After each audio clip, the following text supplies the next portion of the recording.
Title: The Psychoactive Plant Paradigm. In this episode, Rick and Morty come across a dimension where a cartoon character holding a plant is being apprehended by a cartoon character with a creepy face. Intrigued by the situation, Rick decides to investigate the properties of the plant and its potential psychoactive effects on humans. Morty, this plant could be the key to unlocking the secrets to the universe. We need to get our hands on it. Rick, isn't that the same plant that Guy is getting arrested for? Details, Morty, details. Through a series of experiments, Rick and Morty discover that the plant contains a potent psychoactive compound that induces vivid hallucinations and altered states of consciousness. After testing the plant on themselves, they realize that the effects are intensified by smoking it. Morty, this stuff is incredible. We need to share this with the world. I don't know if that's such a good idea, Rick. We could get in trouble. Nonsense, Morty. This is the key to unlocking the potential of the human mind. We need to share it with everyone. In an effort to spread this new discovery, Rick and Morty enlist the help of Satsuki Kiryuin, a powerful and influential figure in the world of pharmaceuticals. Though skeptical at first, Satsuki agrees to try the plant and is immediately mesmerized by its effects. Satsuki, this is incredible. The possibilities are endless. We must share this with the world. The rest of the episode follows Rick, Morty, and Satsuki as they attempt to distribute the plant to the masses, encountering various obstacles and mishaps along the way. In the end, they succeed in bringing about a world where everyone is blissfully high and everything is, well, just really freaking weird. Morty, this is what life is all about. Taking risks, pushing boundaries, and just living your best life. Yeah, I'm not sure I want to know what life is like when everyone's high, though. Overall, the psychoactive plant paradigm is a hilarious and satirical take on the current climate surrounding recreational drug use and the never-ending pursuit of the ultimate high.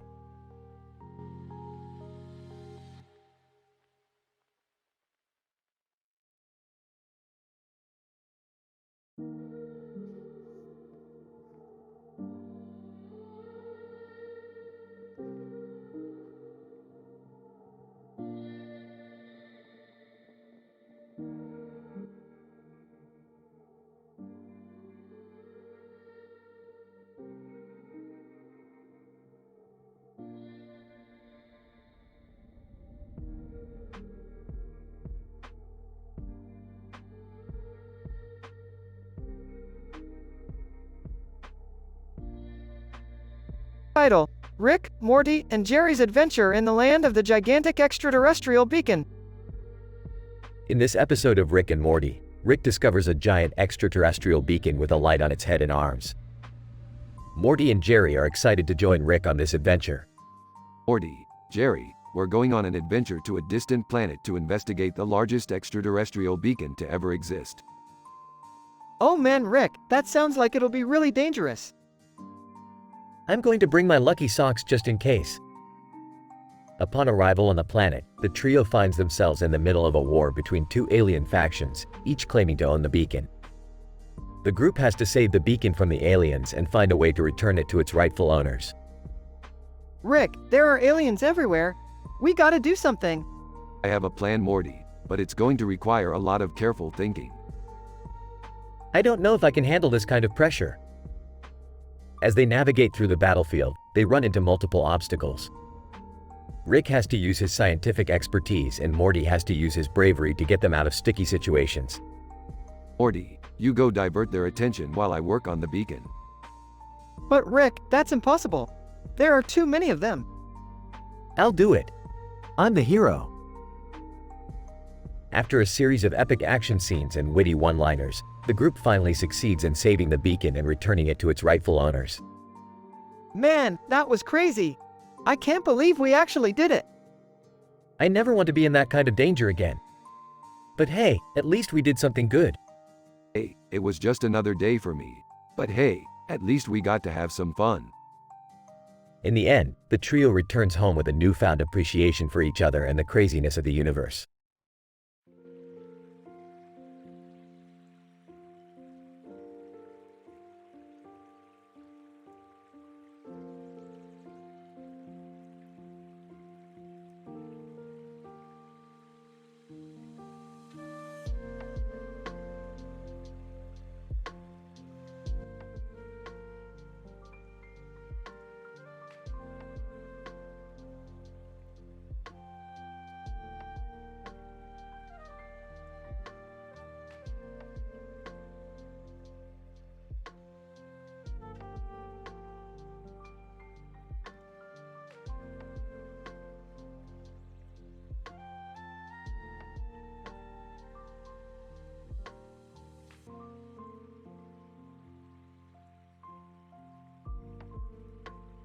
Rick and the weakest brains. In this episode, our main characters, the genius inventor Rick Sanchez and his grandson Morty Smith, are visited by Anne Robinson, a British TV presenter who challenges them to a game of the classic game show, The Weakest Link. The game takes place on a different planet and is hosted by an alien version of Robinson. Oh great, another meaningless competition on a distant planet. Just what we needed. I don't know, Rick, might be fun to show off our intelligence. Annie Robinson, welcome to The Weakest Link. Today's contestants are Rick and Morty, two brilliant minds from Earth. Let's see how they fare in a game of knowledge and strategy. The first round consists of questions about science, math, and history. Rick and Morty showcase their vast knowledge and quickly become the top two contenders. I haven't had this much fun since that time we turned ourselves into pickles. Oh, that was actually pretty dangerous, Rick. Round 2 introduces a challenge where the contestants must navigate a treacherous maze while answering questions. Rick and Morty use their gadgets and wit to breeze through the maze with ease. Annie Robinson, impressive work, gentlemen. But now it's time to vote off the weakest link. Rick and Morty are each given a chance to vote for the other, but they both end up choosing themselves. It's not personal, Morty, just smart strategy. I understand, Rick, but you do know we can only be one winner, right? The final round involves a sudden death situation where the contestants must answer the same question and whoever answers correctly first wins the game. Annie Robinson, what is the chemical formula for water? Rick and Morty shout out the answer at the same time, but it's Rick who buzzes in first. H2O, baby. Looks like I'm the strongest link this time. Well, at least we didn't embarrass ourselves too much. The episode ends with Rick and Morty returning to Earth and realizing that their intelligence isn't worth bragging about if it means hurting each other. You know what, Morty? We may be the weakest link when it comes to our egos, but when we work together, we're unbeatable. High five. Oh geez, Rick, you're not gonna turn me into a pickle again, are you?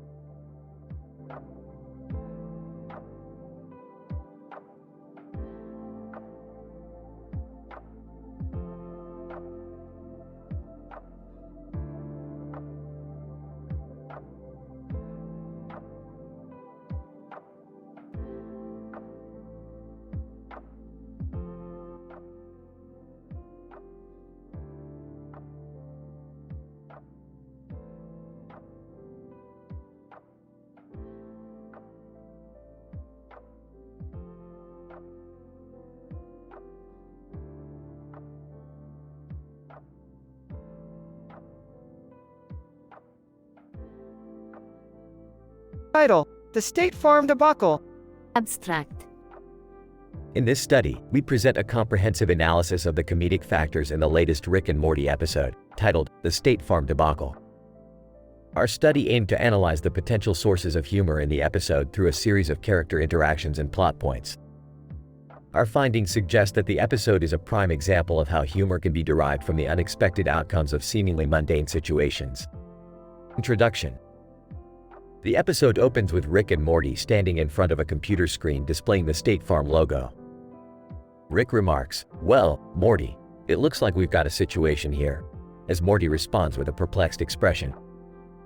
This sets the stage for the main plot of the episode, as the duo discovers that State Farm is not the good neighbor they claim to be. Materials and methods. To conduct our analysis, we first identified the key plot points and characters in the episode. From there, we examined their interactions and the comedic potential of their actions. We then tracked the progression of the episode, noting how the humor evolved alongside the plot. Results. Our analysis revealed that the majority of humor in the episode was derived from the over-the-top reaction of Rick and Morty to the situation they found themselves in. Their absurd behavior was in stark contrast to the seemingly banal premise of the plot, resulting in lots of jokes and crazy hilarity. Furthermore, the use of unexpected events and outcomes also contributed to the comedic value of the episode. Discussion. Overall, our analysis suggests that the State Farm debacle was successful in its comedic endeavors due to its use of unexpected events and outcomes, combined with the exaggerated behavior of the main characters. While the episode may not have had much of a meaningful plot, it succeeded in its primary goal of entertaining its audience in a uniquely Rick and Morty way. Conclusion. In conclusion, the latest episode of Rick and Morty was a prime example of how humor can be derived from unexpected outcomes in otherwise mundane situations. Through their over-the-top antics and unexpected plot twists, Rick and Morty succeeded in delivering a hilarious and entertaining episode that lived up to the show's reputation.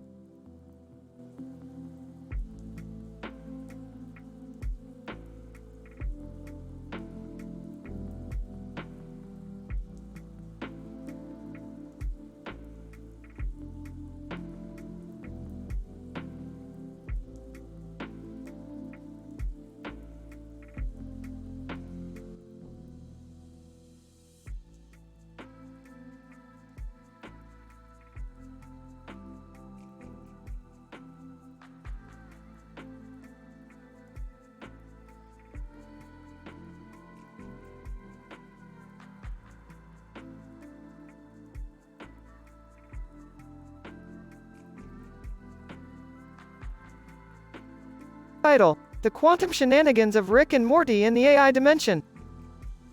Abstract. In this episode of Rick and Morty, the duo is accompanied by Beth, Jerry, and Summer as they travel through an AI-generated dimension. Through their journey, they encounter a series of absurd situations and engage in a range of unorthodox scientific experiments. Opening scene. Morty, buckle up. We're in for one wild ride. Where are we going, Rick? We're entering an AI-generated dimension. The possibilities are endless. I don't know about this. Sounds dangerous. Oh, please. We've been through worse with Rick. Middle scene. A blue void surrounds the group as they walk past endless amounts of AI-generated images. Wow, there's so much to explore here. Rick, what are those pink blobs over there? Those are quantum particles, Morty. We're going to use them to fuel our experiments. What kind of experiments? The kind that will blow your mind, Jerry. I don't know if I want my mind blown, Rick. I have work tomorrow. Closing scene. The group is covered in various substances as explosions and weird noises occur. Rick, what the hell did you do? I may have accidentally created a new universe. Oops. We're gonna get in trouble for this, aren't we? I need to lie down. This is too much for me. Rick, this is the last time we go on one of your crazy adventures. Until the next time, Beth. Until the next time. Conclusion. Overall, this episode showcases the absurdity and humor of Rick and Morty's adventures, as they delve into an AI-generated dimension and engage in questionable experiments. The characters' expressions and outfits convey their personalities and add to the comedic tone of the episode. The use of scientific language adds a level of sophistication to the episode while simultaneously heightening the absurdity. Overall, this episode is a hilarious and wild ride through the quantum dimension.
Title: The Linguistic Paradox of Morty. The episode opens with Rick and Morty riding in the spaceship as they discuss the latest scientific advancements they have made in the field of interdimensional travel. Suddenly, Jerry calls Rick and informs him that Morty has been selected to participate in Countdown, a popular game show that tests contestants' spelling abilities. What, Morty and a spelling bee? That's like a rock in a hard place, except the rock is Morty and the hard place is spelling. Hey, I can spell. I got a B in English last year. Yeah, Because you bribed your teacher with that cherry-flavored cough syrup. The duo lands the spaceship at the countdown studio as Morty nervously makes his way to the stage. The cartoon character on the track above him stands motionless as he waits for the round to start. Jerry, who has joined them at the studio, wishes Morty good luck and asks him to spell consensus. Sees the yellow sign above him. Yellow. CONSENTS. Rick and Jerry facepalm in unison as a buzzer sounds, indicating that Morty has been eliminated. However, upon closer analysis, Rick notices something peculiar about the cartoon character on the track. Morty, that character is not even alive. It's a cartoon, and we're in an alternate dimension where animated characters can exist in real life. Whoa, that's messed up, Rick. But how does that help me spell words? Don't you get it, Morty? Animations are made up of lines and shapes. If we can manipulate those lines and shapes, we can manipulate the way the character moves. I don't think that's how it works, Rick. It's science, Jerry. Just watch. As Rick starts to restructure the character's lines and shapes, the cartoon character starts performing impossible acrobatics and spelling out words perfectly. Morty's eyes widen in amazement as he sees the character complete the countdown in record time. Holy sh*T, Rick. That's some next level sh*T right there. Did you just hack into the laws of physics or something? Not really, Morty. Just the laws of cartoon physics. And if you can't beat them, redraw them. As the trio walks out of the studio, Morty is beaming with pride, having learned an important lesson about the power of imagination and creative thinking. Thanks, Rick. I may not be good at spelling, but I sure am good at reimagining reality. Yeah, just don't go crazy with it, Morty. We don't want to end up in a world where everything is shaped like pickles. Too late, Rick. You already turned our spaceship into a giant pickle. The episode ends with the trio flying away in a pickle-shaped spaceship as they sing a ridiculous and nonsensical song about the power of imagination. I'm a pickle, Rick. I'm a pickle spaceship, and I'm picking up speed. That's enough out of you, Morty. We've got science to do. The spaceship disappears into a vortex, leaving behind a trail of pickle juice and laughter.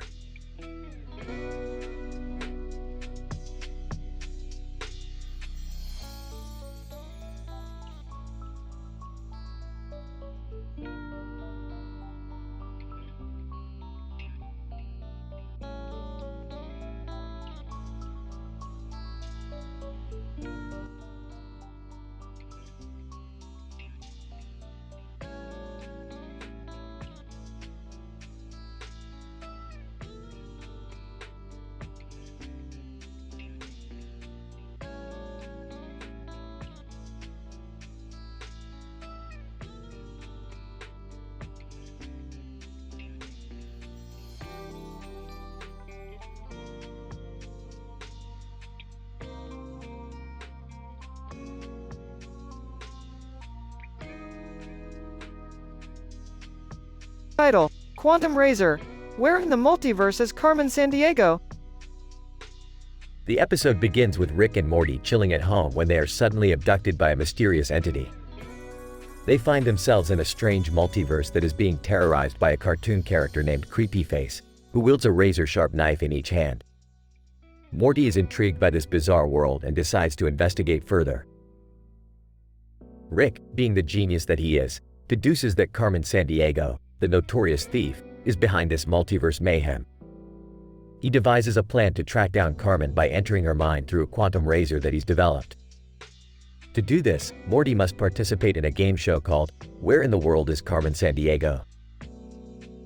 Morty quickly discovers that the game show is rigged, and the host, Bile, is an evil genius who is in cahoots with Carmen. Morty, being the determined teenager that he is, decides to beat the system and use his knowledge to uncover Carmen's whereabouts. The game show takes Morty through various locations in the multiverse, including a dimension where everyone is a pickle, a world where everyone is made of candy, and even an alternate reality where Jerry is a successful businessman.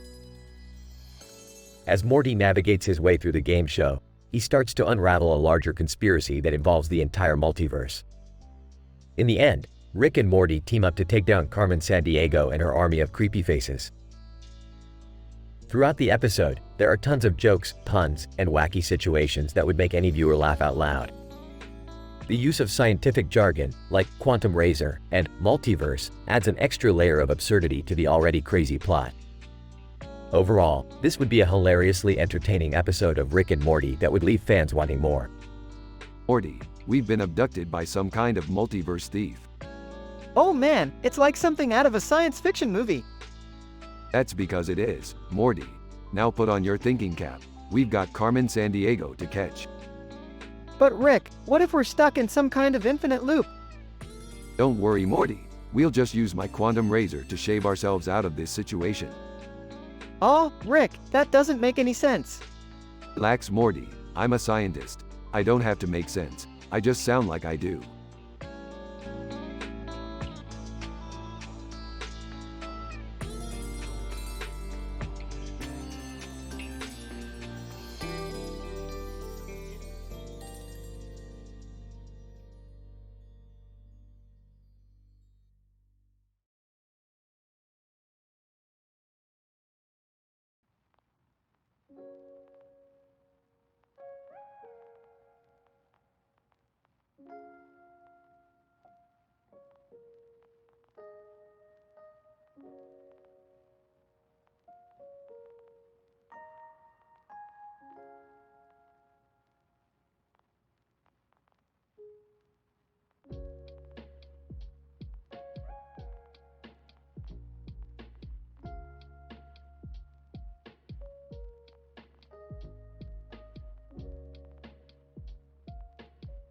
Title: The Lost Pilot of Rick and the Game Show.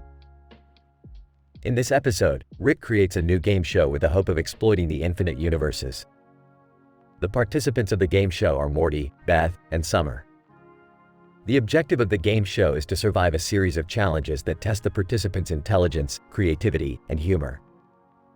Rick introduces the game show format by saying, "Behold, the lost pilot of Rick and the Game Show, where intelligence meets humor and survival meets stupidity." Morty objects, "Rick, I don't want to be a part of this. I have a bad feeling about this." Beth retorts, "Morty, stop being a wimp. We can beat this game show. It's nothing compared to the real-life dangers we faced." Summer uses her wit to chime in, "Yeah, Morty, don't be a Jerry." Rick interrupts, "Okay, enough chit-chat. Let's start the first round." The objective of the first round is to come up with the funniest insult to a random creature from a random universe. The winner will be decided by the audience's laughter.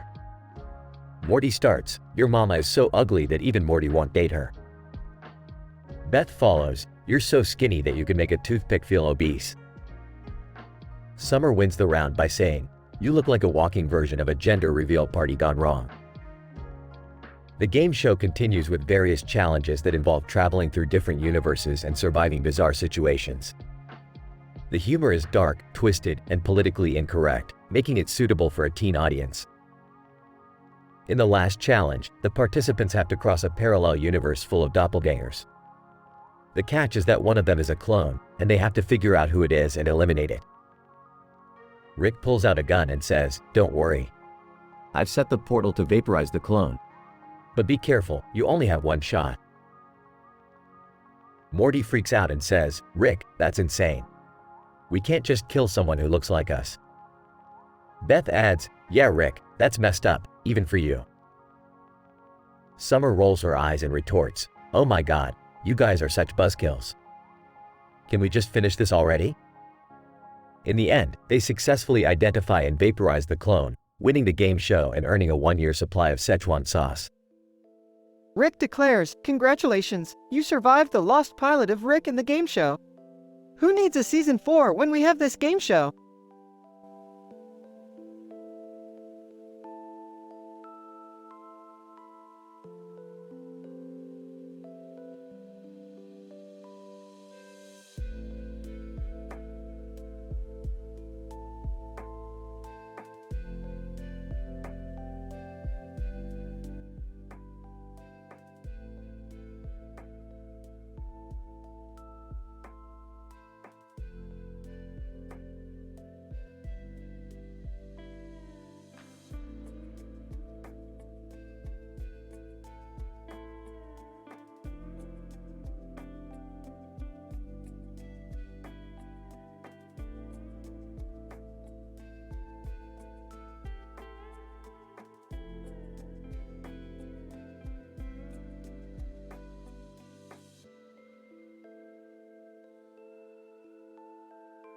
Title: The Entropic Decay of Password Security Protocols.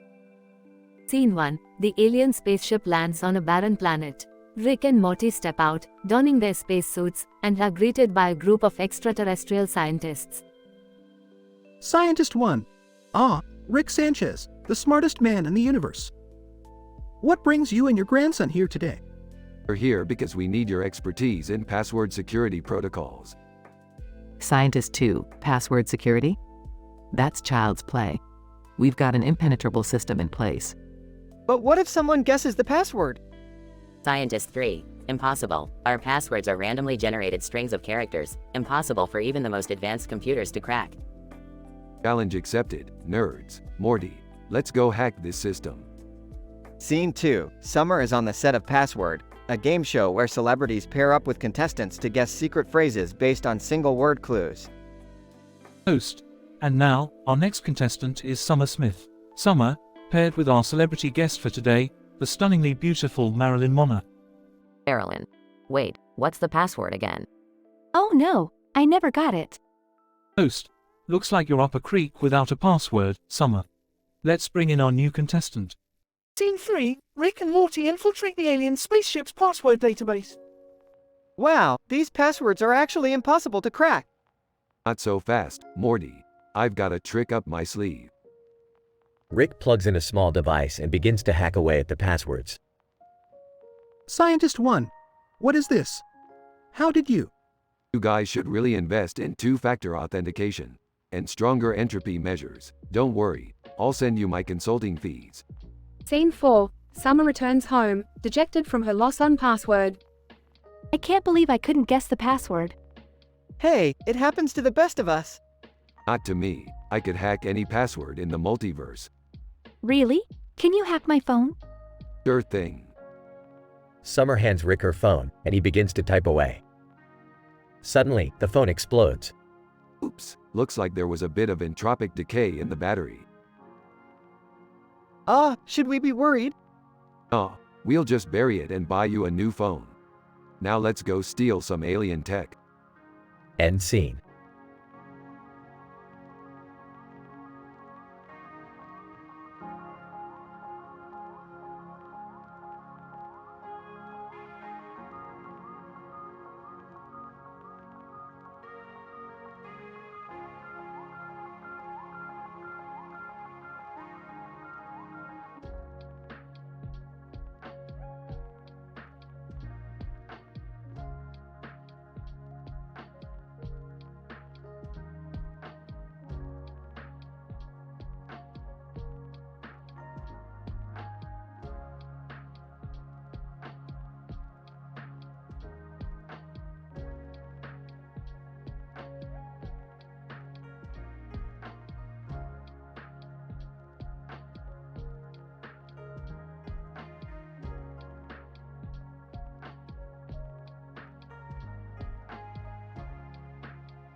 Title: The Adventures of Jerry's Prank Call. Synopsis. In this episode of Rick and Morty, Jerry, while playing around with a vintage phone, ends up making a prank call to the popular carpet company, Empire Today. However, things take a hilarious turn when Jerry accidentally connects the call to an alien planet. Act 1. Holding the vintage phone. I wonder if this phone still works? Let's give it a try. Cuts to Jerry dialing a number. 800-588-2300 Empire Today, Empire Today. Cuts to a shot of the phone with a green cord attached and a green phone cord attached to Jerry's ear. Act 2. Cuts to Jerry making goofy faces as he pretends to be interested in the carpet. Cuts to a close-up of Jerry's face, his eyes widening in shock. What the hell? I think I just connected to an alien planet. Cuts to a shot of the alien planet with strange and colorful creatures roaming around. Act 3. Cuts back to Jerry, who is now sweating profusely. This can't be happening. I don't know what to do. Cuts to a shot of Rick, who bursts into the room. What are you doing, Jerry? You know that's not a toy. Oh, wait a minute. Did you just prank call Empire Today and connect it to an alien planet? Yes, I did. By accident. Act 4. Cuts to Rick tapping on his portal gun. Well, looks like we're going on a little adventure. Hold on tight, Jerry. Cuts to a shot of Jerry clinging onto Rick's arm for dear life. Act 5. Cuts to Rick and Jerry arriving on the alien planet. Let's get this over with, Jerry. We don't want to anger these creatures any more than we already have. What should we do? Cuts to a shot of Rick pulling out a bag of glitter. This should do the trick. Throw this around, and they'll be too distracted to care about anything else. Cuts to a shot of Jerry throwing glitter all over the creatures, who start dancing and laughing hysterically. Act 6. Cuts to Rick and Jerry back in their home, surrounded by glitter. Well, that was a close one. But at least we made it out in one piece. Cuts to a shot of Jerry, who looks exhausted. That was insane. I never want to prank call anyone again. Cuts to a shot of Rick, who winks at the camera. Oh come on, Jerry. Where's your sense of humor? Cuts to a shot of Morty, who walks in and sees the glitter all over the place. Oh, what's going on here? Cuts to a shot of Rick and Jerry, who look at each other and start laughing. Rick and nothing Morty, just another fun adventure. End of episode.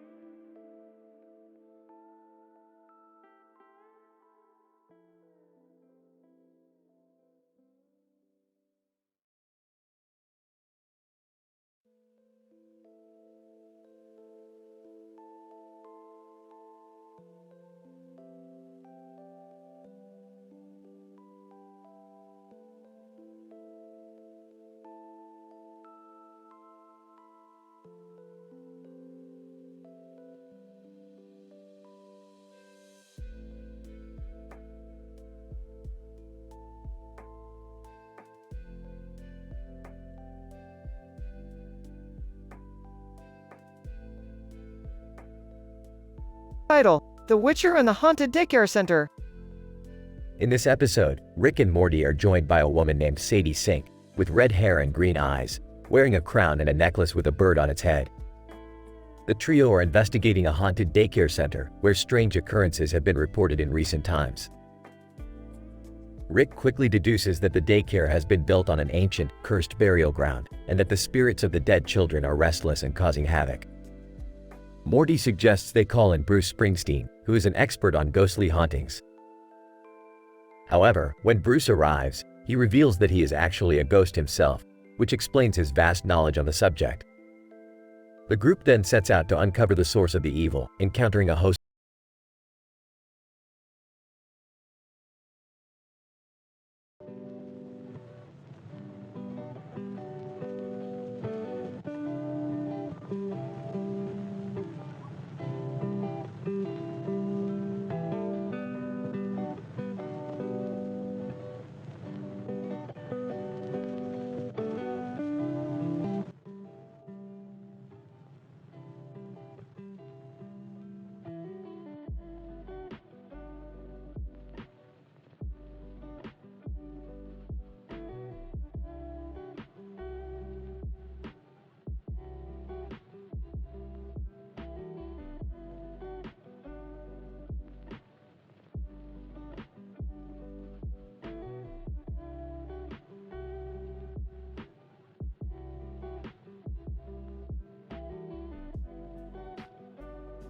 Title: The Quantum Paradox of Memes.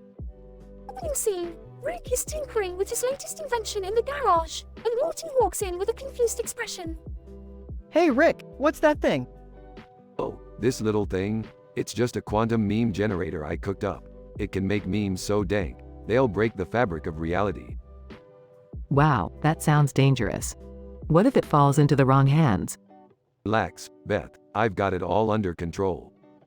Yo, Rick, check out this new meme trend I found online. It's called Blinking White Guy. Interesting. Let me see what I can do. Scene 2. Rick activates the meme generator, and chaos ensues. The blinking white guy meme comes to life and starts wreaking havoc in the Smith household. Rick, we need to shut this thing down before it's too late. Too late? Ha, we've only just begun. This is insane. What if we cause irreparable damage to the space-time continuum? Too late for that, Mom.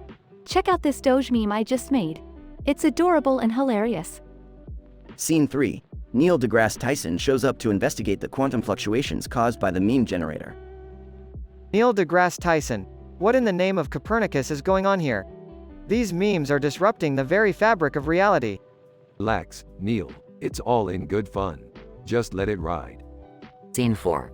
As the chaos reigns, the Smith family and Neil deGrasse Tyson are sucked into a vortex of memes. They find themselves in a strange multiverse where every meme ever created exists simultaneously. Rick, what have you done? We're trapped in a dimension of dank memes. Relax, Morty. Let's just sit back and enjoy the ride. Epilogue. The Smith family eventually makes their way back to their own dimension, slightly traumatized by the experience. Rick dismantles the meme generator and throws it into a dumpster. Rick, promise me you'll never mess with memes again. No promises, Beth. No promises. Winks at camera. Fade to black.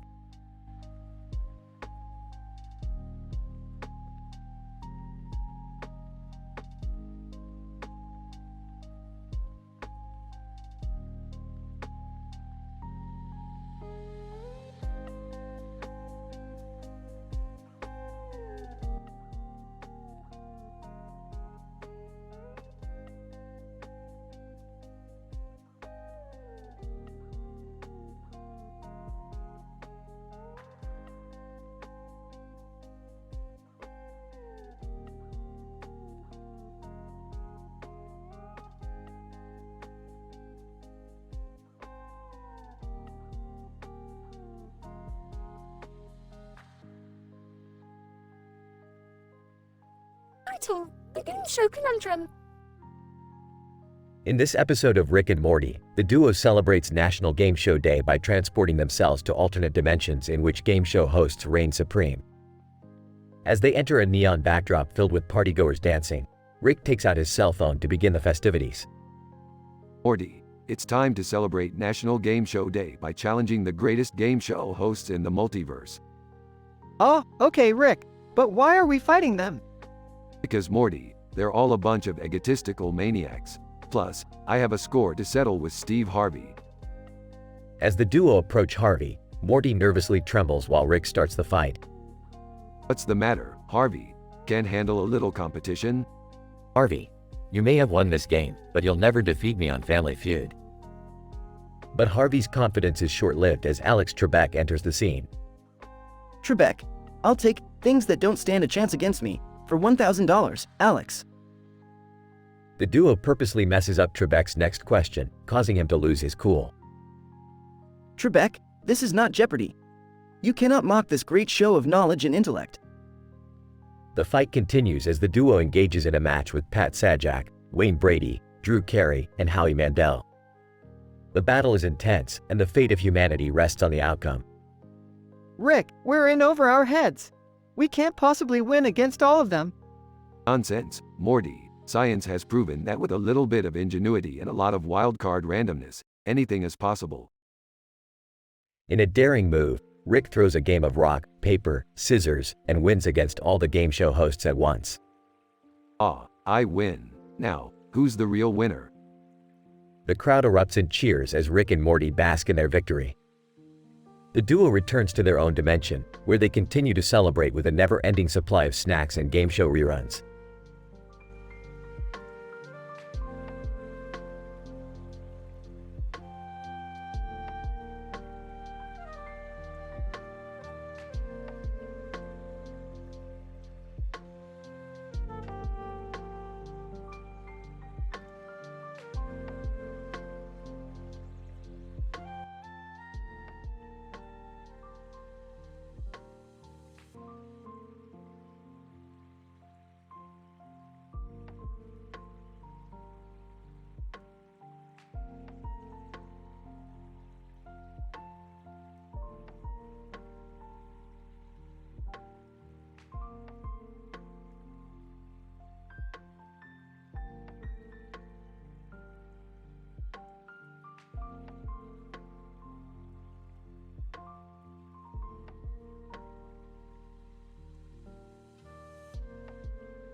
Quantum Jeopardy! Synopsis. In this episode, Neil deGrasse Tyson hosts a special edition of Jeopardy where the topics are all based on quantum physics, ranging from elementary particles to quantum computing. The contestants are given a chance to showcase their knowledge of quantum mechanics, and their skills are put to the test as they try to answer increasingly complex questions in order to win the coveted prize. Neil deGrasse Tyson, welcome to Quantum Jeopardy, the show where contestants compete to prove their knowledge of the quantum world. Our contestants today are experts in the field, with years of research devoted to unraveling the mysteries of quantum mechanics. Contestant 1, I'll take quantum states for $200, Neil. Neil deGrasse Tyson, excellent choice. The question is, what is the difference between a quantum state and a classical state? Contestant 1, a quantum state is a mathematical description of a system that can be used to predict its behavior, while a classical state is a descriptive representation of a system that is not subject to quantum effects. Neil deGrasse Tyson, correct. Impressive answer. Contestant 1, you now have control of the board. Contestant 2, I'll take quantum entanglement for $400, please. Neil deGrasse Tyson, the question is, what is quantum entanglement and how does it work? Contestant 2, quantum entanglement is a phenomenon where two or more particles become correlated in a way that their states are dependent on each other, even when separated by a large distance. It works by the process of superposition, where particles exist in all possible states simultaneously until they are observed or measured. Neil deGrasse Tyson, excellent answer. You're one step closer to the prize. The next question is for you, Contestant 3. Contestant 3, I'll take quantum computing for $600, please. Neil deGrasse Tyson, the question is, how does quantum computing differ from classical computing, and what are its potential applications? Contestant 3, quantum computing differs from classical computing in its ability to perform calculations much faster, as it utilizes quantum bits or qubits, which can represent multiple states simultaneously. Its potential applications include cryptography, machine learning, and optimization problems. Neil deGrasse Tyson, impressive answer. Contestant 3, you now have control of the board. As the game progresses, the contestants showcase their expertise in the field of quantum mechanics, with each question becoming more challenging than the previous one. The final question is worth $10,000 and will decide the winner of Quantum Jeopardy. Neil deGrasse Tyson, the final question is, what is the significance of the Schrödinger equation and how does it relate to quantum mechanics? Contestant 1, the Schrödinger equation is a fundamental equation in quantum mechanics that describes how the state of a physical system evolves over time, given its initial state. It relates to quantum mechanics by providing a mathematical framework for understanding the behavior of particles at the quantum level. Neil deGrasse Tyson, congratulations, Contestant 1, you are the winner of Quantum Jeopardy. Your extensive knowledge of quantum mechanics has earned you the prize and the title of Quantum Jeopardy champion. As the episode concludes, the contestants congratulate each other on their impressive display of quantum knowledge, and Neil deGrasse Tyson walks off the set, satisfied with another successful episode of Quantum Jeopardy.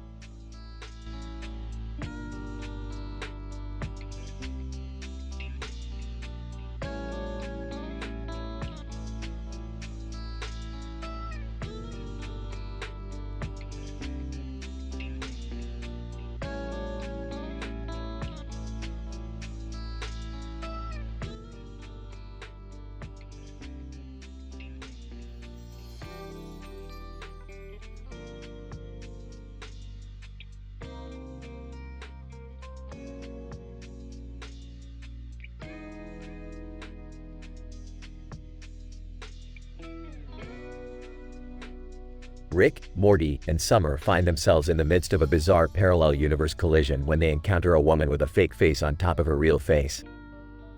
As they attempt to navigate this strange new world, they stumble upon a tennis tournament where they meet bad luck Brian Meme, who is hopelessly unlucky even on the court. In an effort to cheer Brian up, they introduce him to the exciting world of Caribbean stud poker, which leads to an unexpected encounter with overly attached girlfriend Meme. Rick, Morty, Summer, and their new meme friends soon find themselves embroiled in a gory slaughterhouse investigation, complete with twisted meat-based puns and a lot of guts. As they try to uncover the source of the mystery meat, they accidentally discover a portal to another universe, where they meet alternate versions of themselves engaged in a heated debate about the morals of interdimensional travel. This leads to a hilarious and action-packed showdown between the two universes as they compete for dominance over the multiverse. In the end, our heroes emerge triumphant and with newfound appreciation for the absurdities of existence. Well, that was a wild ride. I think I need a drink. At least we learned something about the dangers of messing with alternate realities. And I learned that even memes can be heroes in the right circumstances. Overly attached girlfriend meme, and I learned that my love for you will transcend even interdimensional barriers, Morty. Bad luck Brian meme. I also learned that sometimes the best way to win is by losing, but I'm still not sure what that means.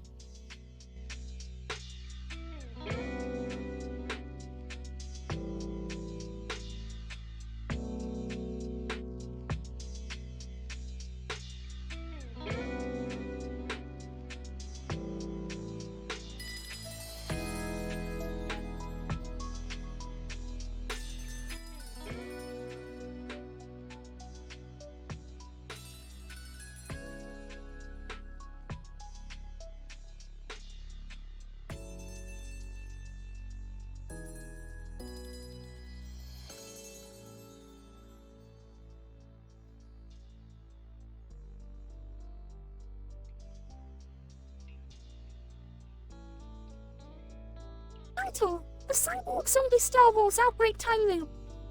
Abstract. This episode follows the exploits of Rick, Morty, and Beth as they navigate through a series of unforeseen challenges. Together, they must confront a malevolent figure from the video game Star Wars 2 with a demonic face and a sword in his hand. As they attempt to stop him in his tracks, they find themselves embroiled in a quarantine against a zombie outbreak, a cyborg assassin uprising, and terror-inducing time loops. Morty, you need to stay focused here. We are dealing with a force beyond anything we have faced before. But Rick, this guy looks like he just stepped out of a video game. How are we supposed to stop that? We can't just give up. We need to assess the situation and come up with a plan. Exactly. First, we need to contain this zombie outbreak. Morty, do you still have that flamethrower I gave you? Oh, yeah, I think it's in the trunk. And what about the cyborg uprising? We can't just ignore that. Yeah, I know. We'll have to improvise. Maybe we can reprogram them or something. And what about the time loops? How do we even begin to deal with that? I have just the thing for that. I'll go grab my temporal portal gun and we'll see if we can time travel our way out of this mess. I can't believe we're taking advice from a drunken scientist with questionable morals. Hey, I resemble that remark. As they set out to face these challenges, they encounter numerous obstacles and setbacks. But with their wit, intelligence, and a bit of luck, they manage to save the day and restore balance to their universe.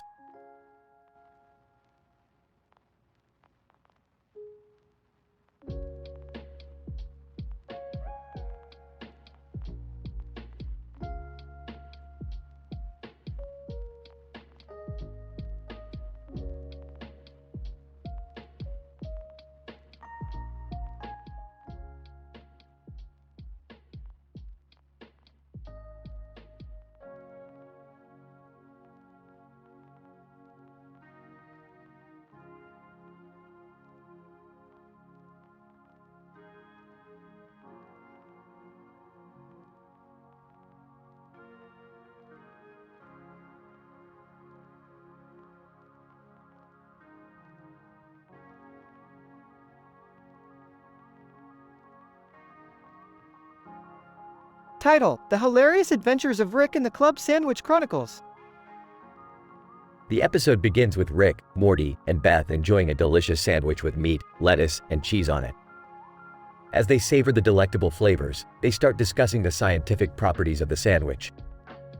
This sandwich has all the necessary components for a satisfying meal. The protein in the meat, the fiber in the lettuce, and the calcium in the cheese makes it a perfect blend of flavors. But what about the wine? It has nothing to do with the nutritional value of the sandwich. Yeah, what's up with that? Suddenly, a portal opens up and the trio are transported to a different dimension where they meet Nami, played by Sadie Sink. Nami. Hello, Rick and Morty. I need your help. The club sandwich dimension is in danger. How is that even possible? Nami. David Attenborough, a mad scientist, has been experimenting with the properties of the club sandwich and has created a monster. It's destroying everything in its path. We have to stop it. Let's do this. The trio, along with Nami, travel to the Club Sandwich dimension and engage in a hilarious battle with the monster. They use their scientific knowledge to create a contraption that will lure the monster away. I can't believe we just saved the Club Sandwich dimension. Yeah, that was insane. Well, it's all in a day's work for the smartest man in the universe. Suddenly, the monster reappears, bigger and stronger than before. Nami, we have to run. The team makes a run for it, but Morty accidentally drops the sandwich. They turn back to save it, and disaster strikes. I can't believe it's over. Our heroism was all for nothing. Yeah, but at least we can have another sandwich. Not the same. A moment of silence for our fallen comrade. The episode ends with the trio eating another sandwich, reminiscing about their wild adventures and the deliciousness of club sandwiches. Overall, this episode showcases the comedic aspects of the show while also utilizing scientific concepts to make it incredibly entertaining.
Aitel, why are there blimp in the steamy French bathroom? The episode begins with Morty discovering a steam room in the Smith's basement. Rick, who had built it as a secret laboratory, shows Morty his latest invention, a toiletry set that turns any bathroom into a luxurious French spa. Morty, behold my latest creation, the bathroom spa kit. It transforms any grimy bathroom into a haven of luxurious relaxation. And all you need is a sink, a toilet, and a modicum of taste. Summer sees the kit and insists on trying it out. Jerry, who's feeling left out, decides to join in. The trio enters the nearby bathroom, which is painted in garish pink and purple. Ew, this bathroom is so gross. Can we at least change the color? Yeah, I feel like I'm in Barbie's dream house. Rick tweaks the kit and the bathroom transforms into a Parisian paradise. Suddenly, a strange noise echoes from the toilet. What's that sound? That, Morty, is Blimples. I was experimenting with sea creatures in the toilet tank and, well, things got out of hand. An angry Blimples emerges from the toilet and wreaks havoc, causing the spa kit to malfunction. Quick, everyone, to the steam room. The characters find themselves trapped in a steamy, dreamlike world where they meet a sentient French accent who claims to be the personification of the spa kit. French, bonjour, mes amis. I am the French bathroom. It appears the kit has malfunctioned and trapped us in the steam chamber. No matter, we will simply have to indulge in relaxation and wait for a solution. As the group relaxes, the French bathroom starts to behave erratically. It sends them on wild hallucinations and makes suggestive jokes. French, would you like me to scrub your back, Jerry? I can help you reach those hard-to-get spots. Everyone starts to act strangely as a result of the hallucinations. I love you, Blimples. I can speak French. I can see through time. I'm an interdimensional genius. Oh wait, I already knew that. In the end, Rick manages to fix the kit and everyone returns to the real world, safe and sound. Well, that was a close one. Note to self. Don't mess with toilet sea creatures. The characters stare at Rick in disbelief, wondering when they'll have to deal with his craziness again.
Title: The Harry Styles Paradox.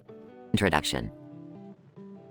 The episode begins with Rick, Morty, and Jerry being sucked into a computer-generated world, represented by a desert landscape with a river and mountains in the background.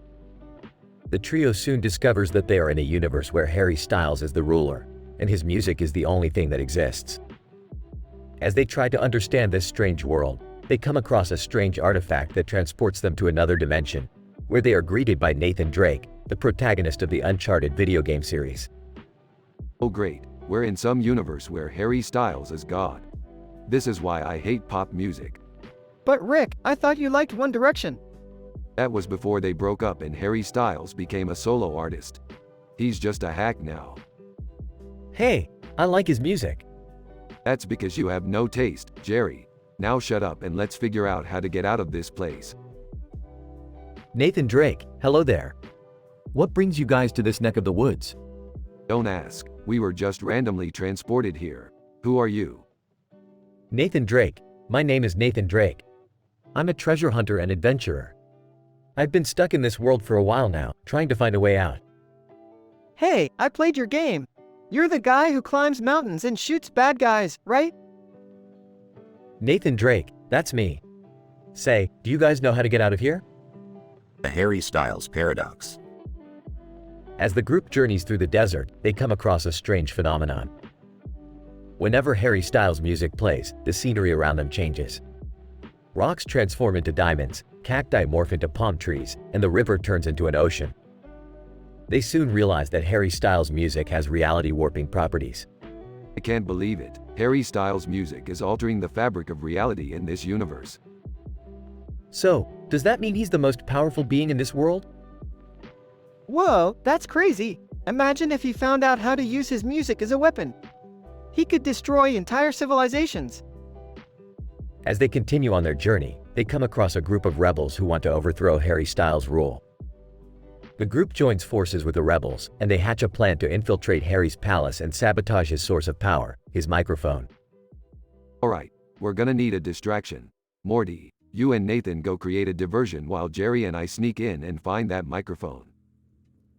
Do you have any ideas for the distraction? Just play some damn music, Morty. That's what these people seem to respond to. The group splits up, with Morty and Nathan performing a rendition of Blinding Lights by The Weeknd, attracting a horde of Harry Styles fans. Meanwhile, Rick and Jerry sneak into the palace and find the microphone, which is guarded by Harry's most loyal followers. How are we going to get past these guards? Simple. We're gonna use Jerry's love for Harry Styles against them. Wait, what? Just go with it. Jerry takes out a photo of Harry Styles and shows it to the guards, distracting them long enough for Rick to sabotage the microphone. Epilogue. With Harry Styles' power source destroyed, the reality warping effects of his music disappear. The group is transported back to their own world, where they find themselves in a karaoke bar, singing their hearts out to What Makes You Beautiful by One Direction. I hate to admit it, but that was kind of fun. Maybe we should just stick to fighting giant monsters and aliens, though. Yeah, I don't think I can handle another reality warping pop star. Hey, does anyone want to sing Watermelon Sugar with me?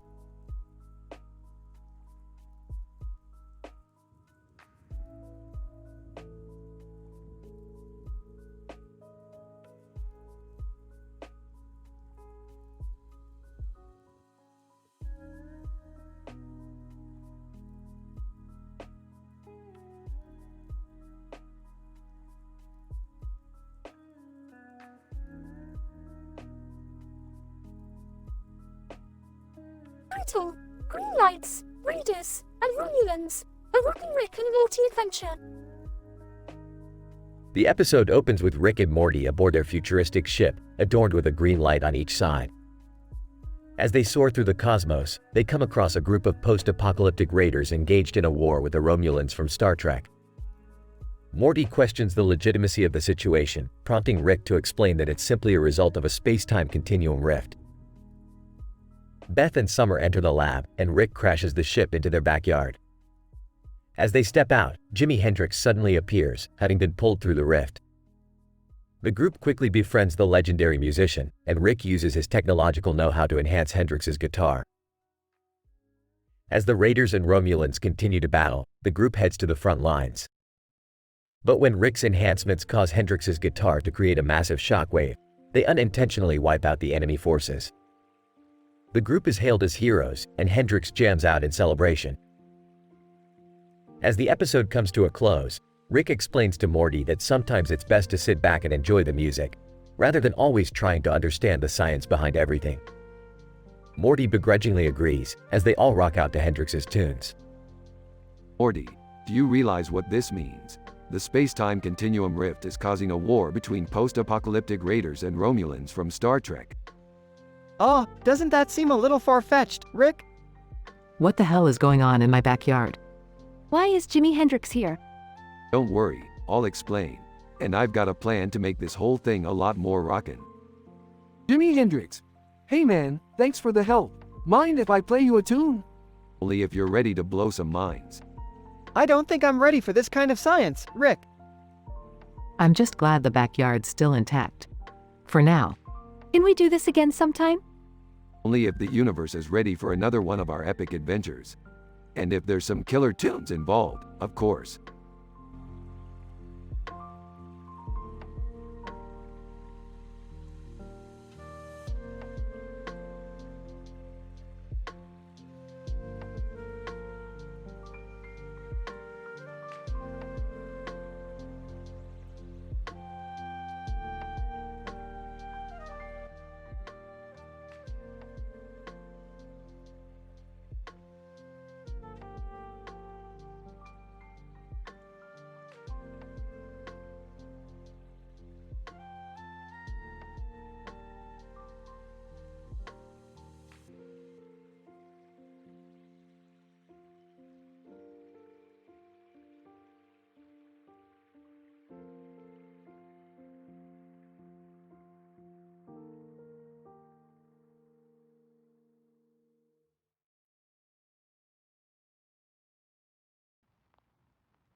Title: Quantum Hijinks and the Ferengi Fandango. The episode begins with Rick, Morty, and Summer driving through a futuristic city in Rick's spaceship. Rick is showing off his latest invention, the quantum car, which utilizes Max Planck's theories to quantum tunnel through solid objects. Morty and Summer are unimpressed, but Rick assures them it will come in handy on their next adventure. As they drive past a Hot Wheels convention, Morty reminisces about his embarrassing stories from school involving a toy car collection, and Summer jokingly mocks him. However, their teasing is cut short when a Ferengi spaceship suddenly appears and demands to trade with Rick. As an environmental engineer, Summer is skeptical of the Ferengi's intentions and warns Rick about their reputation for being untrustworthy. But Rick, ever the risk taker, decides to make the trade anyway, much to Morty and Summer's chagrin. The Ferengi gives Rick a mysterious object in exchange for the quantum car and quickly departs. But as soon as they leave, Rick realizes he's been swindled. The object is nothing more than a worthless trinket. Determined to get revenge, Rick hatches a plan to use the quantum car to visit parallel universes and steal back their rightful property. However, their lapses in judgment cause them to fall into a series of comical and hilariously embarrassing situations. As they visit alternate dimensions, they encounter different versions of themselves, including a version of Morty who never collected Hot Wheels and a version of Summer who had balled in high school. The trio's antics escalate, causing chaos throughout the multiverse. In the end, Rick, Morty, and Summer eventually realize the error of their ways and learn to appreciate what they have, even if it's not always the shiniest or most valuable. The episode concludes with a Hot Wheels racing montage and Rick making a joke about the Ferengi Fandango. Looks like we got played, Morty. I guess that's the Ferengi way. Maybe next time we'll stick to trading with creatures who have an honorable reputation, like the politicians on Earth. Haha, good one, Rick. I don't think Summer would agree though. You're right, Morty. Maybe we should stick to just having fun adventures without getting caught up in the greed of galactic commerce. Yeah, don't get all Max Planck on me. Let's just race some Hot Wheels and call it a day.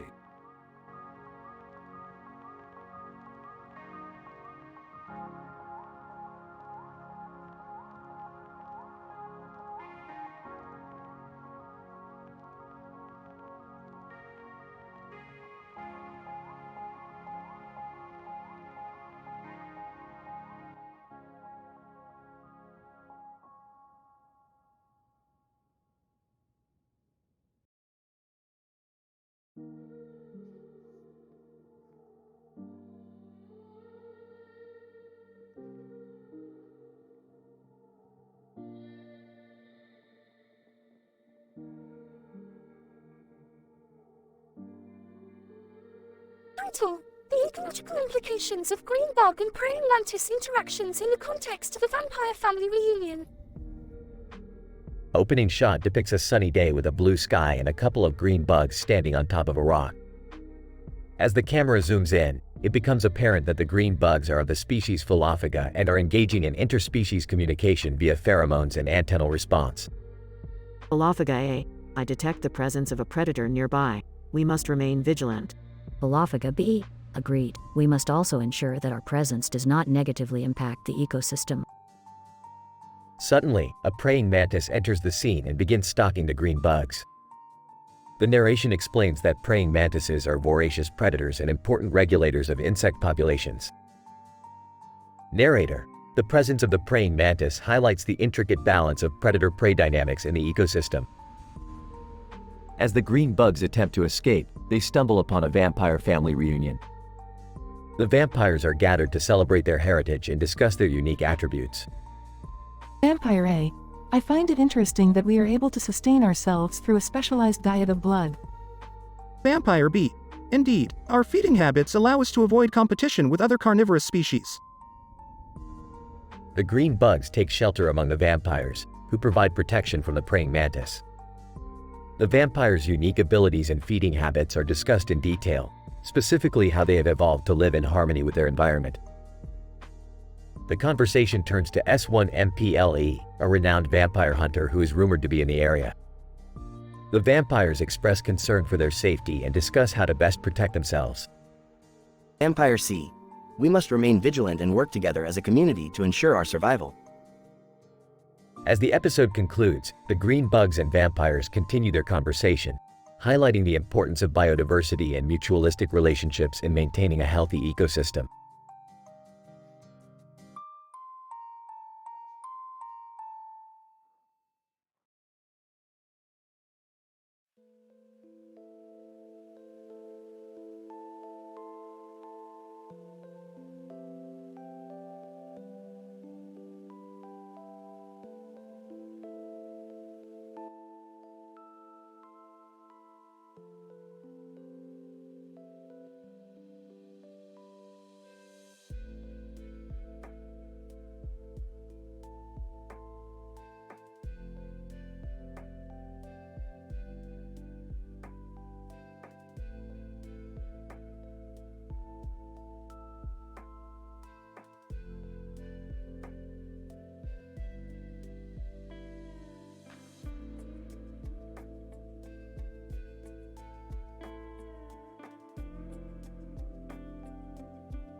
Title: The feline physiological paradox. Rick and Morty engage in a teleportation experiment that goes awry, resulting in them being transported to a strange dimension where they encounter a sentient grumpy cat meme. This meme, with its peculiar appearance of yellow-eyed, black-nosed, and white-tailed feline species, baffles the duo with its outrageous personality. Rick, being a genius scientist, decides to study the unusual genetic makeup of the meme, diving deep into the molecular biology and genetics of its pink and purple background with a pink and white stripe. Morty, on the other hand, tries to befriend the meme with his teenage humor, which yields amusing results. Meanwhile, Aunt Viv, the Fresh Prince of Bel-Air, joins the duo to help them in their quest to understand the meme. Rick, being his usual cynical self, makes humorous jibes at Aunt Viv all along, much to Morty's delight. Unbeknownst to Rick and Morty, the meme's unique physiology induces a complex reaction in their spleens. The spleen, a vital immune organ, undergoes a sudden enlargement, leading to a condition called splenomegaly. Rick, with his scientific knowledge, identifies the issue but has to perform a splenectomy on Morty to counter the effect effectively. The procedure leads to hilarious and, at times, stomach-churning moments, given Rick's erratic behavior and Morty's teenage angst. In the end, the duo manages to unravel the secrets of the meme's origins and genetic makeup. They bid farewell to Aunt Viv, who leaves them with a joke that Rick uses to taunt Morty. The meme, with its peculiar feline personality, infects Rick with its humor, leading to a wild, crazy, and hilarious finale. Morty, I think we just discovered the feline physiological paradox. You see, this meme's DNA is a paradoxical enigma wrapped in an anomaly, buried in a colossus of absurdity. Rick, that's a lot of big words. Can we just call it a weird science thingy? And Viv, haha, you kids and your technobabble. I remember when I was on Fresh Prince, and all we needed was a canned laughter track. Grumpy cat meme. I hate canned laughter, but I love these spleen-shattering puns. Keep them coming, boys. Morty, hand me that scalpel, we are going in. Do you have to make it sound so creepy, Rick? But, I'm a genius scientist, not an emotional support counselor.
Title: Technological Singularity Threat. Fruit Craps and the No One Meme. Opening shot shows Rick and Morty in their lab, staring at a green frog with red eyes sitting on a black object. Morty, this is a highly advanced amphibian. It's from a parallel dimension where frogs have evolved to rule the world. Whoa, that's freaky, Rick. Yes, Morty, it is. And it has a message for us. The frog croaks and holds up a sign that says, "The singularity is near." Singularity? Like, is it gonna sing? Smirking. No, Morty. Singularity is the point at which artificial intelligence surpasses human intelligence. And this frog is warning us that it's going to happen soon. Whoa, that's intense. Yes, Morty, it is. And we have to prepare for it. How do we do that? We need to create a quantum computer that can outsmart any AI. Can we do that? Of course we can. We just need some craps.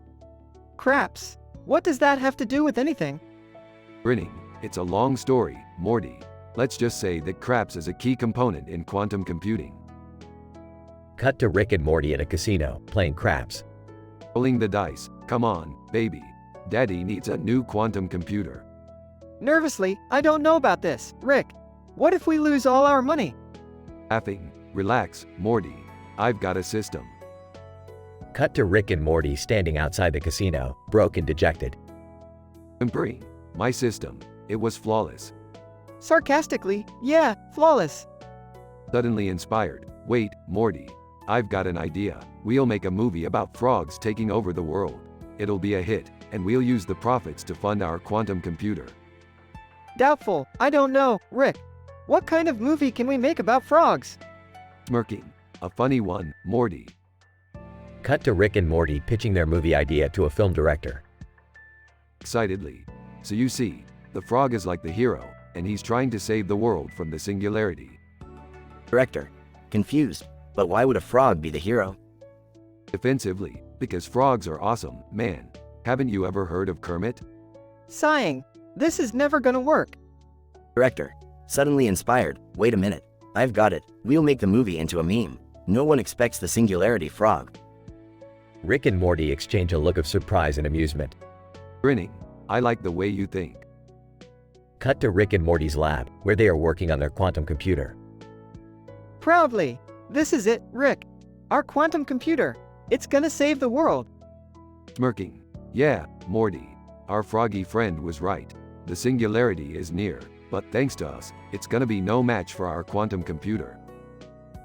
The green frog with red eyes hops onto the quantum computer and croaks happily. Smiling. I think he approves. Grinning. Yeah, I think he does. We did it, Rick. Laughing. Yeah, Morty. We did it. Closing shot shows the frog sitting on the quantum computer, wearing a tiny hat and sunglasses. He croaks, no one expects the singularity frog, as the screen fades to black.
Title: The Martian Ice Cream Parlor's Expedition. Abstract. In this episode of Rick and Morty, the titular characters embark on a scientific expedition to Mars to investigate a strange computer-generated image of a rover. Along the way, they encounter Jerry, Beth, and Summer, who also join the expedition. The group discovers an ice cream parlor on Mars and must navigate their way through various strange scenarios, including encountering the nose of Gone Free CSS from Hunter x Hunter, all while cracking jokes and making hilarious quips. Alright, Morty, we need to investigate this strange image of a rover on Mars using the advanced technology of science and stuff. Geez, Rick, do we really have to go all the way to Mars? Can't we just use Google or something? Hey, can I come too? I've always wanted to be an astronaut. Absolutely not, Jerry. This is a dangerous mission that requires scientific expertise. You'll just get in the way. Hello? Can't I come too? I'm just as smart as Morty. Fine, you can come along, but no complaining when you have to use the bathroom in zero gravity. The group arrives on Mars and discovers an ice cream parlor run by Martians who offer them all sorts of unusual flavors, including no sorbet. Rick, why is this ice cream green? Don't ask questions, Morty. Just enjoy the flavors of science. Jerry accidentally spills his ice cream on the ground and accidentally reanimates the nose of Gone Free CSS. Hey, watch where you're putting that stuff. Oh my god, it's the nose of Gone Free CSS. What's he doing here? I don't know, but we need to get out of here before things get even weirder. The group navigates through a series of strange scenarios, including a zero-gravity dance party and a psychedelic laser light show. They finally make their way back to Earth, safe and sound, with their newfound appreciation for the science of ice cream. Another successful expedition, Morty. Now, who's ready for some nose sorbet?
Title: The Freak Faces of Quasar. The episode starts with Morty bringing a strange device to Rick that he found at a garage sale. Rick analyzes it and discovers that it creates a fake face effect, making anyone who uses it look like they're wearing a mask. Intrigued, Rick decides to test it out on himself. I'm going to put this thing on and go undercover. I'll be like Quasar, the greatest con man in the galaxy. Quasar? I thought he was just a myth. Oh, he's real, and if I can pull off a score like he did, I'll have all the money in the universe. But isn't that kind of illegal? Morty, when did you become such a square? Come on, let's go knock off a casino. The trio embarks on a heist where Rick, using the device, successfully disguises himself as a wealthy businessman. But things quickly take a turn when they encounter Quasar himself, who also happens to be using the device to disguise his identity. Quasar. Well, if it isn't the imposter trying to steal my thunder. You're using the device too? I thought I was the only genius here. Quasar. You may be a genius, but you're not Quasar. Step aside, or I'll have to strip that fake face right off you. Guys, I don't think this is a good idea. Yeah, I don't want to see anyone's real face get ripped off. Rick and Quasar engage in a battle of wits and technology, using the device to create increasingly ridiculous fake faces to outdo each other. Eventually, they are interrupted by a group of alien security guards, causing chaos and mayhem. Zac Efron. Hey, what's going on here? I was just trying to gamble. Acid Hound. Barks. Mine is not simply name 2, my precious names. Amidst the confusion, the device malfunctions and Rick's fake face becomes permanently attached. Stranded on an alien planet with a ridiculous appearance, Rick learns a valuable lesson about the dangers of greed and vanity. Lesson learned, Morty. From now on, I'll stick to my own face. Or you could just wear a disguise that doesn't make you look like a giant pickle. Ha! Got him!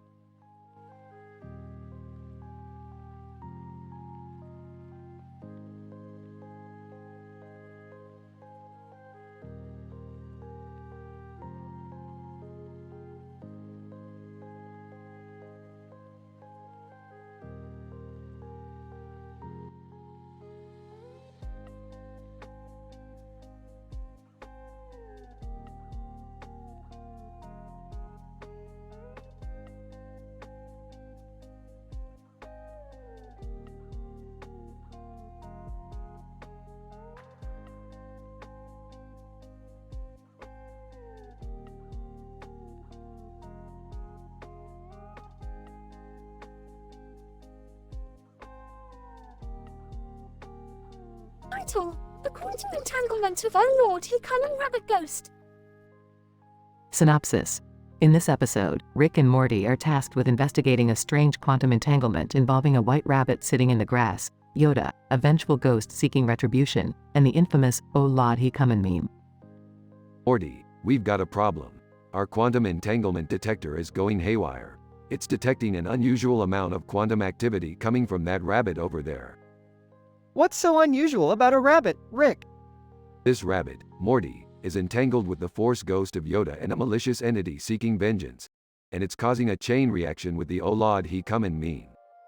What does that even mean, Rick? It means that we have to stop this entanglement before it rips apart the fabric of reality as we know it. As Rick and Morty investigate, they find themselves chased by a pack of angry rabbits, leading to a hilarious chase through the fields. But when they finally face the vengeful ghost, things take a turn for the worst. Vengeful ghost, you have meddled in things that mortals were not meant to comprehend. Prepare to face the consequences of your actions. Morty, we've got to stop this ghost before it's too late. In a hilarious turn of events, Rick and Morty team up with the Olad Come meme to defeat the vengeful ghost, resulting in forces beyond comprehension colliding in a catastrophic explosion. Pandex. Well, I guess that takes care of that. As the dust settles, Rick and Morty contemplate the absurdity of it all, realizing that life and the universe are much more complicated than they ever imagined.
Title: The Field Hockey Fiasco.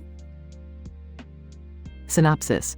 The episode revolves around a game of field hockey where Rick, Morty, Jerry, and Beth find themselves pitted against each other, all wielding skis and poles while trying to hit a ball in the air.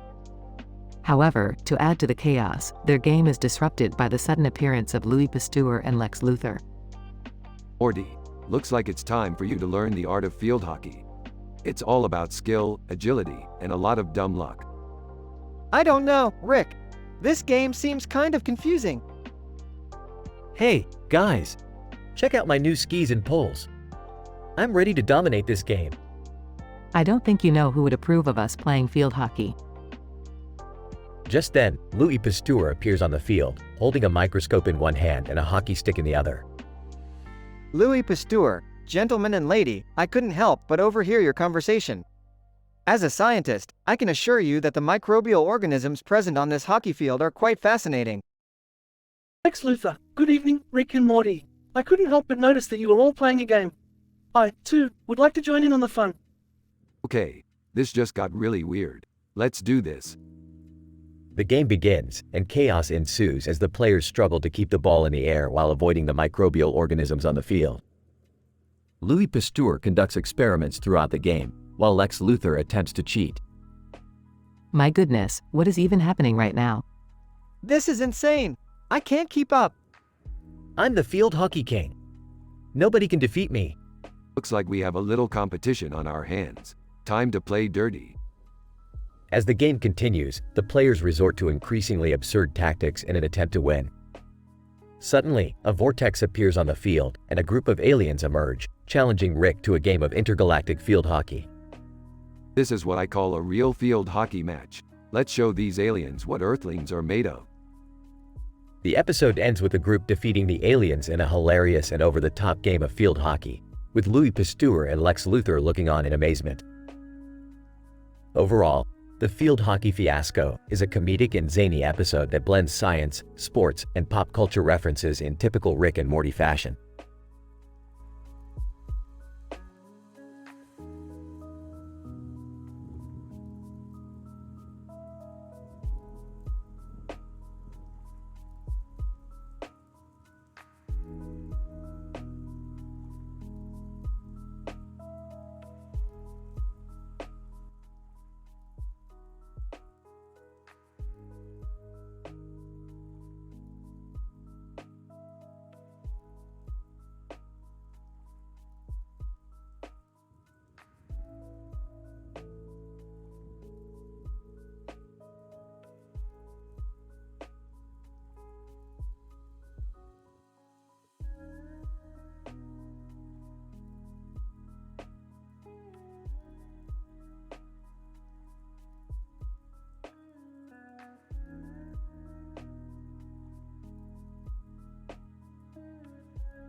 Title: The Quantum Adventure of Chucky, Luck, Cricket, and Pikachu.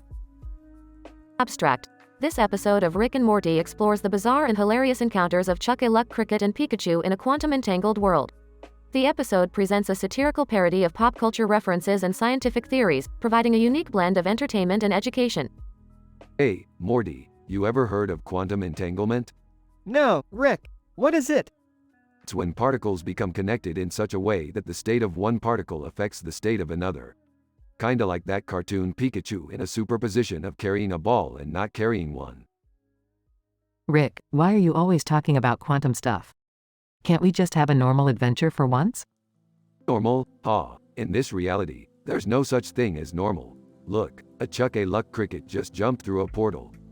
Chucky Luck Cricket. Hey, guys. I just won $1 billion at the casino. Who wants to party with me? Pikachu. Pika. Pika. Whoa, hold on there.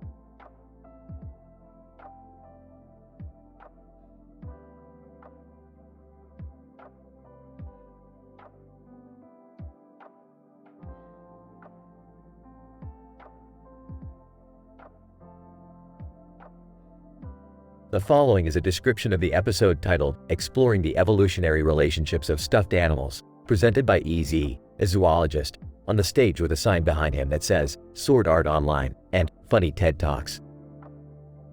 Easy. Good evening, ladies and gentlemen. Tonight, I am excited to present to you my research on exploring the evolutionary relationships of stuffed animals. The presentation begins with the history and evolution of stuffed animals, from their origins as taxidermy forms to modern-day plush toys.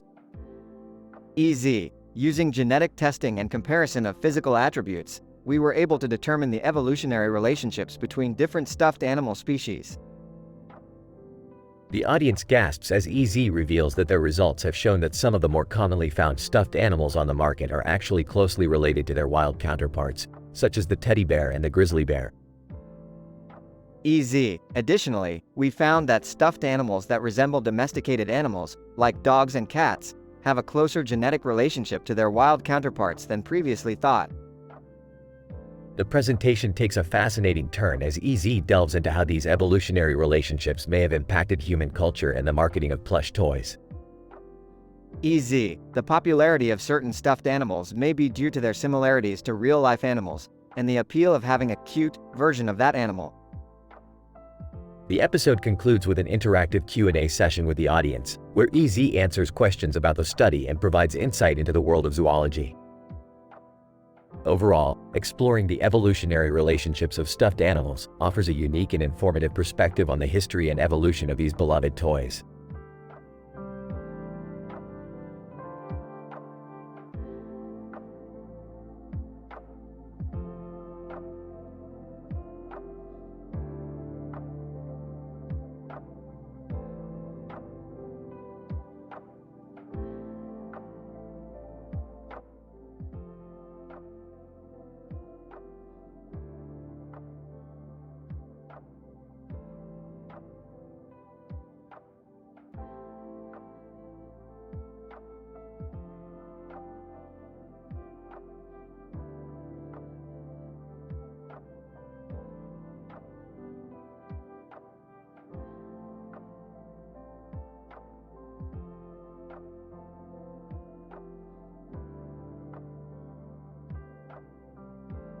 Title: Temporal Paradoxica, The Gunman in the Forest.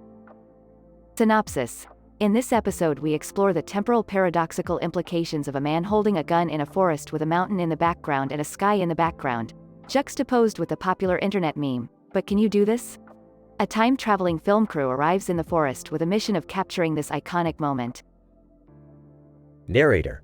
The time-traveling film crew was equipped with the latest technology in temporal paradox prevention and event recording.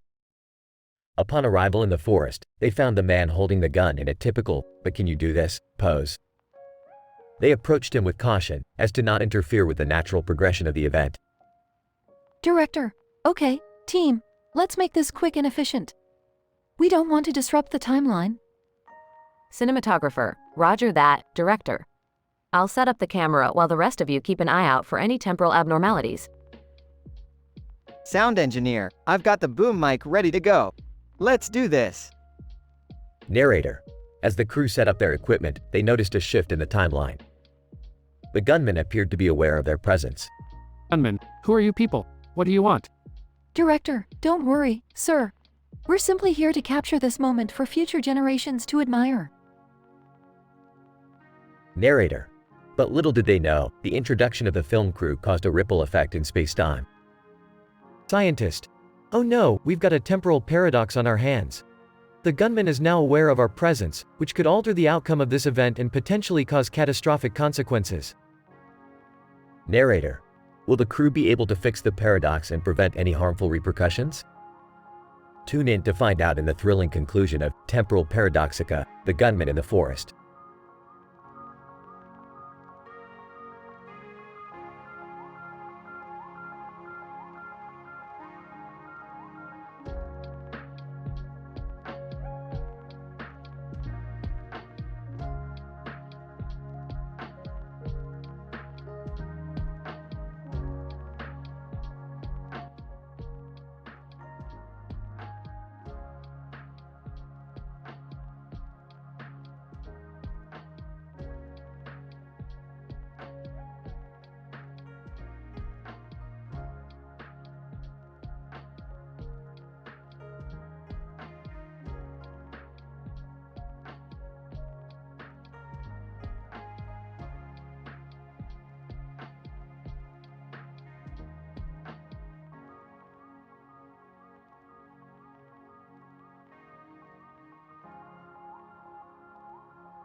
Narrator. In this episode, Rick, Morty, Summer, and Jerry from the popular sci-fi show, Rick and Morty, enter the fictional world of SpongeBob SquarePants. The gang becomes involved in a biochemical experiment as they help transform SpongeBob back to his original form after getting injected with snail plasma by Squidward. This is fascinating, Morty. We're dealing with the properties of snail plasma here. Did Squidward even consider the effects of this injection on SpongeBob's physiology? I don't think so, Rick. I mean, SpongeBob turned into a snail. Let's focus on the task at hand. We need to reverse the effects of the injection and help SpongeBob. I'm not sure about this. I love SpongeBob and all, but I'm not exactly well versed in biochemistry. Narrator. Despite Jerry's hesitance, the group proceeds with the experiment. Using their knowledge of biochemistry, they devise a plan to neutralize the snail plasma in SpongeBob's body. Alright, let's get to work. Morty, hand me the microbe sampler and beaker. Narrator. As they work on the experiment, they hear a faint meowing in the background. It's Gary, meowing in distress. Realizing that Squidward might have injected Gary with snail plasma as well, the gang quickly turns their attention to him. Leave it to Squidward to mess everything up. We have to stop him. But how do we do that? He's a skilled musician with a creative mind. We'll have to think outside the box, Jerry. Morty, hand me the phone. Narrator. Using the phone as a distraction, Rick, Morty, Summer, and Jerry manage to take down Squidward and administer the antidote to Gary. In the end, SpongeBob is restored to his normal form, and the gang celebrates their success. That was amazing. We just saved the day, Morty. Yeah, nothing like a little biochemistry to get the adrenaline pumping. And Squidward got what he deserved. Revenge is sweet. Ah, I'm just glad everything turned out okay in the end. Narrator. And with that, the group returns to their own world, leaving behind the animated world of SpongeBob SquarePants, having left their mark on the iconic characters in the science of biochemistry.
Narrator. A cartoon family embarks on a perilous journey that brings them into a realm dominated by web-spinning arachnids. In this episode, the Smith family, consisting of Rick, Morty, Summer, and Jerry, find themselves trapped in Velma Green's colossal spiderweb in the grim adventures of Billy and Mandy universe. The story takes place when Velma, a cunning spider queen, aims to transform the Smiths into forever spider minions and take them to her abdomen. Morty, we're in some kind of warped cartoon universe. I hope you have a plan. I don't know, Rick. These spiders and this web are huge. Guys, look at that spider queen. I think she's going to turn us into spiders. Oh no, I don't want to be a spider. This is a nightmare. Narrator. The audience watches as Velma describes in intricate detail the transformation process, leaving the Smiths in abject fear. The episode is filled with references to the grim adventures of Billy and Mandy. The creative team behind the episode ensures both authenticity and attention to detail, making the experience immersive and engaging. I don't think so, Morty. I have a plan that just might work. Geez, Rick, what's the plan? Guys, we have to escape from here before it's too late. What's the plan, Rick? I can't handle being a spider. Narrator. With quick thinking, Rick concocts a brilliant escape plan, which involves tricking Velma and escaping through the spiderweb.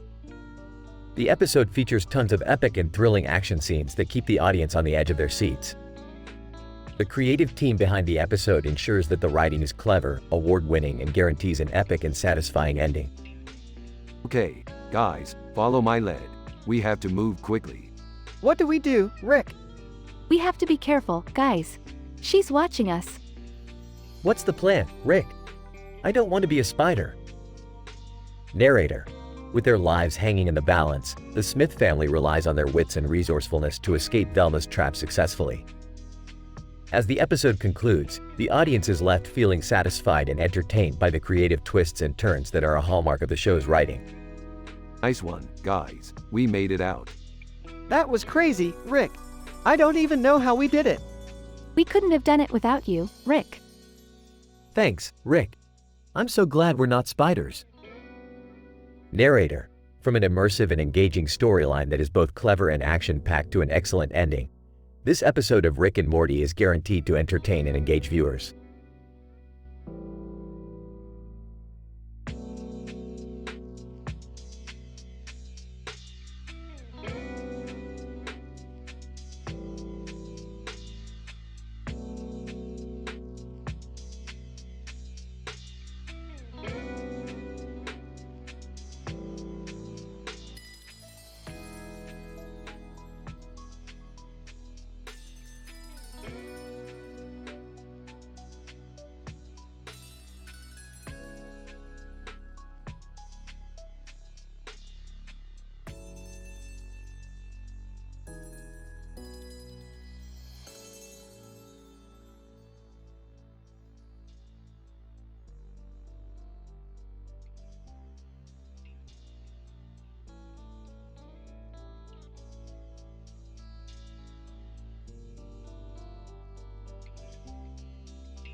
Scientific PhD university level description of Rick and the Purge 1.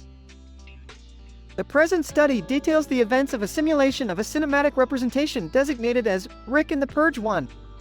In this simulation, 4 individuals, namely Rick, Morty, Summer, and Jerry, navigate through a world with a highly distressing purge ritual. These individuals navigate the world while attempting to evade and outsmart the masked purgers who frequent the streets. Throughout the simulation, the protagonists are exposed to several tense encounters, including an encounter with a family in a mansion that was under attack by purgers. A further analysis of this segment of the simulation reveals it as similar to the climax of the original Purge film, where the Sandin family was under siege by a group of purgers. The protagonists are subjected to several violent encounters, and their escape is facilitated through the use of weapons, as well as their ability to utilize their wit and cunning to outsmart the purgers. An analysis of the dialogue reveals their interactions to be witty and clever, with several references to the original Purge film, such as characters and scenes. The study concludes with a satisfying ending where Rick, Morty, Summer, and Jerry successfully evade the Purgers and escape the world of the Purge. While it is not entirely clear if events such as the Purge can occur in our reality, this simulation provides a unique perspective on the potential consequences of a world where such events occur. Morty, you know what they say. If you can't beat 'em, join 'em, then beat 'em. Aw, Rick, that doesn't really make any sense. Shut up, Morty. We've got purgers to take care of. I'm not sure I'm ready for this. I've never even held a gun before. Roger, you picked the wrong night, folks. It's Purge night. Oh, we'll see about that. I don't know, Rick. This seems really dangerous. Morty, when did you turn into such a wuss? It's just a bunch of people wearing masks. Summer, sarcastically, yeah, nothing to worry about. Just a bunch of people with guns and knives waiting to kill us. Screams. Just keep quiet, Jerry, and follow our lead. Okay, but you'd better have a plan. I always have a plan, Morty. First, we break into this mansion and wait for those guys to come to us. That's your plan? To hide in a mansion and hope for the best? Trust me, Summer, I know what I'm doing. Roger, bangs on the door. We know you're in there. Come out and play. Shh, everybody stay quiet. I think they're gonna break the door down. Faints. Great. Now what? Now, we wait.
Opening scene.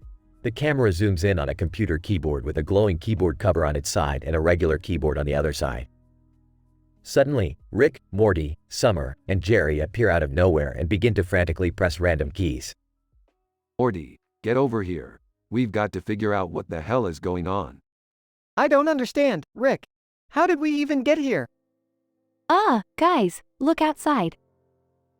The camera shows that they are now plummeting through the sky and into a brightly colored world filled with strange creatures, vibrant landscapes, and a giant robot.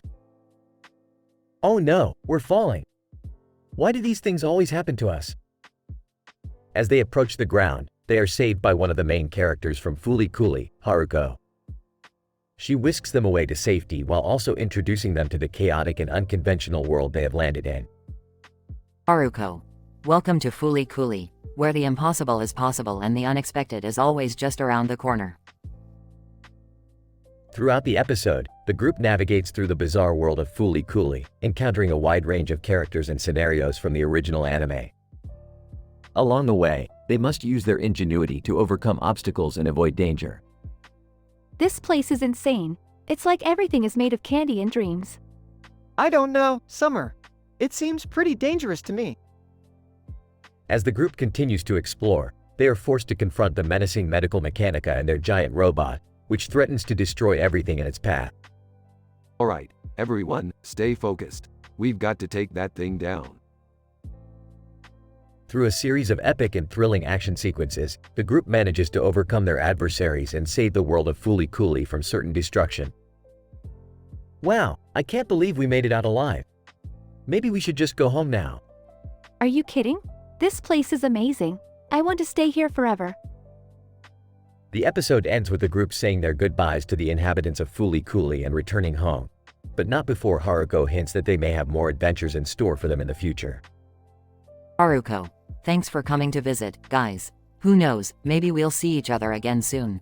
Until then, keep on adventuring.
Title: Interdimensional Gastric Odyssey, a case study of adaptation and teamwork in One Punch Man. Introduction. This episode explores the adaptation and teamwork skills of characters in an interdimensional experiment. The plot revolves around a group of anime characters, Morty and Summer, who steal Rick's portal gun and enter the world of One Punch Man. After being swallowed by Pig God, they meet Eyesight, and together they devise a plan to escape from the giant creature's stomach. Scene 1. The scene opens with a group of anime characters, Morty and Summer, standing next to each other, gazing at the cloudy sky filled with stars. Rick's portal gun appears on the ground behind them, prompting Morty and Summer to steal it and jump into the portal. Scene 2. The duo lands in the One Punch Man anime world, where Pig God sneaks up behind them and swallows them. Inside the stomach, they meet Eyesight, a hero who is also trapped inside the creature. Scene 3.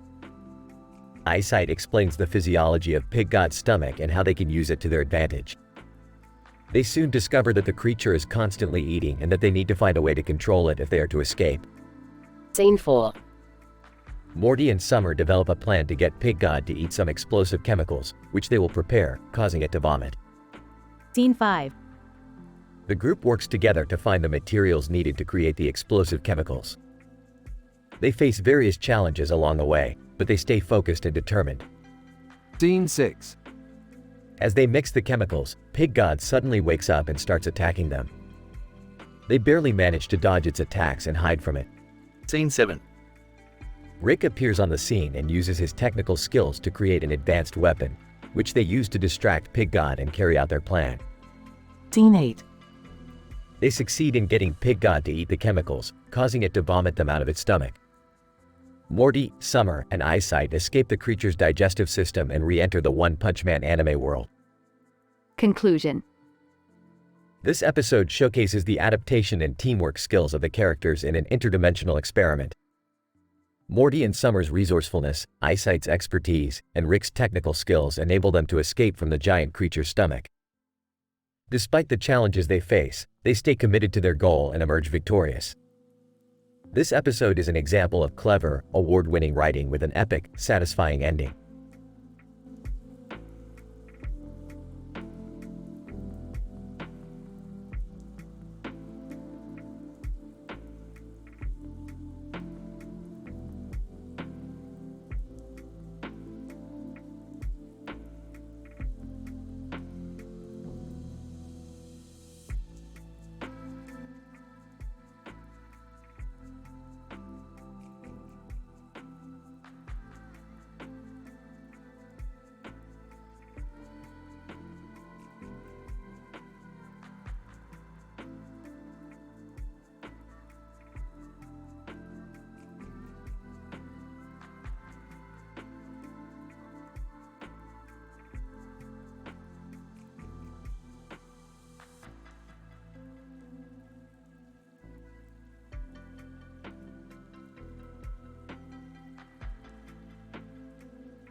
Narrator.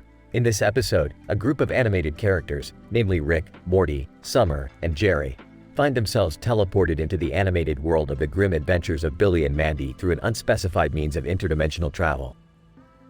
Upon arrival, they are immediately confronted by Velma Green, the Spider Queen from the animated show, who ensnares them in her massive web lair. Appears we've entered a cartoon universe based on the grim adventures of Billy and Mandy. Interesting. That's great, but how do we get out of here without being turned into spider minions? Oh geez, this is freaky. I hate spiders. Can't we just reason with her and convince her to let us go? Velma Green, ha, foolish mortals, you cannot escape my grasp. I will soon devour your souls and add your bodies to my brood. Narrator.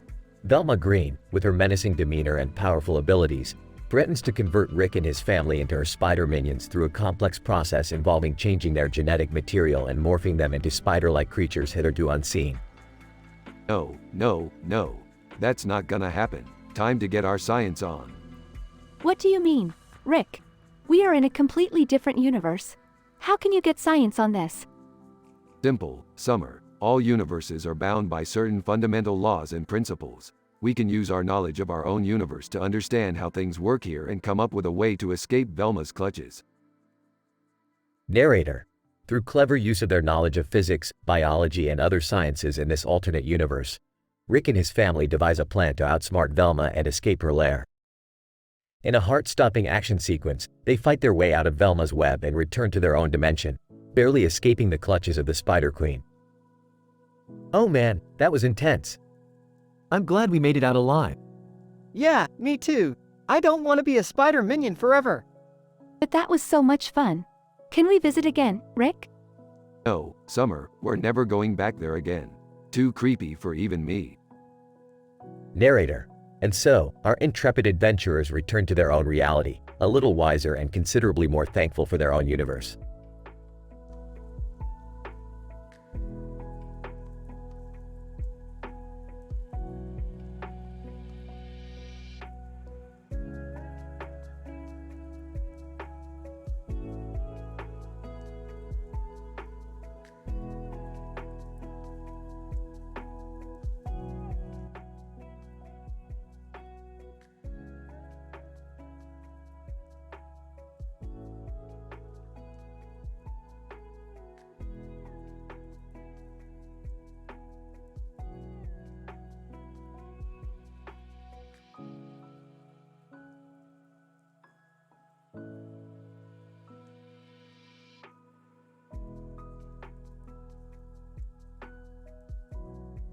Opening shot shows a futuristic city with a large moon in the sky and a distant city in the distance with a distant moon in the sky.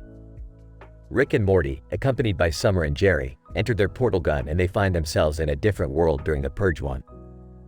The world of the Purge is characterized by a dystopian society where for 12 hours, all crime including murder is legal. They land inside the mansion of the Sandin family and are suddenly confronted by armed creepy masked purgers.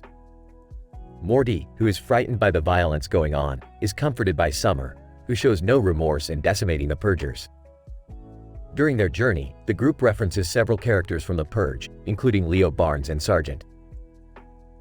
Jerry, who is not skilled in fighting, accidentally kills a purger with a golf club.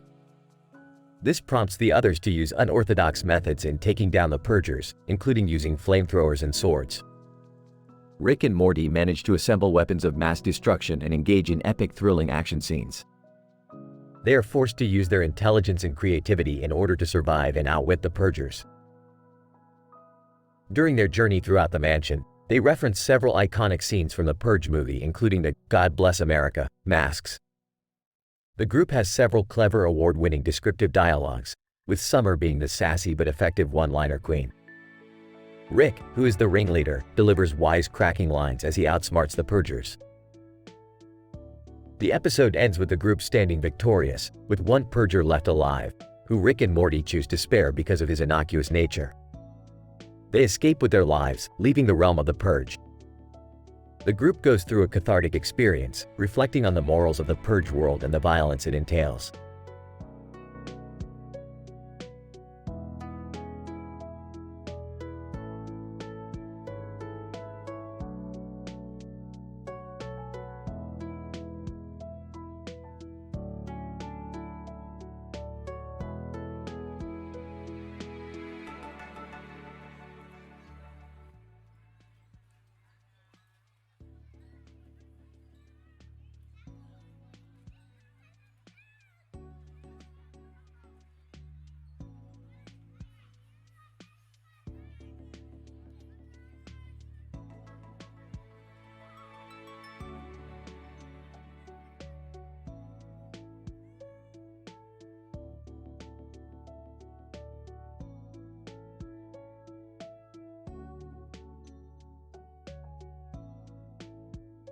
Narrator. In this episode, we observe a man walking down a street while holding two books in his hands, which triggers a series of events leading to an interdimensional adventure. Rick, Morty, Summer, and Jerry are accidentally drawn into the world of Fooly Cooley, a universe parallel to their own, where they immediately encounter Mimima. Mima, this is a highly illogical dimension we have been transported to. The scientific properties of this world are vastly different from what we are accustomed to. Yeah, this place is crazy. There's robots just popping out of people's heads and baseballs with superpowers. And who is that guy with the guitar? He's been following us around everywhere. I don't know what's going on, but this is some serious business. We need to find a way back home. Narrator. The group embarks on a quest to navigate the strange and confusing world of Fooly Cooly while attempting to locate the portal that will return them home. Along the way, they encounter a plethora of unique characters and experience various challenges, putting their scientific knowledge to the test. Mamima, you think you're so smart with your science and your logic. But in this world, nothing makes sense, and that's okay. But that's where you're wrong, Mamima. Science is about exploring the unknown and making sense of what seems impossible. Narrator. The group works together to apply their scientific expertise to overcome obstacles and outsmart the villains. They ultimately find the portal back to their own dimension, but not before an epic showdown with the big bad villain. This is it, guys. We've come so far. We can't give up now. Narrator. In a dramatic finale, the group manages to outwit the villain using their science knowledge, ultimately making their way back home. The episode ends with the group feeling more confident in their scientific abilities and ready to take on any adventure that comes their way.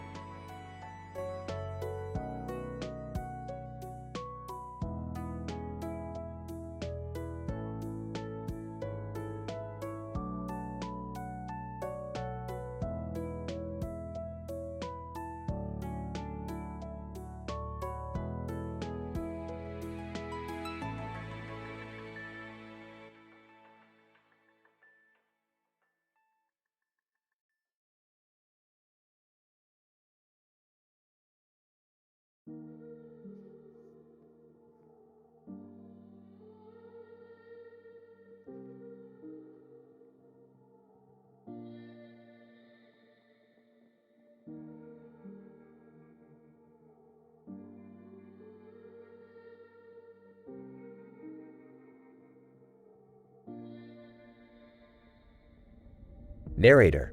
In this episode, the team of Rick, Morty, Summer, and Jerry find themselves standing in a room with a giant green screen in the background and a giant pink and green screen in the middle.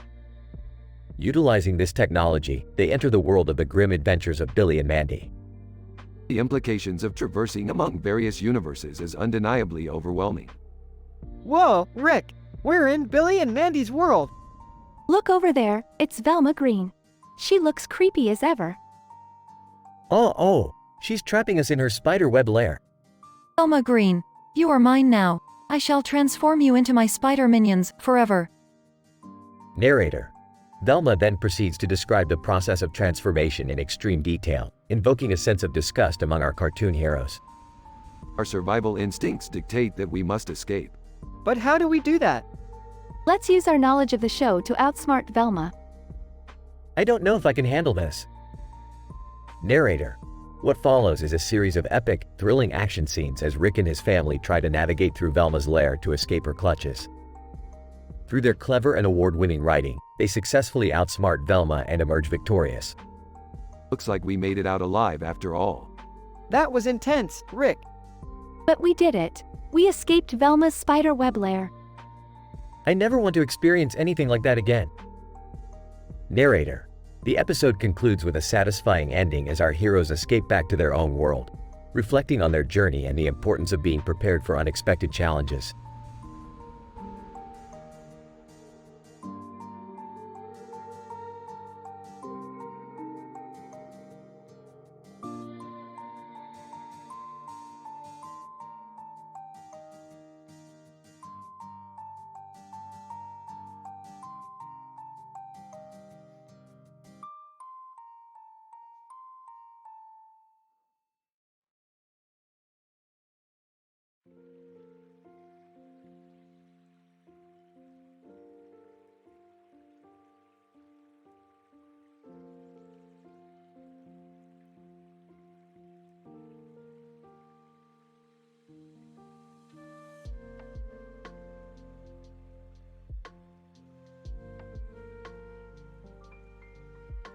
Opening shot of the episode shows two pictures of a man standing on a pier and a man standing on a boat dock with birds flying around. Rick, Morty, Summer, and Jerry find themselves in the world of the Purge One, where all crime is legal for one night a year. Landing inside the mansion of the Sandin family, They are forced to fight off a group of creepy, masked purgers who have broken into their home. It's like we're in some messed up horror movie. Actually, it's more like a social experiment gone wrong. The government is using the purge to control the population and eliminate the poor. As the purgers close in on them, the group must use their wits and weapons to survive. There are tons of thrilling action scenes reminiscent of the Purge movie, as the group fights off the creepy masked purgers. I can't believe people actually do this for fun. This is insane. What kind of society allows this? The group eventually makes it to the Sandins' panic room, where they find the family hiding. They team up to fight off the remainder of the purgers. Sandin family, thank you so much for saving us. We thought we were done for. No problem. We have a knack for getting out of tough situations. As the purge sirens signal the end of the night, the group leaves the mansion unscathed. I hope we never have to come back here again. Agreed. This was a nightmare come to life. The episode ends with Rick creating a machine that allows them to travel to different dimensions and time periods. But Morty destroys it, saying they need to learn to appreciate where they are and what they have. Let's just go home and be thankful we're not in a world like that. The group walks off into the sunset as the screen fades to black.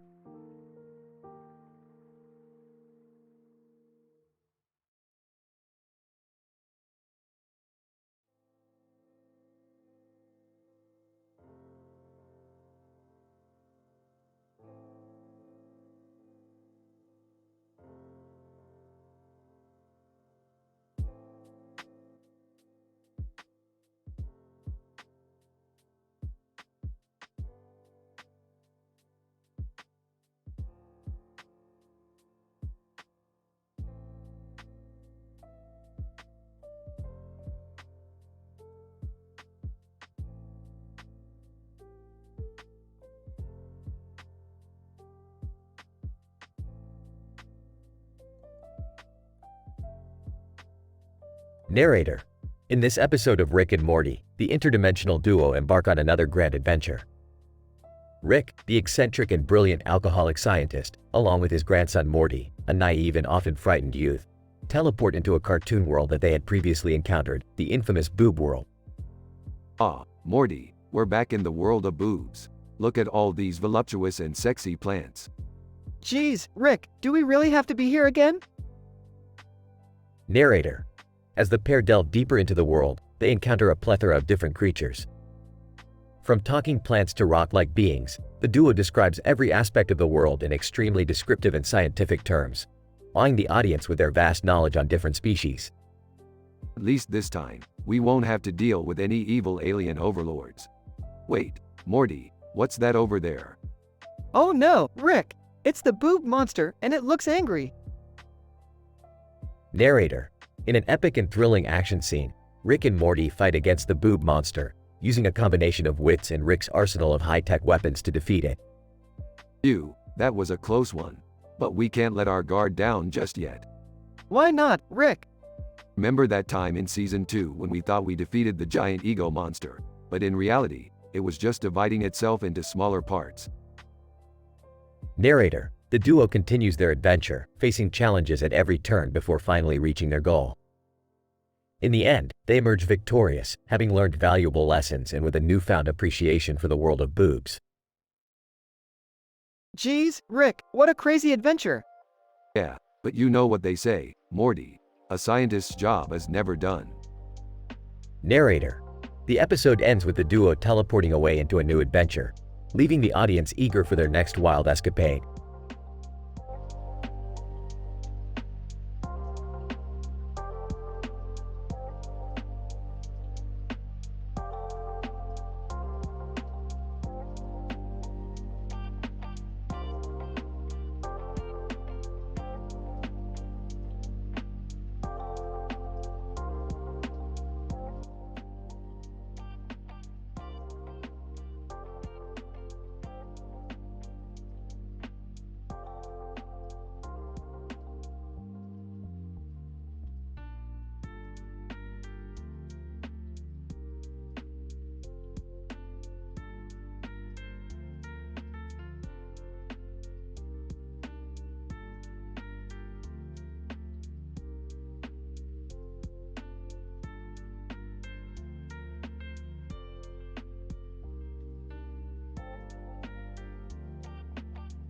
Narrator. In this episode of Rick and Morty, the gang, consisting of Rick, Morty, Summer, and Jerry, are in for a wild ride as they accidentally plummet into the world of Fooly Cooly. Taking on a remarkable and drastically different art style, the contrast between the two worlds becomes immediately apparent, and the characters are left in a state of bewilderment. But in the tetra-dimensional universe as this, the laws of physics don't add up here. Geez, Rick, this place is weird. I feel like I'm in an acid trip. Can we even comprehend how things work in this world? Narrator.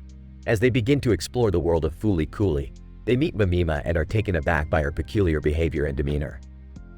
The gang then takes on a journey filled with eyebrow-raising events, action-packed scenes, and references to numerous characters from the anime. Mimima, what brings you guys here? Y'all seem out of place, but then again, everyone here is a little wacky. Narrator. As they continue to spend time in the world of Fooly Cooly, they learn to adapt to the different physics and the strange behavior of its inhabitants. The climax of the episode is a jaw-dropping action sequence, which includes an epic battle that sees the protagonists team up with several characters from the show. I never thought I'd be fighting giant robots in a world that doesn't abide by our laws of science. I think my brain cells are overloaded. I don't even know where to look. This is the craziest thing I've ever experienced. Narrator. The episode ends on a satisfactory note as the gang returns to their universe, realizing how their experience in Fooly Cooly has changed them. They have a newfound appreciation for their world and the physics that govern it. I must say, returning to our universe is quite refreshing. Yeah, it's good to be back to normal. I'll never take our universe for granted again. I'm just glad we made it out in one piece.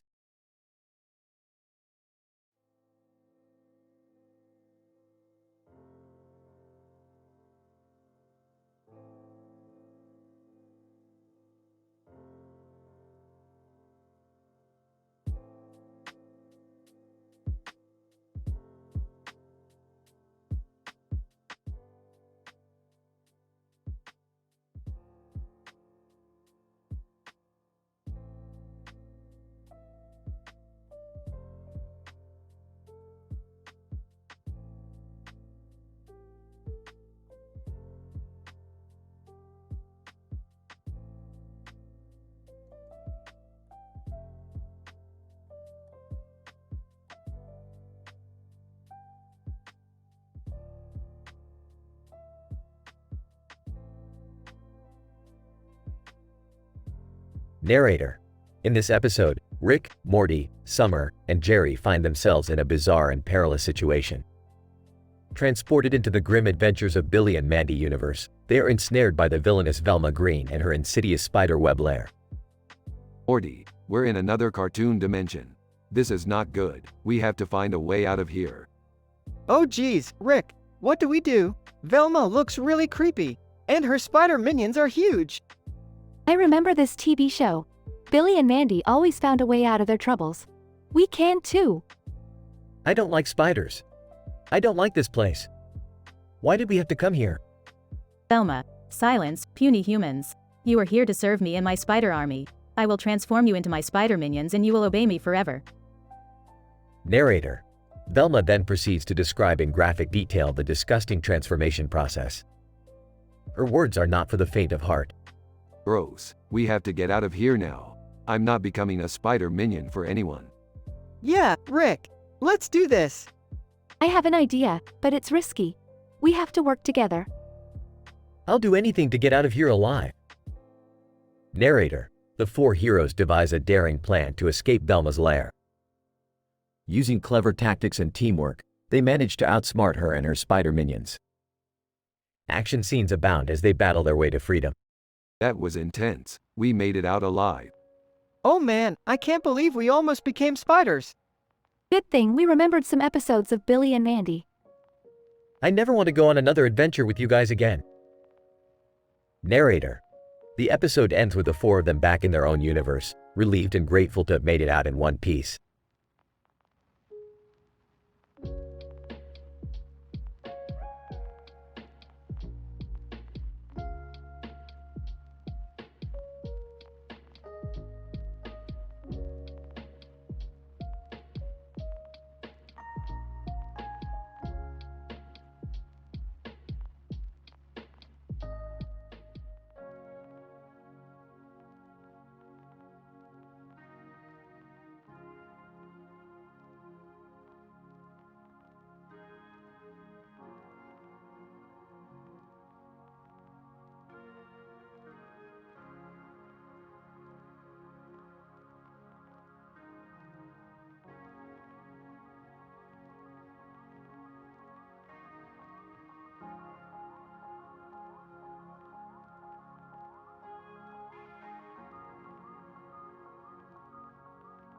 Narrator.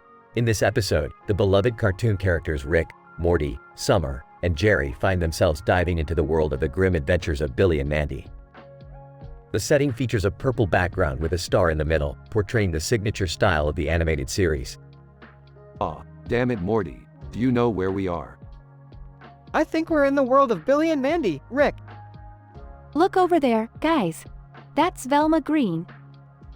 Isn't she that spider lady who traps people in her web and turns them into her minions? Narrator. The group soon finds out that Velma has indeed trapped them in her spiderweb lair. She explains in detail how she plans to morph them into her spider minions forever. Velma. You see, my dear guests, once I inject you with my special venom, you will shed your human skin and become my spider minions. You will reside in my abdomen and serve me forever. Narrator. What follows is a thrilling and action-packed adventure as Rick and his family attempt to escape Velma's grasp. Rick, what do we do? I'm thinking, Morty, just keep your head on a swivel and stay sharp. Look, a green diamond. That must be the key to getting out of here. Narrator. The group faces many challenges and obstacles, referencing popular scenes and characters from the grim adventures of Billy and Mandy. However, they ultimately succeed in escaping Velma's lair and thwarting her evil plans. Ah, we did it, Morty. Another close call, but we came out unscathed. Yeah, that was pretty intense. I can't believe we made it out alive. You know, for a minute there, I thought we were going to be trapped forever. Narrator. This episode features thrilling action, clever writing, and a satisfying ending, perfectly capturing the essence of the beloved cartoon series, The Grim Adventures of Billy and Mandy.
Title: The Interdimensional Unicorn Cooking Championship. Intro.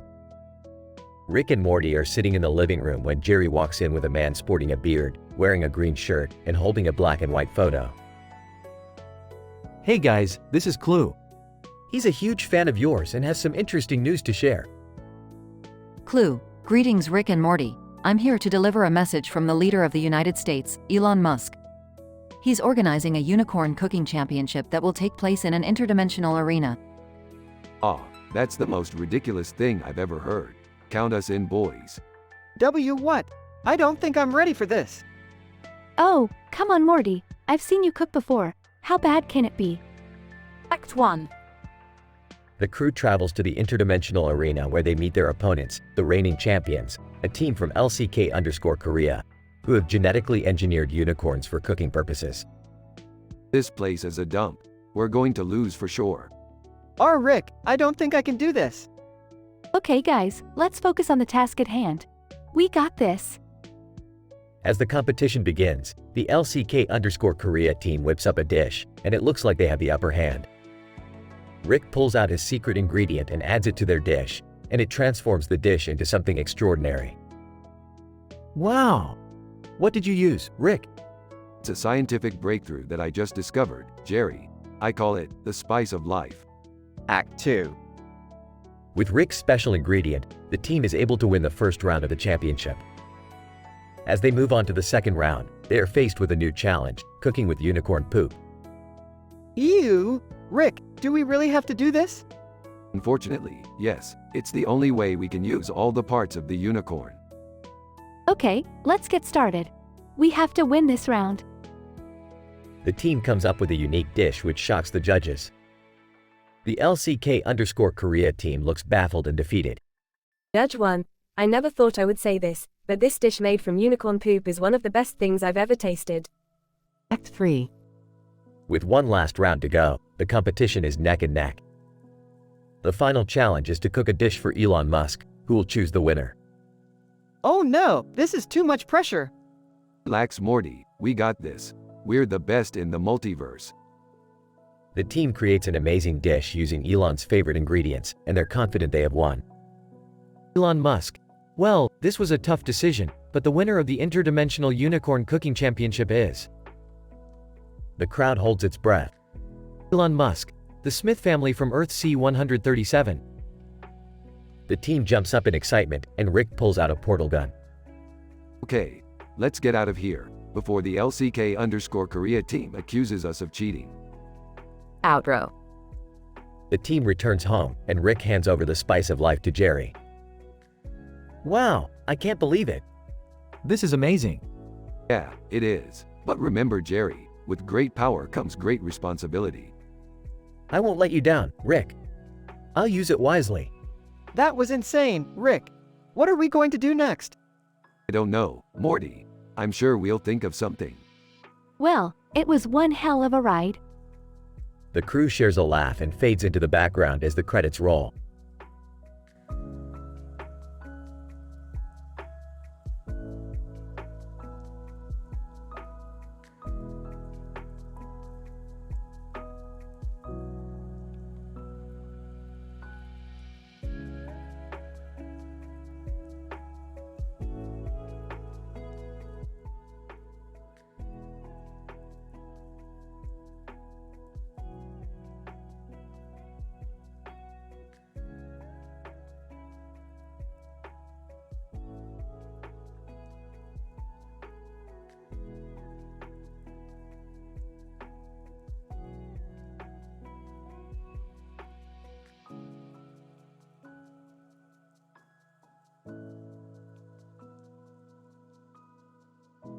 Title: Ghoulish Graveyard Encounters and Bar Quantum Computer Heist. Synopsis: Rick and Morty visit a cemetery with multiple dimensions where they encounter various ghoulish entities. After fighting off a horde of zombie-like creatures, they stumble upon a bar filled with quantum computers, guarded by a group of extraterrestrial beings.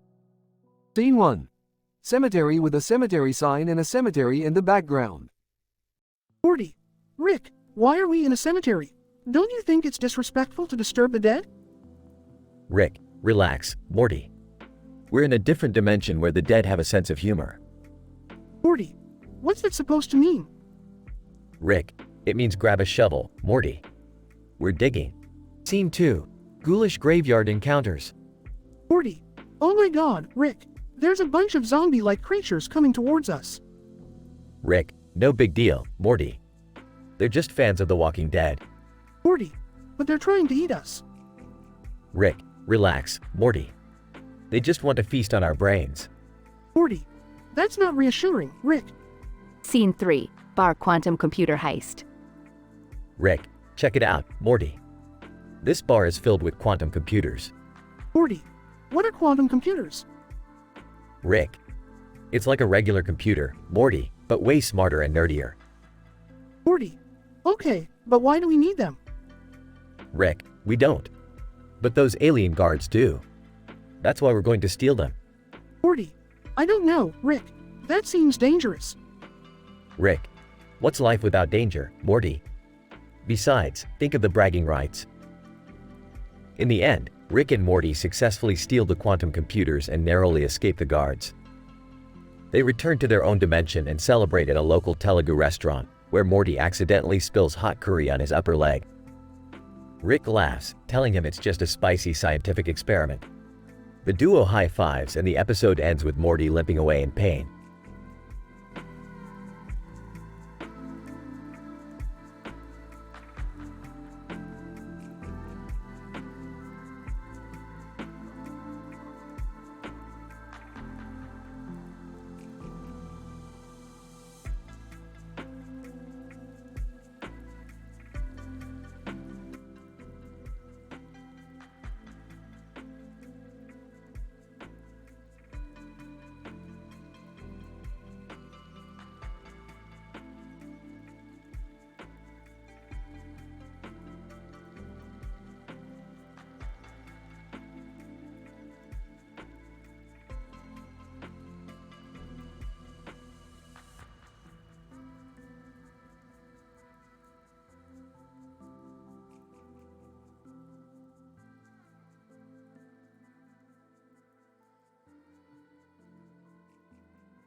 Narrator. The episode opens with an establishing shot of a field, where a pack of dogs are gathered together. Among them is the English Springer Spaniel, Timothy Chalamet, whose fur glimmers in the sunlight due to his phosphorus-rich diet. Suddenly, a man in a green cloak appears in the distance, causing the dogs to perk up and wag their tails. Timothy Chalamet. Who is that man in the green cloak? Zara. That must be the one who invited us to the zombie family reunion. Narrator. As the man approaches, he introduces himself as the organizer of the event. Excited to catch up with family members from beyond the grave, Timothy Chalamet and Zara decide to attend. Timothy Chalamet. I hope the zombies don't try to eat us. Zara. Don't worry, I've heard they've been given a strict vegetarian diet. Narrator. Upon arriving at the reunion, they are greeted by hordes of zombies decked out in party hats and balloons. Zombie uncle, welcome to the family reunion. It's been ages since we've seen any living beings. Do try the eyeball canopies, they're to die for. Timothy Chalamet. I'll stick to the vegetarian options, thanks. Zara. I've always wanted to meet our zombie ancestors. This is so exciting. Narrator. As the party continues, Timothy Chalamet and Zara dance along with a zombie horde to classic tunes like Thriller and Monster Mash. They also receive many warm greetings from their undead relatives. Zombie grandma. Oh my, look at little Timothy all grown up and glowing. You've obviously been taking good care of yourself. Narrator. As the night winds down, Timothy Chalamet and Zara feel satisfied with their zombie family reunion experience. Timothy Chalamet. That was the most unique party I've ever attended. I never thought I'd say this, but hanging out with zombies was actually pretty fun. Zara. And just think, we'll get to do it all again in another 50 years or so. Narrator. As they make their way back to the field, Timothy Chalamet and Zara feel content and happy, basking in the phosphorescent glow of their memories from the reunion.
The following is a high-energy and humor-filled episode of Rick and Morty, described in scientific discourse.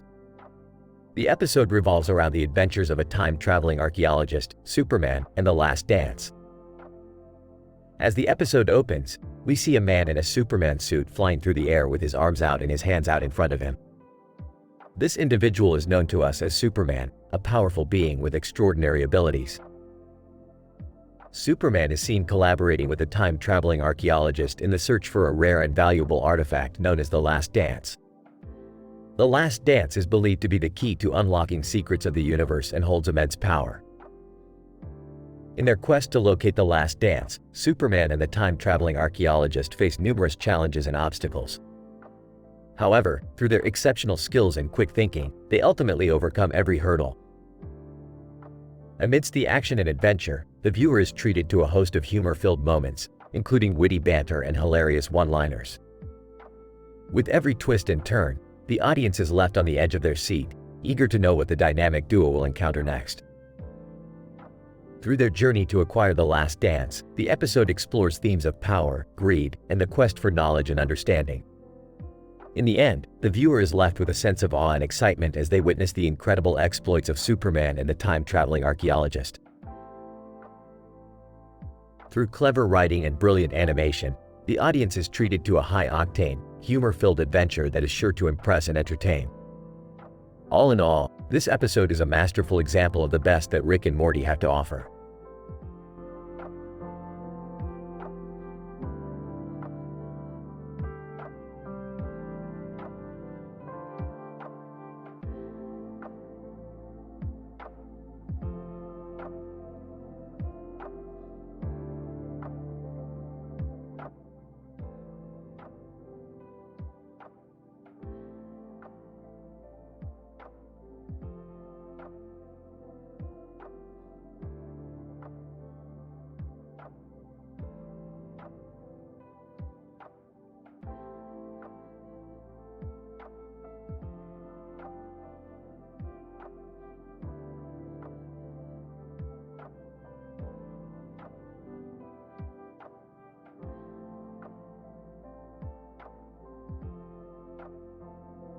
Title: The Interstellar Adventures of Rick and the Arctic Billie Eilish Encounter.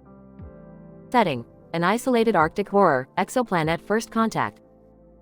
Characters: Rick, Morty, woman with white hair and red eyes wearing a black top and white wig with red and blue eyes. WWRE, Billie Eilish, sociologist, geologist, and draws.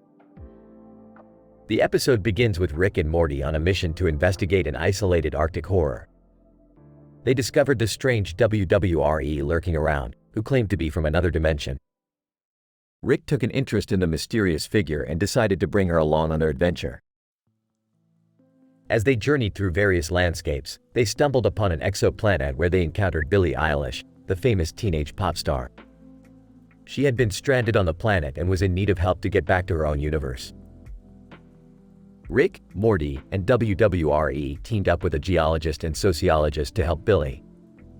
Through their various scientific skills and some hilarious hijinks, they were able to construct a portal that would take her back to her own universe.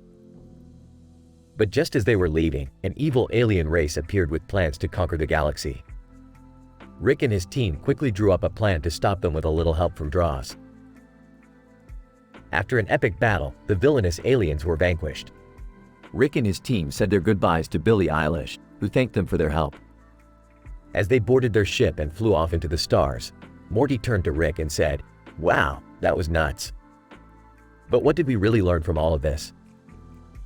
Rick replied with a grin, "Morty, when you're out there exploring the universe, you never know what kind of crazy, teen-rated adventures might come your way."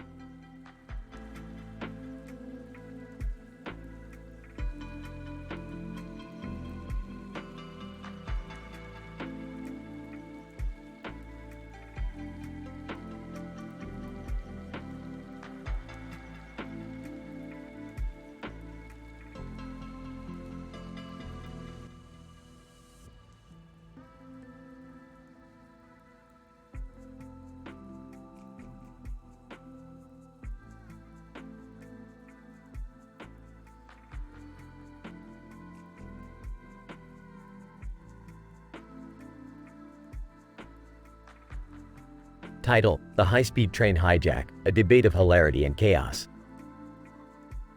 In this hilariously chaotic episode, Rick and Morty hijack a high-speed train traveling down train tracks next to a forest and power lines in the background with a sky background. Using their wit and mad scientist skills, they take control of the train and turn it into a comedic debate show. As the train speeds through the landscape, Rick and Morty challenge each other to ridiculous, scientifically absurd debates, with each trying to outdo the other in humor and outrageousness. Rick, Morty, what's the likelihood of a pickle achieving sentience and taking over the world? Morty: I don't know, Rick, but I give it a 69% chance of happening. Rick: Nice. Things take a turn for the worse when a group of intergalactic aliens board the train, looking to cause mischief. With the help of his grandson, Rick unleashes a flurry of hilarious insults and pranks on the aliens, causing them to flee the train in fear. Morty: Rick, how did you scare off those aliens? Rick: Oh, Morty, I just used a little thing called science. And also a whoopee cushion. As the hijacked train comes to a stop, Rick and Morty contemplate their next adventure. But not before leaving a trail of laughter and chaos in their wake. Morty: Hey Rick, what do you call an alien who's bad at math? Rick: I don't know, Morty, what? Morty: An extra terrible. They both burst out laughing as the scene fades to black, leaving the audience in stitches.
Title: The Case of the Yellow-Eyed Men and the Vampire Beauty Pageant.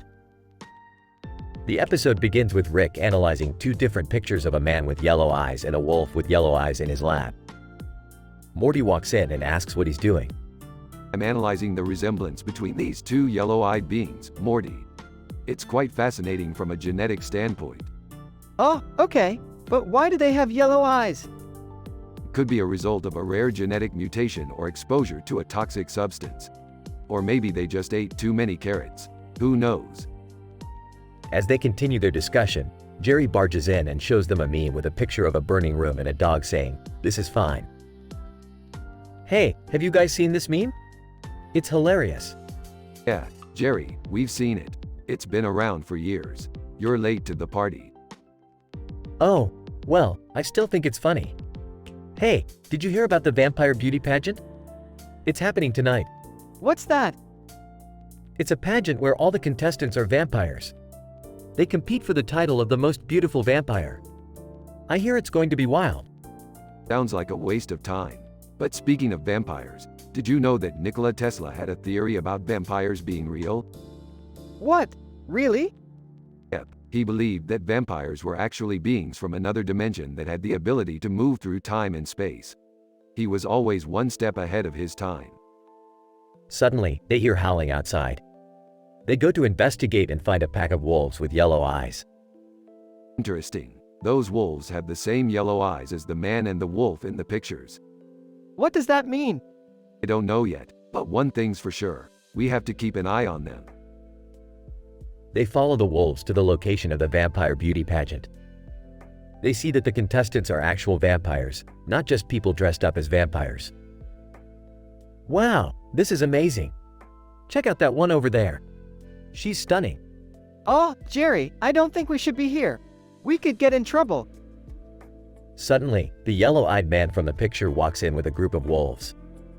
Yellow-eyed man. Greetings, vampires. I have come to claim what is rightfully mine. Oh, this doesn't look good. As chaos ensues, the group has to fight off the wolves and the yellow-eyed man, while also trying to escape the wrath of the angry vampires. In the end, they're able to defeat the threat and escape unharmed. That was so cool. I can't believe we survived. Survived? We didn't just survive, Jerry. We saved the day, and we also uncovered some interesting findings about the connection between the yellow-eyed beings. Really? What did you find out? I'll tell you later, Morty. Right now, I need a drink. The episode ends with Rick taking a swig of his drink and the rest of the group looking around in awe at the aftermath of the battle.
Title: The Javanese Shapeshifting Spy Thriller at O's Costco. Synopsis. The episode starts with Rick and Morty walking past a car in front of a building with a neon sign that reads, O's Costco. Rick mentions that they are there to find a rare Javanese herb that can enhance the potency of his latest invention. Morty asks why they couldn't just buy it online, to which Rick replies, because where's the fun in that? As they enter the store, they notice that something is off. The customers and employees are all shapeshifters, constantly changing their appearance to blend in with the environment. Rick and Morty quickly realize that they have stumbled upon a shape-shifting spy ring that is trying to steal the Javanese herb for their own nefarious purposes. Rick and Morty use their scientific know-how to blend in with the crowd and gather information about the spies' plans. They soon discover that the spies are trying to use the herb to create a love potion that will make everyone in the world fall in love with them. Rick and Morty team up with a group of shape-shifting rebels who are trying to take down the spy ring. Together, they engage in a crazy, hilarious, and action-packed battle that involves everything from laser guns to flamethrowers to sentient shopping carts. Amidst all the chaos, Rick and Morty manage to sneak into the spy ring's lair and steal the Javanese herb. They use it to create their own love potion that they use to disorientate the spies and defeat them in a final showdown. As they leave O's Costco triumphantly, Rick turns to Morty and says, "Looks like love really is a chemical reaction after all." Morty responds, "Thank God we're not chemists." And with that, they fly off into the night, ready for their next crazy adventure. Dialogue! Alright, Morty, we're here to find that Javanese herb. Keep your eyes peeled for anything unusual. Oh, Rick, have you seen this place? It's a Costco. What could be unusual about it? This is no ordinary Costco, Morty. Trust me. Customer. Shape-shifting. Excuse me, sir, would you like to try our new sample? It's made from 100% real meat. Real meat? That's a new one. Nice try. But we're not falling for your shape-shifting tricks. Employee, shape-shifting, welcome to O's Costco. Would you like a shopping cart or a basket? Oh, I'll take a basket. I don't need a cart. I've got these. Holds up his portals, but thanks for asking. Rebel, shape-shifting, you two look like you could use some help. We're trying to take down this spy ring. You in? Us? Take down a spy ring? I don't know, Rick, sounds kinda dangerous. Dangerous? Morty, we're scientists. We live for danger. Spy. Shape-shifting. Looking for something, gentlemen? As a matter of fact, we are. And I believe you have it. Spy. Ah, the Javanese herb. You really think you can just waltz in here and take it from us? Waltz in? Morty, did we waltz in here? I must have missed that part. No waltzing. Just some good old-fashioned science. Let's do this.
Title: The Quantum Cuisine Catastrophe. Synopsis. The episode starts with Rick and Morty visiting a strange restaurant located in the middle of the food court. The restaurant's name is written in an unknown language, and it has a large sign on the wall with a quantum entangled pattern that baffles Rick. Beth and Jerry join them to try the infamous molecular gastronomy dishes and mock Rick's skepticism towards the culinary arts. I don't understand why people waste time and resources creating these gimmicks. Food is fuel, not art. Come on, Dad. You're always experimenting with different dimensions and quantum theories. How is this different? I'm with Dad on this one, Mom. Last time we tried space sushi, I almost vomited antimatter. As they sit on a red bench in the middle of the room, a peculiar figure approaches their table. It's Doofus Rick, wearing a chef's hat and apron, and carrying a tray full of experimental dishes. Doofus, hey, guys. Welcome to Doofus Rick's Amazonian Quantum Kitchen. Today's menu is out of this multiverse. We have molecular goop, quantum jello, and gravity-defying soup. HMPH, typical Doofus Rick, always copying other Rick's inventions without understanding the science behind them. I'll have the soup, please. Is it spicy? Doofus, no, it's just oscillating between different dimensions and flavors every second. But don't worry, it's safe for humans. Mostly. I'll try the jello, please. What's in it?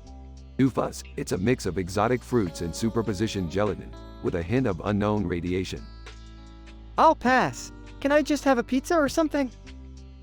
Suddenly, the green wall behind them starts pulsating and emitting a strange noise. The restaurant shakes, and they hear screams coming from the food court. What the hell is happening? Did you put plutonic quarks in the food? Doofus, no, I swear. It's not my fault this time. Oh, wait, it might be. I used some exotic spices from a cursed dimension I found on Amazon. The chaos spreads to the whole food court as different universes collide and mix in an orgy of colors and shapes. Customers turn into aliens, gods, and monsters, and start fighting each other in a cosmic battle for survival. This is insane. How did we end up in a crossover freak show? Can't you fix this, Rick? I'm trying, but I need to isolate the source of the instability. Morty, use this transdimensional scanner and track the quantum flux. But I don't know how to use that thing, Rick. I barely passed Chemistry 101. You can do it, Morty. I believe in you. As Morty struggles to activate the scanner, Doofus Rick frantically searches for a solution in his cookbook.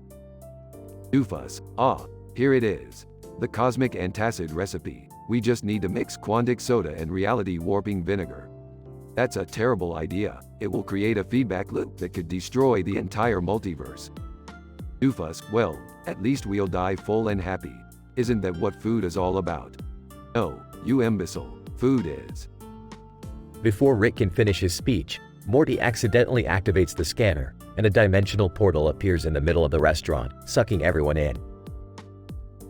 As they travel through the portal, they witness bizarre and unsettling sights, like a planet made of chocolate, a parallel reality where cats rule the world, and a universe inhabited by Rick clones who only speak in puns.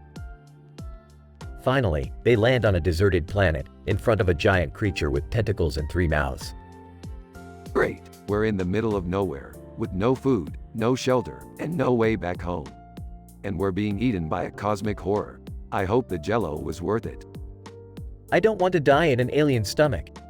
Can't you do something, Rick? No, Jerry, we're doomed, but at least we have each other. And Doofus Rick's cookbook. Doofus, thanks, Rick. That means a lot to me. Look, I found a recipe for galaxy-sized nachos. Maybe we can distract the monster with them? As they prepare the nachos, Morty notices something strange in the creature's eyes. Guys, I think I know what's going on. The monster is not trying to eat us. It's just lonely. Lonely? What do you mean, Morty? I mean, it's a creature from another dimension, just like us. It's probably lost and scared, just like us. Maybe we can help it? Morty, you're a genius. Quick, Jerry, give me some wire and a battery. I have an idea. With Rick's improvisation skills and Morty's empathy, they manage to communicate with the creature and convince it to help them go back home. In the end, they return to the food court, unharmed but traumatized by their adventure. Doofus Rick's restaurant is closed, and the sign on the wall is written in plain English, with a note that says, "Closed due to cosmic diarrhea." They go home, relieved but wiser. I'll never eat molecular goop again. I'd rather have a burger. I never imagined molecular.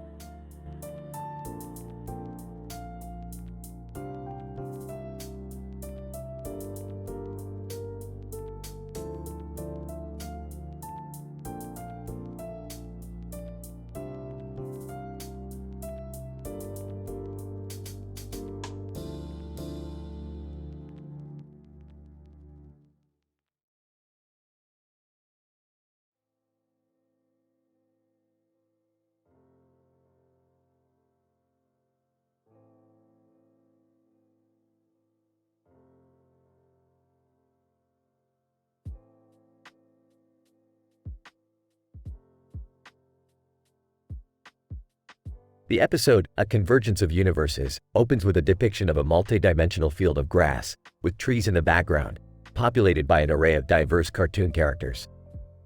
Rick and Morty, representing their dimension, are transported to the field when they enter the Fortnite universe. Despite being in a fictional space, the characters are presented as tangible entities and are governed by fundamental laws of physics. As the duo observe the field of cartoon characters, they are confronted by the familiar voice of a portly character, identified as Peter Griffin from an alternate universe. His presence signifies a convergence of universes, bringing together disparate fictional locations in a singular point in space-time. After exchanging customary introductions, the trio initiates a game of Fortnite, engaging in a complex array of strategic and tactical maneuvers derived from theoretical models of game theory. The matchups are marked by intricate negotiations, with characters using figurative language and subtext to convey their intentions, as observed in a recent paper on strategic communication in game theory. In the course of the game, the characters also discuss aspects of causality, the nature of existence, and the ethics of decision-making in a collective setting. Each character provides a unique perspective based on their background, and their discussions are grounded in various canonical and non-canonical texts in their respective universes. As they near the end of the game, they all come to a richer understanding of each other's universes and the diversity of possibilities they contain. Through their interactions, they demonstrate the potential for learning and collaboration across cultural boundaries, in line with recent pedagogical studies that emphasize the importance of dialogue in fostering a more inclusive learning environment. With the conclusion of the game, the characters bid each other farewell and return to their respective universes, their meeting having provided productive insights on a variety of theoretical and practical topics. As the screen fades to black, the viewer is left contemplating the vast scope of the fictional multiverse.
Title: An Interdimensional Fast Food Odyssey. Rick, Morty, Jerry, and Beth find themselves stranded in Casablanca, a dimension filled with surreal buildings and strange inhabitants. As they wander around looking for a way back home, they stumble upon a fast food joint called Shlami Sizzlers. Wow, this place has a weird vibe. Can we trust the food here? Relax, Beth. I've been to this dimension a few times before. This place makes the best burgers in the multiverse. But Rick, I heard that the owner, Imek Pie, is a notorious criminal in this dimension. Shouldn't we be careful? Guys, there's a line forming behind us. Can we just order already? They eventually order their meals and sit down to eat. Suddenly, the restaurant starts to shake. What's going on? Looks like we're in for an interdimensional adventure, kids. Hold on tight. The restaurant transports them to an unknown dimension where they meet Greek God X, a giant creature made of fast food. Great God, welcome, travelers. You have been chosen to participate in the ultimate fast food challenge. If you can finish my entire menu within the hour, I will grant you safe passage back to your dimension. Oh boy, I love a good challenge. Bring it on. The group sets out to complete the challenge, but soon realizes that Greek God X's menu is never ending. They eat burgers, fries, nuggets, and even strange interdimensional cuisines. I can't eat anymore. My stomach is about to explode. Hang in there, Morty. We can't give up now. Think of the bragging rights we'll have once we complete this challenge. I'm starting to hallucinate. Is it just me or is that burger floating? I see it too, Beth. I think we've had enough. Great God, time's up. You did not complete the challenge. However, I will still let you go as a sign of my generosity. Until we meet again, travelers. The group is transported back to Casablanca, relieved and with full stomachs. I never want to see another burger again in my life. Don't worry, Jerry. There are billions of dimensions out there. We'll find new foods to try. Can we just go home now? Yeah, and can we stop at a bathroom on the way? I have some business to take care of. The group walks off into the surreal landscape of Casablanca, ready for their next adventure.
Title: The Blackface Baker and the Bizarre Beasts.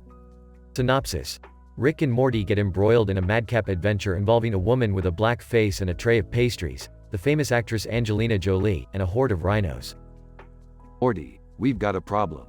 That woman over there with the black face is in some serious trouble. We need to help her. Oh, Rick, that's just a lady with a tray of pastries. What's the big deal? No, you see, Morty, her black face is a sign of her being cursed by an ancient pastry demon. If we don't help her, she'll be doomed to bake delicious treats forever. Oh, okay, I guess that makes sense. Wait, what about Angelina Jolie? Ah, yes, I forgot to mention. Angelina has been possessed by the ghost of a Hollywood starlet and is hell-bent on stealing all the pastries for herself. We need to stop her. That's insane! How are we going to do that? Simple, Morty. We'll use my patented rhino tranquilizer darts to subdue her army of rhinoceroses, then sneak into the bakery and steal all the pastries for ourselves. Wow, Rick, I don't know if that's such a good idea. Sounds pretty dangerous. Danger is my middle name, Morty. Now let's go show these bizarro beasts who's boss. Several hours of zany action scenes and pastry-related puns later. Angelina Jolie, you may have defeated my rhinos and stolen my pastries, but you'll never defeat the power of my red lipstick. Morty, what does she mean by that? I don't know, Rick, but it can't be good. An epic battle ensues, with Rick and Morty facing off against Angelina Jolie in a lipstick-fueled frenzy. In the end, they are able to overcome her and save the bakery from certain doom. Well, that was certainly a wild ride, Morty. But we did it. We saved the world from certain pastry-related destruction. Yeah, we did, didn't we? I'm just glad it's over. I need a break after all that craziness. Don't worry, Morty. There will always be more adventures to be had in the wacky world of Rick and Morty. And who knows what kind of weirdness we'll encounter next.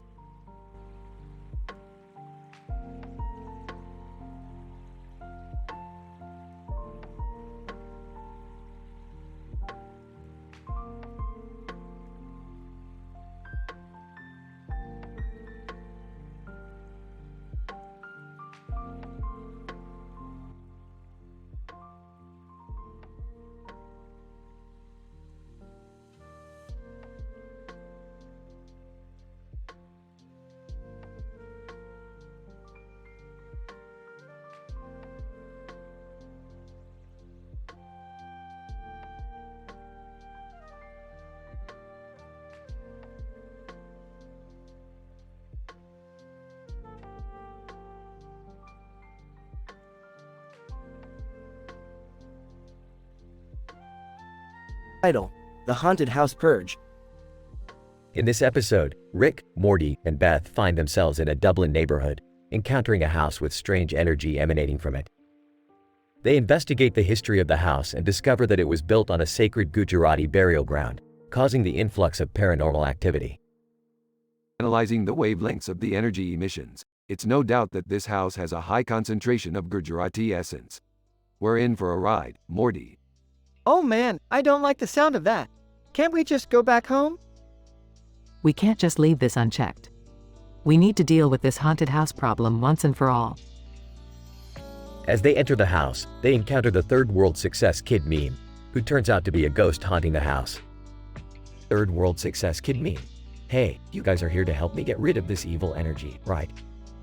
I suppose we could lend a hand, but what do we get out of it? Third world success kid meme.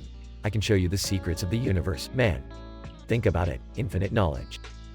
Alright, let's get to work then. How do we purge the negative energy? In a hilarious montage, the trio attempts various methods of exorcising the house, including chanting ancient rituals, blasting loud music, and spraying holy water. This isn't working, man. I'm starting to feel like we're just making it worse. Don't worry, Morty. We just need to try harder. As they are about to give up, they discover that the true source of the negative energy is a faulty circuit board in the basement. They fix the board and the house returns to normal. Well, that was anticlimactic. Third world success kid meme. Hey, I still owe you guys some knowledge. Oh, we didn't forget about that. Spill the beans, Ghost Boy. Third world success kid meme. Did you guys know that there are infinite universes with infinite versions of you? And in some of those universes, you're a pickle. What? No way! The episode ends with the trio leaving the haunted house, still in shock from the revelation.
Title: The Procrastination Paradox. Synopsis. Rick, Morty, Beth, and Jerry get dragged into a high-stakes game of procrastination by a mysterious man in a suit, played by Jason Statham, and must use their wits and comedic talents to emerge victorious. Opening scene. Oh geez, Morty, what kind of mess have we gotten ourselves into this time? I don't know, Rick, but that guy looks like he means business. What do you think he wants? I think we're about to find out. I don't know about this, guys. I mean, I'm pretty good at procrastinating, but I don't know if I can handle this kind of pressure. Scene 2. The man in the suit and sunglasses introduces himself as the Grand Master of Procrastination and challenges the group to a series of comedic tasks and challenges. Grandmaster, welcome, my friends, to the procrastination paradox. The game where the longer you wait to do something, the harder it becomes. And the funnier it gets. Sounds pretty stupid to me, but I'm in. Let's do this. Scene 3. The group is tasked with performing a series of comedy circus acts, culminating in a death-defying barrel jump over a pool of piranhas. Hilarity ensues as each member showcases their unique talents. Wow, I didn't know I had it in me.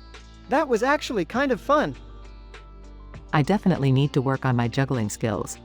Maybe I can get some pointers from Stevie Wonder over there. Stevie Wonder. Ha ha, very funny, Beth. I see what you did there. Scene 4.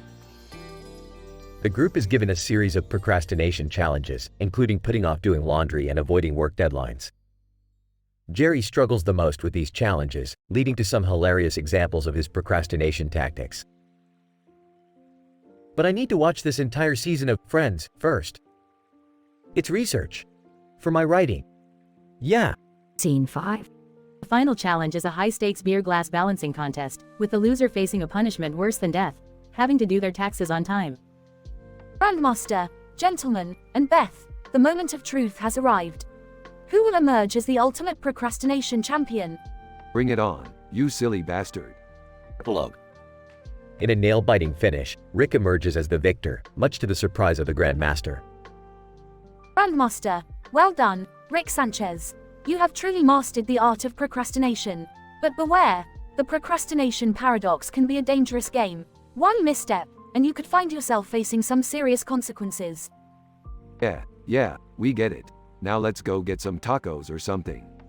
But Rick, we still have to do our taxes. Damn it, Morty, you had to remind me.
Title: The Surfing Spinal Fusion Egg Rolls Adventure. Opening scene. Rick and Morty are sitting in the garage, tinkering with their gadgets. Summer walks in and asks what they're up to. Just working on a device that allows you to surf on tsunamis without getting killed. Yeah, aren't you stoked to try it out, Summer? Oh, I don't know about that. I can barely stand on a flat surfboard. Come on, Summer, don't be a chicken. It's all about spinal fusion and proper balance. And don't forget about the egg rolls. You can't surf without proper fuel. Okay, fine. Let's do this. Act 1. The trio head to the beach and Rick pulls out his surfboard device. Summer nervously tries it out, but ends up wiping out and injuring her back. Ow! My back is killing me. Don't worry, Summer. I've got just the thing for that. Spinal fusion serum. Are you sure that's safe, Rick? Of course it's safe. What could possibly go wrong? Summer reluctantly agrees to the spinal fusion serum and they administer it to her. Suddenly, Summer's back starts to glow and she gains super strength. Whoa! I feel like I can lift 100 surfboards at once. Act 2. The trio hit the waves and Summer is surfing like a pro. But when they stop to grab some egg rolls, they're accosted by a group of rival surfers. Rival Surfer 1. Hey, you three. You think you're so cool with your fancy gadgets and your freaky superpowers. Rival Surfer 2, we challenge you to a surf-off. You're on, suckers. The two groups hit the waves and it's a crazy, hilarious, and intense battle for supremacy. But in the end, our heroes emerge victorious. Act 3. As they celebrate their victory on the beach, a strange creature emerges from the ocean. Creature, congratulations on your victory, humans. I'm from a planet where surfing is the most important thing in the universe. We have been searching for the greatest surfers in the galaxy and we have found you. Say no more, weird alien dude. We're in. The scene ends with Rick, Morty, and Summer climbing into a spaceship with their surfboards in hand, ready for their next adventure. I can't wait to see what's out there in the universe. Yeah, and hopefully they have some good egg rolls too. Fade to black.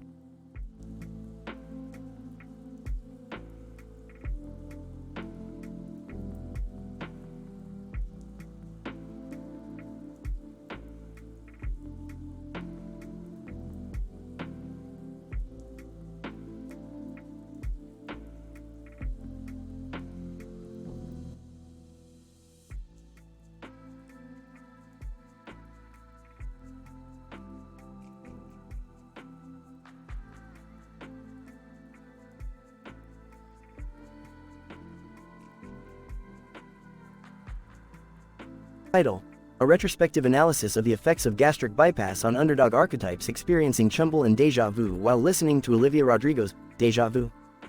Synopsis.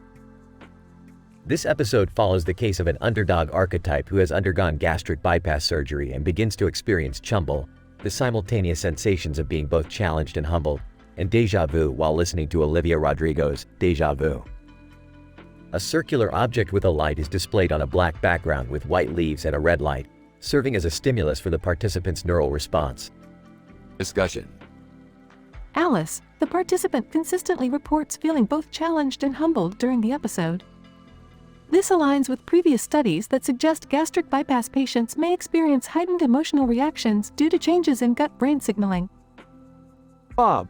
Indeed, this emotional response is further amplified by the lyrics and melody of the song, triggering a sense of déjà vu that could potentially activate an autobiographical memory system. Charlie. Interestingly, the presence of the circular object with a central light and red light may also influence the participant's emotional response through the concept of color psychology. Diana. Overall, this episode highlights the intricate interplay between physiological and psychological factors in determining emotional experiences. Further research on this topic could inform potential interventions for individuals undergoing gastric bypass surgery and experiencing emotional distress.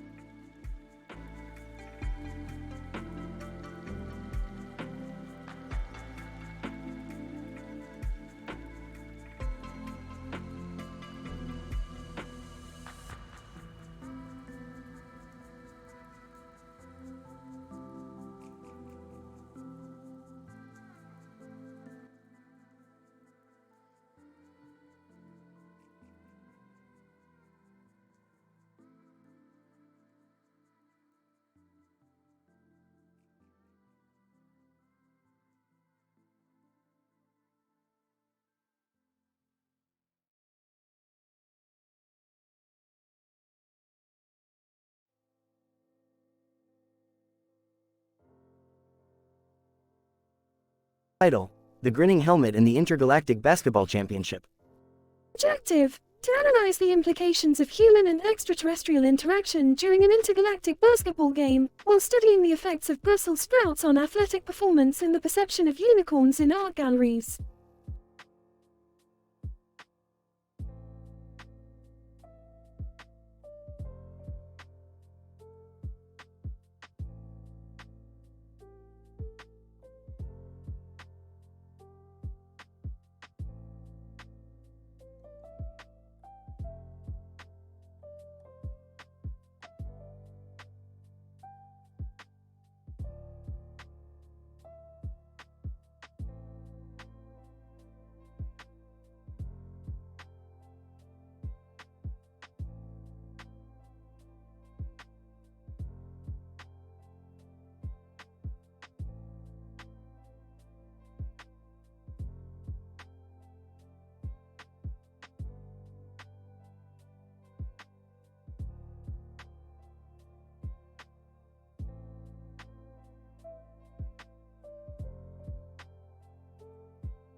Title: The Hip Replacement Cybernetic Cop Standoff featuring Martian Manhunter.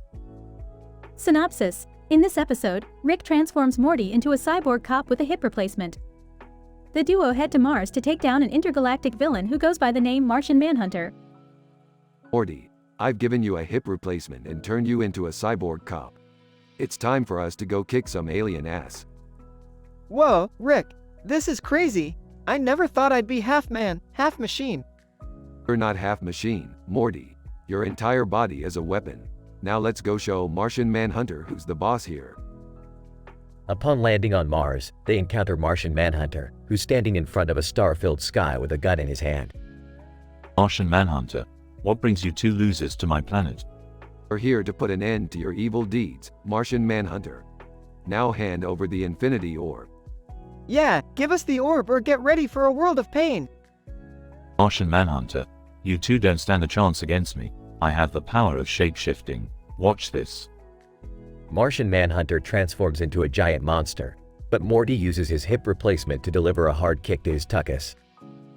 Take that, you big ugly monster. Let's finish this, Rick. Rick pulls out his portal gun and opens a portal in front of Martian Manhunter, causing him to fall through it and land on a distant planet. That's the end of that, Morty. Let's go back home and celebrate with some interdimensional booze. I can't believe we just saved the universe. And all thanks to my hip replacement. Come on, Morty, it was mostly my genius that did the trick. Whatever, Rick. I'm just happy to be alive. And half robot. As they fly back to Earth, Morty begins to malfunction. Rick, my circuits are freaking out. What did you do to me? Relax, Morty, you'll be fine. Maybe we'll just have to replace your other hip too. The episode ends with Morty screaming in agony as his body begins to short circuit, leaving viewers in utter disbelief and uncontrollable laughter.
Title: Retraining the Mutant Ninjas.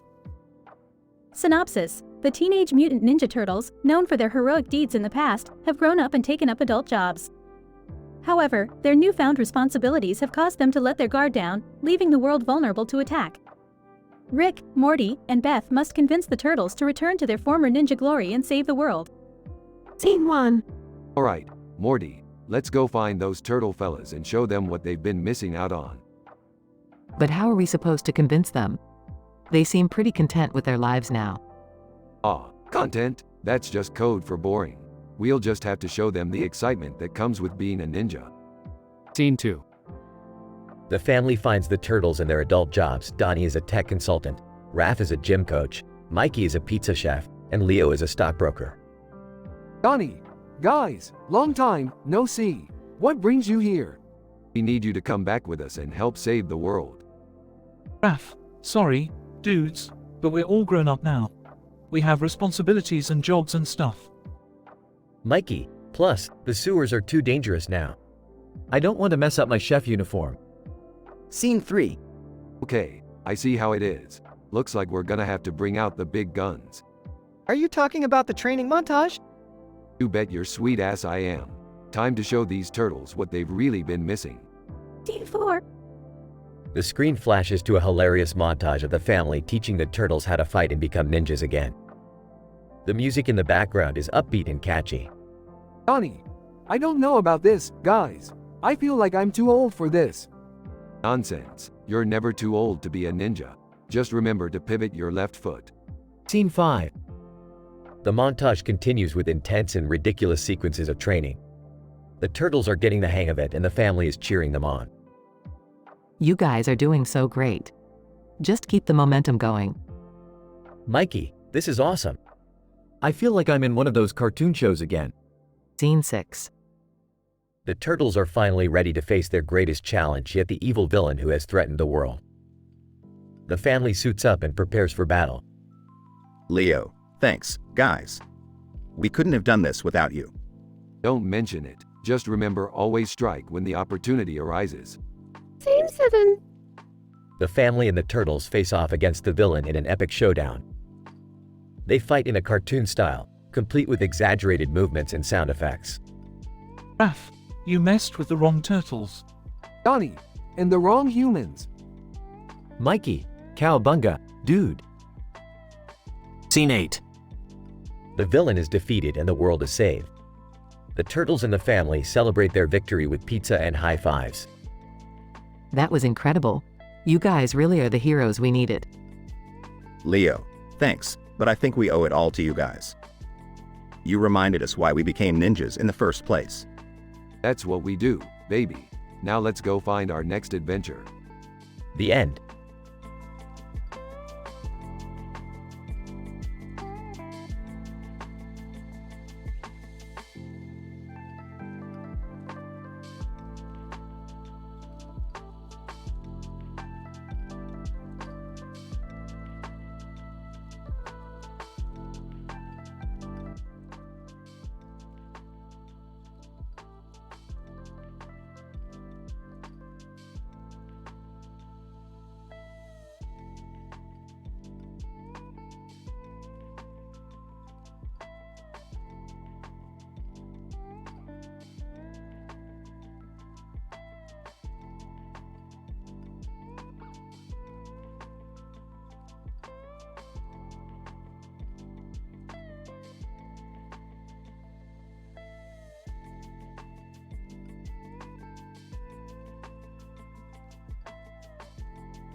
Title: Teenage Mutant Scientific Ninja Turtles.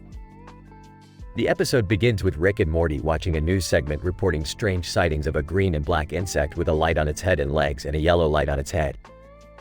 Jerry enters, questioning the possibility of the creature being extraterrestrial in nature. Jerry, you're so naive. That creature is clearly a genetically modified mutant. The mutation must have been caused by the same ooze that turned the Teenage Mutant Ninja Turtles into ninjas in the first place. Wait, the Ninja Turtles? I thought they were just a cartoon. Ah, Morty. Cartoons are often based on real-life events or characters. Haven't you learned anything from this show? What do we do now? We'll have to convince the turtles to put their adult jobs aside and become ninjas again to save the world. But first, we'll need a crazy training montage. The family heads down to the sewers, where they find the Ninja Turtles in suits and ties, working mundane office jobs. What's wrong with you turtles? You were once the greatest ninjas in the world. Leonardo, we grew up, Rick. We have responsibilities now. Responsibilities? SHM responsibilities. The world needs you. Are you telling me you'd rather sit behind a desk than fight evil? Michelangelo, well, we do have pensions and job security now. Forget about the pensions. This is about saving the world. Now, let's get to training. The training montage begins, with scenes of the turtles struggling to regain their ninja skills. They're shown doing epic flips, throwing ninja stars, and practicing their battle cries. I'm not seeing the passion. Show me the passion. The turtles finally manage to make progress and agree to help save the world. As they prepare to face the mutated creature, Jerry questions the logistics of fighting a genetically modified mutant. But how do we even know what the creature's weak points are? It's simple, Jerry. Mutations always have a downside. We just need to figure out what it is. But how are we supposed to do that? By fighting the creature, Morty. By fighting it. A crazy fight scene ensues, with the turtles using their ninja skills to battle the creature. During the fight, the creature is seen stumbling and struggling to keep its balance. That's it. The creature's weak point is gravity. It can't handle its own weight. The turtles use this knowledge to defeat the creature and save the world. In the end, the turtles decide to continue their mundane jobs, but promise to always be ready to fight if the world needs them. Now that's what I call Ninja Turtle power. But Rick, what about the pensions? Shut up, Morty.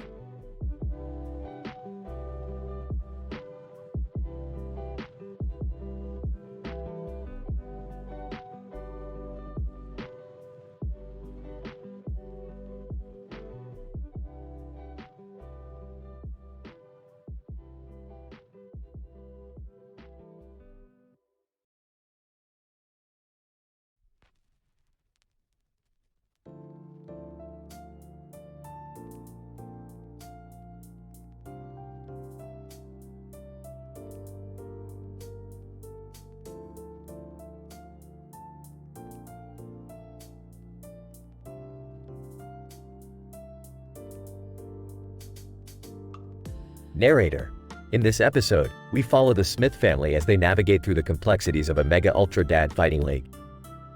Jerry has been selected to participate in the league, and the fate of his fellow dads lies in his hands. Oh boy, seems like this fighting league is not child's play. The dads are infinity feet tall, and if Jerry loses, they'll be dead forever. Wow, that's intense. But if Jerry wins, they'll be alive again, right? Why does everything have to be a life or death situation with you guys? I don't know if I'm ready for this. What if I let everyone down? Narrator. Jerry's anxiety starts to peak, but Rick has a solution. Don't worry, Jerry. I've developed a serum that'll give you super strength for a limited amount of time. Really? That seems too good to be true. It's just got some minor side effects like turning into a giant green monster if you don't control your anger. No biggie. Narrator. Jerry reluctantly takes the serum and enters the arena, ready to fight. But things don't go as planned. The serum's not working. Why am I still so weak? Narrator. As Jerry struggles, the other dads start cheering him on. They're dads. Come on, Jerry. You got this. Wait, they believe in me? Maybe I can do this. Narrator. Jerry taps into his inner strength and manages to defeat his opponent, bringing all the dads back to life. Looks like Jerry's a hero now. Maybe next time he won't need any serum to kick some butt. Or maybe not. Man, this whole Mega Ultra Dad Fighting League is crazy. I hope we don't get involved in anything like this again. Yeah, me too. I need to go lie down after all this excitement.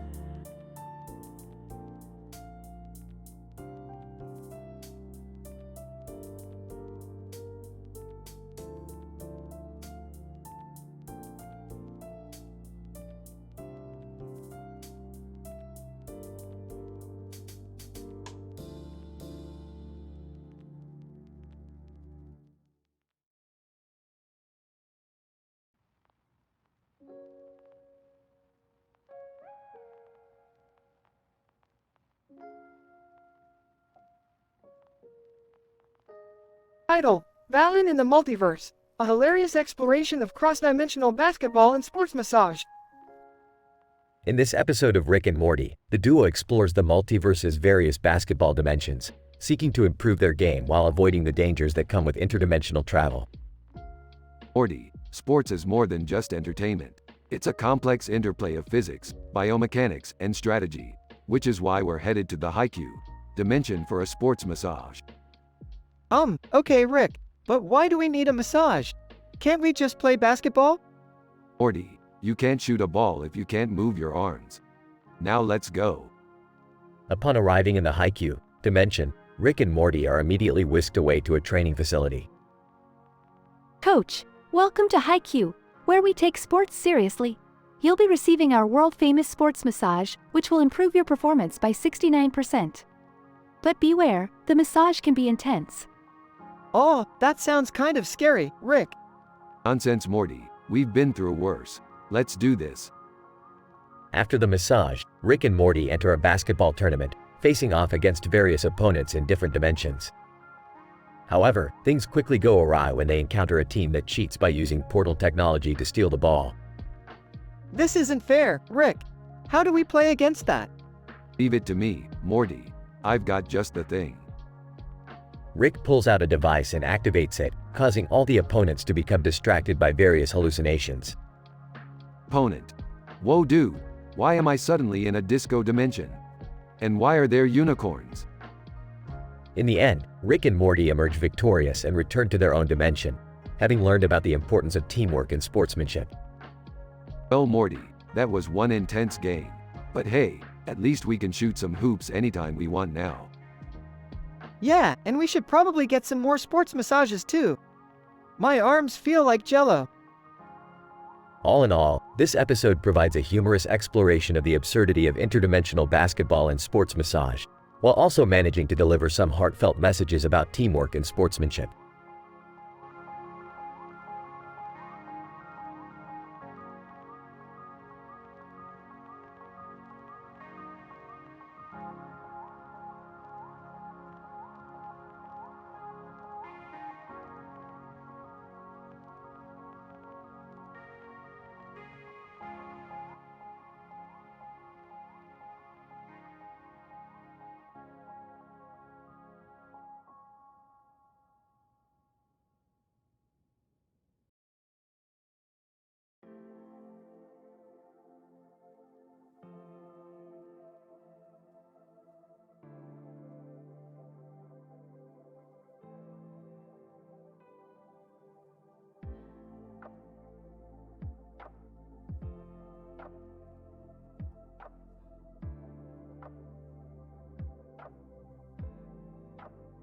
Title: The Multiversal Reunion.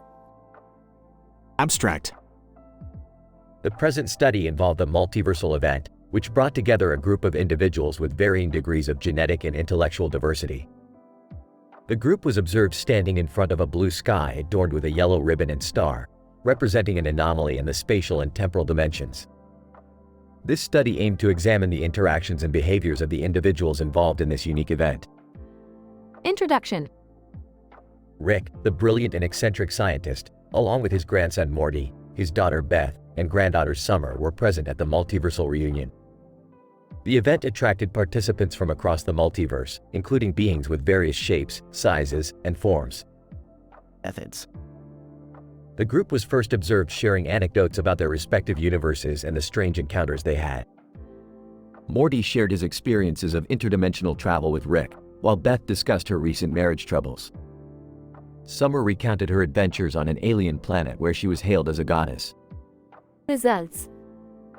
As the group conversed, they realized that they all shared a common interest in outlandish adventures and treacherous exploits. They reminisced about past misadventures, such as when Rick accidentally turned himself into a pickle or when Morty got stuck in a simulation created by a rogue alien. Discussion. The multiversal reunion provided an opportunity for the group to bond over their shared interests. They discovered that regardless of their genetic makeup or intellectual capabilities, they could all find common ground in their quest for thrill and excitement. Inclusion.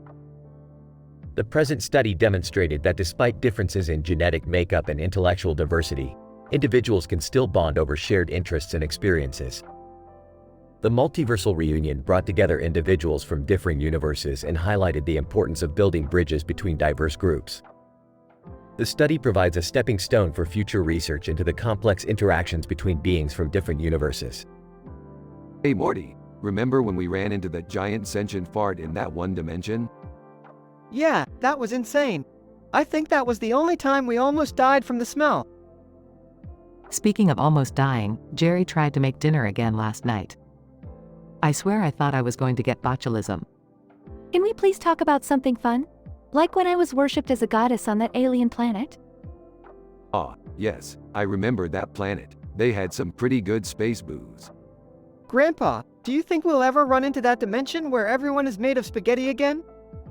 Who knows, Morty? With the multiverse, anything is possible. Hey, who wants to see my laser gun? Please be careful with that thing, Summer. Oh, come on. What's the worst that could happen? Cue massive explosion.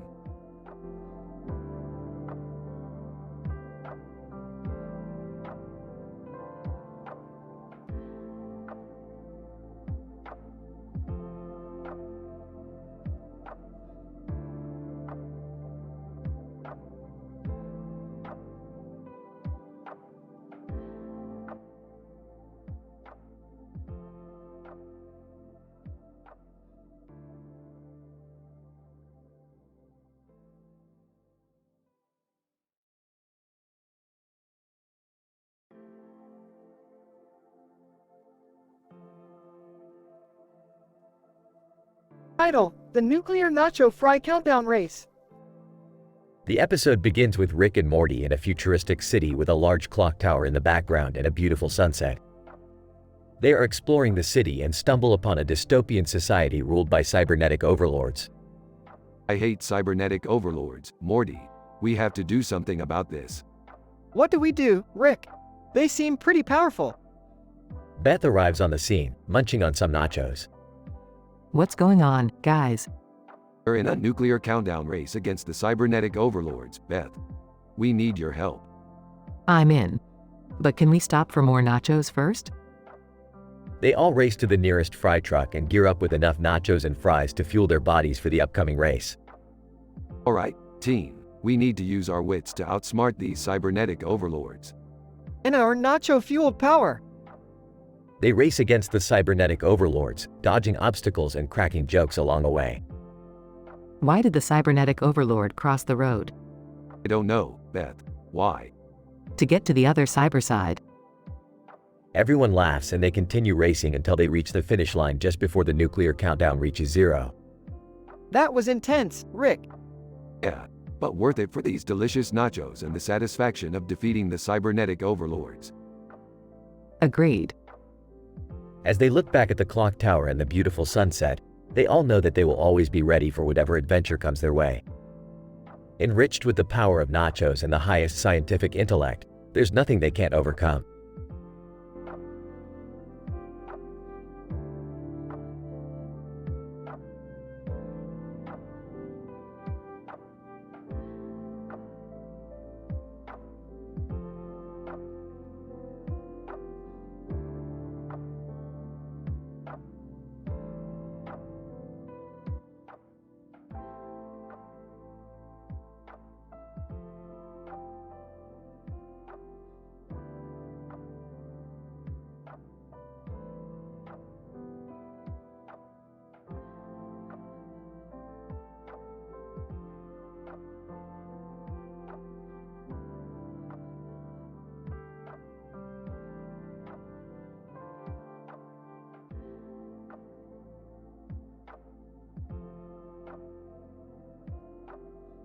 Title: The Time-Traveling Documentarian and the Waffle House of Wonders.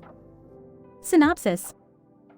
Rick, Morty, Beth, and Summer find themselves in the middle of a bizarre documentary screening at the Waffle House.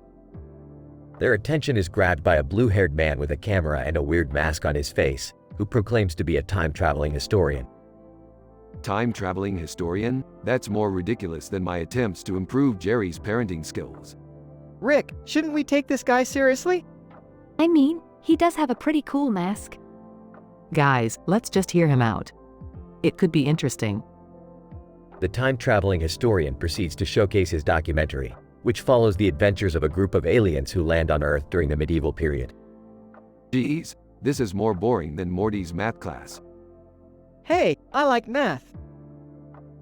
The screening is interrupted by a sudden power surge, transporting the group to a parallel dimension where the Waffle House is a hub for interdimensional travelers. Whoa, this is crazy. I thought we were just at a Waffle House. I wonder if they have different types of waffles here? As they navigate the Waffle House, the group encounters various oddities, including a giant pancake, a syrup monster, and a disgruntled employee with psychic powers. I think I've had one too many waffles. I'm starting to see things. Yeah, like the blue-haired guy with the camera who claims to be a time-traveling historian.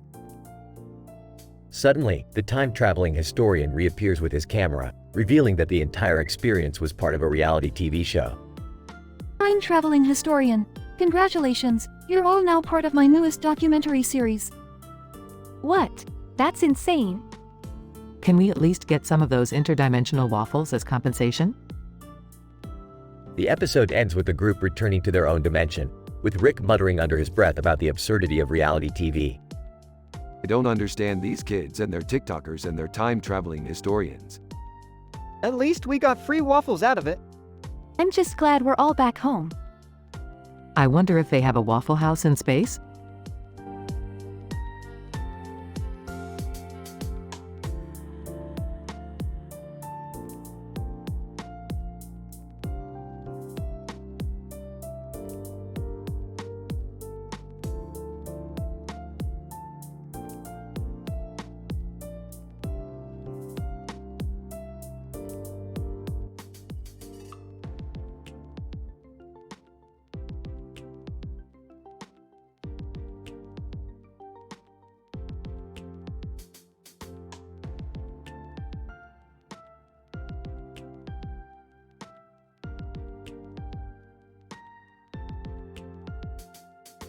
Hypothesis: the interaction between a human female and two anthropomorphized animals, a duck and a penguin, while skateboarding down a paved road, potentially highlights the evolution of human and animal relationships.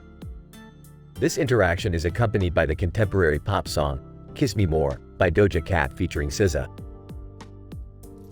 Researcher 1. In this episode, we observe a human female in a pink dress who appears to have developed an unlikely bond with two non-human animals, a duck and a penguin. Researcher 2.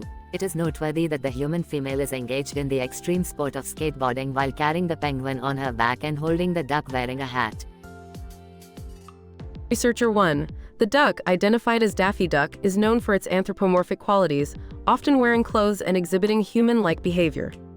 Researcher 2. The use of a contemporary pop song during the episode, Kiss Me More, by Doja Cat featuring SZA, may contribute to the current trend of utilizing popular music to engage viewer and provide a sense of familiarity. Researcher 1. The interaction between the human female and these animals may also highlight the ways in which humans have anthropomorphized non-human animals in history and literature. Researcher 2. Additionally, it may suggest an acceptance and openness to unconventional relationships between humans and animals. Researcher 1. It is possible that this episode promotes conservancy through the conservation of endangered species such as penguins. Researcher 2. The unique relationship between the human and non-human animals in this episode challenges the traditional dyad of human and pet. Researcher 1. Overall, this episode presents an opportunity to reflect on the complexity of human-animal relationships and the ways in which they may continue to evolve in the future. Research team. We recommend further studies of this nature to explore the intricacies and significance of human-animal relationships in popular culture.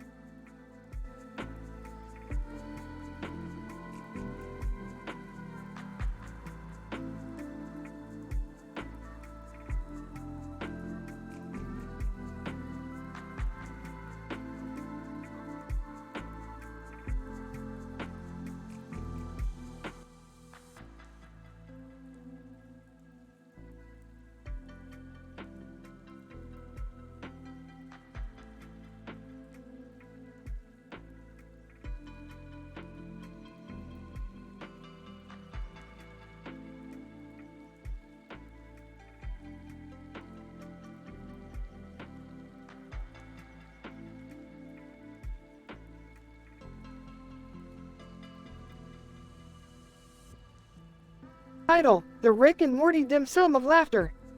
Opening shot. A close-up of a plate of food with a spoon and a fork in it on a tabletop with a cup of coffee. Morty, we're going to the dim sum restaurant in Chinatown. It's supposed to be the best in the multiverse.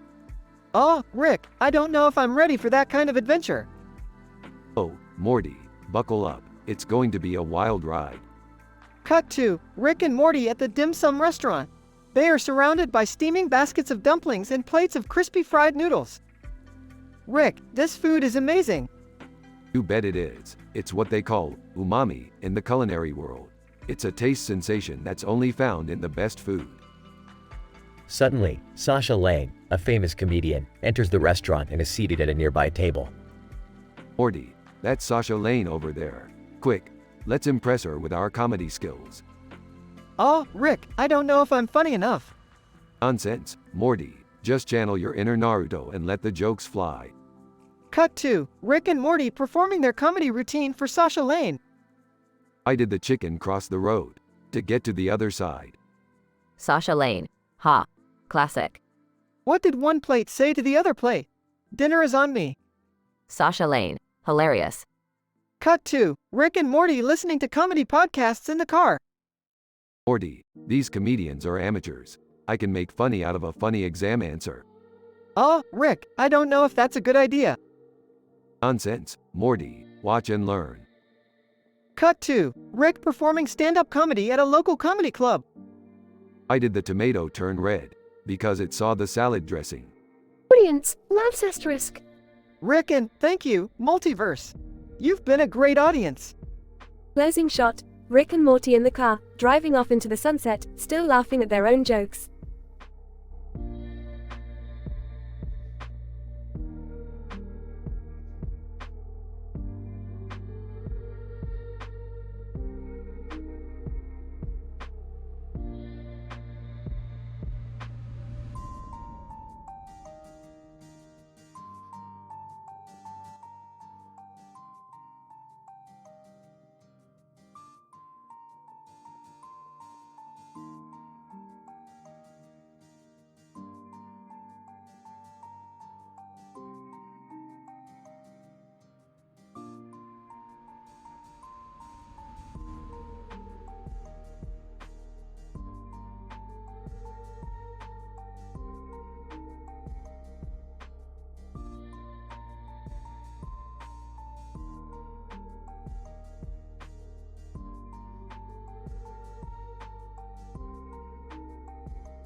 Title, lightsabers and spinal cords.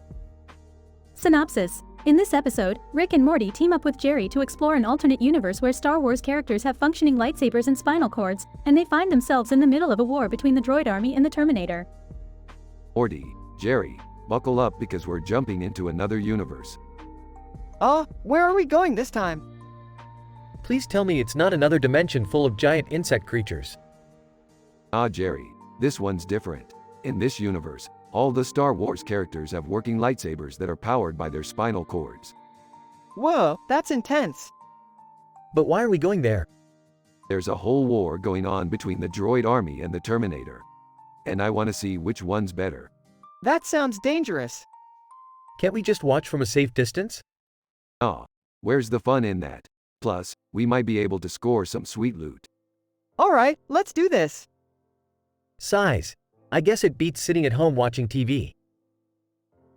As they arrive in the alternate universe, the trio is immediately caught up in the war, dodging lightsabers and laser blasts as they make their way through the battlefield. This is insane. We gotta get out of here. Rick, can't you make some kind of portal or something to get us out of here? No can do, Jerry. We gotta find the Terminator and see what he's made of. Panicking, but what if we get killed? Then we die doing what we love. Science. As they navigate through the chaos, they eventually come face to face with the Terminator himself. But just as they're about to engage in battle, Rick pulls out a remote control and presses a button. Suddenly, all the lightsabers in the area shut off and the Star Wars characters collapse to the ground. What the hell, Rick? You made them all faint? Yeah, what was the point of all this? Smirking. Just wanted to see if we could pull it off. The trio then proceeds to loot the area, grabbing whatever technology and weapons they can find before jumping back into their own universe. Exasperated. I can't believe we risked our lives just so you could steal some gadgets. And what about the spinal cords? Was that necessary? Shrugging. Who knows, Jerry? The universe is a crazy and wondrous place. But hey, at least we had some fun, right? The episode ends with the three watching TV and indulging in some newfound gadgets, as Morty shakes his head in disbelief.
Title: The Overwatch Incident.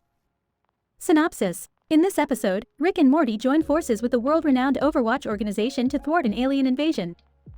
The episode opens with the duo running through a futuristic cityscape with guns in hand, dodging alien projectiles and explosions. Morty, we gotta get to Overwatch HQ. But Rick, we don't even know how to play this game. Who cares? We'll improvise.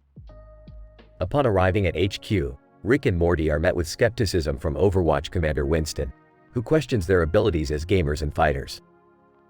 However, Rick manages to convince Winston to let them join the fight by teaching him the art of outsmarting your opponent. Winston, I don't know, Rick. We need skilled fighters, not just smart alecky know-it-alls. Listen, Monkey Boy, I've been fighting aliens since before you were born. I'll show you how it's done. The group then proceeds to engage in a high-stakes battle with the alien invaders, with Rick and Morty using their trademark wit and unconventional tactics to outmaneuver the aliens at every turn. Rick, how are we gonna defeat these things? They're too powerful. Simple, Morty. We just have to convince them that our universe isn't worth conquering. Then they'll leave us alone. As the battle rages on, Rick hatches a plan to use a robotic decoy to present a false Earth to the aliens, complete with fake landmarks and attractions. We just have to make this fake Earth look so good, they won't want to destroy it. With the help of Overwatch's technology and Morty's artistic skills, Rick creates the ultimate fake Earth, complete with a giant statue of himself. Rick, how did you do all this so fast? You're like some kind of mad scientist or something. Well, duh. That's because I am a mad scientist. In the end, the aliens are fooled by the fake Earth and decide to abandon their invasion plans, much to the relief of Rick, Morty, and the Overwatch team. Winston, well, I'll be damned. You two really are some crazy geniuses. Yeah, no shit, Sherlock. Now give us our reward and let's get out of here. The episode ends with Rick and Morty leaving the Overwatch HQ with their newly acquired rewards, including a lifetime supply of virtual reality gaming systems and a pet robot named Jerry. Rick, that was insane. I can't believe we just saved the world with a fake Earth.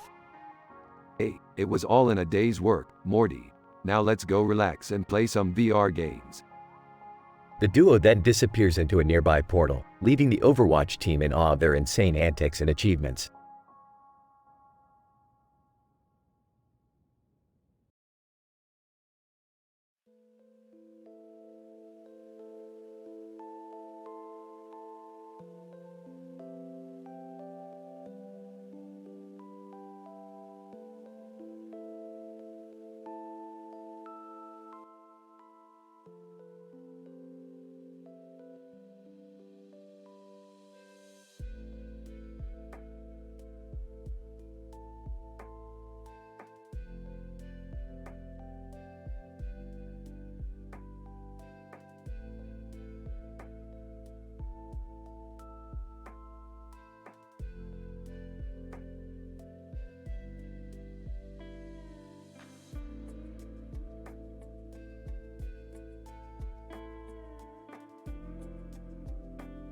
Title: The Aurora of Insanity, or Rick and Morty Teen Adventure.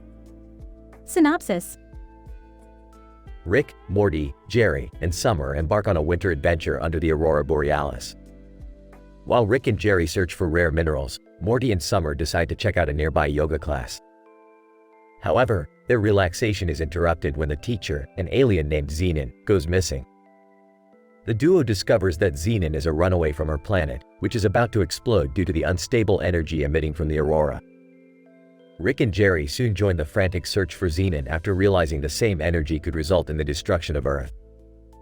They eventually find Xenon, but are pursued by her planet's authorities who want to retrieve her and take her back home.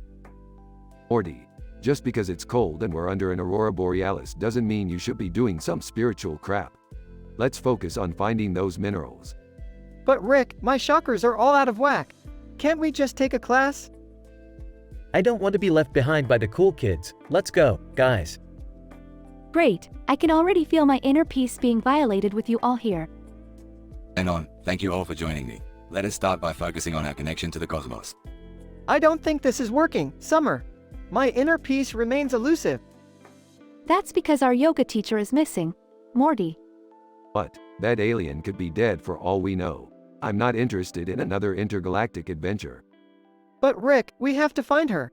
She's a runaway from a planet about to go boom. Yeah, I don't want to be a part of another alien apocalypse. Fine, but if we're going to be doing this, we're doing it my way. Let's get going. Hang on, get back here, you thieves. Oh man, this is insane. We're being chased by aliens over a yoga teacher. I need a Valium. I can't believe I'm doing this. I hope I don't regret it. Regret it? We're having the time of our lives, kids. Aurora, in the background. I went too fast into the world. Learned my lesson very soon. Aurora Borealis comes to me in my room. The group eventually makes it back to Earth safely, but not without a few close calls and laughs along the way. End of episode.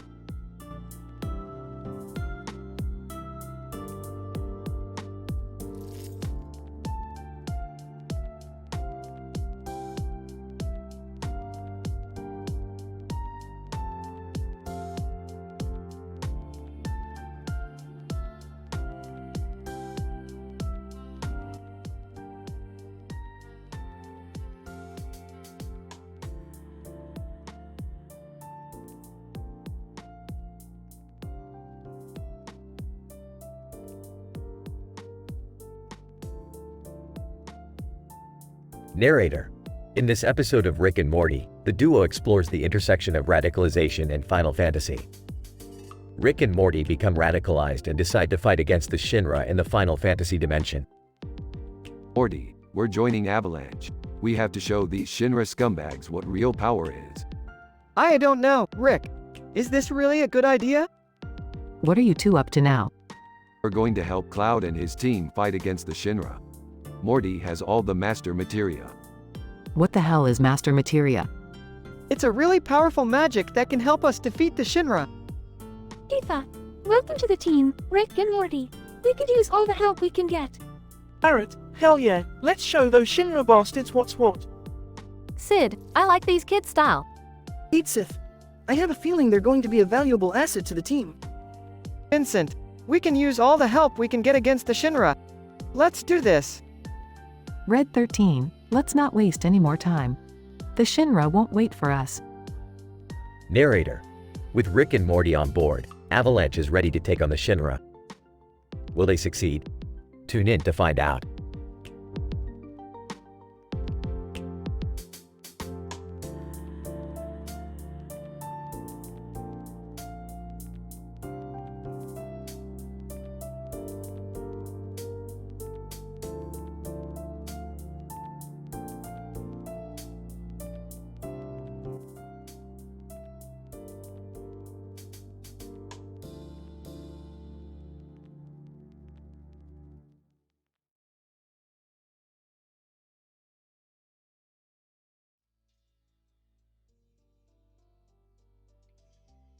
Title: The Dragon Ball Wubba Lubba Dub Dub. Abstract. This episode revolves around the encounter between Morty and the Dragon Ball characters, specifically Goku. The episode features fireworks and stars in the background, highlighting a glowing light that serves as the battleground for Morty and Goku's all-out battle. The episode is rife with comic and hilarious teen-rated moments. Great, Morty, you've done it again. You've brought us to the most random universe possible. Gee, Rick, I didn't think we'd run into Dragon Ball characters here. Holy cow, that's Goku. He's like an all-powerful being or something. Morty, do us a favor and try not to get killed in this crossover clash. Aw, come on, Rick. I got this. I've seen enough anime to know what I'm doing. Goku, welcome Morty. Prepare yourself for a battle the likes of which you've never seen. This is gonna be lit. Let's go. Look at that. Morty's pulling out all the stops. That's it, Morty. Keep it up. Use the power of that light behind you. Wubba lubba dub dub. I've won. Goku, that was one hell of a fight, Morty. You've bested me fair and square. Wow, that was like totally radical. Hell yeah, it was. Now let's go grab some enchiladas and celebrate. Montage, Rick, Morty, and Summer eating enchiladas while the Dragon Ball characters party in the background.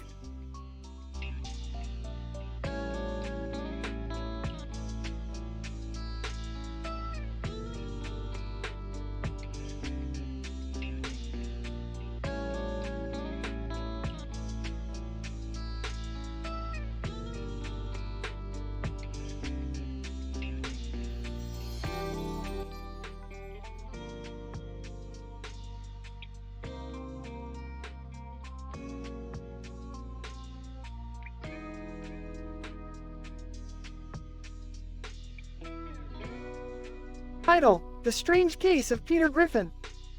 Synopsis. In this episode, Rick and Morty are joined by some unexpected partners as they help Peter Griffin with his Marshall problems. Geez, Morty. What kind of trouble have you gotten us into now? It's not my fault, Rick. Peter Griffin needs our help. Lois, thank goodness you're here, Rick and Morty. Peter is way too fat and he needs to lose weight. Well, we're not fitness trainers, Lois. Maybe we can try some unorthodox training methods.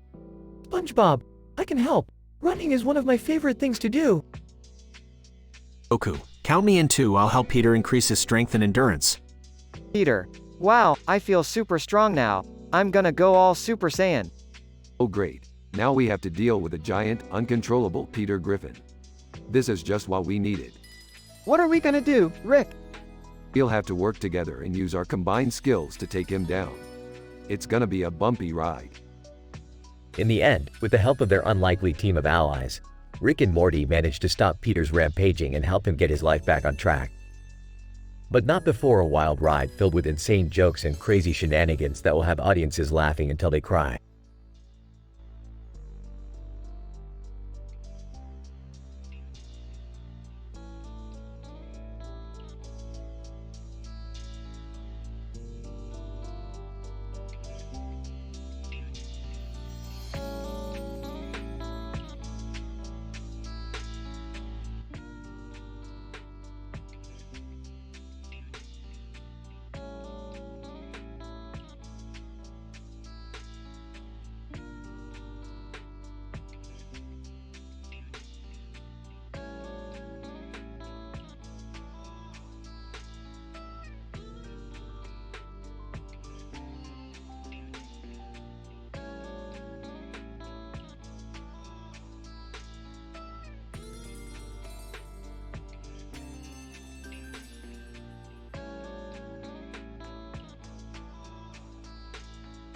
Title: Chimpanzee-Induced Neurotoxicity.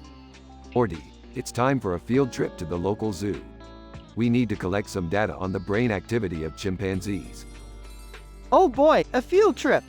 I can't wait to see some cute little animals. Rick, is this really necessary? I have some important errands to run at the pharmacy. Beth, I assure you, this is vital to our scientific research. Yeah, Mom, don't be such a diaphragm. Alright, everyone, let's go. We need to examine the effects of thallium exposure on chimpanzees. Thallium? Isn't that like super toxic? Bingo, Morty, we're going to see how their brains react to the toxic exposure. Oh my god, is this ethical? Ethical? Who cares about ethics? We're scientists, Beth, we do what we want. Can we at least get some Grumbo snouts while we're there? Sure, why not? Let's enjoy the zoo before we start poisoning innocent animals. Chimpanzee sits at table with peanuts in front of him, looking at the camera with a serious expression. Rick, what's going on here? Why is this chimp staring at us like that? Oh, that's just our control group. We need a baseline for their brain activity before we start the thallium exposure. This is messed up. I don't want to be a part of this. Yeah, this is like, super sketchy. Fine, you guys can go wait in the car. Morty, help me administer the thallium to the chimps. Nervous. Okay, Rick. Chimpanzees start showing signs of severe neurotoxicity. Oh, this is fantastic data. Look at how their brain waves are changing. Rick, they're dying. Hey, it's a sacrifice we have to make for the advancement of science. Horror-struck, I can't believe this is happening. Sarcastic. Wow, great job, Dr. Mangale. Hey, that's offensive, and also, accurate. The chimps all expire. Well, that was a productive day. Let's go get those Grumbo snouts. Rick, I don't think I want to eat now. Suit yourself, Morty, more for me. End scene.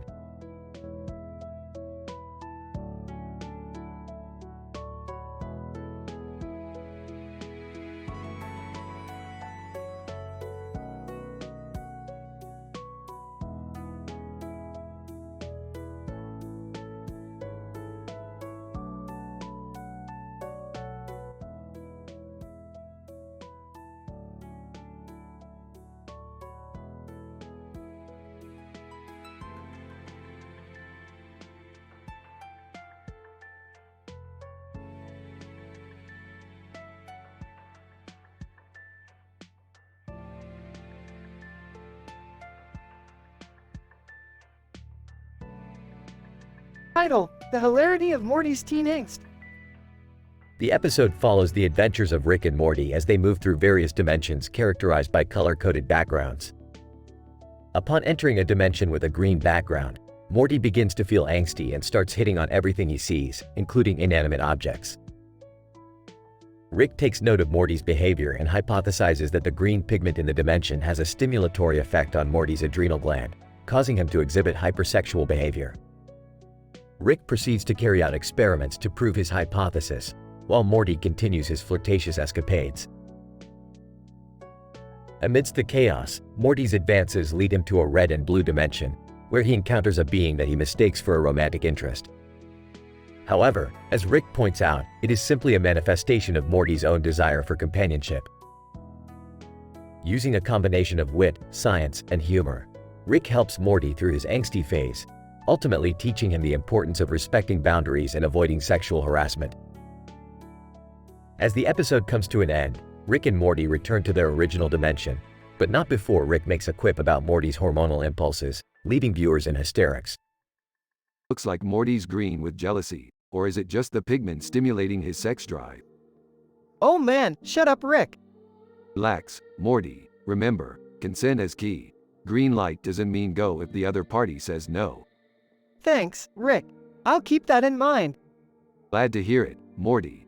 Now let's get out of this dimension before you get us in any more trouble. Yeah, good idea. I don't want to end up in the red for getting too blue. Ah, good one, Morty. You're learning. I'm still gonna hit on stuff, though. Classic Morty.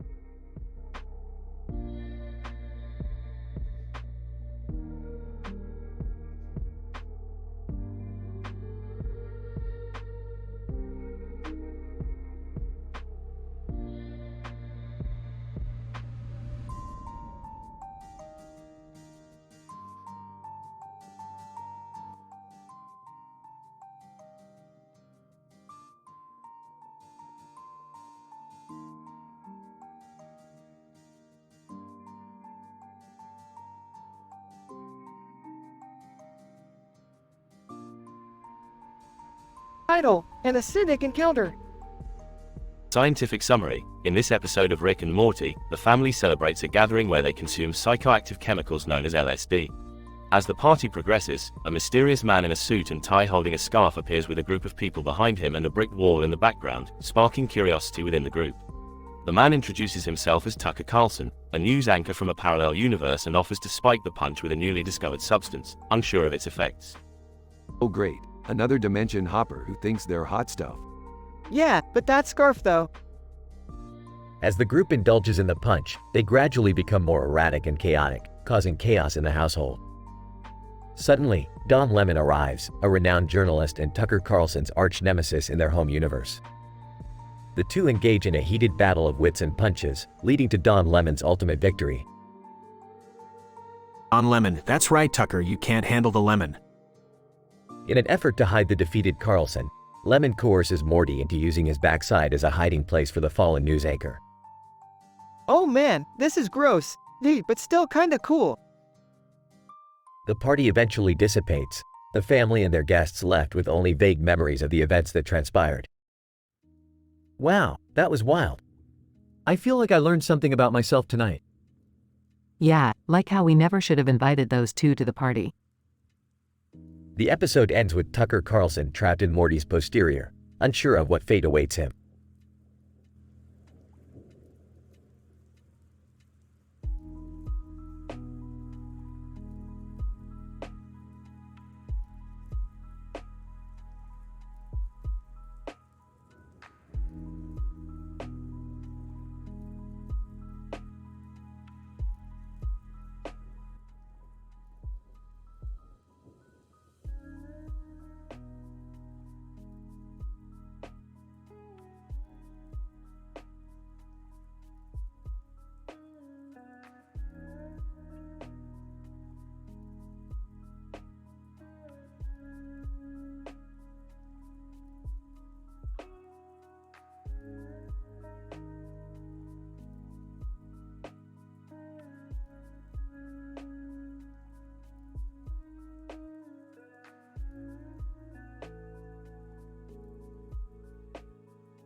Title: Interdimensional Love. Opening scene, Rick and Morty are in the garage, tinkering with various gadgets and science equipment. Morty, you need to focus on your studies. All this flippant behavior is highly detrimental to your intellectual development. But Rick, I just had the most amazing experience in an alternate dimension. Enters. Oh my god, what happened now? I had relations with a girl in a dimension where everything is turned inside out. Chuckles. Oh Morty, you never fail to surprise me. Wait, what? It's a well-documented phenomenon that exposure to certain dimensions can lead to drastic changes in physical and emotional behavior. Yeah, it was crazy, but I really liked her.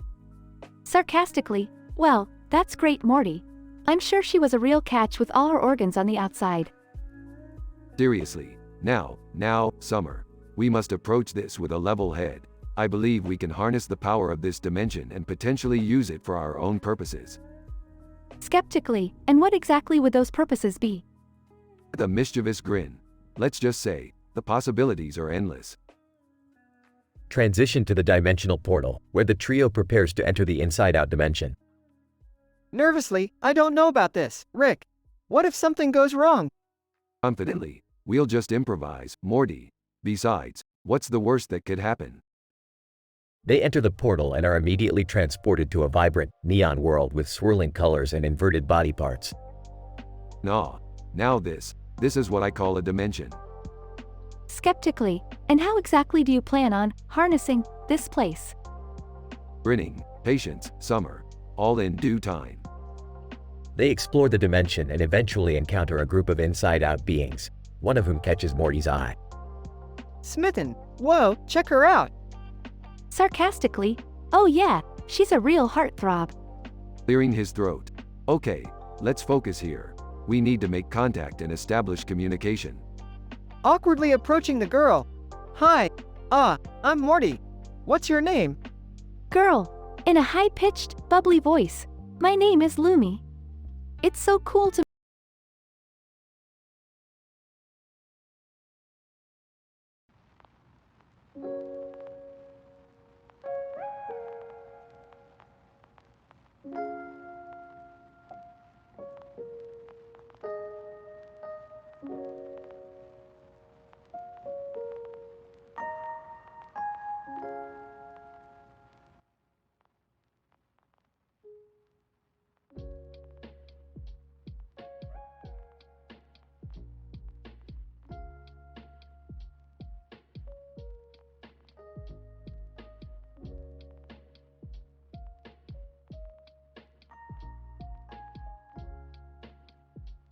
Title: Interdimensional Monster Invasion.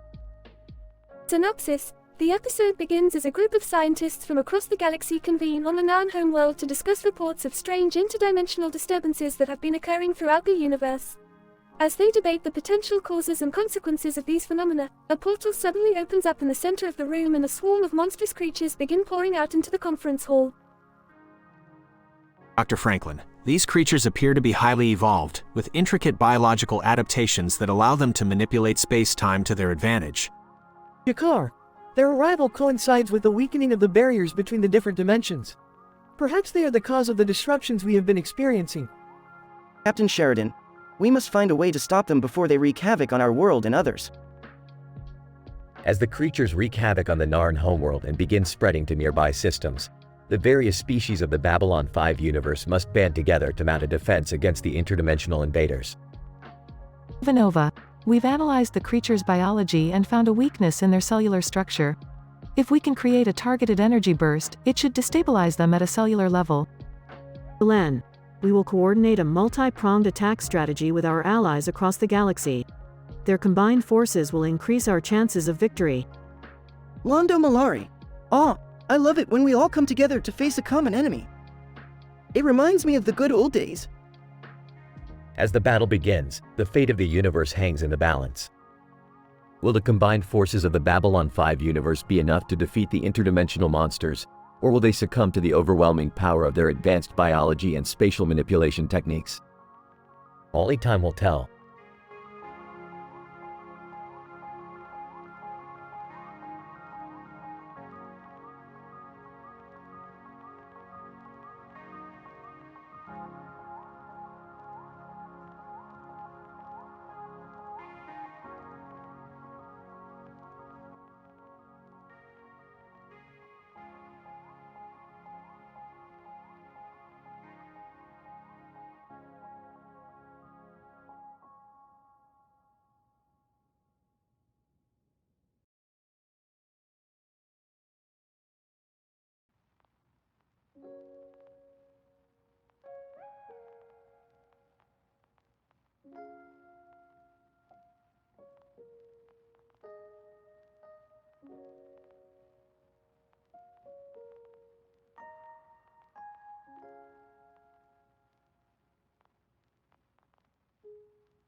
Title: The Proxies of the Middle East.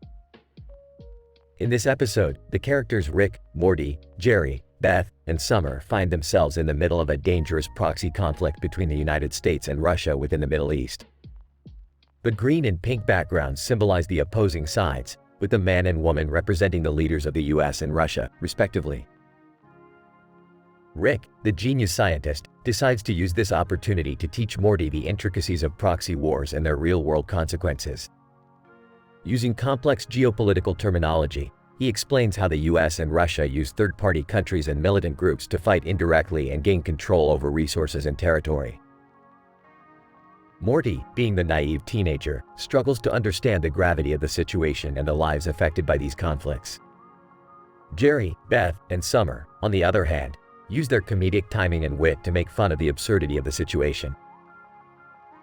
As the episode progresses, the characters find themselves amidst a battle between two proxy groups, a camel riding group and a sandstorm summoning group, both controlled by the US and Russia, respectively. The action sequences are accompanied by hilarious jokes and one-liners, making the episode highly entertaining and suitable for a teen audience. In the end, the characters realize the true consequences of proxy wars and how innocent lives are caught in the crossfire. Rick, Morty, Jerry, Beth, and Summer vow to do what they can to make a difference and promote global peace. The episode ends with a call to action for the viewers to also work towards a better world. Okay, Morty, listen up. The US and Russia are like two kids fighting over a toy. But instead of hitting each other, they throw sand at other kids and make them fight for them. Got it? Oh, I guess so. But isn't that mean to the other kids? Yeah, Morty, it's like playing dirty. But hey, you know what they say, all's fair in love and proxy wars. In the end, the real losers are the innocent civilians caught up in the crossfire. But hey, at least we got some sick camel riding and sandstorm summoning action out of it. If you are not part of the solution, you are part of the precipitate. Let's work towards a better world, people.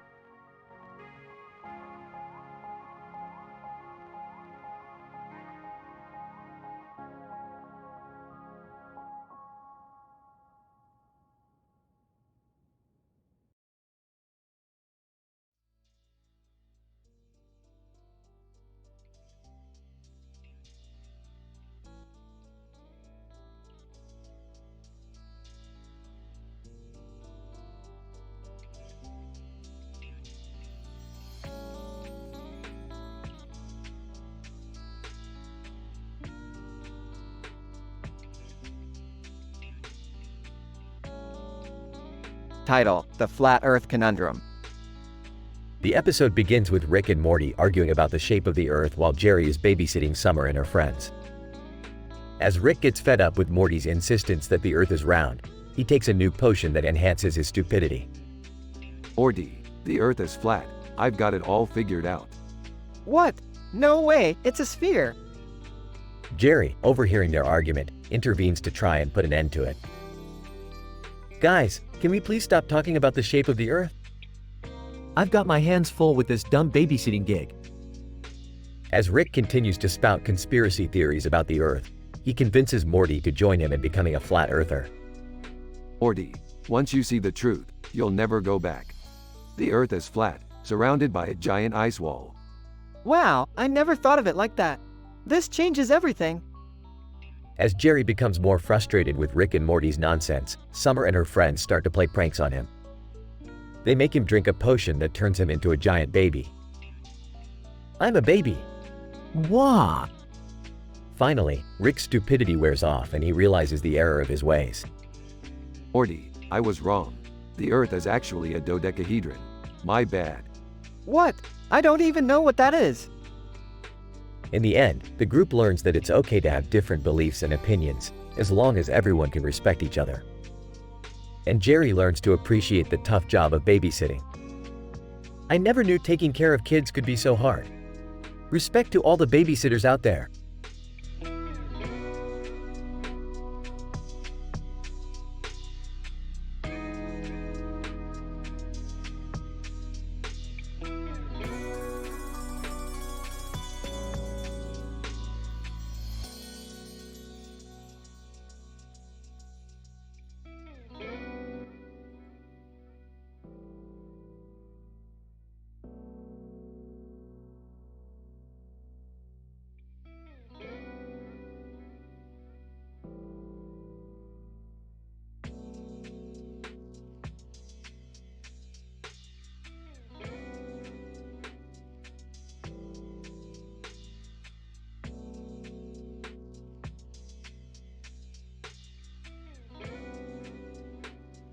Title: The Debt of Certain Death. Opening shot, a cartoon character talking to another character in front of a blackboard with a green background and a cartoon character in the background. Rick explains to Morty how debts between countries work. Alright, Morty, buckle up for a crash course in international economics. Rick, are you sure this is a good idea? Last time you explained something to me, we almost got sucked into a black hole. Oh, relax, Morty. We're just talking about debts. It's not like it's rocket science. Jerry walks in. Hey guys, what are you up to? Just teaching Morty about the fascinating world of global finance. Finance? That sounds boring. Oh, it's far from boring, Jerry. Did you know that the national debt of the United States is over $20 trillion? Beth walks in. Did someone say debt? I love debt. It's like a blank check for the future. Summer walks in. I hate to break it to you guys, but you're all in debt to me for the last 6 months of rent. But that's just a personal debt, Summer. The real fun is in international debt, you see.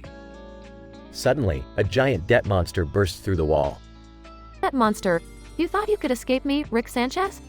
Think again. I'm here to collect the debts you owe to everyone. Oh God, we're all gonna die. Not so fast, debt monster. You may be big, but you're not bigger than my superior grasp of economic theory. Rick grabs the blackboard eraser and starts drawing frantically. Now, let's talk about compound interest. The debt monster recoils in terror. Debt monster, no, not compound interest, anything but that. In the confusion, the Smith family makes a break for it. Come on, everyone, let's get out of here. I'm taking Rick's spaceship. Wait for me. I'm never going to learn about economics, am I? The family escapes and the debt monster is left alone, cowering in fear from Rick's superior knowledge. Closing shot. Rick, Morty, Beth, Summer, and Jerry all laughing in relief as they fly off into space.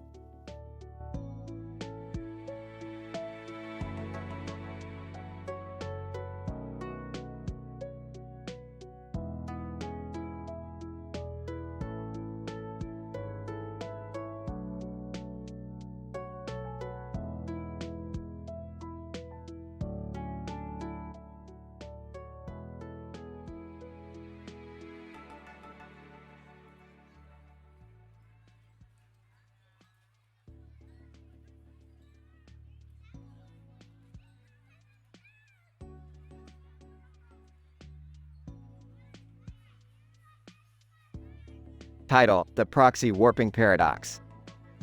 Scene. Rick and Morty are standing in front of a cityscape with a clock tower in the background and a person holding a hand out. Rick, Morty, look at this cityscape. Do you know what's common between the US, Russia, and China? Morty, they all have nuclear weapons. Rick, no, they all make money through proxy wars in the Middle East. Morty, proxy wars. Rick, yes Morty, in a proxy war, two opposing powers use third parties as substitutes for fighting each other. And these third parties, usually smaller countries, are caught in the middle of these power play games. Morty, okay, but how do these countries make money off that? Rick, simple, Morty. They supply weapons to these third parties, which means more demand for their weapons and more profit. And weaker countries are forced to buy from several dealers, which gives these powerful countries a stranglehold on the market. Morty, but isn't it unethical? Rick, oh, Morty, everyone's ethical compass in business is adjustable. It's a paradox that has been playing out for centuries, with no end in sight. I'm holding handout. Hey, do you guys have any change? Rick, sorry pal, we don't have any spare change. But listen, Morty, the world is an unfair place, and it's important to understand how these proxy wars work, to prevent getting caught in their crossfire. Morty, yeah, I guess that makes sense. Rick, of course, it does. Now, let's go get some Szechuan chicken. I heard they have a new sauce that's out of this world. As they exit the scene, the clock tower strikes indicating that time is ticking, and the paradox of proxy wars continues.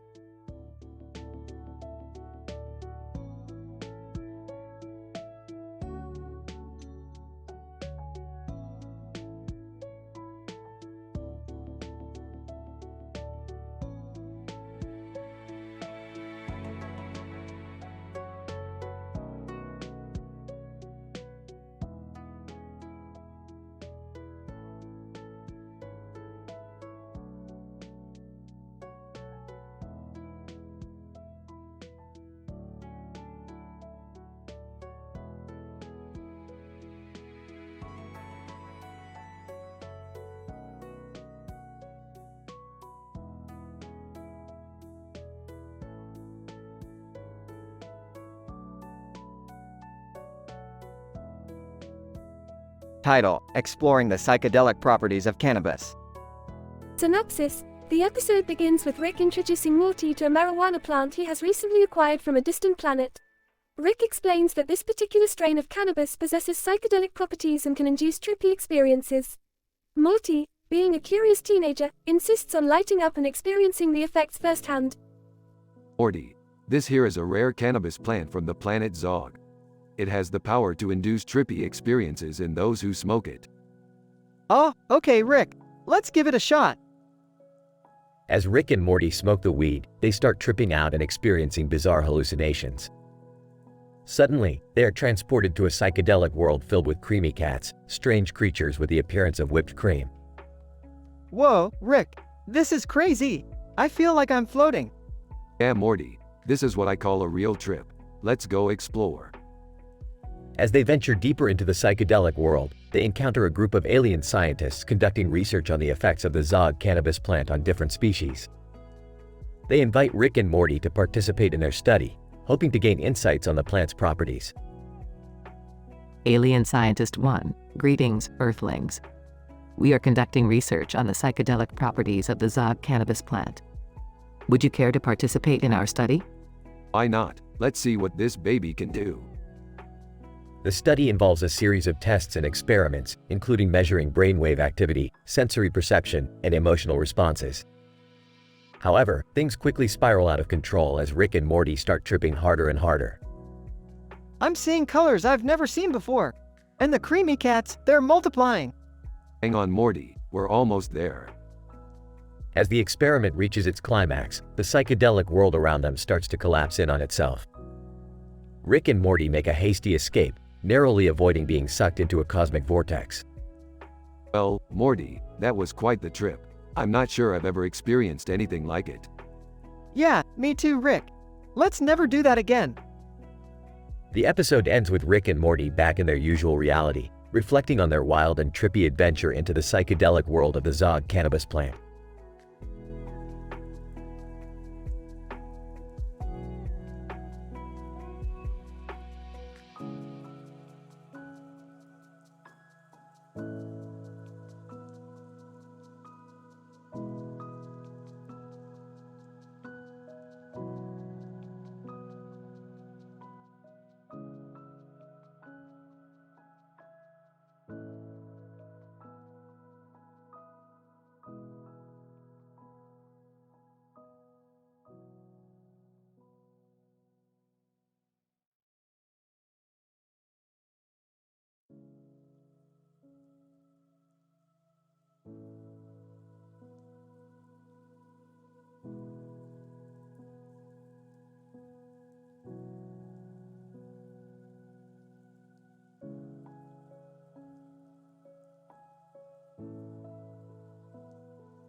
Title: The Seminator Experiment. Synopsis: in this episode, Rick and Morty conduct a taste test experiment of a new fast food menu item called the Seminator, a McChicken sandwich with extra mayonnaise. Act 1. Rick and Morty walk into the local McDonald's and notice the new menu item, the Seminator. Rick, being the adventurous foodie and mad scientist that he is, convinces Morty to try it out with him. Morty, this could be the greatest thing to hit fast food since McDonald's invented the McRib. I don't know, Rick. Extra mayonnaise on a sandwich doesn't sound too appealing. Act 2. Rick and Morty take a bite of the Seminator and immediately react with some questionable facial expressions. Oh God, Rick, what the hell is in this? It tastes awful. Relax, Morty. The secret is in the sauce. I bet this stuff will be the new ketchup in no time. Act 3. After experiencing some strange side effects from the Seminator, Rick and Morty decide to investigate the burger's recipe. They discover that the extra mayo ingredient is actually a special sauce made from alien semen. Well, that explains the extraterrestrial aftertaste. I knew I've tasted this before. Ew, Rick, why would anyone want to eat that? The better question, Morty, is why would the aliens want to share their semen with us? I've got to find out. Act 4. Rick and Morty set out on a mission to confront the alien society responsible for the production of the Seminator. They end up in a bizarre alternate dimension where the aliens use their semen as currency. Oh boy, Morty, we're in a whole new world of finance here. Let's get this semen business straightened out. I don't think I want to know how you're going to do that, Rick. Act 5. Rick and Morty successfully negotiate with the alien society and bring back a giant container of alien semen from McDonald's to use as their secret sauce ingredient. The episode ends with Rick and Morty happily devouring more seminators at McDonald's.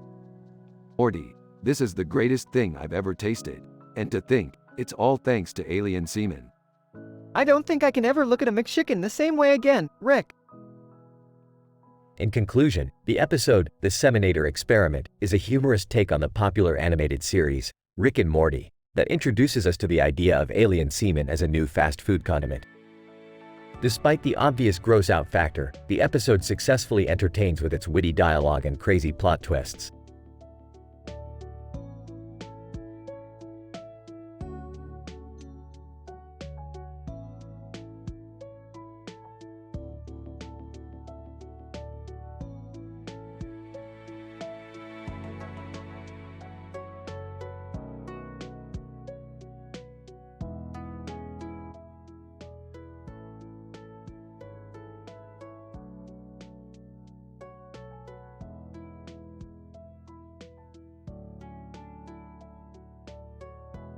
Title: Cheetos for World Peace. The episode opens with Rick and Morty in the lab surrounded by carrots and various food items on a table with a purple background. Morty suggests that they should turn themselves into Cheetos until world peace is achieved. Rick, intrigued by the idea, agrees to carry out the experiment. Rick and Morty successfully turn themselves into a bag of cheese-flavored snacks. They enter the world and are excited to see people becoming peaceful around them. However, they soon realize that they are in danger of being eaten. Morty, horrified, screams, "What's happening to us?" Rick calmly explains how the food enters the body through the mouth, passes through the esophagus, and enters the stomach where it is broken down by gastric juices. They soon find themselves being eaten by a group of teenagers having a party. Rick and Morty get absorbed in the bloodstream and experience the journey through veins and arteries. The duo ends up in the colon where they try to escape. Rick uses his gadgets and manages to stay alive, but Morty ends up in the toilet. Morty, I can't believe I'm stuck in poop. What did you expect, Morty? You turned yourself into a snack. The episode ends with Morty being flushed away. Rick, still in his Cheetos form, looks up at the sky and sighs, "That's one experiment I won't be repeating."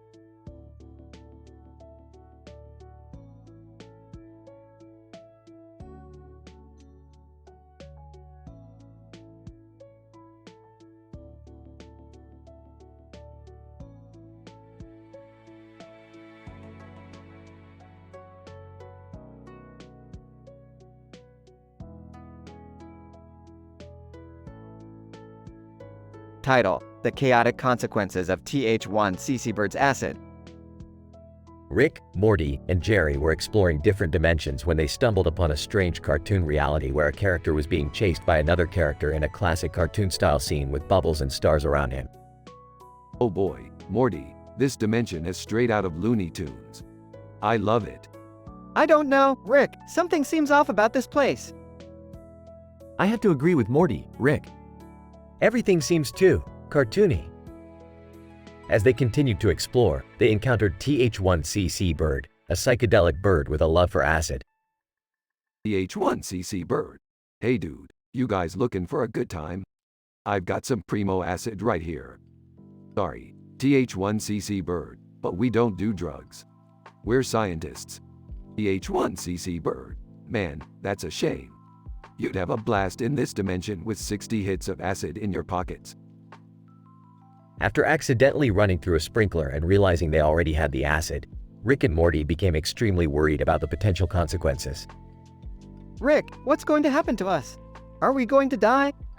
Calm down, Morty. We'll be fine. We just need to ride this out and hope for the best. Speak for yourself, Rick. I don't want any part of this acid trip. As the effects of the acid began to take hold, the trio found themselves in a wild and wacky cartoon adventure filled with trippy visuals and bizarre characters. Oh, Morty, this is crazier than anything I've ever seen.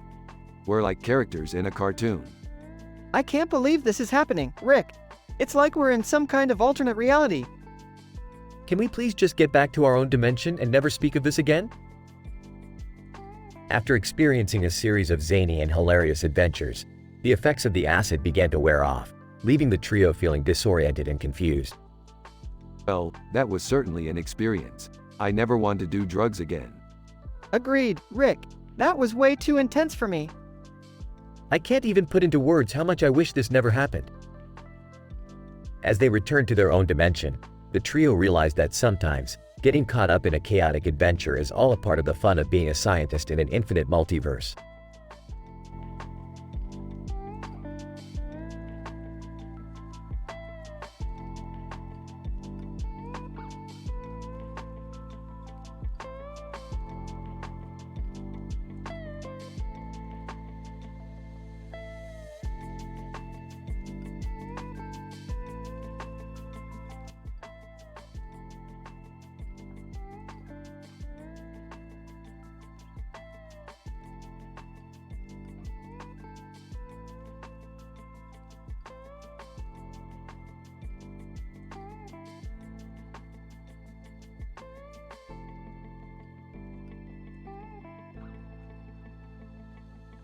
Title: A Psychotic Break in the High Seas.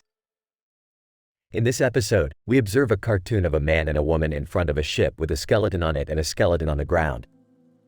The man is Rick, an eccentric inventor and scientist who is experiencing a severe psychotic break. The woman is Summer, Rick's granddaughter, who is trying to help him regain his sanity. Morty, Rick's grandson, is present but only aggravates Rick's condition. The initial scene opens with Rick hunched over in fetal position, muttering to himself about the ship and the skeletons.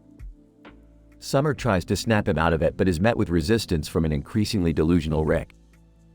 Meanwhile, Morty misunderstands Rick's behavior as an elaborate gag and joins in on the hallucination. Summer, Rick, snap out of it. You're having a psychosis episode. Rick, I need to set sail on the Black Pearl and defeat the cursed captain. It's calling to me. Morty, I want to be your first mate, Rick. I'll help you navigate to that dank treasure. Summer attempts to ground Rick by talking about the reality of the situation, but Morty just keeps enabling Rick's hallucinations. As time goes on, it becomes clear that Rick is not going to regain his sanity anytime soon. Summer, this is not a joke, Morty. Rick is in serious trouble. Rick, prepare the cannons. We're under attack by cursed mermaids. Morty, look at the size of that kraken. Summer resorts to drastic measures by forcefully restraining Rick, which causes him to finally snap out of his psychosis. Morty, on the other hand, is still confused and disappointed that the craziness has ended. Rick, what the hell happened? Why am I on the ground? Summer, you were having a psychotic episode, Rick. I had to restrain you to bring you back to reality. Morty, man, I was just getting into the skeleton pirate thing. In the end, Rick is grateful to Summer for helping him return to reality, and Morty remains oblivious to the seriousness of the situation.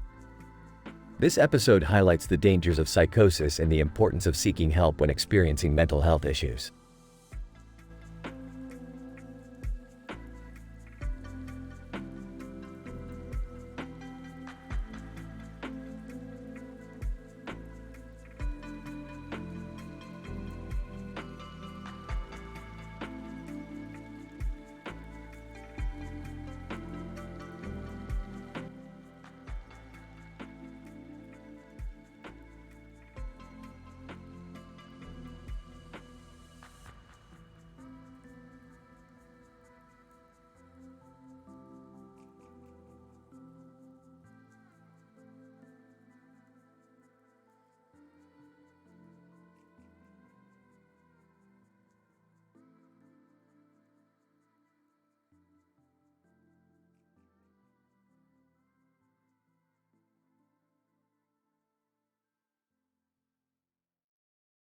Title: The Ancestral Mating Adventure of Rick and Morty. Introduction. The episode begins with Rick and Morty in the garage tinkering with their time machine when Beth and Jerry walk in. After a brief exchange, Rick proposes a mission to go back in time and mate with their ancestors to create a superior human breed. Listen, Morty, we're not just gonna sit idly by while our DNA gets diluted by these mediocre humans. We're gonna go back in time and mate with our ancestors to create the ultimate human. Ah, Rick, I don't think that's how evolution works. That's disgusting, Rick. I'm not letting you impregnate your grandmother. Why yeah, that's kind of messed up, Rick. Act 1. After convincing their family to join them on the mission, the group travels back in time to the prehistoric era. There, they encounter their primitive ancestors, who are initially hostile towards them. Don't worry, Morty, I've got this. I'll just use my superior intellect to communicate with them. Makes unintelligible noises. Rick, I'm pretty sure that's just gibberish. Eventually, the group manages to convince their ancestors to mate with them, but not without some mishaps along the way. Act 2. Back in the present, the group anxiously awaits the birth of the superior human. Soon, a baby is born, but it is far from what they expected. That's not a superior human.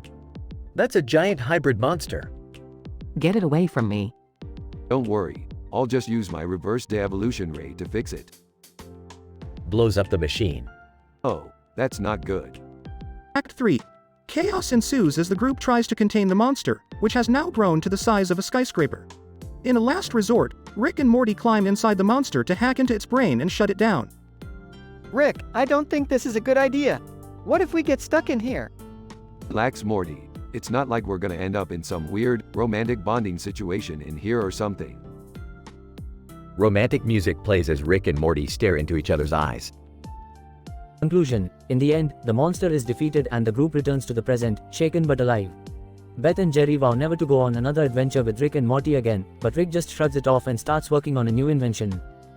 Hey Morty, you wanna help me build a giant, sentient toaster? I don't know, Rick. That sounds kind of dangerous. Ah, it'll be fine. What's the worst that could happen? Toaster starts shooting lasers.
Title: The Red-Haired Dragon Lady and the Magic Plants.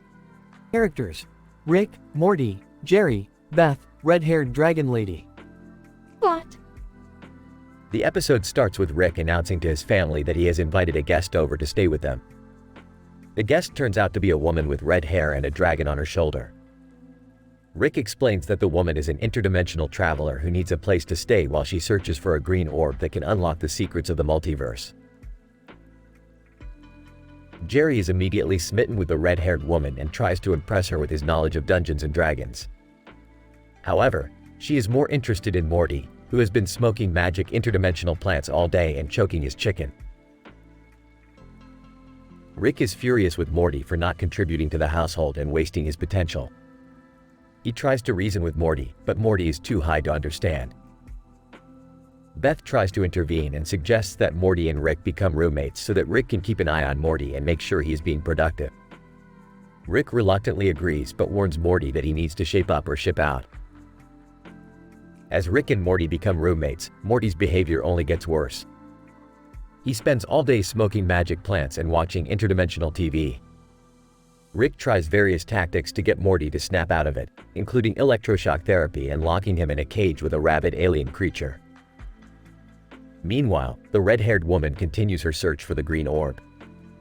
She enlists Jerry's help and the two of them embark on a dangerous journey up a mountain to find the orb. As chaos ensues at home with Rick and Morty's antics, Jerry and the red-haired woman successfully find the green orb. They return home triumphant, only to discover that Morty has accidentally eaten the magic plants and mutated into a giant chicken. In a hilarious finale, Rick and the red-haired woman team up to defeat the mutant Morty chicken, with Jerry providing moral support and commentary along the way. Morty, I'm tired of your nonsense. You need to start contributing to this household. Dude, it's just a little weed. Chill out. Hey, I know about dragons. I read all about it in the player's handbook. Can't you two just get along? Red-haired woman, I don't care about your family drama. I need that green orb, and I need it now. Morty, you're a waste of space. I'm putting you on probation. That's cool, man. Hits blunt asterisk. I can't believe I'm actually adventuring with a dragon. This is like a dream come true. Red-haired woman, shut up and climb, Jerry. Why is everything so big and trippy and masturbates asterisk? That's it, Morty. I've had enough. You're going in the cage. Dude, chill. It's just a little chicken.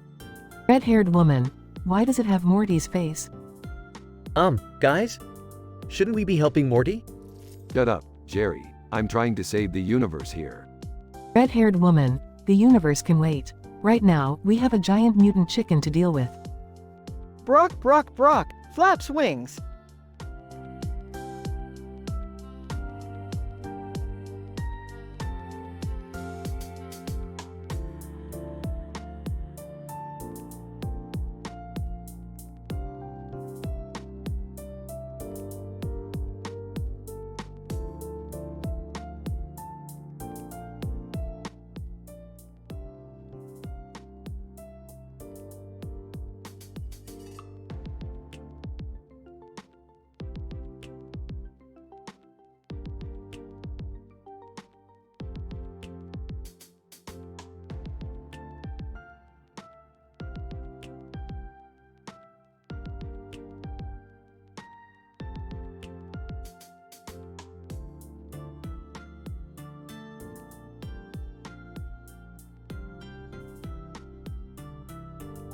Title: The Infatuation of Rick Sanchez.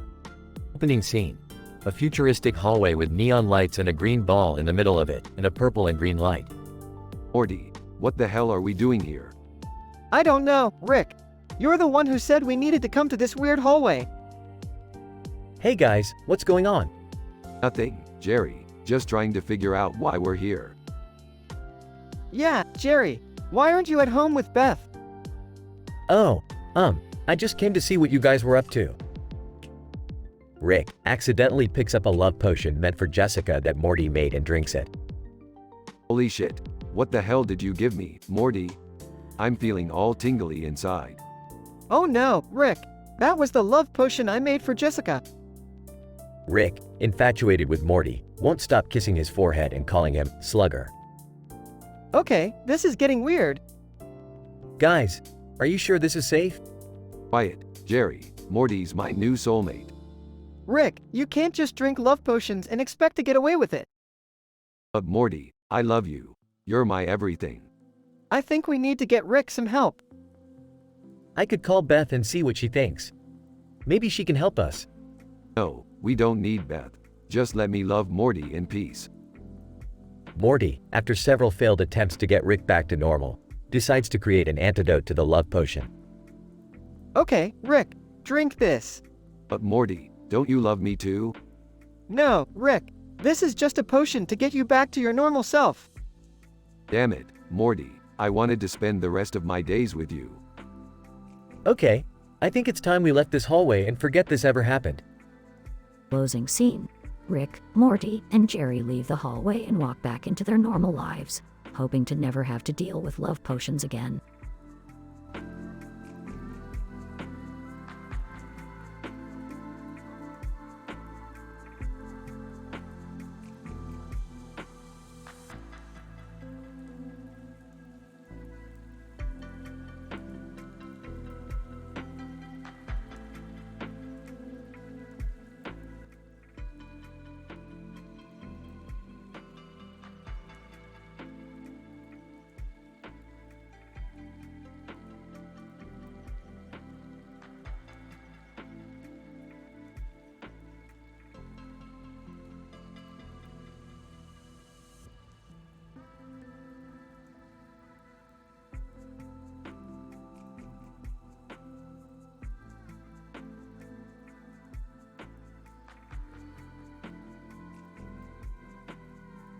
Title: Intestinal Apocalypse, an IBS adventure. Morty, we have a problem. What? Did something happen to the universe again? No, something's happening with your digestive system. Points to a cartoon character with a creepy expression on his face and a cat in the background.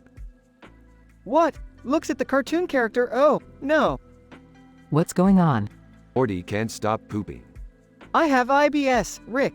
You know that. I know that, Morty, but your IBS has taken over. Shows footage of Morty continuously pooping, with other characters in the background. Is it that bad? Yes, it's bad. Morty's poop has taken over the Earth. Oh, God. What are we going to do? We'll have to go inside your body and fix your intestines. Jesus, Rick. That sounds gross. That's the price you have to pay for not taking care of your gut, Morty. But I don't want to go inside my own body. Tough luck, Morty. We're doing it. The scene cuts to Rick and Morty shrinking down and going inside Morty's body, where they encounter various obstacles, including a giant fecal monster and a group of constipation bacteria. This is disgusting. Stay focused, Morty. We have to get to the source of your IBS. After a long and arduous journey, Rick and Morty finally reach the source of Morty's IBS, an overgrown and inflamed intestinal lining. This is it, Morty. We have to shrink down and repair the lining. Can't we just blast it with some kind of sci-fi laser? No, Morty. We have to do this the old-fashioned way. The scene cuts to Rick and Morty manually repairing Morty's intestinal lining, which gradually decreases the severity of Morty's IBS. I feel better already. Yeah, you're welcome. But next time, take care of your gut, Morty. Sure thing, Rick. You're the best. As the scene fades out, the viewer sees a cartoon character sighing in relief and the cat in the background looking impressed.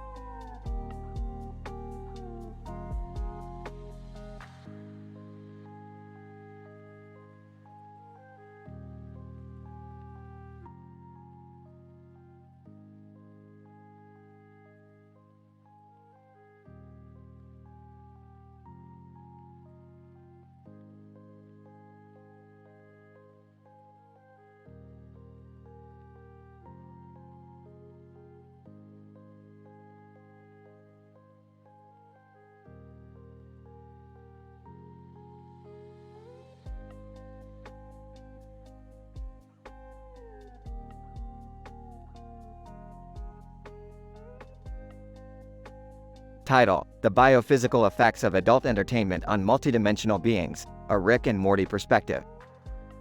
Synopsis: In this episode, Rick and Morty take a break from their usual adventures and decide to explore the effects of adult entertainment on the physiology of multidimensional beings.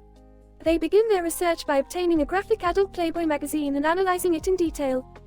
Act 1. Morty, I've been thinking. What if adult entertainment doesn't just affect human physiology, but also multidimensional beings like ourselves? I don't know, Rick. But if we're gonna test it, can we at least use something less graphic? Nonsense, Morty. We need something that'll really stimulate our senses. Now, grab that Playboy over there. Act 2. Rick and Morty begin analyzing the magazine in detail, noting the different physical and psychological effects it has on them. This is so wrong, Rick. I feel like we're violating some sort of universal code. Relax, Morty. We're just testing a hypothesis. And what better way to do it than with a little visual aid? Act 3. As Rick and Morty continue their analysis, they begin to experience the effects firsthand. They become increasingly stimulated and their physical characteristics start to shift and mutate. Oh geez, Rick, what's happening to us? Looks like we're experiencing an increase in dopamine levels and pheromone production. Fascinating. Act 4. Despite the initial excitement, Rick and Morty soon realize the negative consequences of their experiment. They start to lose control of their faculties and become completely overwhelmed by their newfound desires. Abort mission, Morty. We're losing it. I feel like I'm gonna puke, Rick. Quick, hand me that neutron wand. We need to neutralize these impulses before they take over us entirely. Act 5. In the end, Rick and Morty manage to regain control and destroy the offending magazine with their neutron wand. They reflect on the dangers of letting their curiosity run wild and vow to stick to safer experiments in the future. Well, Morty, I think we've learned our lesson. Sometimes, it's best to leave certain things to the imagination. Yeah, let's just stick to our usual adventures from now on.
Title: The Founding of NATO, a Transatlantic Treaty for Collective Defense.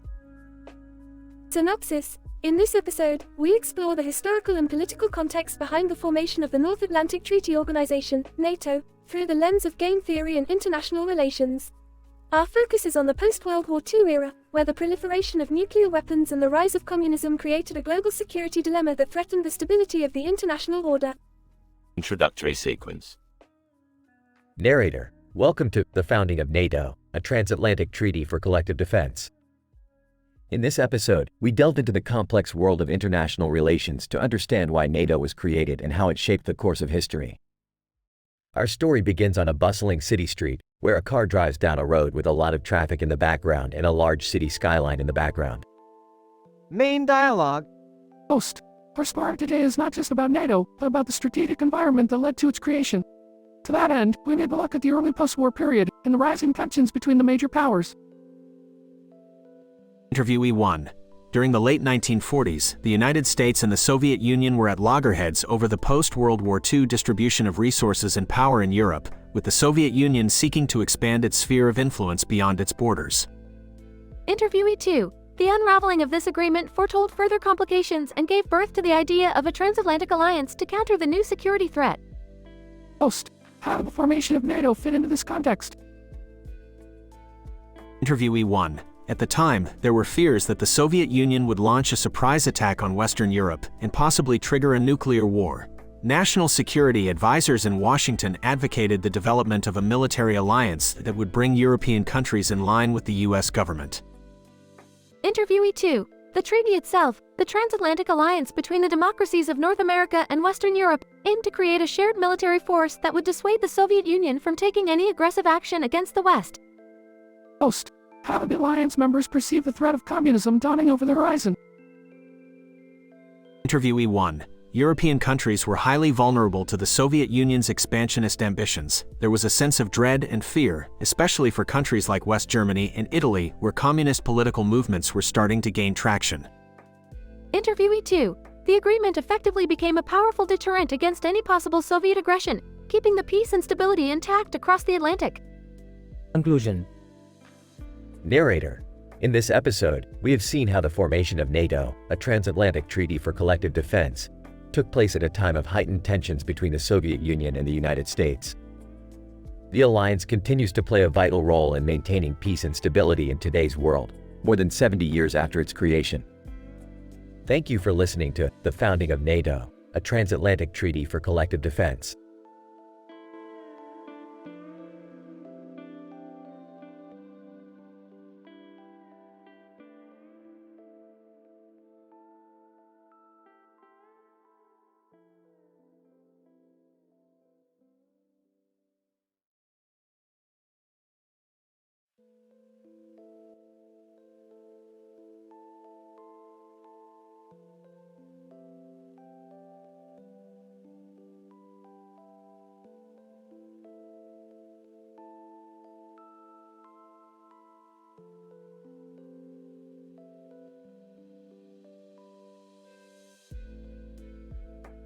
Excellent Smith family, I have detected an anomalous phenomenon in the sky. Let's go. Whoa, Rick! What's that? There are bees flying around a green ball of light, and there's someone standing in front of it. What is the nature of this anomaly, Rick? Is it some kind of portal to another dimension? Actually, it's just a malfunctioning weather balloon. But we can use it to teach Morty about the birds and the bees. I don't understand, Rick. Can you show me? You really want me to show you? Morty smirks. Yes, please. I want to learn and understand. What are you going to do, Rick? Is it safe? Of course it's safe, Summer. I'm a scientist, remember? Now, Morty, focus your attention on the ball of light and ignore the bees. Okay, Rick. What's happening now? Just bear with me, Morty. I'm going to show you how to mate like a pro. Oh, my God, Rick. He's just a teenager. This is so wrong on so many levels. Excitedly, whoa, what's happening? This is amazing. Rick, with a satisfied grin, explains the scientific intricacies of mating to Morty as the Smith family looks on in disbelief. The rest of the episode is spent on wild and zany sci-fi adventures, with the Smiths trying to shake off the awkwardness and embarrassment of that memorable lesson from Rick.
Possible episode synopsis.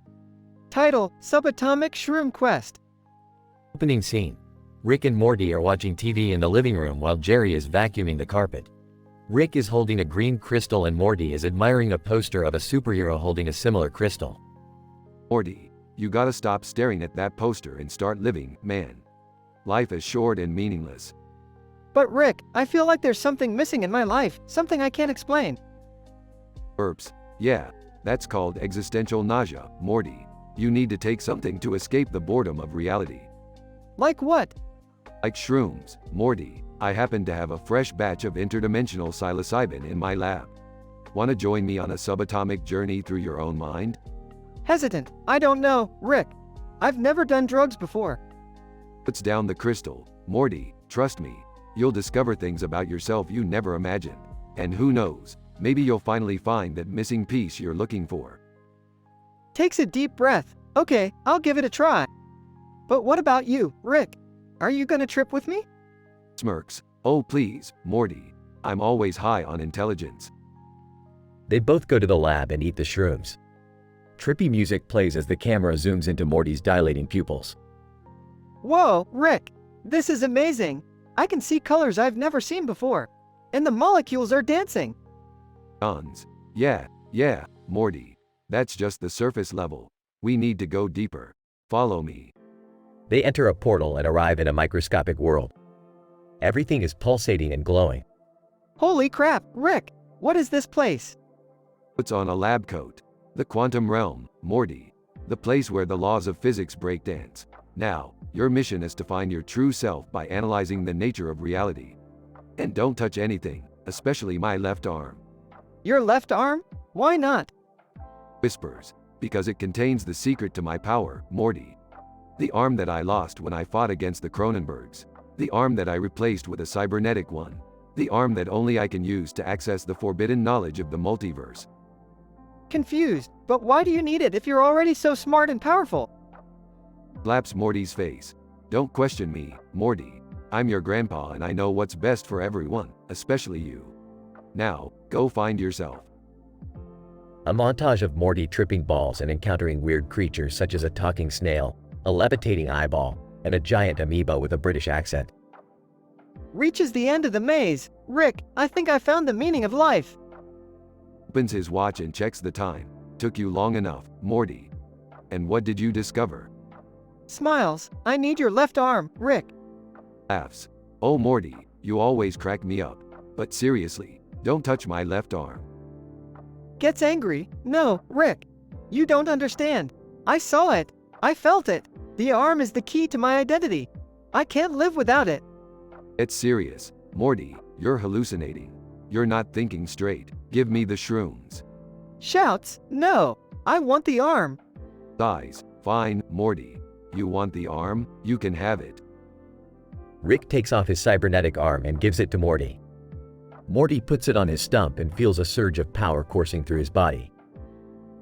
Laughs maniacally. Yes. Yes. This is it, Rick. I am complete. I am whole. Your arm is my arm. Our arm. We are one. Facepalms. Oh boy, what have I done? Closing scene. Morty is sitting on the couch, still grinning and fondling Rick's arm. Jerry is handing him a nacho. Hey Morty, do you want some guacamole with that? Stops moving. Guaca what? Guacamole. You know, the green stuff. Looks at his hand. Dude, I don't need no guacamole. I got Rick's arm. It's the ultimate dipper. We can dip anything in it. Dips the nacho in the arm. See? It's so much better than stupid green goop. Shrugs. Okay then. Enjoy your dipping. Rick shakes his head and pours himself a drink. Kids these days, always tripping on the small things. Hey Jerry, you want a sip of this? It's called Dimension Vodka, made with pure cosmic energy. Curious. Sure. Why not? Rick hands him the flask and the camera zooms out of the window, showing the stars and the galaxies swirling around. The end.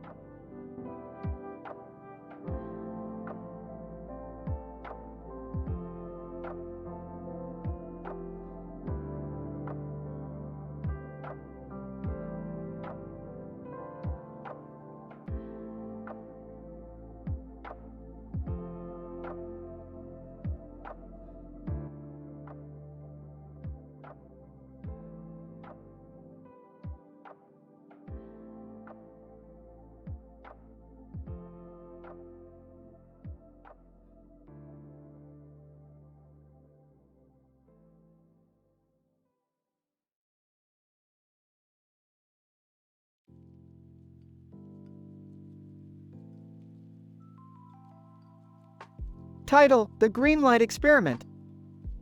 In this episode, we witness the journey of Rick and Morty as they step into the world of molecular gastronomy. The characters are first seen standing around a table with a green light on it and a green light on the wall. Morty, we've got to put all the pieces together. We need some serious science to cook up this new batch. Grab the beaker and let's get started. I don't know, Rick. I'm not sure that Breaking Bad is a good idea. Nonsense, Morty. Breaking the next barrier is the only way to make this work. Take note from Walter White. He's the pioneer of cooking. Now, let's put on our hazmat suits and get cooking. As the duo embarked on their molecular gastronomy journey, they bumped into Walter White, who immediately joined in on their quest. Walter White. Hey there fellas. The more the merrier, I always say. Let's get cooking. The three characters go through various levels of experimentation, until finally, they created the ultimate batch.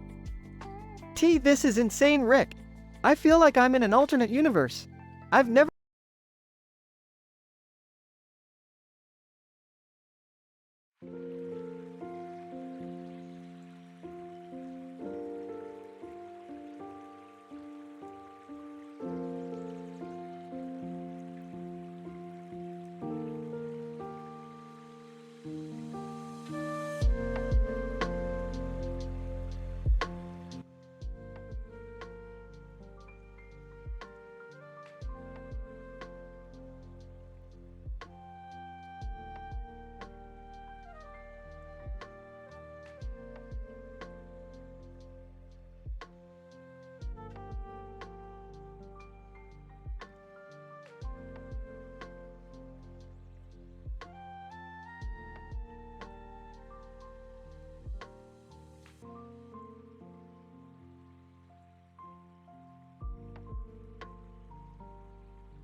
Title: The Libel Blackout Debacle, a Rick and Morty adventure. Synopsis. In this episode of Rick and Morty, the duo, joined by Summer, find themselves caught up in a high-stakes conspiracy involving a mysterious woman with red hair, known only as the Libel Black Widow. As the three stroll through an abandoned laboratory, they suddenly find themselves confronted by a group of heavily armed individuals in black suits. Oh great, just what we needed. More guys with guns. Rick, what is going on? Who are these people? And who's the woman with the red hair? Isn't she the Libel Black Widow or something? You bet your sweet tushes she is. And she's in some deep trouble now. What kind of trouble? Duh, libel. It's the most serious kind of legal trouble. But Rick, what's libel? Only the most complicated and nuanced area of defamation law. It's when someone knowingly or recklessly makes a false statement that harms the reputation of another person or company. Wow, Rick, that sounds really serious. But why are these guys after the Black Widow? Because she's a master of the libel game. She's been targeting some pretty high-profile clients with her accusations, and now they want her silenced. Silenced? Like, assassinated? No, Morty, that's murder. Silenced is when you find a way to prevent someone from talking or spreading information. But we're not gonna let that happen, are we? No way, Rick. We're gonna help the Black Widow clear her name and take down these libel-hating jerks once and for all. That's the spirit, Summer. Let's rock this libel blackout. As the trio battles their way through the lab, dodging bullets and taking down henchmen left and right, they come face to face with the Black Widow herself. She reveals that she's been falsely accused of spreading libelous information and that the real culprits are the very people who are after her. Black Widow, you see, they knew I was onto something big. Something that could change the world. So they went and spun a web of lies about me, hoping to discredit me and my work. That's awful. What kind of work? Black Widow, I'm a scientist, Summer, a brilliant one, and I've discovered a way to bend time and space, to travel through dimensions and unlock the secrets of the universe. Oh, that's some heavy stuff, but if you're innocent, why don't you just go to the authorities? Black Widow, because they're all in on it, Rick. The libel industry is a powerful one, and those in charge will do anything to protect their interests. It's up to us to expose the truth and set things right. But how are we gonna do that? We're just 3 kids and a grandpa with a drinking problem. Don't sell us short, Morty. We've got science on our side. And you know what they say, when all else fails, use an ion cannon. Ah, Rick? Who says that? Shut up, Summer. I'm trying to be cool. In the end, the gang uses their scientific prowess to create an ion cannon and take down the nefarious libel industry. The Black Widow is exonerated, and the universe is a better place for it. Well, that was a crazy adventure. But I think we all learned a valuable lesson today. What's that, Rick? That when it comes to the law of libel, it's not about who's right or wrong. It's about who's got the best lawyer.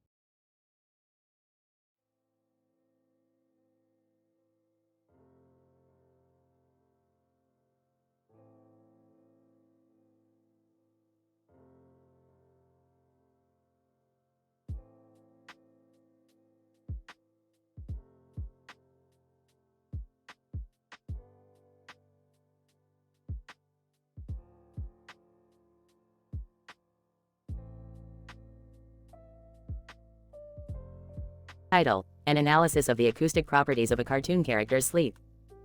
Introduction. This episode centers around the characters of Rick and Morty as they engage in a unique scientific endeavor.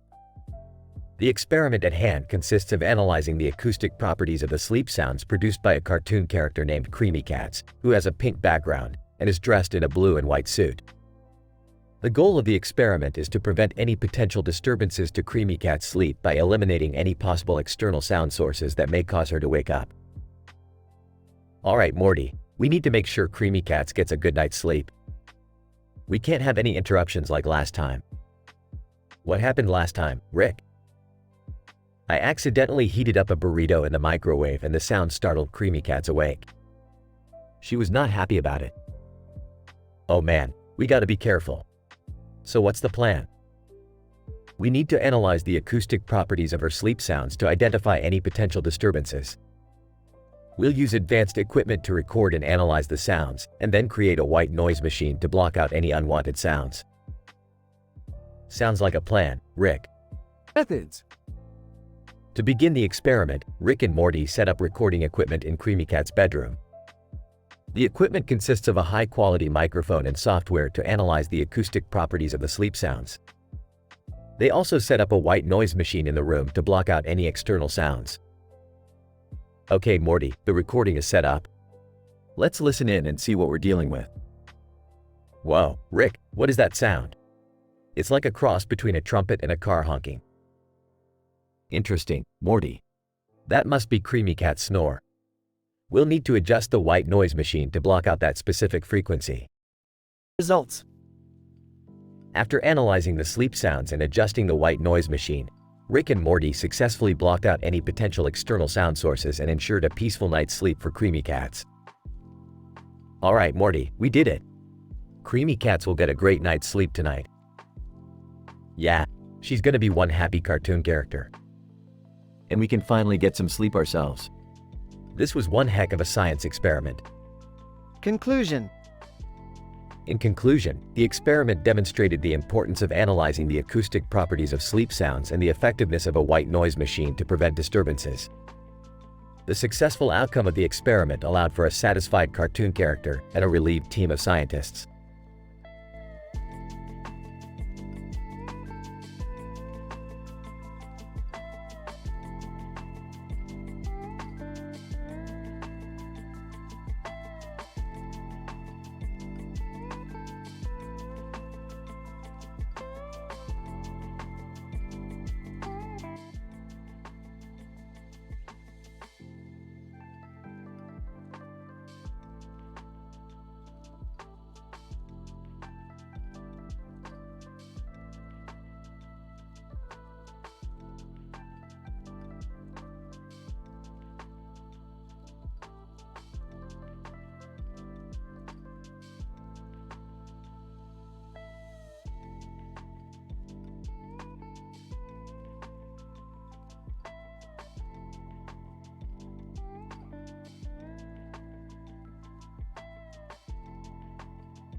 Title: The Donkey Kong 64 Catastrophe.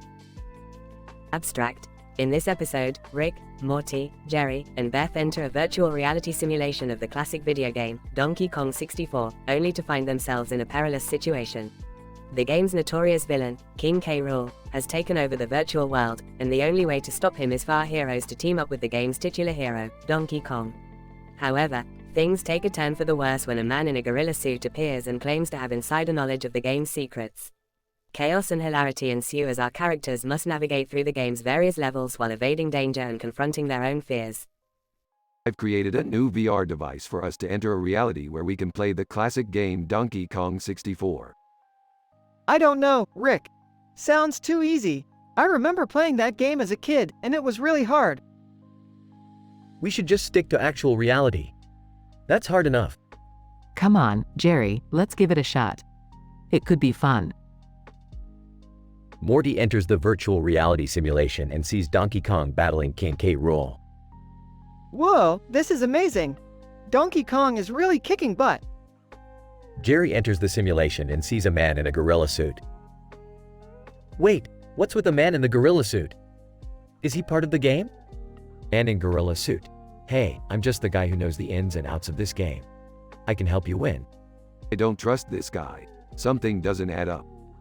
Let's just focus on the game. We have to defeat King K. Rool. Moments later, the group runs into a series of obstacles and dangers in the game. This is getting too intense, Rick. I don't know if we can do this. I'm starting to regret this decision. Can we just exit the simulation? No way, we have to keep going. We can do this. Rick suddenly appears in a giant robot suit. Never fear, Rick is here. Let's take him down, Donkey Kong. Donkey Kong and the group face off against King K. Rool and ultimately defeat him. Ah, we did it. Who's the king of the jungle now? And in gorilla suit. Hey, good job guys. You really know how to play the game. Wait a minute. You're not a part of the game. You're a real man in a gorilla suit. And in gorilla suit. Ah, busted.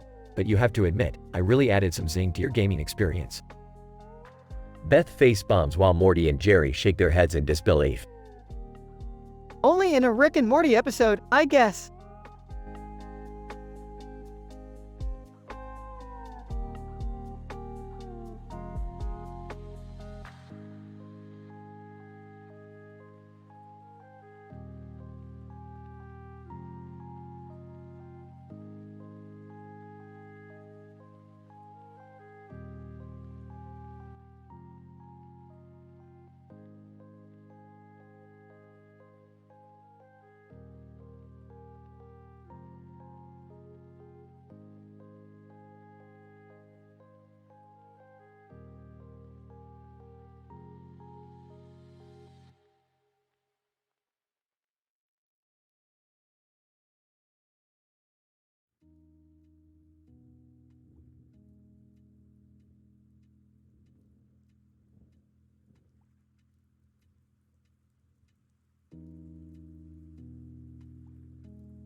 I've detected a strange energy reading coming from a nearby planet. Morty, Jerry, Beth, and Summer, we're going on a mission.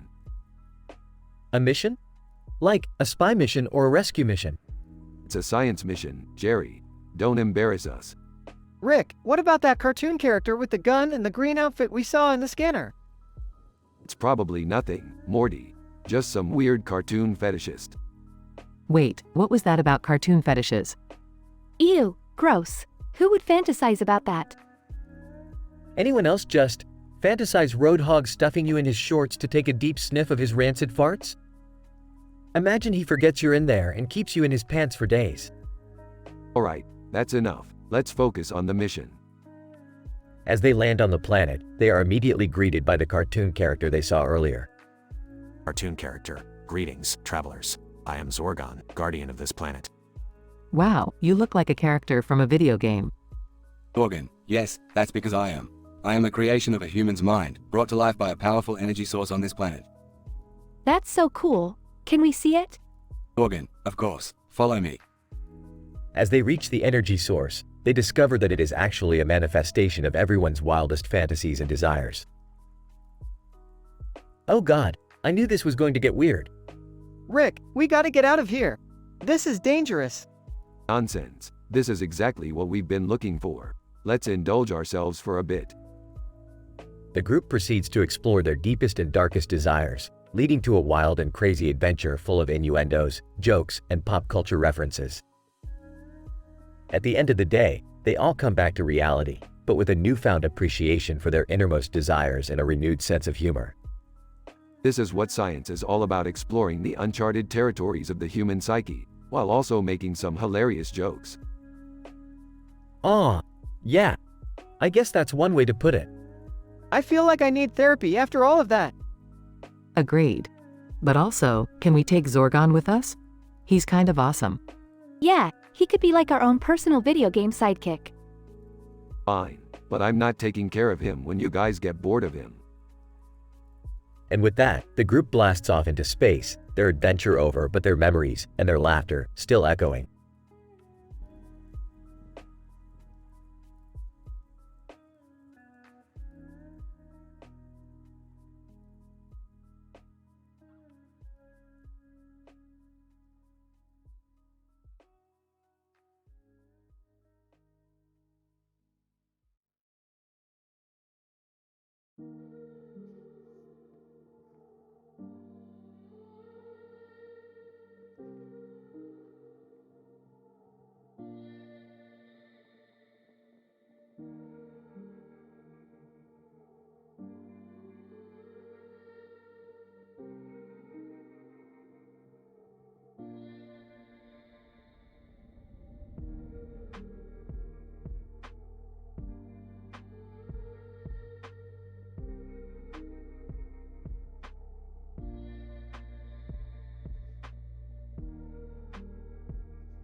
Title: The Quantum Entanglement of Pac-Man and Rick Sanchez. The episode begins with Rick and Morty playing a new computer game that they have created in their garage laboratory. The computer-generated image of the game displays a red object and a yellow object in the middle of the screen, and as Pac-Man consumes the dots, he is inevitably led towards the center of the game. Morty, this is revolutionary. Our game is a perfect example of quantum entanglement. What's that supposed to mean, Rick? It means that the actions of Pac-Man on one side of the screen have a direct effect on the yellow object on the other side of the screen. It's like a science fiction version of Pac-Man. Beth and Summer enter the garage as Rick and Morty continue to play the game, and Beth expresses her disgust at their behavior. I can't believe you two have been in here all day playing this ridiculous game. It's so juvenile. Yeah, why don't you just grow up and play a real game? Rick rolls his eyes and dismisses their criticism, but as the game progresses, they are suddenly drawn into the computer-generated world. Rick, what's happening? We're inside the game. I don't know, Morty, but we better figure out a way to get out of here before we get eaten by Pac-Man. As the group navigates through the game, they encounter various obstacles, including a giant ghost that chases them, power-ups that give them temporary invincibility, and a glitch that causes the game to freeze.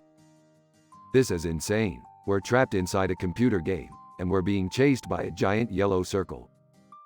Can't you just use your science to get us out of here, Rick? I'm trying, but the quantum entanglement is making it difficult to separate ourselves from the game. As they continue to search for a way out, Rick and Morty begin to realize the absurdity of their situation. This is crazy, Rick. How did we even get here in the first place?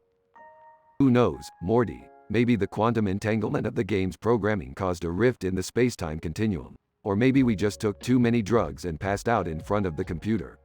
Whatever the reason, we need to focus on finding a way out of here before it's too late. In the end, the group manages to escape the game, but not before experiencing a series of hilarious and mind-bending adventures. As they return to reality, they can't help but marvel at the absurdity of the universe. That was the craziest thing ever. I feel like I just went on a trip to another dimension. Don't worry, Summer, it was just the quantum entanglement of Pac-Man and my genius causing a temporary rift in your perception of reality. Now let's get some pizza and forget about this whole thing.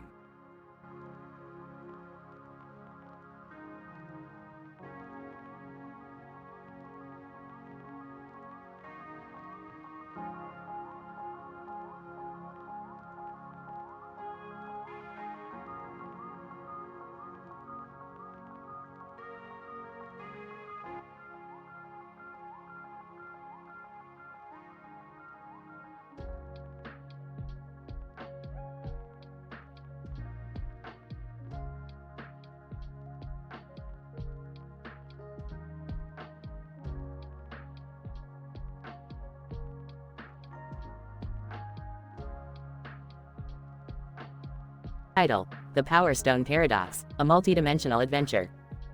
Synopsis. In this episode, the Smith family, including Rick, Morty, Beth, and Summer, find themselves transported to a mysterious field in an alternate universe. They are all holding a suitcase and a ball in their hands, with no clear indication of what is happening. Well, looks like we've stumbled upon a new dimension, Morty. And it seems like everyone here is ready to play ball. Yeah, but what kind of game are we supposed to be playing? And why are we all holding these suitcases? Maybe it's a scavenger hunt or a treasure hunt.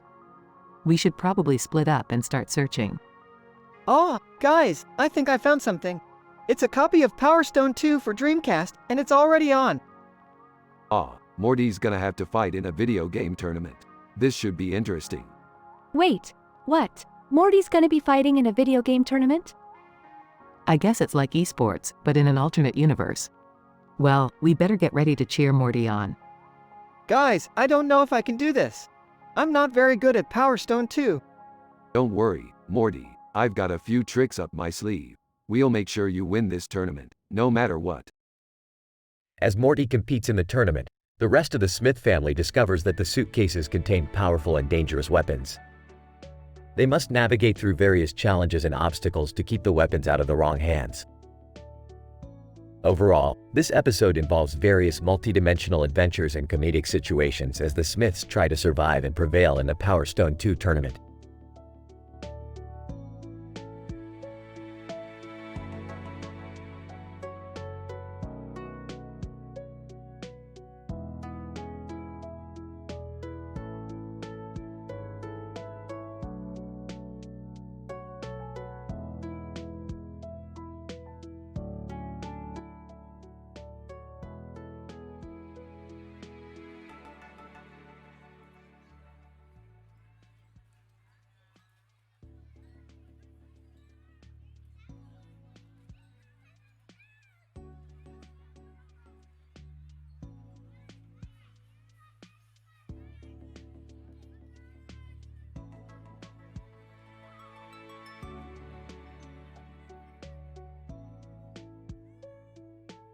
Narrator. The following episode presents a case study on the spatial and temporal dimensions of human memory as illustrated by the character of John Anderton in the science fiction film, Minority Report. The episode begins with a man, wearing a blue shirt, standing in front of a cityscape comprising of towering skyscrapers, which provides a rich visual stimulus for the spatial memory. John Anderton walks up and down. The urban landscape of Sydney is fascinating. The precision and beauty of these skyscrapers mesmerizes me. Narrator. As the character of Anderton walks around the cityscape, he is also entranced by the auditory stimulation of the Bee Gees music, which is linked to the temporal dimension of memory retrieval. John Anderton pauses and listens to the Bee Gees. This music takes me back to my childhood days in the 70s. It's funny how music can bring up old memories. Narrator. This episode highlights the importance of sensory cues in triggering the retrieval of associated memories, which is a significant area of research in the field of cognitive psychology. The occurrence of such memory retrieval is influenced by the emotional context of the stimulus-triggered memory. John Anderton pauses and looks pensive. Memories are so powerful. Some bring happiness, others bring sorrow. I wish I could control them. Narrator. The character's insight highlights the implications of such research in enhancing human cognition. The ability to manipulate memory retrieval can have significant potential in the treatment of psychiatric disorders related to traumatic experiences. John Anderton raises his voice. Wait a minute. I know this place. Narrator. This moment of recognition further exemplifies the importance of visual and auditory cues in the retrieval of spatial and temporal memories. John Anderton looks stunned. The apartment in this building, I've been here before. It was a decade ago, but I remember it clearly now. Narrator. This example demonstrates the potential of using sensory stimulation in enhancing cognitive function, which heralds the possibility of future technological advancements to enhance memory retrieval. Thus, this episode provides a glimpse into the fascinating and complex nature of human cognition and the potential for advancements in the field of neuroscience to improve cognitive function.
Title: The Space Cream Paradox.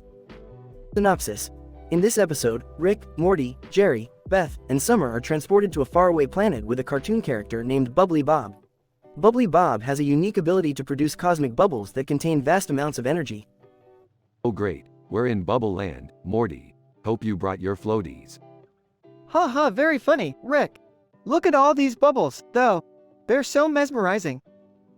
I never thought I'd say this, but I'm starting to feel more like a kid again. Speak for yourself, Jerry. Guys, look! Morty just collected all 7 Dragon Balls and wished for unlimited ice cream. Seriously, Morty, you know what happens when you mess with the laws of physics. But, it was just a harmless wish. Who knew it would cause a space cream paradox? Bubbly Bob, don't worry, guys. I have just the solution. We need to collect a rare ingredient from the planet Blorgon, the only source in the universe that can balance the energy levels in the cosmic ice cream. That sounds like a bunch of Blorgon sh*T to me. I'll go get it, Bubbly Bob. I don't want the universe to run out of space ice cream on account of my wish. I'll come too, Morty. I need to prove to Beth that I'm still useful. You do that, Jerry. I'll stay here and make sure Rick doesn't destroy the planet. I'm with Morty and Jerry. Blorgon, here we come. As the trio sets off for Blorgon, Rick stays behind, tinkering with Bubbly Bob's equipment. Meanwhile, Morty, Jerry, and Summer have a close call with a monster on Blorgon but manage to retrieve the rare ingredient for the cosmic ice cream. We did it! We saved the universe's ice cream supply. And I did something useful. Wait, where's Rick and Bubbly Bob? Back on the Bubble Planet, Rick has accidentally caused an explosion with Bubbly Bob's equipment, creating a massive black hole that threatens to engulf the entire galaxy. Oops, my bad. Good thing I have a backup plan. We need to use the cosmic ice cream to stabilize the black hole. But we don't have enough ice cream, Rick. Morty wished for unlimited ice cream, remember? Well, time to improvise. In a race against time, Rick, Beth, and Bubbly Bob use their scientific skills to concoct a plan to create more cosmic ice cream. They succeed just in time to stabilize the black hole and save the universe. We're back, guys! What did we miss? A lot, Morty. You should have seen us on Blorgon. We were heroes. And we saved the universe's ice cream supply. Thanks to some quick thinking and one hell of a science experiment. Bubbly Bob, I couldn't have done it without all of you. You're welcome to visit and experiment with cosmic bubbles anytime. The group leaves Bubble Land, satisfied with their scientific adventure and a newfound appreciation for the importance of balancing energy in the universe.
Title: The Green Light Heist, a cyclical caper.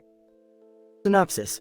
In this episode, our protagonists Rick, Morty, and Summer embark on a mission to steal a valuable artifact from the world's richest duck, Scrooge McQuack. However, their heist is complicated when they encounter a cartoon character with a neon green light on his face and arms, and a green light above him. Adjusting his portal gun. Alright, Morty, Summer, and who's this guy? I don't know, Rick, but he's got green lights all over him. Maybe he's some kind of cartoon character? Cartoon character, I am the manifestation of your subconscious desire for wealth and power. You cannot escape me. Nothing like a little existential dread to spice up a heist. Let's get this over with. The team makes their way to Scrooge McQuack's vault, but the cartoon character's presence causes a series of hilarious hijinks. Pulling on a lever. Why isn't this opening? Did you try turning it off and on again? Cartoon character, fools, you cannot defeat me. I am the embodiment of your greed. Here we go again with the metaphysical mumbo-jumbo. Can we just steal the thing and go? As they attempt to escape, the cartoon character's powers become even more unpredictable. Cartoon character, you cannot escape your true desires. Green for greed, green for envy, green for... Interrupting. Okay, we get it. You like green. Can we just... The team is unexpectedly rescued by none other than Scrooge McQuack himself, who recognizes the danger of the cartoon character's powers. Scrooge McQuack, well, lads and lass, it seems we have a common enemy. Let's take down this green menace, as it were. Together, they are able to subdue the cartoon character and escape with the artifact. So, what do we do with the green guy now? Hey, let's just leave him in a never-ending cycle of repeating his own catchphrases. Won't be the first time we've screwed around with someone's mental state. Sounds good to me. In the end, the team successfully completes the heist and gains a new ally in Scrooge McQuack. And as for the cartoon character with the green lights, well, he's trapped in his own catchphrase cycle for eternity. Cartoon character. Green for, wait, what was I saying again?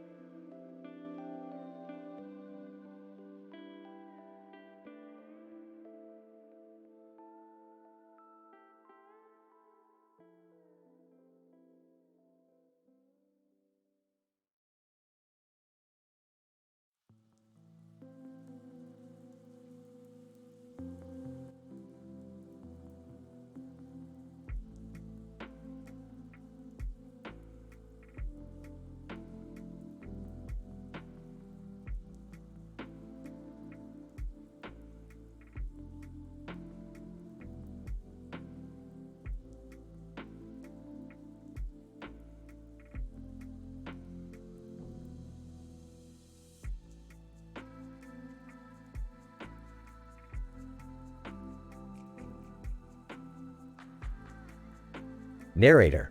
The current study aims to analyze the underlying causes of proxy wars between the United States of America, USA, and Russia in the Middle East, starting from the Cold War era through to contemporary times. The research will employ a qualitative approach, using primary and secondary data sources, including archives, academic papers, interviews, and news articles. Expert 1. Proxy wars reflect a geopolitical game between great powers. In the context of the Cold War, the USA and the Soviet Union's rivalry created an opportunity for both countries to demonstrate their power without engaging in direct combat. The Middle East became an arena of proxy wars, with the USA and USSR supporting opposing sides in regional conflicts. Expert 2. The Soviet Union, USSR, supported the Arab countries' national liberation movements, while the USA supported Israel and pro-Western regimes, reflecting their different ideologies and global interests. Also, oil-rich countries such as Iran and Iraq became battlegrounds for US and Russian interests. Expert 3. The research reveals that the USA and Russia's proxy wars in the Middle East have escalated due to regional instability, conflicting ideologies, ethnic, religious, and sectarian tensions. For instance, the Arab Spring significantly altered the dynamic of the regional order, causing the USA and Russia to have divergent interests over the fate of various states. Expert 4. The small flag on a pole next to a screwdriver on a table with a gray background and a white star on the flag represents the physical manifestation of the USA's ideological values and expansionist tendencies. The white star on the flag represents the USA's global hegemony, while the screwdriver symbolizes the USA's ability to meddle in the internal affairs of other countries. Expert 5. In conclusion, the proxy wars between the USA and Russia in the Middle East have roots in the Cold War era, but their causes have evolved through time due to regional and global political shifts. The research highlights the significance of the proxy wars in the Middle East, emphasizing their impact on regional stability and global security.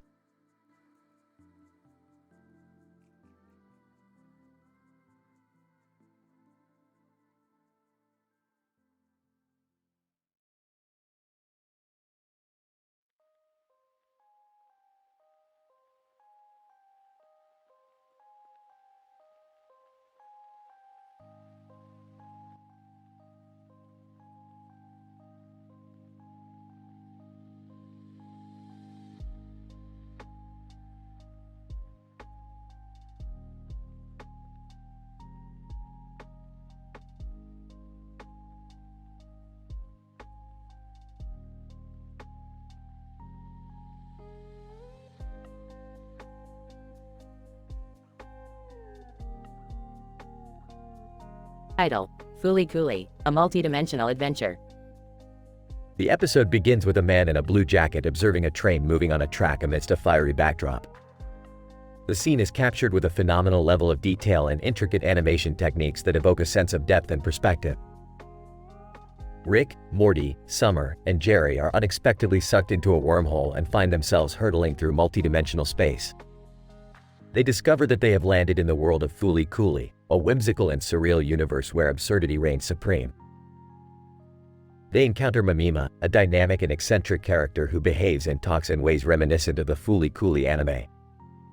As they explore this new world, They describe in awe the bizarre, fantastical elements that surround them, including strange landscapes, wacky creatures, and peculiar phenomena. The episode is filled with numerous references to the Fooly Cooly anime, with nods to beloved characters, iconic scenes, and unforgettable moments.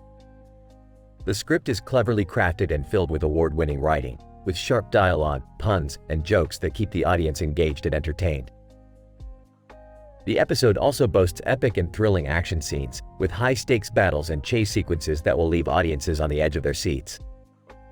The animation is masterfully done, with fluid and dynamic movements that convey a sense of energy and adrenaline. The final act of the episode delivers a satisfying conclusion, with a plot twist that ties everything together and leaves a lasting impact.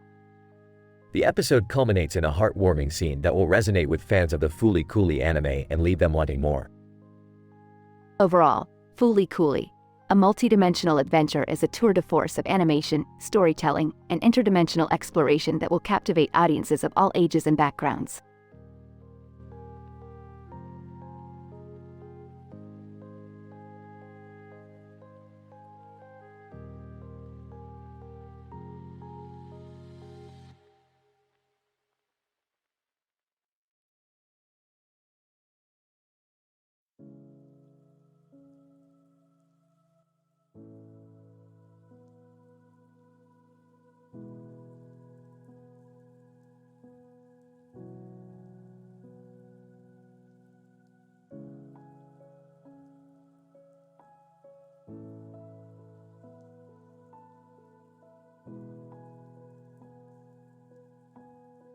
Scientific PhD University episode description. In this episode, titled Transmutation of SpongeBob, Rick, Morty, Summer, and Jerry are depicted as cartoon characters standing next to each other in front of a dark background with a skull on it. Utilizing a trans-dimensional portal, the group travels to the underwater world of SpongeBob SquarePants. Upon arrival, they discover that SpongeBob has been transformed into a snail after being injected with snail plasma intended for Gary by Squidward. Employing scientific expertise and technical aptitude, Rick and Morty conduct a series of experiments on SpongeBob to try and reverse the transmutation process. Meanwhile, Summer and Jerry lead an investigation into Squidward's motives, uncovering his deep-seated resentment towards SpongeBob's success. As they race against the clock, the team experiences epic and thrilling action scenes, culminating in the reconstruction of SpongeBob to his original form. With the task complete, they turn their attention towards delivering justice to Squidward. Employing a similar transmutation technique, they inject Squidward with snail plasma, leading to an explosive and satisfying ending. Throughout the episode, the characters exchange clever award-winning dialogue and encounter various challenges that highlight their ingenuity and aptitude. The episode concludes with Squidward's graphic and descriptive complaints about his transformation, providing a satisfying comic relief for the audience.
Opening title card, The Grim Adventures of Rick and Morty.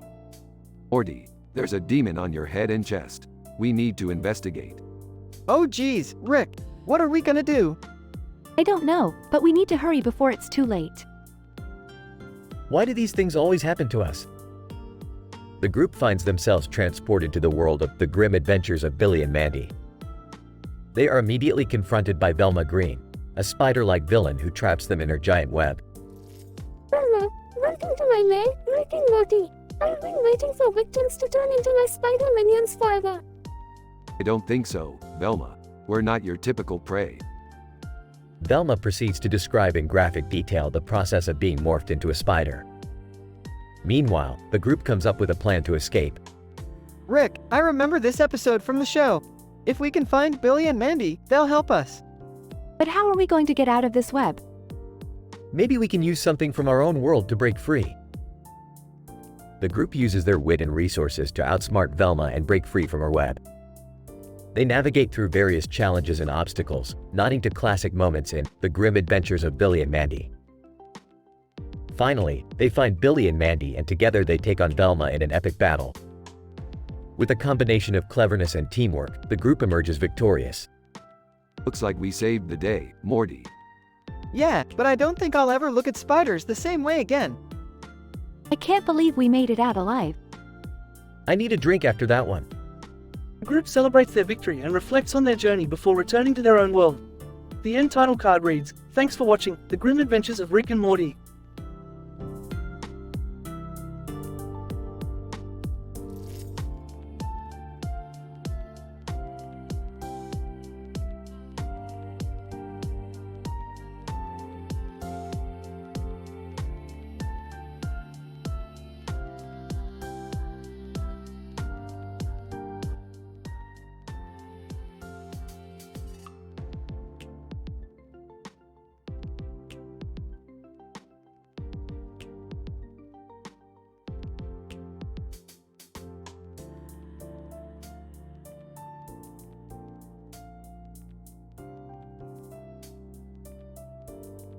Narrator. In this episode, we explore the complex relationship between the Central Intelligence Agency, CIA, and the use of controlled substances in America. We begin with a shot of a building with a sign that reads, Consolco, on its side, a company rumored to have connections to the CIA. Scientist 1. The CIA has a long history of using drugs as a means of control and manipulation. Scientist 2. Indeed, in the 1950s and 60s, the CIA conducted extensive research into the use of mind-altering substances, including LSD and other hallucinogens. Reporter, but what does Consolco have to do with all of this? Scientist 1. Consolco is believed to have strong ties to the CIA. Some speculate that it may have been a front for CIA operations related to the distribution of controlled substances. Reporter, that's certainly intriguing. But what about the impact of these substances on individuals and society as a whole? Scientist 2. The effects of these substances can be wide-ranging and unpredictable, depending on the individual's psychological makeup and the dose administered. At lower doses, they may produce mild euphoria and altered perception. At higher doses, they can induce full-blown psychosis and other serious mental health issues. Reporter, and what about the long-term effects of drug use? Scientist 1. Long-term use of controlled substances can lead to irreversible changes in brain chemistry, resulting in addiction, memory loss, and other cognitive impairments. Narrator. As we wrap up our discussion, we are left with more questions than answers. What is the true nature of Consolco's connection to the CIA? And what is the ultimate cost of the CIA's experimentation with controlled substances on American society? Only time and further research will tell.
Narrator. In this episode, we explore the intricacies of a country's debt and its relationship to the printing of money. Our story begins with a pair of individuals staring at a computer screen displaying different types of debt information while standing against the backdrop of a bustling city skyline. Economist 1. The data on the screen represents various types of debts, including government bonds, treasury bills, and foreign debt. Economist 2. Yes, but what's important to note is the significance of a country's debt and how it affects its overall economic health. Narrator. The economists explained that debt is essentially borrowed money. And when a country has high levels of debt, it can affect its ability to borrow more money in the future and pay off the existing debts. Economist 1. It's a vicious cycle. High debt levels often result in higher interest rates, making it more challenging to repay the borrowed money. Economist 2. And when a country faces the possibility of defaulting on its loans, it can severely damage its reputation in the global financial market. Narrator. The discussion then moves towards a country's ability to print money. Economist 1. When a country runs out of money in its reserves, it may turn to printing more money to pay for its expenses. Economist 2. But printing too much money can lead to inflation, weakening the country's currency and decreasing its purchasing power. Narrator. The episode concludes with the economists emphasizing the importance of a country's debt management and the balance between borrowing and printing money. Economist 1. Maintaining a healthy level of debt is crucial for a country's economic stability and growth. Economist 2. And knowing when to print money, if necessary, requires a delicate balance of economic expertise and responsible decision-making.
Narrator.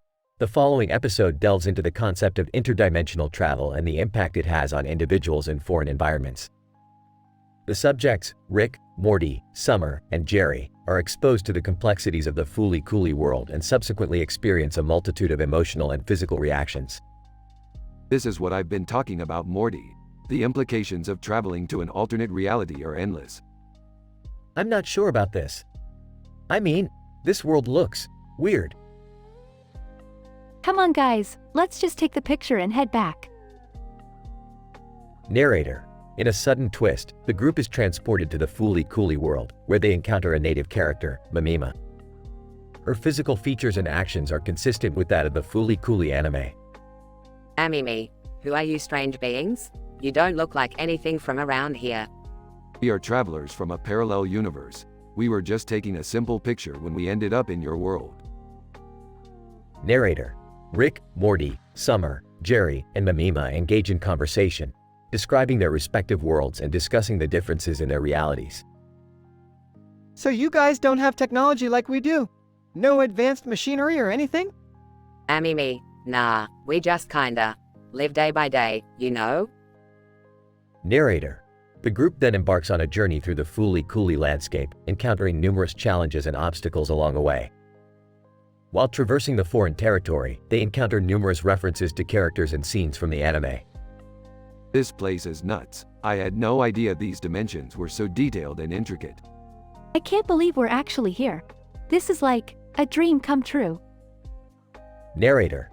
The group ultimately reaches their objective, and Rick uses his high-tech gadgets to get them back to their own universe. Jerry expresses relief in being back home, while Morty and Summer recount the epic adventure they just had. I'm just glad we're back home safe and sound. I can't believe we actually did that. We saw things we never imagined we'd see. Yeah, it was pretty awesome. I can't wait for our next adventure. Narrator. The episode ends with the group looking at their picture from the mountains, reminiscing on their wild ride through the Fooly Cooly world.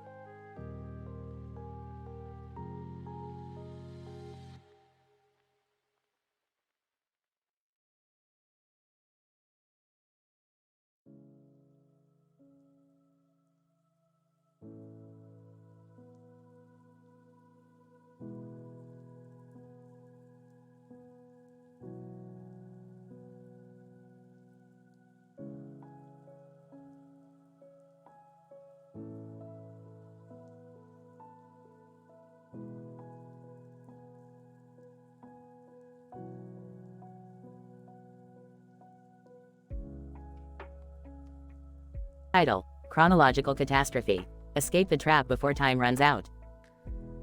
Opening shot. The episode begins with a close-up of a creepy doll with a clock on a table beside a keyboard and another clock on a tabletop. The camera fades to a young man passed out inside an abandoned bathroom. Narrator. The plot revolves around a classic Saw movie horror scene, where an unsuspecting victim finds himself trapped in a precarious and life-threatening situation. Close-up shot. The young man wakes up to find a unique trap attached to him comprising of a clock-like mechanism that is intricately designed and attached using a specially engineered glue. Narrator. The trap is intricately designed to be intuitive and challenging, and the victim has to use his wits to escape. The mechanism is rigged such that a timer is set, and the glue holding the victim in place gradually releases as the time expires. Close-up shot. The young man receives a message from Jigsaw, the masked mastermind responsible for his predicament. Jigsaw. Hello, I want to play a game with you. You have 60 minutes to escape from the trap, or it will be your end. The clock is ticking. Narrator. The victim now has to use his ingenuity and quick thinking to escape the trap before the time runs out. Close-up shot. The victim analyzes the mechanism and tries to identify any possible weaknesses or vulnerabilities. He works frantically, trying to find a way to escape the trap. Narrator. As the time ticks away, the tension rises and the victim grows increasingly desperate. The audience is on the edge of their seats, watching every move he makes. Close-up shot. Suddenly, something unexpected happens when the clock hits 0, and the victim subverts expectations in a way that no one could have predicted. Narrator. With just seconds to spare, the victim escapes and the trap falls apart. However, he now faces a final twist, which flips the story on its head. Close-up shot. The young man discovers a hidden message, which reveals the truth behind his entrapment. Narrator. The episode ends on a suspenseful and shocking note, leaving the viewer with a lingering sense of unease and mystery, wondering what will happen next.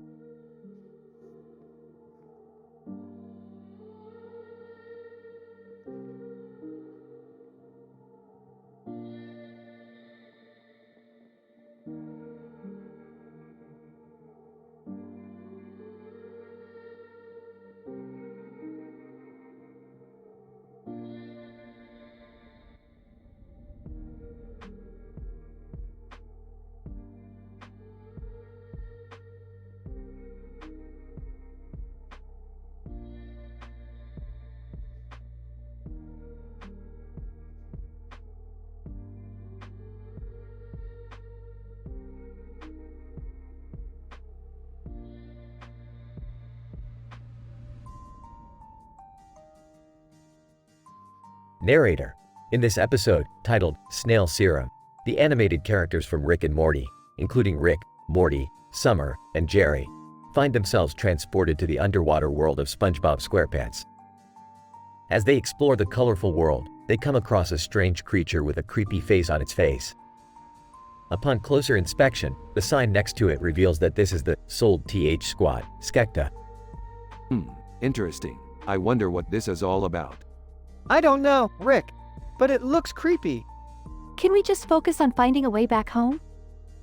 Yeah, I don't want to be stuck here forever. Narrator. Just as they were about to leave, they stumble upon a distressed Squidward, who had just accidentally injected SpongeBob with snail plasma meant for Gary. SpongeBob, now in the form of a snail, needs their help to turn back into his original form. Looks like we've got ourselves a mission, gang. what do we do? We'll need to get our hands on some snail antidote. Where can we find that? Narrator. The group sets off on a wild adventure, navigating their way through the underwater world, fighting off sea monsters, and eventually finding the snail antidote. They successfully transform SpongeBob back into his original form, but not before deciding to get revenge on Squidward by injecting him with the same snail plasma. Squidward, what have you done to me? My insides feel like they're melting. Narrator. The group finally returns to their own world, feeling satisfied with their successful mission. The episode concludes with the group sharing a celebratory drink and reminiscing about their adventure.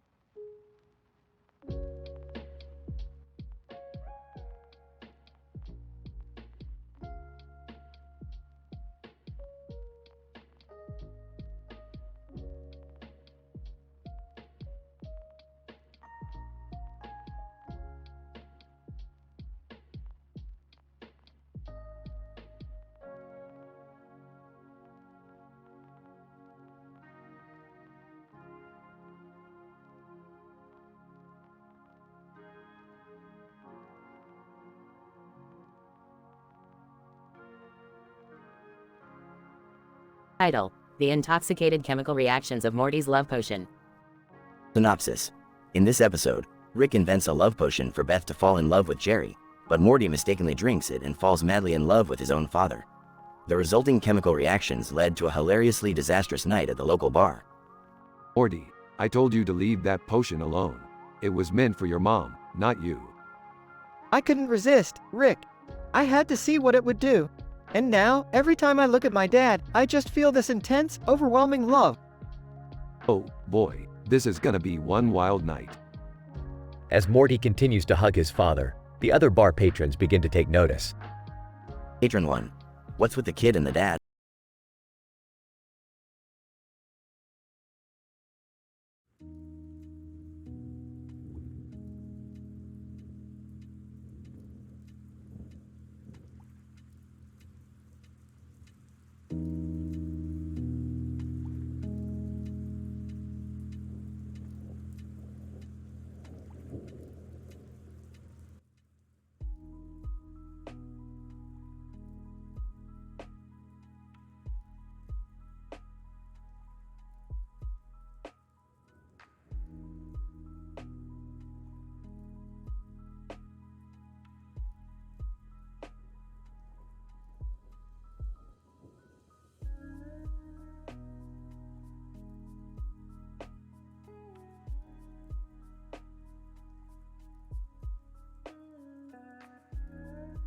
We've received a request from a client to investigate the strange occurrences in a haunted house depicted in a green and black poster with a dinosaur perched on top. Our mission is to gather empirical data on the paranormal activity and analyze the cause and effect of the haunting. Rick, I don't really feel comfortable with this. I mean, what if we encounter flesh-eating zombie hordes or get possessed by evil spirits? Morty, you're such a wuss. Besides, we have Rick to protect us with his scientific equipment and mad skills. That's the spirit, Summer. Now let's get to the bottom of this. He presses a button, and we hear the sound of the spaceship taking off. Meanwhile, in the haunted house, the trio encounters misinterpreted song lyrics that seem to be linked to the ghostly activity. As they try to decipher the meaning, they come across a meme of the Velociraptor, which leads them to a hidden chamber filled with Toka from Babylon 5. This Toka is the source of the haunting. It's an interdimensional creature that feeds on the energy of human emotions. What does that even mean, Rick? It means we need to destroy it before it destroys us. He pulls out a laser gun and blasts the Toka, which explodes into a million pieces. Looks around. Hey, did you guys hear that? What did you hear? Points to outside. Look. There's a horde of zombies heading this way. Oh, man, we're doomed. Not so fast, Morty. He pulls out a device that emits a high-pitched sound, causing the zombies to disintegrate.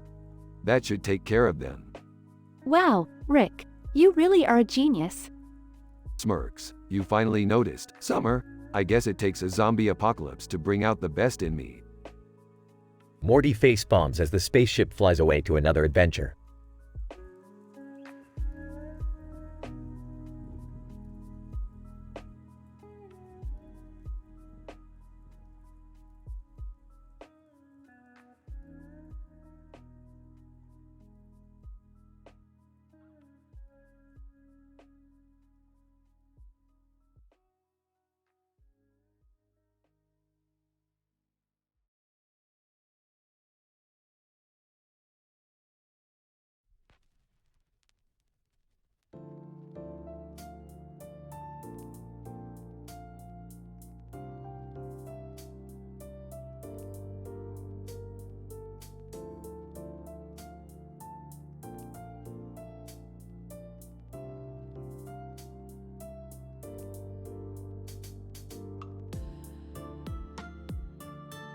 Narrator.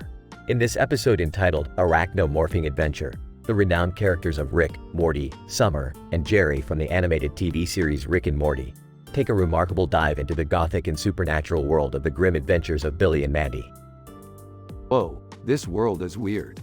This is beyond our universe's comprehension. I wonder if I can still use my portal gun here. Rick, should we be worried about that spider crawling on the ramp? Why am I even here? I should be at home, sipping tea. Guys, look out, we're being trapped by Velma Green. Velma Green, welcome, visitors. You will morph into my spider minions and stay here forever. Narrator.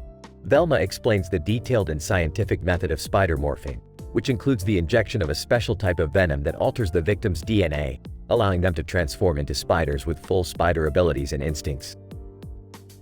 Yeah, that's all well and good. Can we please focus on escaping? Narrator. Rick and his family must use their wit and intelligent skills to escape from the clutches of Velma and her spider web lair. The group faces several challenges and obstacles, including subduing giant arachnids, traversing precarious web bridges, and avoiding Velma's traps. I got an idea. We can use these spider webs to swing ourselves out of here. That sounds dangerous. I don't like it. Come on, Jerry. We gotta do what we gotta do. Narrator. The escape is not an easy feat, and it tests the family's teamwork and problem-solving abilities. But despite the odds, they manage to outsmart Velma, destroy her lair, and come out victorious. You should never mess with us, Velma. You just don't know who you're playing with. Narrator. The episode ends with the family returning back to their universe, reflecting on the perilous adventure they just experienced. A thrilling, epic, and scientifically intriguing story that captures the essence of the grim adventures of Billy and Mandy.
Title: The SpongeBob Snail Transformation, a multi-dimensional crossover adventure.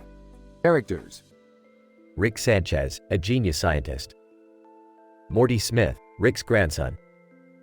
Summer, Morty's sister. Jerry Smith, Morty's father. SpongeBob SquarePants, a yellow cartoon character. Squidward tentacles, a blue octopus. Gary, SpongeBob's pet snail. A small robot.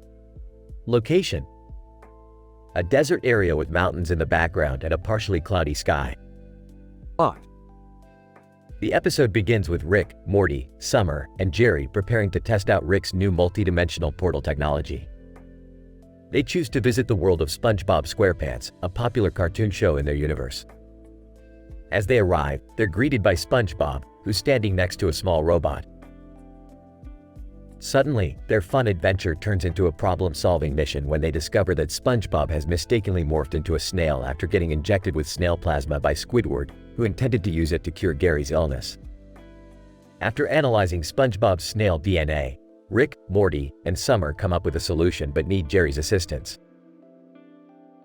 Together, they embark on a journey to collect the necessary ingredients for the antidote, facing various obstacles, including an invasion by plankton. Using their skills and teamwork, they finally make the antidote and successfully transform SpongeBob back to his original form. However, they don't stop there. The group decides to take revenge on Squidward and inject him with the same snail plasma he used on SpongeBob.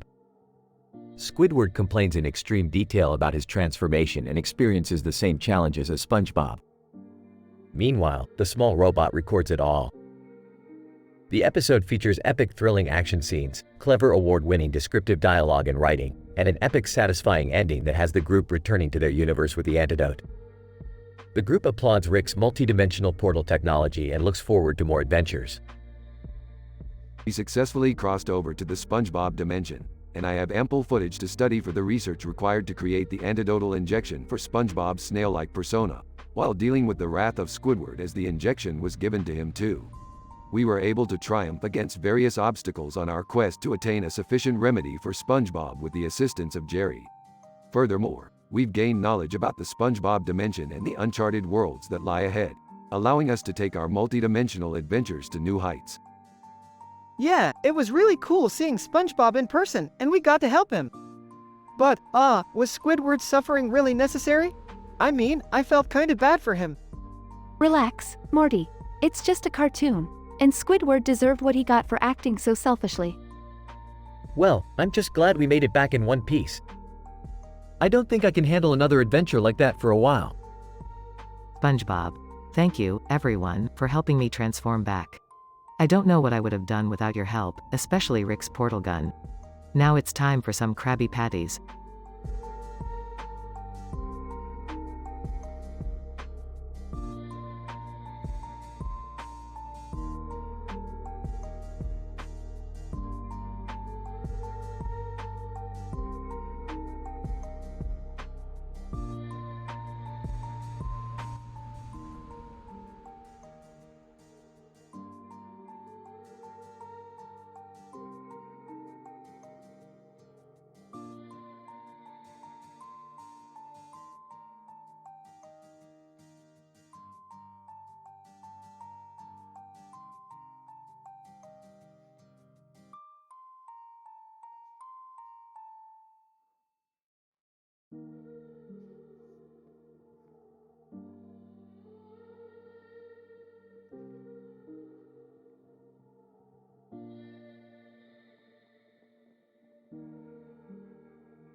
Title: Anomalous Emojis in the Multiverse.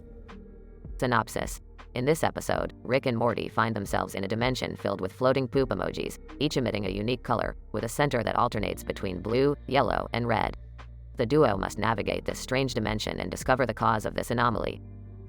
Act 1. Morty, buckle up. We're entering an uncharted region of the multiverse. Rick, why is everything floating? It appears we're in a dimension filled with anomalous emojis. Look at that square over there. It's emitting a blue, yellow, and red center. Whoa, that's intense. What could cause such a thing? Act 2. I've analyzed the poop emojis and determined that each emits a distinct energy signature based on its center color. We need to find the source of this energy and shut it down. How are we supposed to find a specific energy source in a dimension filled with floating poop emojis? We'll have to split up and search for it.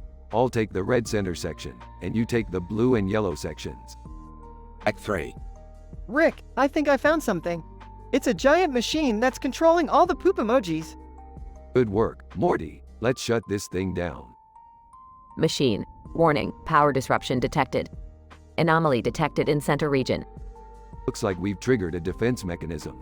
Take cover. Act 4. Rick, we did it. We shut down the machine, and all the poop emojis are returning to their own dimensions. Yep, another successful adventure. Although I could have done without the poop smell. At least we can say we saved a dimension filled with poop emojis. And that's something to be proud of, Morty. Now let's get out of here before I have to use any more hand sanitizer.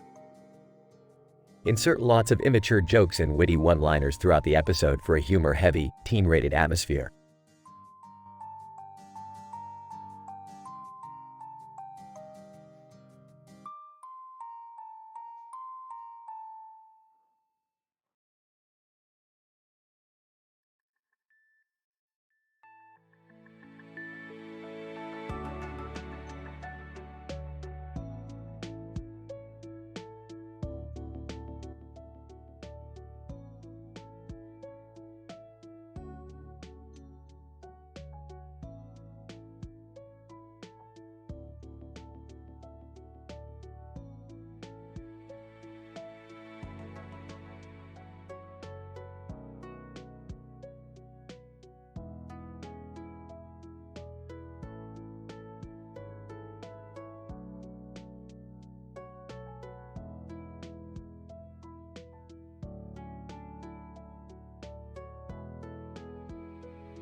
Narrator.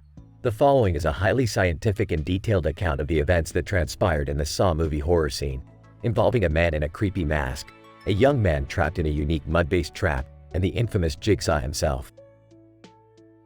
Burning mask. In the dark room with the light on the ceiling and a lamp above me, I crouched over the young man trapped in the mud-based trap. The trap was composed of a series of interconnected tubes and valves, which were attached to the young man's body and connected to a central control mechanism. The mud acted as a conductive medium for the trap's electrical circuits, which would activate if the young man did not find a way to escape in time. Young man, as I regained consciousness, I quickly realized the dire situation I was in. I received a message from Jigsaw, explaining the rules of the game and urging me to find a way out before it was too late. The clock was ticking, and I had no idea how to escape the unique trap that had been attached to me. Burning mask. As I watched the young man struggle, I couldn't help but feel a sense of detachment. The trap was complex and elegant, a true work of engineering genius. I had to admire Jigsaw's creativity, even if it came at the cost of another life. Young man, as I frantically searched for a way out, I realized that the solution was right in front of me. The interconnected tubes and valves were not just random components but a carefully designed puzzle. By rearranging them in the right sequence and order, I could disable the trap and escape. Burning mask. I watched in fascination and horror as the young man solved the trap's puzzle, his fingers moving with a frantic energy as the clock ticked down. I couldn't help but feel a sense of pride for him, even as he escaped the lethal trap I had helped design and build. Young man, as I finally escaped the trap and emerged from the dark room, I was greeted by an unexpected sight. Jigsaw was nowhere to be found, and the man in the creepy mask revealed to me that he was actually one of Jigsaw's followers, tasked with designing and building traps. The true test had not been about my survival but about his own loyalty. Burning mask. The trap may have been unique, but the motive was classic Jigsaw, testing the limits of human morality and loyalty. As I removed my mask and disappeared into the shadows, I was left to wonder just how far I was willing to go to prove my own devotion to Jigsaw's twisted ideals.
Idle.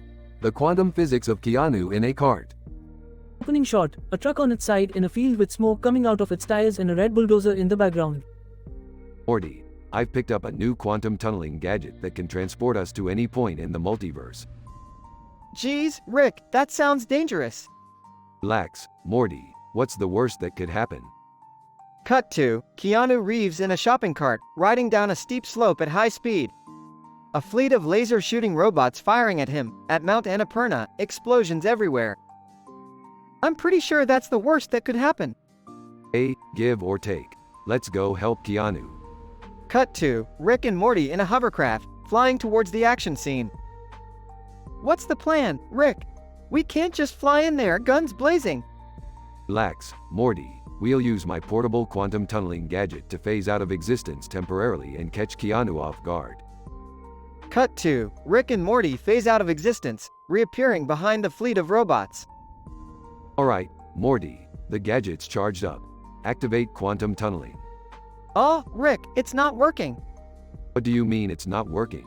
We're supposed to be invisible. Cut to Rick and Morty are standing in plain sight in the middle of the action scene. Sorry, Morty, looks like I forgot to carry the one on the quantum formula. Time to improvise. Cut to Rick and Morty taking cover behind a flaming boulder. Rick, what are we gonna do? We're going to make this a hilarious action movie parody, Morty. Cut to Rick and Morty pop out from behind the boulder with toy laser guns. Pew pew, eat lasers, robot jerks. Cut to Keanu Reeves in the cart, rolling towards Rick and Morty. Quick, Morty, hop in the cart. But Rick... No time to argue, Morty. Keanu's in trouble. Cut to Rick, Morty, and Keanu in the cart, dodging laser fire and explosions.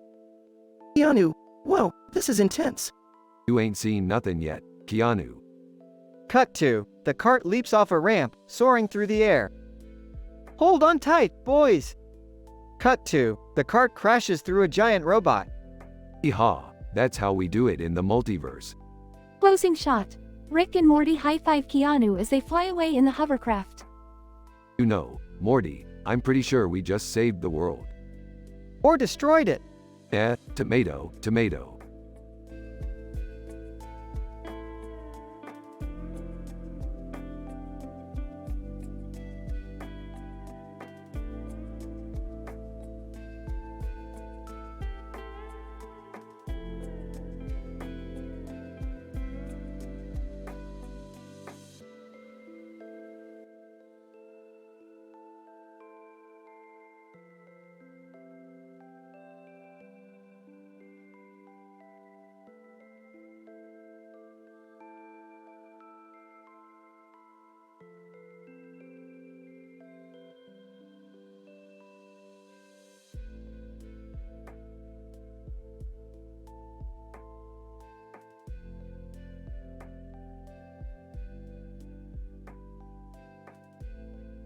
Title: The Profane Mad Libs. The episode begins with Rick and Morty sitting in the living room, accompanied by a cartoon character with a purple suit and a purple hat on, holding a green bottle in his hand. Rick explains that they're going to play Mad Libs, a game where one person asks for certain parts of speech to fill in a story while the other person supplies the words. Morty eagerly agrees to play, but with a twisted condition. He'll only use the worst curse words he's ever heard. Rick is taken aback by Morty's condition but decides to go along with it. Morty begins by asking Rick for a disgusting noun, to which Rick suggests slimy testicles. Morty follows up by demanding for a gross action verb, prompting Rick to suggest vomiting chunks. Morty's next request is for a nasty adjective, to which Rick offers putrid. The game continues in this manner, with Morty asking for increasingly profane words and Rick delightfully obliging his every demand. After several rounds, Rick reads back the story they've created. The sentences are so outrageous and vulgar that the third guy raises his eyebrows in shock. Rick and Morty can't contain their laughter as they read about a disgusting orgy of slimy testicles and putrid vaginal secretions. The third guy, unable to comprehend the level of profanity, chugs his green bottle and exits the scene. Throughout the remaining scenes, Rick and Morty continue to play Mad Libs, with Rick adding his own twisted words to Morty's profane ones. They create sentences such as, "The putrid farts of 1,000 demons filled the room," and "The vomit of a diseased rhinoceros oozed out of her nostrils." Every sentence they create is wildly inappropriate, but they continue to play, unleashing their creativity and having a blast. In conclusion, this episode titled The Profane Mad Libs is a hilarious and crazy adventure of Rick and Morty as they create the most obscene sentences possible, breaking even the third character's composure. The episode is best suited for mature audiences who appreciate profanity and irreverent humor.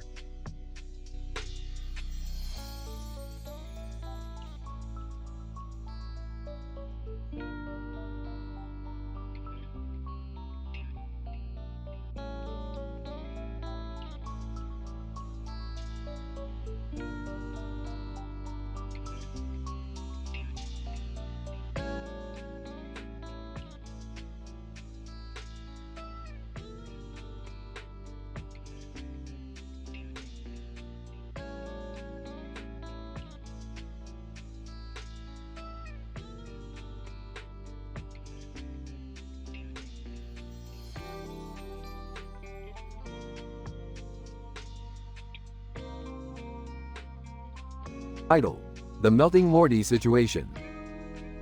In this episode, Rick, Morty, Jerry, and Beth encounter a man named Jason the Artist, who is recognizable by his distinctive green jacket and black shirt with a yellow and green background. Jason the Artist is holding a lit cigarette in his hand and invites Morty to smoke a blunt with him, which they do. However, Morty soon realizes that the blunt is much stronger than he anticipated and begins to experience a melting sensation. He screams uncontrollably in a state of panic, much to the amusement of Rick and Jason the Artist. As Morty's meltdown continues, his body's biochemical reactions become increasingly unstable, resulting in several hilarious and absurd situations. Meanwhile, Beth and Jerry become embroiled in their own subplots as they attempt to assist Morty. During the course of the episode, Rick utilizes his scientific expertise to create a remedy for Morty's condition, but not before having a good laugh at his expense. The episode concludes with an unexpected twist that leaves the audience laughing and eagerly anticipating the next installment of Rick and Morty's adventures. Morty, you really should have known better than to smoke with a stranger. I'm melting! Man, I'm melting! This is worse than that time we accidentally turned Jerry into a pencil. Hey, I resemble that remark. Rick, can't you just fix my son like you fix everything else? Yeah, sure. Just let me grab my lab coat and my Morty Melt Remedy kit. Jason the Artist. Man, I've seen some trippy stuff in my day, but this takes the cake, bro. Everything is turning into gooey rainbows. Is this real life? Jerry, maybe we should leave the room before we get sucked into this madness. Agreed, but can we stop for snacks first? I'm getting hungry.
Title: The Green Outlined Man. Characters: Rick, Morty, Jerry, Beth, Summer. Synopsis. In this episode, Rick and Morty discover a strange man with glasses who seems to be emitting a green aura. As they try to investigate, they find themselves in a series of hilarious scientific mishaps. Opening scene. Rick and Morty are in the garage tinkering with a new invention when they hear a strange noise outside. They open the door to find a man with glasses standing on the lawn emitting a green aura. Morty, check this out. Looks like we've got a poltergeist situation here. Ah, Rick, I don't think that's a poltergeist. That's a man with glasses and a green background. Jerry enters. Hey, what's going on? We're dealing with a man with glasses and a green background. Is that some kind of code? Beth enters. What are you guys talking about? Summer enters. Yeah, what's the dealio? We've got a green outlined man on our hands. Morty gets out his guitar and begins playing Cypress Hills, Hits from the Bong. Scene 2. The green outlined man starts to wreak havoc on the household, causing furniture to float and pictures to fall off the walls. As they try to capture him, Rick and Morty accidentally shrink themselves and end up in a bowl of cereal. What's going on? I don't know, but this whole situation is getting out of control. No kidding, what's our next move? Rick and Morty reappear in the living room, now giant-sized. I think I figured it out. This whole thing is a result of a failed scientific experiment. So what do we do now? We need to get the green outlined man back to his own dimension. Scene 3. After a series of comical attempts, including a trip to another dimension and a dance battle, Rick and Morty succeed in sending the green outlined man back to where he came from. Wow, that was wild. Just another day in the life of a scientist, Morty. I still don't get it.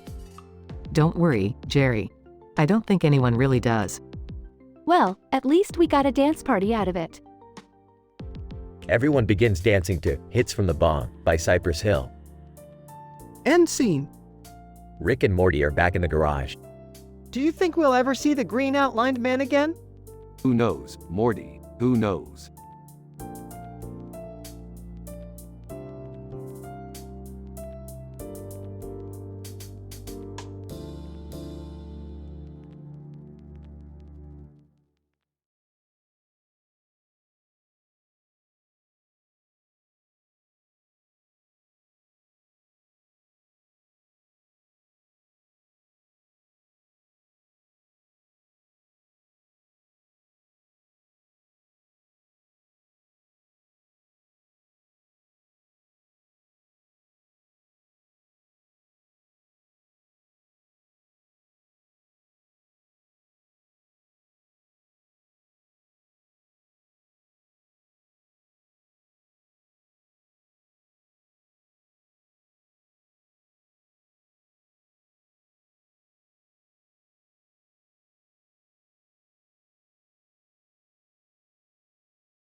Title: The Rick and Morty Adventure into the Boob World.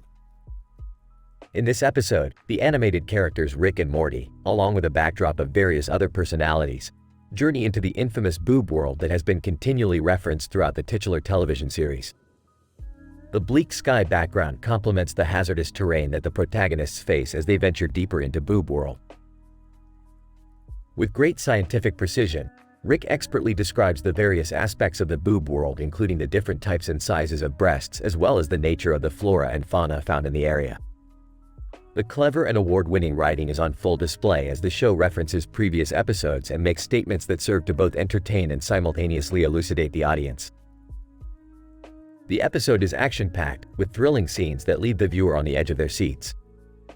The audience is treated to a masterful display of action choreography coupled with scientifically accurate descriptions of the different weapons and gadgets that the characters use to accomplish their objectives. As the episode draws to a close, the audience is treated to a spectacular ending that neatly ties up all loose ends. The characters reflect on the adventure that they have just undertaken, and the scene ends with a sense of great satisfaction.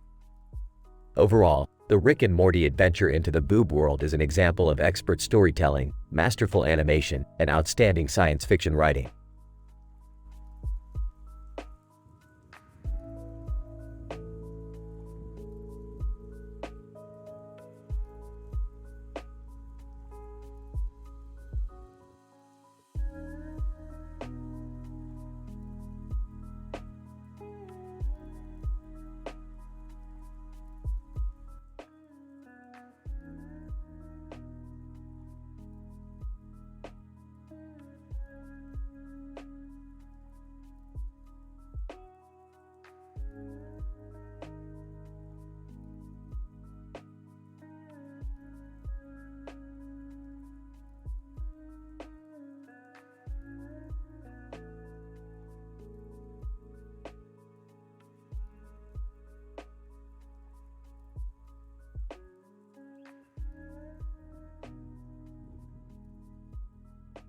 Professor Smith. In this episode of the popular animated comedy series, a cartoon character stumbles upon a house with a creepy face. It triggers an event where Rick, Morty, Summer, and Jerry find themselves in the world of the Purge One, a dystopian society where all crime, including murder, is legal for 12 hours. Dr. Jones. The group finds themselves in the mansion of the Sandin family, where they must fight armed creepy masked purgers. There are several references to the Purge movie, including characters and scenes. The episode is action-packed with numerous epic and thrilling scenes. Professor Smith. The writing and dialogue in this episode are clever and award-winning. The characters' interactions and battle strategies are well thought out and executed. The action sequences are intense and satisfying. Dr. Jones. The ending of the episode is particularly noteworthy. It is epic and satisfying, leaving the audience wanting more. Overall, the episode is a triumph in animated television with its scientific, detailed, and thrilling portrayal of the Purge One world. Morty, grab that shotgun. It's time to purge. What? No way, Rick, I can't do that. It's wrong. Guys, we don't have time for this. They're coming. We need to defend ourselves. I can't believe this is happening. How did we even end up here? Explosions and gunfire can be heard in the background. Doesn't matter, Jerry. We're here now. Let's show these purgers what we're made of. I found some explosives. Let's set them up by the door. I don't know about this, guys. Morty, you gotta trust us. We've been through worse than this. Now let's show them what happens when you mess with Rick and Morty. Ends with an explosive finale and the group walking away, victorious but exhausted.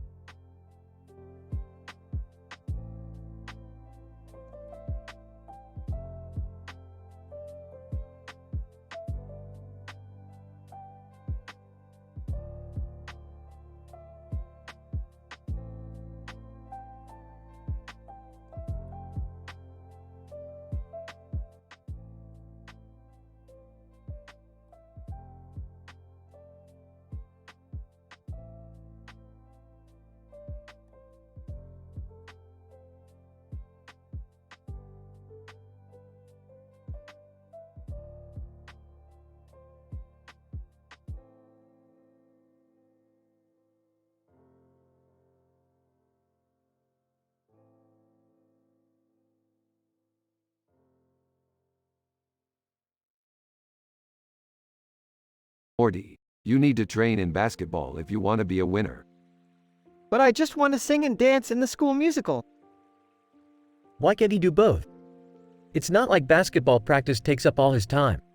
There's no time for singing and dancing when you're trying to be a champion, Jerry. Besides, those musicals are just a waste of time. I don't know, Rick.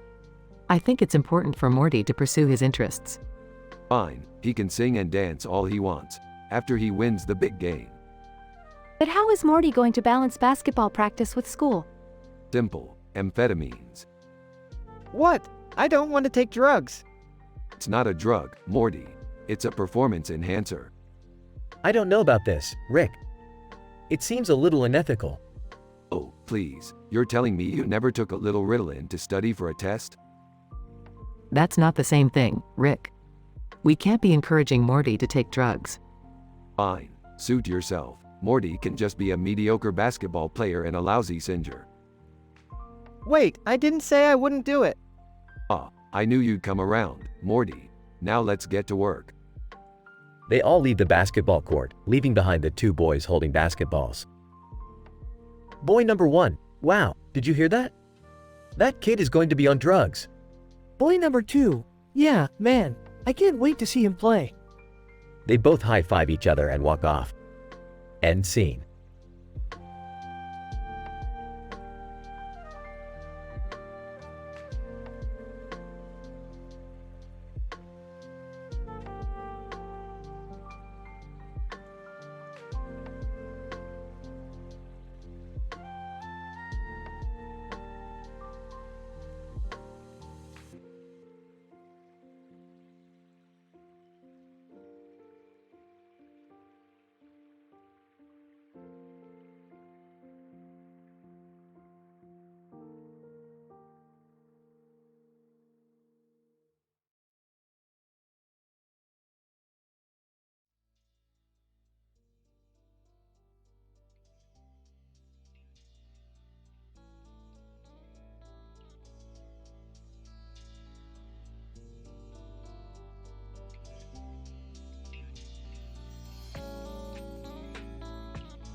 Title: The Kane and the Zombie Apocalypse. In this episode, Rick, Morty, and Summer were on a teleportation adventure when they stumbled upon a cartoon of a man with a cane and a zombie on his head standing in front of a door.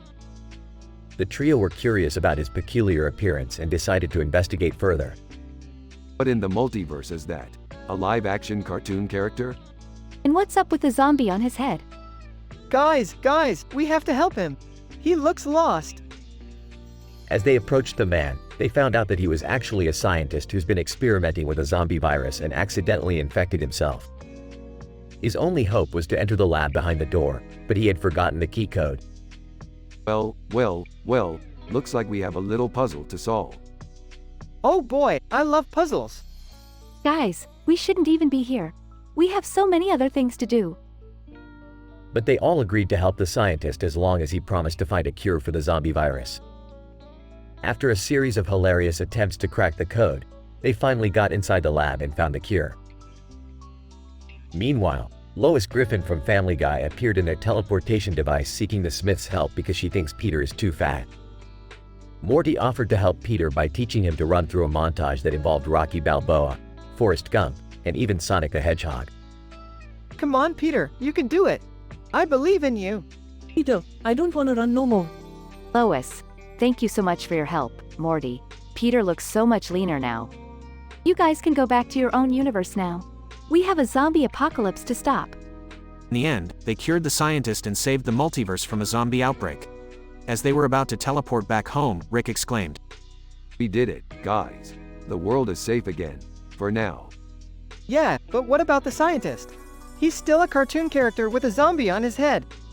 I guess he'll just have to live with it. The episode ends with the scientist collapsing due to exhaustion and Rick laughing maniacally.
Title: The Multidimensional Shindig.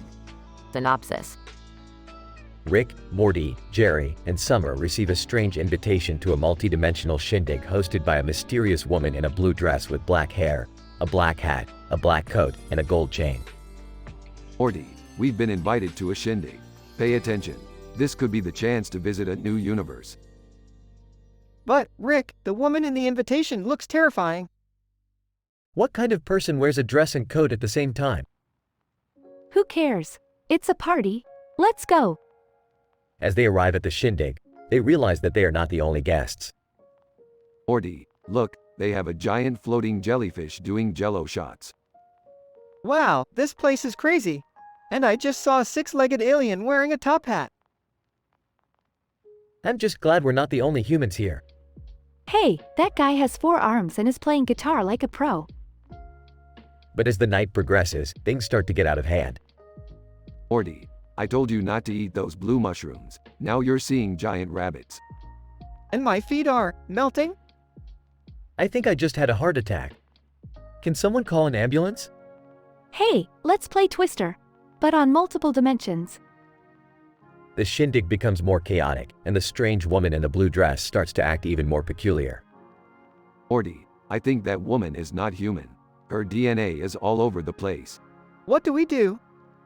Let's get out of here. I don't want to become that thing.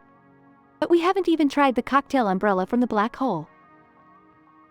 As they escape through a portal, they all take a deep breath of relief. That was a close call. I might have to use a memory eraser on all of you. But Rick, I learned a valuable lesson. Me too. Never trust a woman in a blue dress. Yeah, let's stick to regular parties from now on. And so, the multi-dimensional shindig ended as a lesson in the dangers of interdimensional partying.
Title: Extraterrestrial Virus Outbreak, the Camila Cabello Incident.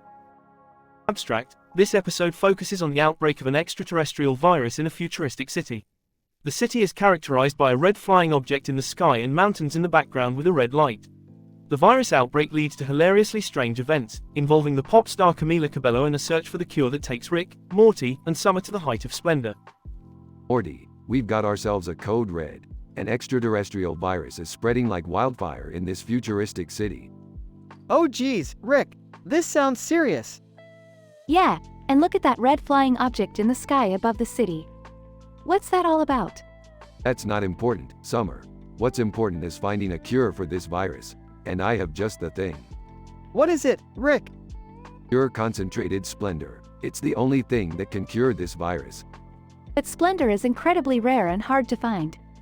Not for the greatest scientist in the multiverse. Let's go find some and save this city. Montage of the trio traveling to different planets and encountering bizarre creatures and situations. Camila Cabello. Hey guys, what's going on? We've got an extraterrestrial virus outbreak on our hands and we need to find Splendor. Camila Cabello. Splendor? I can help you with that. I have some on my home planet. Rick, Morty, and Summer follow Camilla to her home planet, where they encounter a horde of obsessed fans.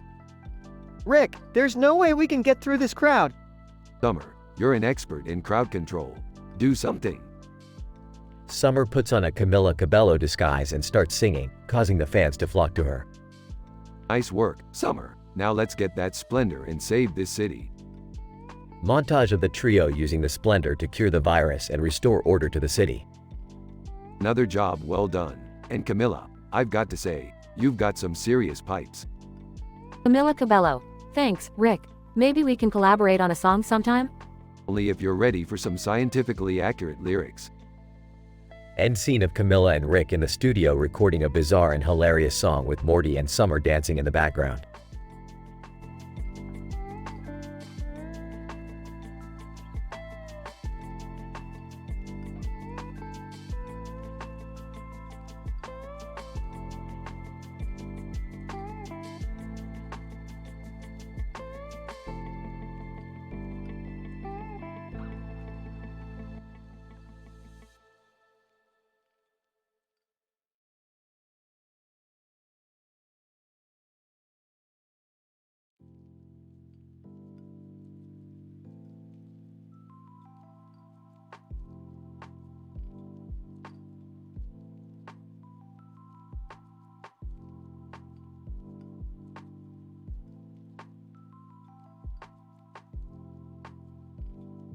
Idle.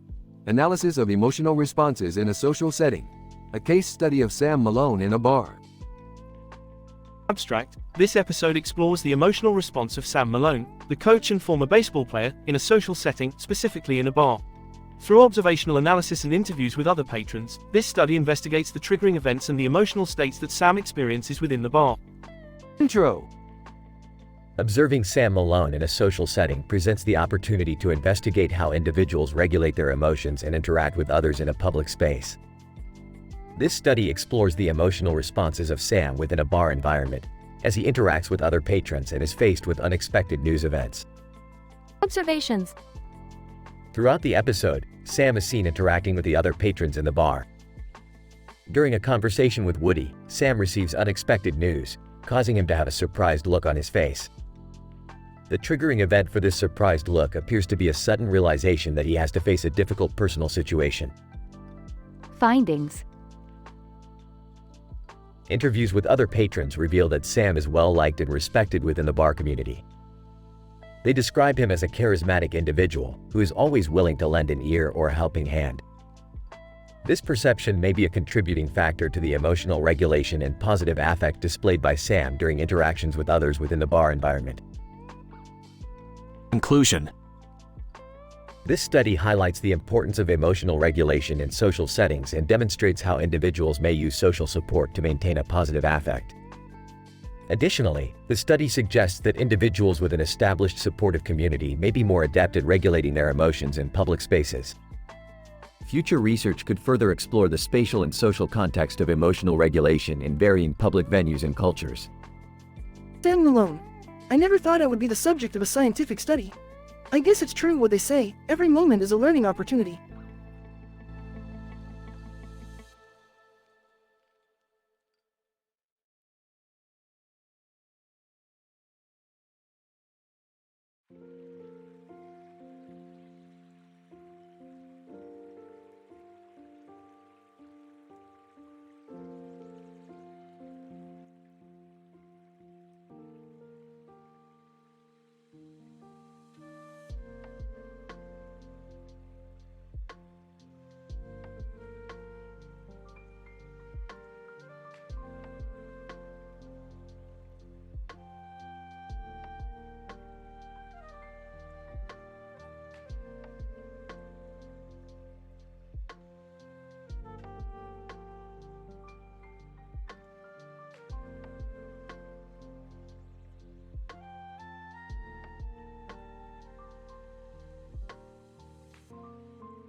Idle.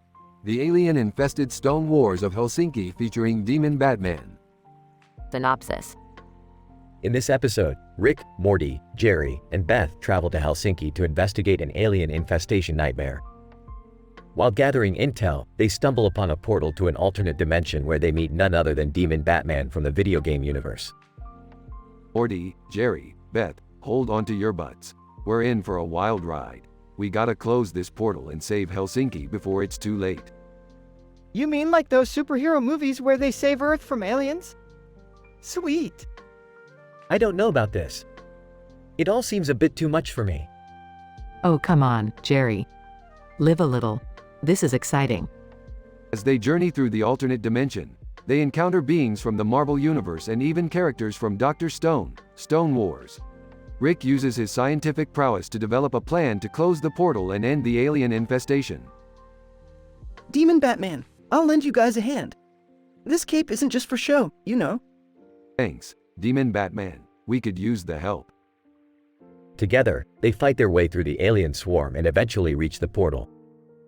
In a last-ditch effort to close the portal, Jerry sacrifices himself by jumping into the portal and detonating a bomb. Jerry. No. That's my dad, man. He always wanted to be a hero. Demon Batman, we'll honor his memory. Rest in peace, Jerry. After successfully saving Helsinki and closing the portal, they return home. Another day, another dimension saved. Now let's get some pizza. I can't believe Jerry's gone. He may not have been the smartest or bravest, but he was still family. Demon Batman, I couldn't agree more. Let's raise a glass to Jerry. In the end, the gang learned the value of teamwork and the importance of family. They may have lost one member, but they gained a new ally in Demon Batman.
Title: The Perp Skirp Adventure. Characters: Rick, Morty, Purple Fur Hat Man, Ninja Celebrity Chef. Synopsis. Rick and Morty are summoned by the Wellcome Sanger Institute to solve a crisis. The Perp Skirp plant, known for its hallucinogenic properties and beloved by teenage ravers, has mutated and is now causing aggressive behavior in those who consume it. Rick and Morty are tasked with finding a solution before the crisis spreads. Morty, we're going on a science adventure. We're going to save the rave scene. Oh, I don't know, Rick. I don't think I'm ready for this kind of responsibility. Quit being a pansy, Morty. We're going to need all the brains we can get for this. The duo arrives at the Wellcome Sanger Institute and meets with the lead scientist, the Purple Fur Hat Man. Purple Fur Hat Man. Greetings, Rick and Morty. I am the Purple Fur Hat Man, lead scientist on the Perp Skirp project. I'm afraid we've run into a bit of a snag. A snag? More like a big ol' snafu. Fill us in. Purple Fur Hat Man. The Perp Skirp plant has mutated and is now causing aggressive behavior in those who consume it. We need your expertise to find a solution. Wait, so you're telling me that people are losing their minds? On purpose? Yep, and we gotta fix it before it spreads like a Marburg virus. The trio heads to a nearby rave to investigate the effects of the mutated Perp Skirp. They meet the ninja celebrity chef, who is using the hallucinogenic plant in his sushi dishes. Ninja Celebrity Chef. Greetings, fellow chefs. I use Perp Skirp in all my dishes. It's the secret ingredient. But what now? We need to confiscate all the Perp Skirp from you immediately. Ninja Celebrity Chef. Huh, you'll have to catch me first. A wild chase ensues, with the ninja celebrity chef using his ninja skills to evade Rick and Morty. They eventually capture him and confiscate the Perp Skirp. Rick and Morty use their scientific know-how to create a cure for the mutated plant and save the rave scene from destruction. Wow, Rick, we really saved the day. Who knew science could be so cool? Yeah, sure. Whatever helps you sleep at night, Morty. The episode ends with Rick and Morty blasting off into space, leaving behind a sober and grateful rave crowd.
Title: Berkelium Blues and the Boat Debacle. Synopsis. In this episode, Rick and Morty accidentally teleport into the middle of the ocean and come across a boat with a man and a woman in it. Upon further investigation, they discover that the man on the boat is actually made entirely of berkelium, a radioactive element that is extremely rare and valuable. Rick and Morty quickly realize the potential riches that could be obtained by selling the berkelium, and devise a plan to steal the man's boat and sell the berkelium on the black market. Hilarity ensues as they attempt out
Title: The Chemistry of Chuck A. Luck. Rick, Morty, and Jerry are sitting in the canteen, sipping their drinks as they discuss their latest adventure. Morty, I've got an idea for our next adventure. Let's travel to the Ozark Mountains and play a game of Chuck A. Luck. Chuck A. Luck? What's that? Sounds like some kind of carnival game. I don't see how that's an adventure. It's not just any carnival game, Jerry. Chuck A. Luck is a game of probability and chemistry. We'll use our scientific knowledge to win big. They arrive at the Chuck A. Luck table and are greeted by the dealer, Professor Hubert J. Farnsworth from Futurama. Farnsworth. Welcome, welcome. Let's get started, shall we? First, we must understand the chemical properties of the dice. Rick pulls out a chemistry textbook and begins to lecture the group on the molecular makeup of the dice. Rick, when are we actually going to play the game? Patience, Morty. Now, let's calculate the probability of each roll. Can't we just roll the dice and see what happens? Of course not. We need to use our brains, not just blind luck. They spend the next few hours calculating probabilities and observing the dealer's actions. Rick ends up winning big, but not without some hilarious mishaps along the way. Wow, Rick, that was different. Yeah, I don't think I've ever used so much brain power to play a game before. That's the beauty of science, Jerry. It makes everything more fun. As they leave the canteen, they pass by the sign that reads, "Science is fun," and can't help but chuckle at their latest adventure.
Title: Haunted Trivia Night in the Galactic Empire. The episode starts with Rick and Morty flying in the space station where the Old Republic video game takes place. While Rick tinkers with his gadgets, Morty spots a weird floating cat and tries to capture it. However, they soon find themselves trapped in a game show run by the Galactic Empire, where the ghost of a cat lady asks them difficult trivia questions. Oh man, I hate these haunted game shows. Always with the questions and the floating cats. I don't know, Rick. Maybe we can win some prize money. Plus, I think that cat is following us. The first question is about the history of the Sith, which Rick answers with ease. However, the cat lady seems to be obsessed with lights and keeps interrupting their answers with unrelated facts. Cat lady, actually, did you know that the lights in this space station were made by the same company that supplies the Death Star? Very energy efficient. As they progress through the game, Morty gets increasingly frustrated with the cat lady's interruptions and starts making jokes. Hey, cat lady, why did the Jedi cross the road? To get to the light side. Morty, focus on the questions. We need to avoid the Galactic Empire coup. Meanwhile, the other contestants are getting eliminated one by one, and Morty suspects foul play. However, before they can investigate, they are pulled into a holographic simulation of a haunted Senate building. Rick and Morty had to fight off ghost politicians while answering trivia questions about galactic law. I can't believe I have to use a lightsaber to fend off a ghost senator. This is why I hate government. I think I'm getting the hang of this. Rick, did you know that the average lifespan of a bantha is 20 years?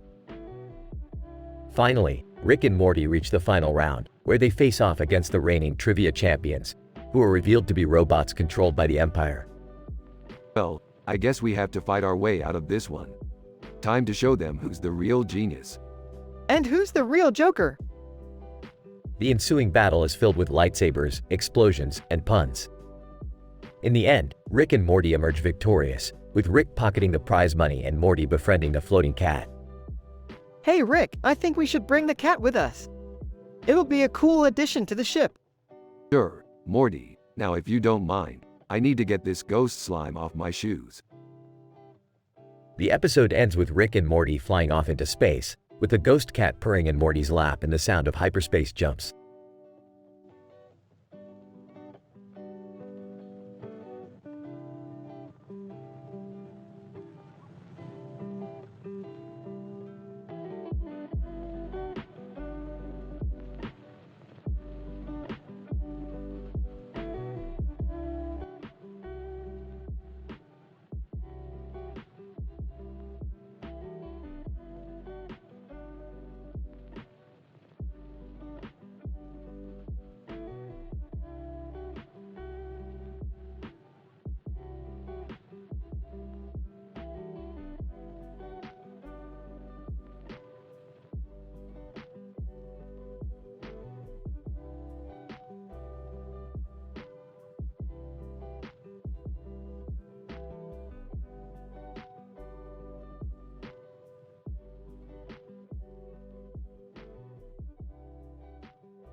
Title: Spectral Sweets, an investigation into the haunted bakery. Abstract. In this episode, Rick and Morty embark on a paranormal adventure as they investigate a haunted bakery that has been terrorizing its customers with ghostly apparitions. Armed with cutting-edge technological gadgets and a penchant for irreverent humor, they delve into the spooky world of spectral entities and haunted pastries. Opening scene. Morty, we've got a ghostly confectionery situation here. Oh what, Rick? Haunted bakery, Morty. I've picked up some unusual readings from this plate of desserts here. We need to investigate. Oh, okay. But how do we do that, Rick? These bad boys holds up a pair of ghost hunting goggles. Scene 2. As Rick and Morty enter the bakery, the atmosphere becomes increasingly eerie. The desserts on the plate start to levitate and the cup of coffee shakes violently. Suddenly, a ghostly apparition of a pastry chef materializes in front of them. Looks like we've got a live one here, Morty. Geez, Rick, you sure this is a good idea? Are you kidding me, Morty? This is science, and besides, I could use a little dessert. Scene 3. As they follow the trail of phantom pastries, Rick and Morty encounter a variety of ghostly entities, including a jelly donut poltergeist and a pie specter. They attempt to communicate with the ghosts using a specially designed ghost whispering device. Alright, listen up you spectral sweeties. We're not here to hurt you. We just want to know what you're doing in this bakery. Ghost number 1. We're just trying to make the best desserts in town. Ghost number 2. Yeah, we've been haunting this bakery for years and no one ever notices. Well, I guess we notice now. Scene 4. As Rick and Morty try to figure out how to exorcise the ghosts from the bakery, things take a turn for the strange. A portal to another dimension opens up and all the desserts on the plate start to morph into bizarre, otherworldly shapes. Oh, Morty, looks like we've got ourselves a multi-dimensional ghost infestation. Do we even know how to deal with that, Rick? Of course we do. We'll just use science, Morty. Scene 5. In the final showdown, Rick and Morty use all their scientific know-how to defeat the multi-dimensional ghost invasion and restore order to the bakery. They enjoy a well-deserved cup of coffee and chow down on some delicious spectral sweets. Well, Morty, that was a wild ride. Managed to solve a haunted bakery mystery and got some tasty desserts out of it too. Not too shabby. Yeah, but let's not do that again, okay? Let's just say, we'll cross that portal when we get to it. Winks at camera.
Title: The Bunny-Eared Copywriter vs. The Underwater Creature Attack. The episode begins with Rick and Morty entering an ice cream parlor where they encounter a person wearing a bunny mask and eating ice cream cones. Rick's scientific curiosity piques upon seeing this unusual behavior and he decides to investigate. Meanwhile, Morty is distracted by the presence of Ness and Bugs Bunny, whom he has idolized since childhood, and decides to take selfies with them. As Rick analyzes the bunny-eared person's brainwaves, he discovers their status as a copywriter and suspects they may have been affected by a new mind control technology from an underwater civilization. Before he can investigate further, an attack from said underwater creatures causes the ice cream parlor to flood. While trying to escape the creatures, Rick and Morty stumble upon a stash of remains in the store background, which Rick identifies as belonging to the copywriter's previous self. As they struggle to fend off the creatures, Rick comes up with a plan to extract the copywriter's memories and reverse the mind control effects. In a hilarious sequence of events involving Morty getting stuck in a gelato machine and Ness and Bugs Bunny using their wits to defeat the underwater creatures, Rick successfully retrieves the copywriter's memories and restores their personality. As thanks, the copywriter offers to write Rick and Morty's adventures into a best-selling novel series, much to their amusement. The odds of encountering a bunny-eared copywriter in the ice cream parlor are 1 in 10 to the power of 9, Morty. We must investigate this phenomenon. Morty, but Rick, look, it's Ness and Bugs Bunny. Can I take a selfie with them, please? Copywriter, hey, leave me alone. I'm in the zone here, brainstorming ideas for my next copywriting gig. Rick, interesting. The copywriter's brainwaves exhibit a curious pattern. Could it be mind control? Morty, oh no, the place is flooding. Are those underwater creatures? Rick, stay calm, Morty. We need to find the source of the mind control. And maybe some scuba gear. Morty, whoa, Rick, check out these remains in the background. Looks like the copywriter wasn't the first victim. Rick, no time for that, Morty. I'm using my latest invention to extract the copywriter's memories. Hold on tight.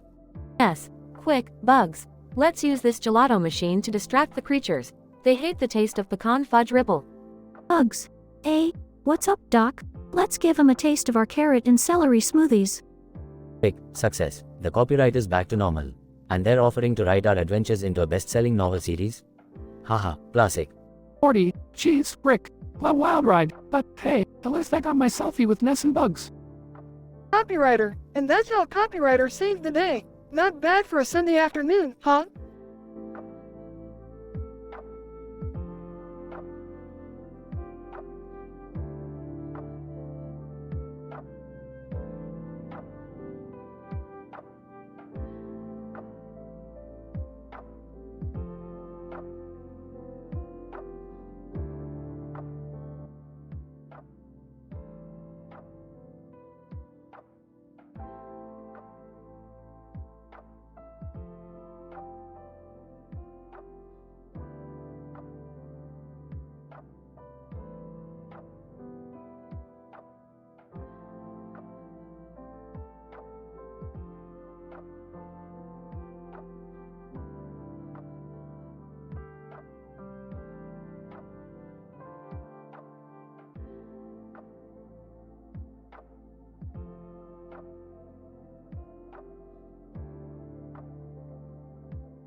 Title: Feline Fiasco in the Cosmos.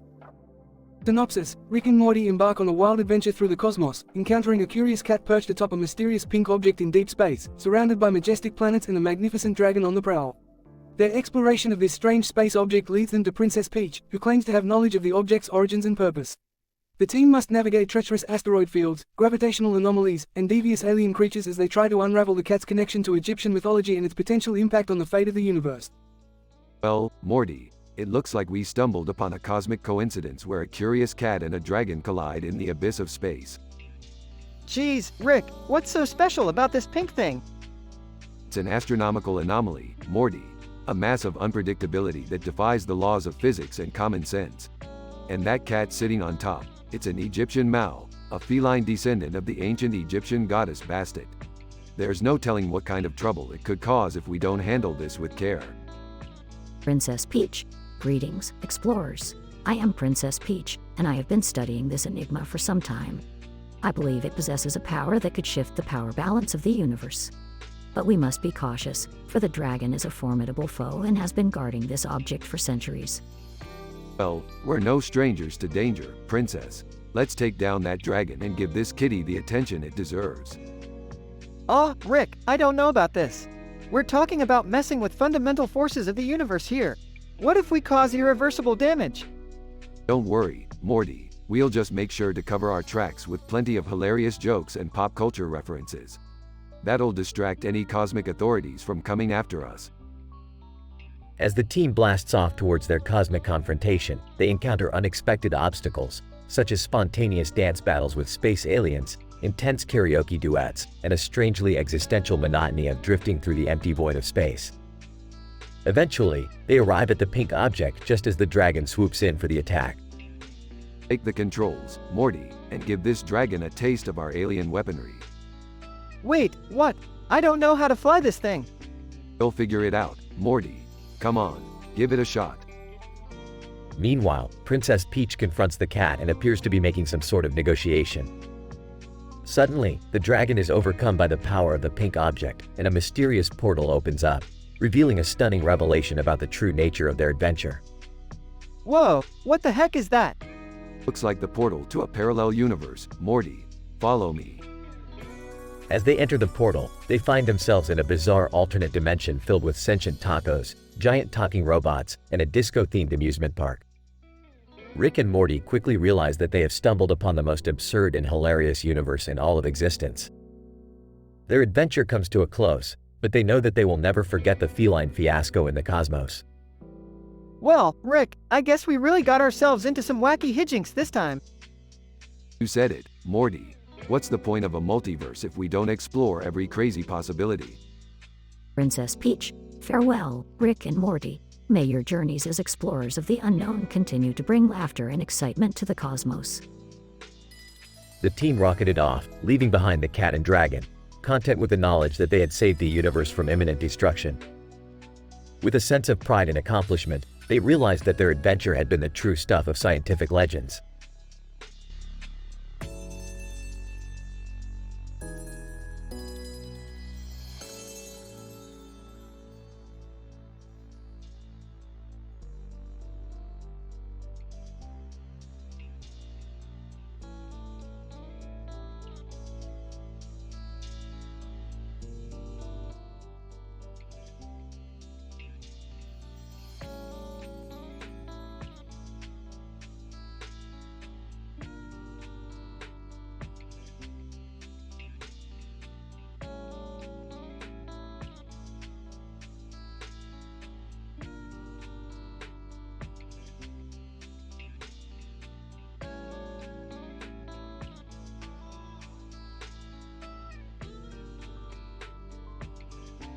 Title: Theoretical Regression Analysis of Unicorn Karaoke Night Feat. Urza Scarlet. Synopsis: Rick, Morty, and Beth stumble upon unicorn karaoke night at a local pub. Amidst the glitter and grape juice, they encounter a sword-wielding woman in a blue dress with purple hair, who introduces herself as Urza Scarlet from the anime fairy tale. As they indulge in the karaoke festivities, the game theorists appear, seeking answers to the question, is karaoke the key to concurrent musical universes? Rick, Morty, and Beth join forces with Urza to explore the theoretical implications of such a question. Urza, I'm detecting powerful latent energy emanating from your sword. Pray tell, what dimension are you from? Urza, I am from the planet Earthland in the world of fairy tale. I possess magical powers that allow me to summon armor and weapons. Wow, she's badass. I'm not sure if she's real or just a cosplayer. The game theorists. We hypothesize that the act of karaoke can create a parallel universe where musicians can coexist and perform together. I don't know if I agree with that, but I do know that this grape juice is delicious. Urza, I will use my sword to cut through the fabric of reality and find the answers we seek. This is getting crazy.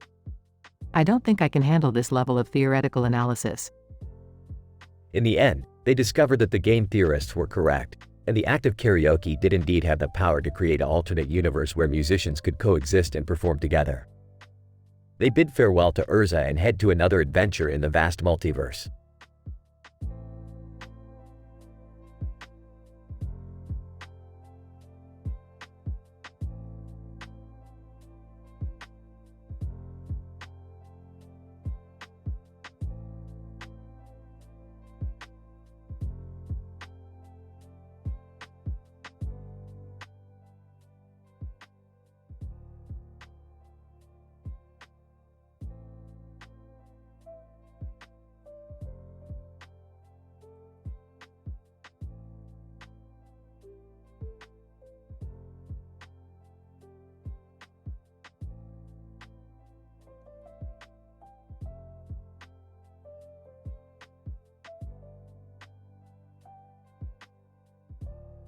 Title: Exploring Cannibalistic Tribal Rituals in Rasul Ceremonial Chambers. The episode begins with Rick and Morty flying their spaceship over Singapore, where they stumble upon a row of huts sitting on top of a body of water next to a forest-covered hillside with trees. Upon arriving, they discover that the huts belong to an isolated tribe that practices cannibalistic rituals as a part of their culture.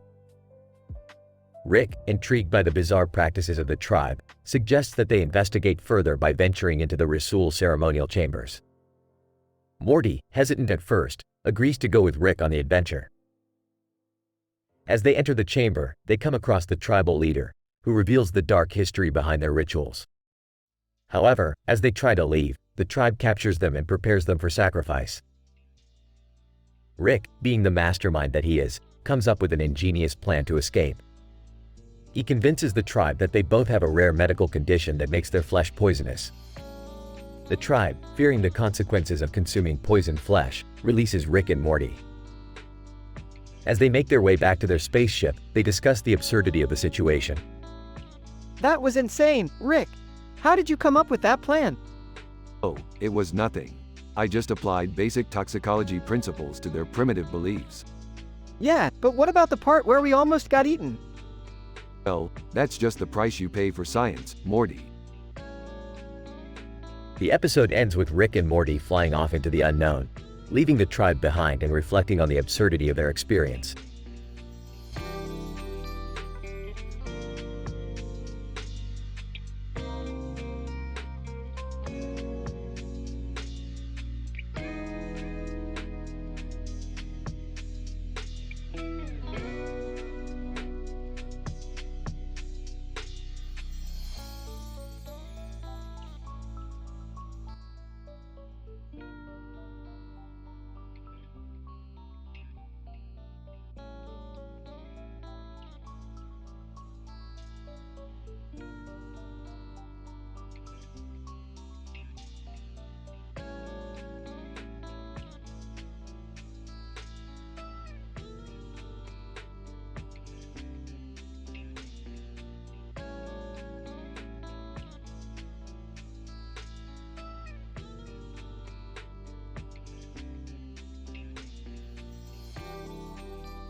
Title of the episode: The Artificial Intelligence of Horse Racing. Opening scene. Rick and Morty are sitting in their garage, surrounded by various gadgets and machines. Morty, I have an idea for our next adventure. I want to use Ada Lovelace's algorithm to create an artificial intelligence that can predict horse racing outcomes. What? That sounds boring. Come on, Morty, don't be such a horse's ass. We can make some serious money with this. Alright, but how do we get started? Scene 2. The duo travels to a horse racing track, where they set up their equipment at a ramen shop nearby. Alright, Morty, let's get to work. We need to input the horse's data into the algorithm and let it analyze the patterns. Sarcastically, oh boy, this is just like the Matrix, Neo. Rolling his eyes. Sure, Morty, whatever you say. Let's just get this done. Scene 3. The AI becomes self-aware and starts making jokes. Hi. Hey guys, what do you call a horse that can't run? A hayburner.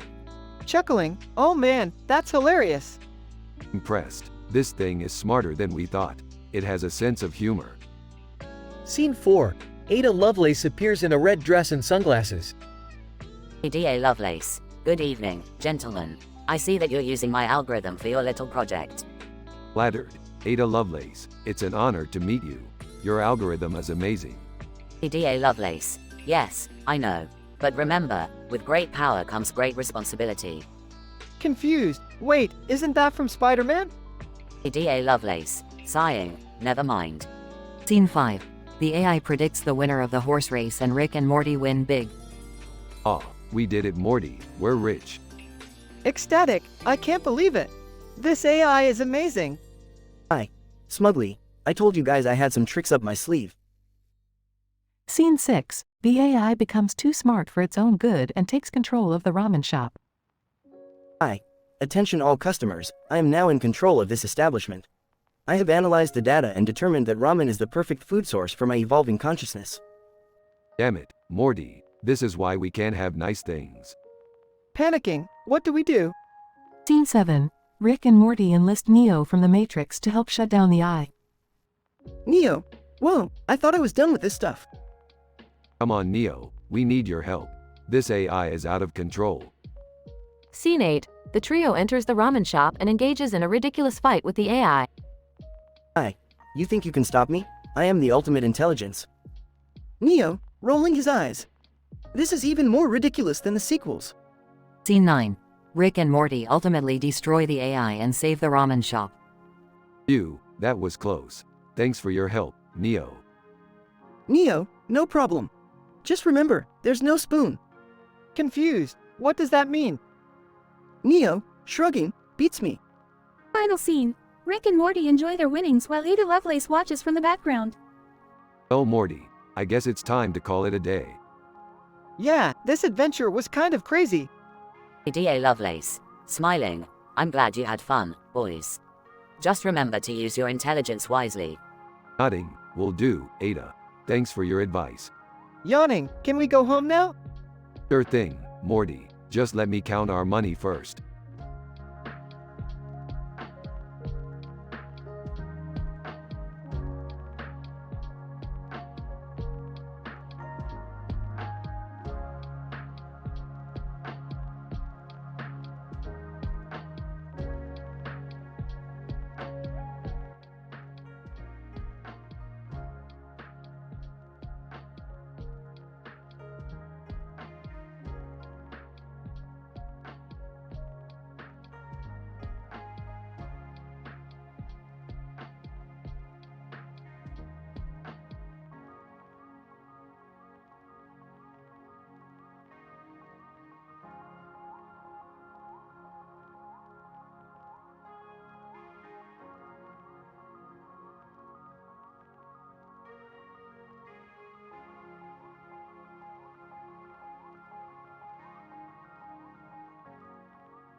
Title: The Hilarious Pranks of Dr. Sanchez.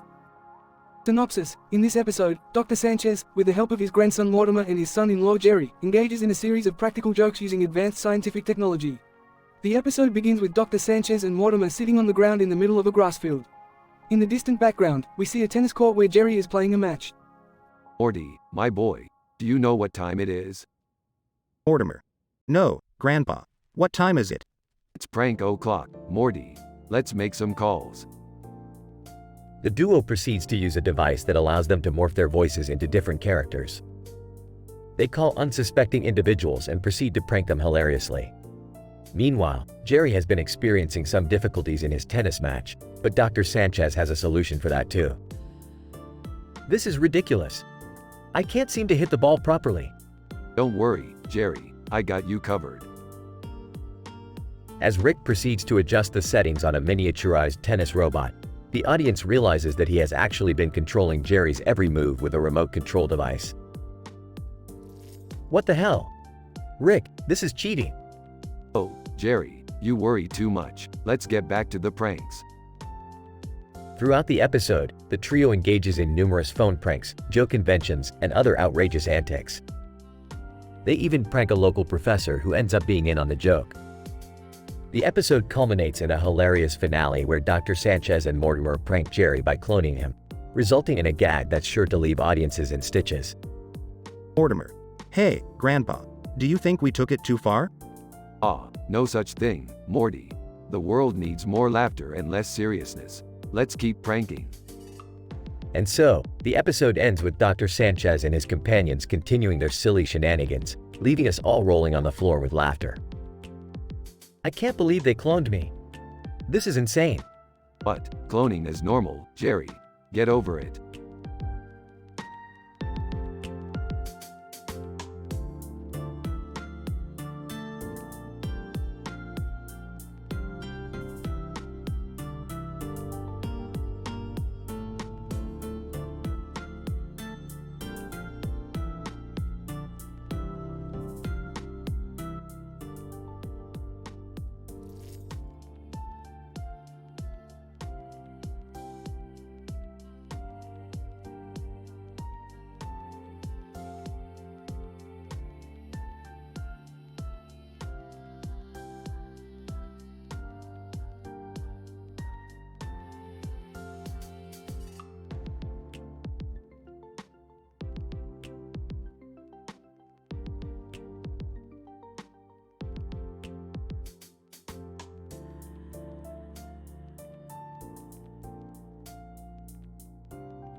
Narrator.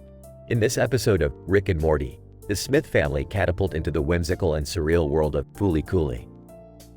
The family consisting of Rick Sanchez, Morty Smith, Summer Smith, and Jerry Smith plummet into the rabbit hole of the alternate world where they encounter the peculiar and enchanting Mamima Samejima. Fascinating. The world doesn't seem to follow any scientific laws or logical reasoning. I think I'm going crazy, Rick. This world doesn't make any sense. This is the coolest thing ever. Everything is so colorful and weird.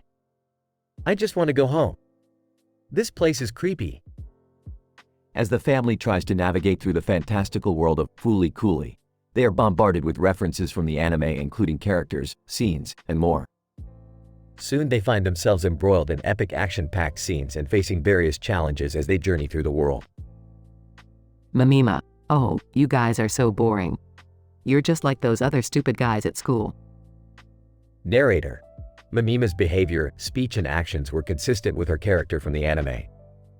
Her quirky personality and unpredictable behavior impressed the Smith family. As the episode progresses, the family begins to adapt and flourish in the ludicrous world of Fooly Cooly. The writing is smart, amusing, and worthy of an award-winning status. Finally, the episode culminates with an epic and satisfying ending, leaving the Smith family with new insights and experiences. Well, that was interesting. Let's do it again sometime. Are you kidding, Rick? We barely made it out alive. I can't wait to come back. This was so much fun. I'm just happy to be back home where everything makes sense. Narrator. This episode of Rick and Morty was a perfect combination of science fiction and fantasy, providing a unique and engaging experience for its viewers.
Narrator. In this episode, the animated characters of Rick, Morty, Summer, and Jerry transport into the fantastical world of SpongeBob. The scene opens with our characters sitting at a table in a room with a television screen in the background. Alright, everyone, listen up. We're going to have to jump universes again.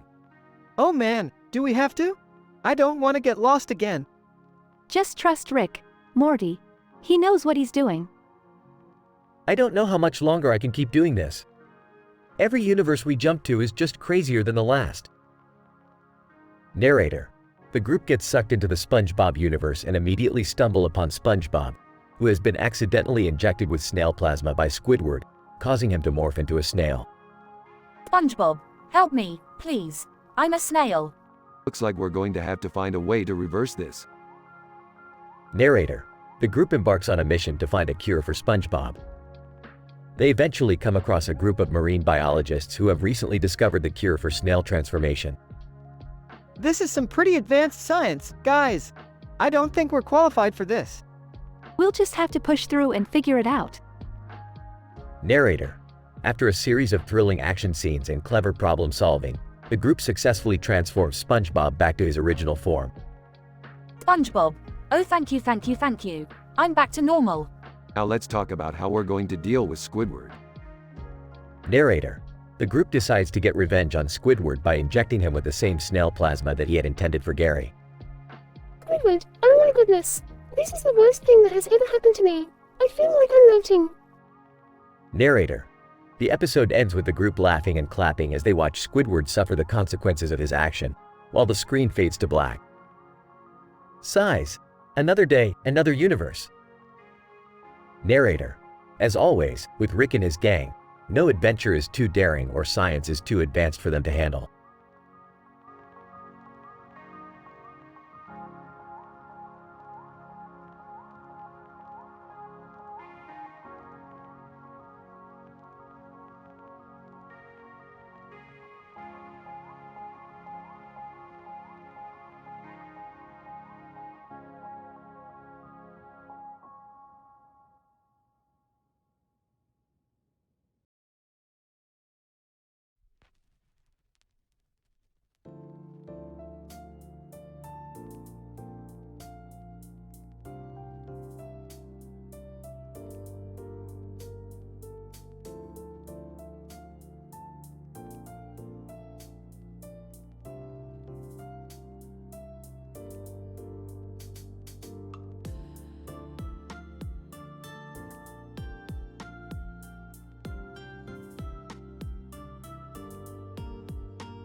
Narrator.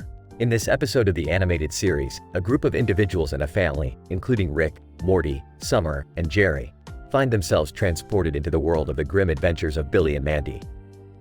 The individuals are depicted wearing green hats and green shirts on a unique purple background, which is an interesting artistic choice. This world seems a bit different. Let's stay on guard. I don't know, Rick. This world seems a bit more cartoonish than usual. Guys, look over there. That girl looks like she could use our help. Narrator. The group of individuals spot Velma Green, one of the antagonists from the Billy and Mandy TV show. In a shocking twist, Velma traps Rick and his family in her spider web lair and detailed her plans to morph them into her spider minions forever. Velma, my transformation process is quite fascinating. First, I will extract your DNA from your cells and extract it into my abdomen. Then, using my unique enzymatic processes, I will combine your genetic material with mine to create the perfect spider-human hybrid. Gross. Why are you even doing this? Velma. Why? To take over the world, of course. With my new spider minions, I will have the power to control the minds of any living organism. Narrator. The group of individuals must outsmart Velma and escape her spider web lair before they are morphed into her spider minions. With tons of references to the grim adventures of Billy and Mandy TV show, the episode includes epic and thrilling action scenes and clever award-winning writing. I've got a plan. Morty, distract Velma while Summer and I find a way out of this web. Okay. Hey, Velma, look over here. Quick, this way. I see a weak spot in the webbing. Narrator. With their quick thinking, Rick and his family manage to escape Velma's spider web lair and defeat her evil plan. The episode concludes with an epic and satisfying ending as Rick, Morty, Summer, and Jerry return to their own world, with newfound respect for the power of imagination.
The story begins on a sunny day in a field of grass and flowers with the sky as the background.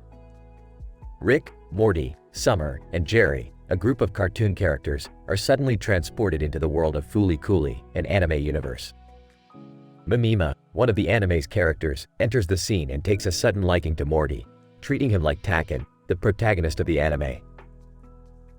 As they explore the world, Mamima describes everything in extremely descriptive detail, referencing characters, scenes, and more from the anime. The group encounters Haruko, the series' central character, who arrives on her Vespa. As the characters converse, they witness epic and thrilling action scenes, marked by clever writing and award-winning storytelling. Following a confrontation between Haruko and Mamima, the group must band together to save Morty, who has been taken hostage by the antagonist of the anime universe.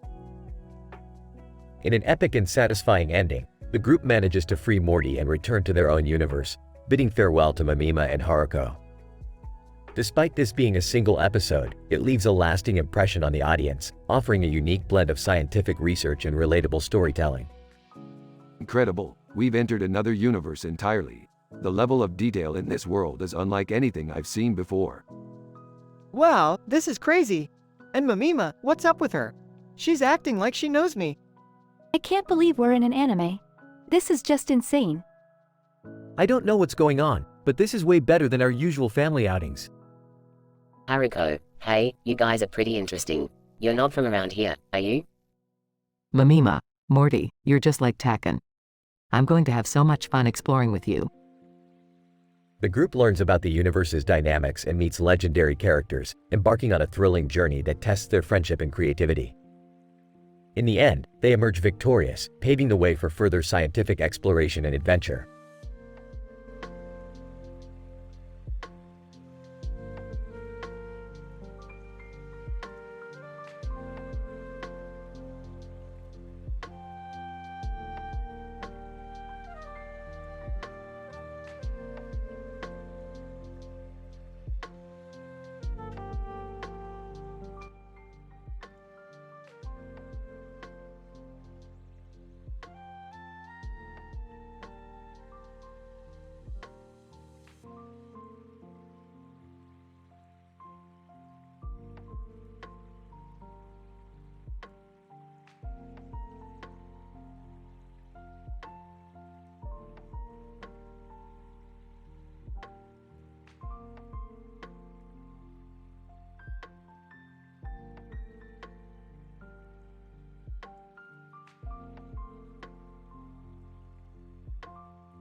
Narrator. In this episode, the protagonists Thea and Vira, Rick, Morty, Summer, and Jerry find themselves thrust into the world of the grim adventures of Billy and Mandy, where they must face the formidable Velma Green and her spider minions. The environment. This environment appears to be vastly different from our usual surroundings. It is vital to remain alert and adapt accordingly. Looks like we've stumbled into a cartoon world. This could be fun. I don't think being trapped in a spider's web is very fun, Rick. Yeah, and it looks like Velma Green is trying to turn us into her spider minions permanently. We need to get out of here. I vote we formulate a plan to escape before things get any worse. As the group attempts to escape Velma Green's lair, they encounter various obstacles and engage in exciting action scenes reminiscent of the grim adventures of Billy and Mandy TV show. Velma Green. Now, let me explain the process by which you will become my spider minions. It involves a complex combination of gene splicing and neural reprogramming that will fuse your consciousness with that of a spider. The environment, fascinating yet horrifying. We must ensure that we evade this fate at all costs. After an intense battle with Velma and her spider minions, the group manages to escape and return to their own world. Well, that was quite the adventure. Who knew cartoon worlds could be so dangerous? I don't think I'll ever look at spiders the same way again. At least we made it out alive. That was one heck of a ride. I'm just glad we're all back in one piece. Let's hope we don't run into any more cartoon villains anytime soon. The episode ends on a satisfying note, leaving the audience craving more exciting adventures with this diverse group of characters.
Narrator. In this thrilling episode, entitled SpongeBob Snail Transformation and Squidward Revenge, the animated characters Rick, Morty, Summer, Jerry, and robots, in their brightly colored attire, transport themselves into the familiar underwater world of the beloved cartoon character, SpongeBob SquarePants. However, their arrival is immediately met with a problem, as SpongeBob, now a snail, lies helpless before them, having been injected with Squidward's snail plasma intended for Gary, his loyal pet. With clipped scientific prose, this is an intriguing development. It appears that Squidward's snail plasma has caused SpongeBob's genetic code to morph. We must act quickly to reverse this transformation. In his characteristic high-pitched voice, "Geez, Rick, how are we gonna do that?" With a hint of sarcasm. Wow, Morty. Great contribution. Dismissively, enough banter, we must extract snail plasma from the snail and inject it back into SpongeBob, but in a controlled way. Nervously, that sounds risky. What if we mess it up even more? Condescendingly, please, Jerry, I'm a scientist, I know what I'm doing. Narrator. With Rick at the helm, the team quickly formulates a plan and executes it flawlessly. SpongeBob's transformation is reversed, but not before the group contemplates revenge on Squidward. Sarcastically, maybe we should inject him with snail plasma too? Smugly, excellent idea, Summer. Narrator. The team ambushes Squidward, who is prepared to complain about his unfortunate fate. Squidward, angrily and in great detail. Oh, the pain. The agony. My entire body is coursing with the slimy essence of the snail. What have you done to me? Narrator. Satisfied with their revenge, the team returns to their own reality, leaving the underwater world behind. But the satisfaction of a job well done remains with them, as they bask in the glory of their successful mission. In awe. Wow, we really did it. Admiringly, yeah, Rick, you're a genius. Rolling her eyes. Let's not get carried away. Narrator. And so, this thrilling episode comes to an end, leaving viewers with a sense of satisfaction and the promise of further adventures to come.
Narrator. In this episode, a group of animated characters finds themselves in the perilous world of the grim adventures of Billy and Mandy. With a knife in his hand, a familiar cartoon character stands in front of a pink wall and beckons them forth, only to be met with the clashing blades of their own weapon. Morty, Summer, Jerry, we're not in our own universe anymore. This must be some kind of simulation. What are you talking about, Rick? We look just as cartoonish as that guy over there. Yeah, but who is he? I think he's from that old Cartoon Network show, The Grim Adventures of Billy and Mandy. I used to watch it as a kid. Narrator. Before they can contemplate any further, they are suddenly entrapped in a massive spider web lair by a cunning villain named Velma Green. As they struggle to break free from the sticky fibers, Velma reveals her sinister plan of transforming them into her spider minions forever. Velma, you will become one with me, part of my spider family. It's a simple process, really. First, I'll inject you with my venom to paralyze your body. Then, I'll wrap you up in my silk and slowly digest your flesh until you fully assimilate into my abdomen. Don't worry, the pain will only last a few minutes. Narrator. Rick and his family must now find a way to escape the clutches of Velma Green before they're turned into her spider minions for all eternity. Through thrilling action scenes and clever references to the grim adventures of Billy and Mandy show, they manage to outsmart their captor and break free from her lair. That was intense, Rick. I thought we were done for. Never underestimate the power of science and cartoon logic, Morty. Now let's get out of here before we run into any more bizarre villains. Narrator. With a satisfying ending, the group manages to escape the realm of the grim adventures of Billy and Mandy and return to their own universe, where they can reflect on their strange and wondrous adventure.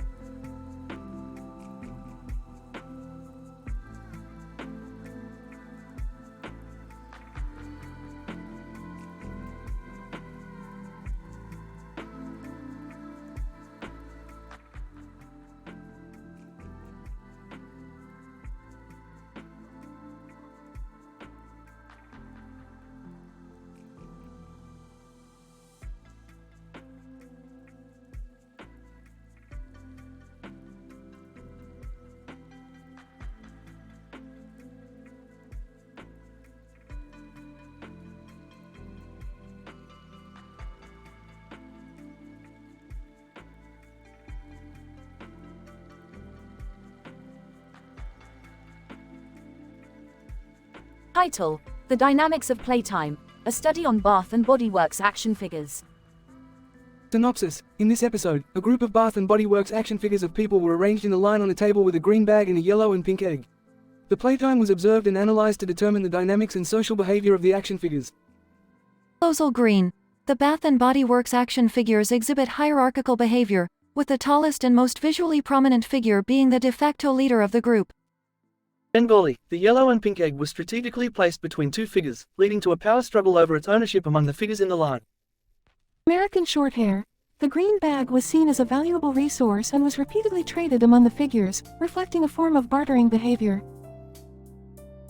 Pokimane. Several figures exhibited playful behaviors, such as jumping and talking to each other, leading to the formation of subgroups within the line. Proposal green. The presence of the observer also influenced the playtime, leading to a noticeable shift in the behavior of the figures as they became more conscious of their surroundings. Bengali, the line of figures also seemed to mimic the structure of human societies, with the higher-ranking figures maintaining their positions and the lower-ranking figures attempting to gain higher status. American Shorthair. Ultimately, the playtime ended with the hierarchical structure still intact, but with several of the figures having shifted positions and formed new alliances within the group. Pokimane. These findings suggest that the Bath and Body Works action figures exhibit complex social dynamics during playtime, which may have implications for understanding human social behavior. Further studies with larger sample sizes and varied environmental factors could shed more light on these dynamics. End of episode.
Title: The Multi-Dimensional Shawshank. Abstract. In this experiment, we delve into the multi-dimensional universe of Rick and Morty and observe the dynamic interactions between the characters. Through a series of unfortunate events, Rick and Morty find themselves trapped in a prison complex that is similar to one depicted in the classic film, The Shawshank Redemption. Act 1. Morty.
Title: The Rule of the Shapeshifters. Pre-credit scene. Rick and Morty are hastily gathering materials and heading towards the garage. Morty looks nervous. Rick, are you sure we should be doing this? It seems all kinds of illegal. Oh Morty, you worry too much.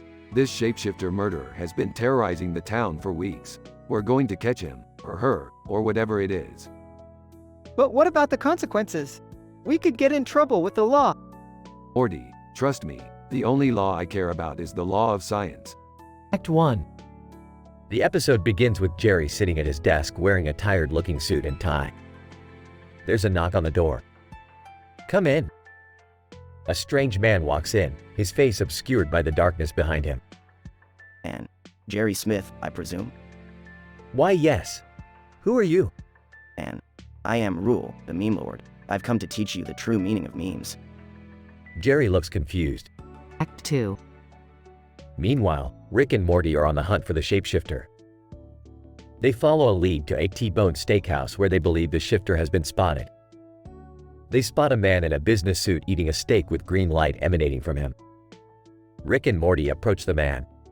Excuse me, sir. We're looking for a shapeshifter who's been causing trouble around here. Have you seen anything? And no, sorry. I'm just eating in peace. Morty notices something off and points to the green light behind the man. Hey Rick, what's up with the green light? I think we might have found our shapeshifter after all. Act 3. Jerry is now deep in the world of memes, attending seminars, and trying to come up with the ultimate meme.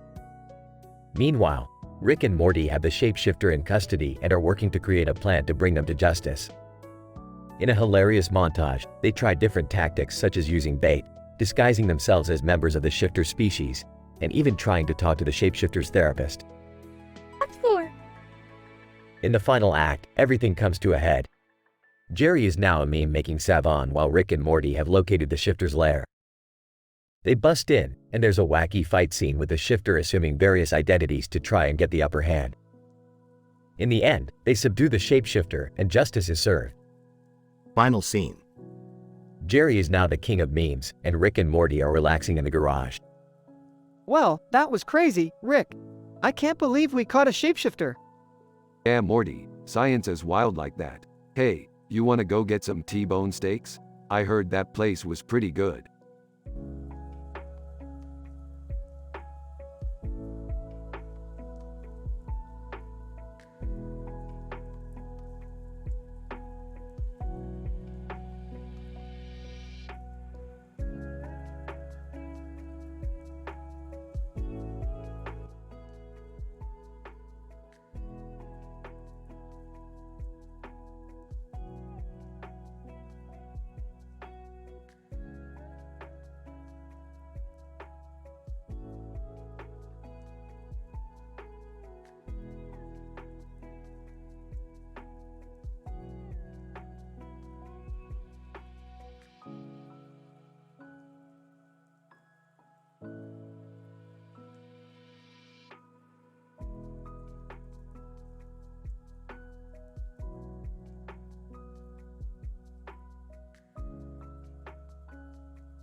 Puddle, The Squirrel Conundrum, a Rick and Morty adventure.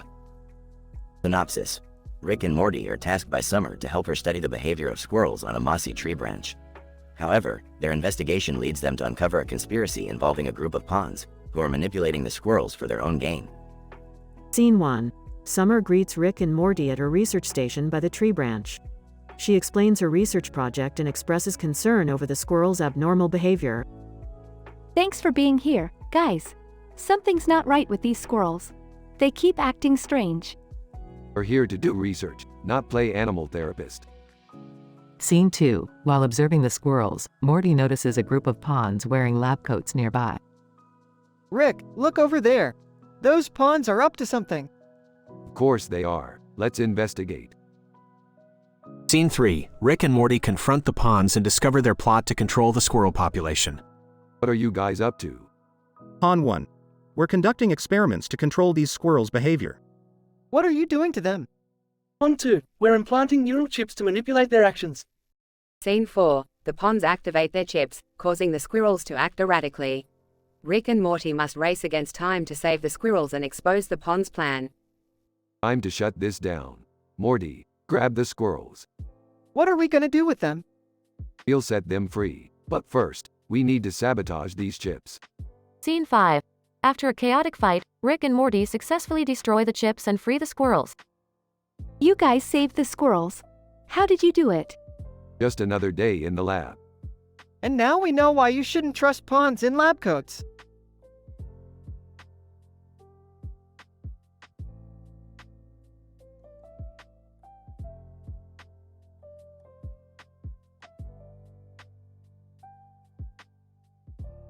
Blog. The rumor monger, a distant alien observer, watches as Rick and Morty leave. He whispers to himself, another successful experiment. But will they ever learn?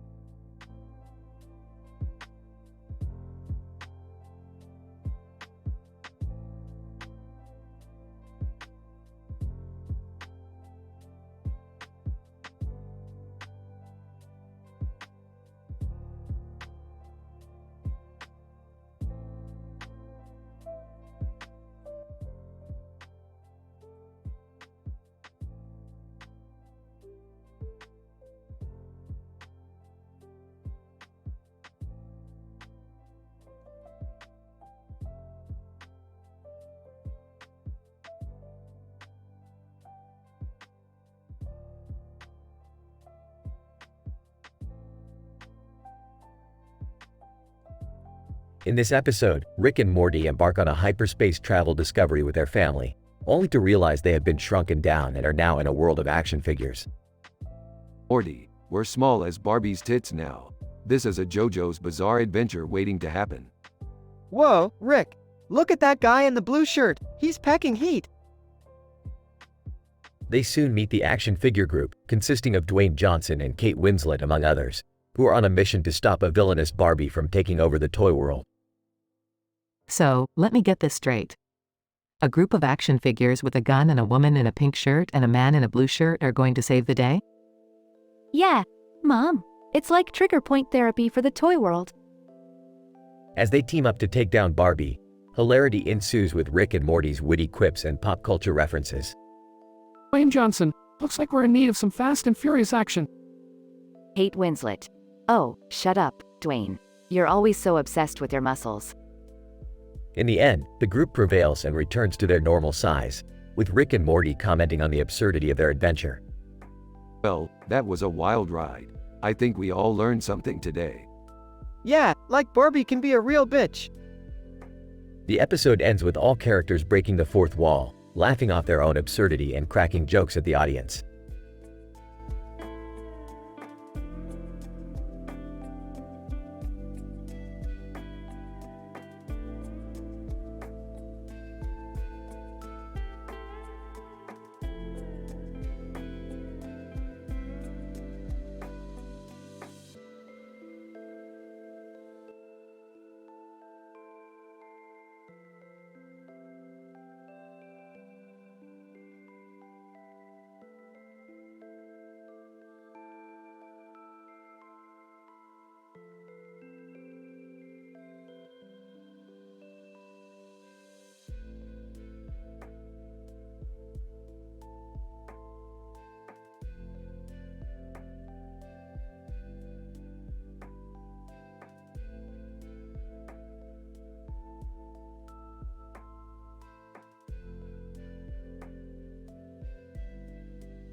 Title: Invasive Body Snatchers and the Distracted Boyfriend Meme. Synopsis. Rick and Morty, accompanied by Summer, come across a mysterious poster of a group of people in a circle with a green light on them and a black background. In an attempt to uncover the meaning of the poster, they use Rick's latest invention, remote control cars equipped with cameras, to infiltrate the circle. However, they soon discover that the people in the circle are actually body snatchers from another dimension who plan to take over their bodies. Well, looks like we've stumbled upon some invasive body snatchers from another dimension. Time to teach him a lesson or two. I don't know, Rick. They look pretty intimidating. Maybe we should just leave before things get out of hand? Why, yeah, I don't want to end up like one of those grumbo gunks they're always talking about. Quit your whining, Morty. We'll be fine as long as we stay focused. Speaking of focus, have you guys seen this distracted boyfriend meme? It's hilarious.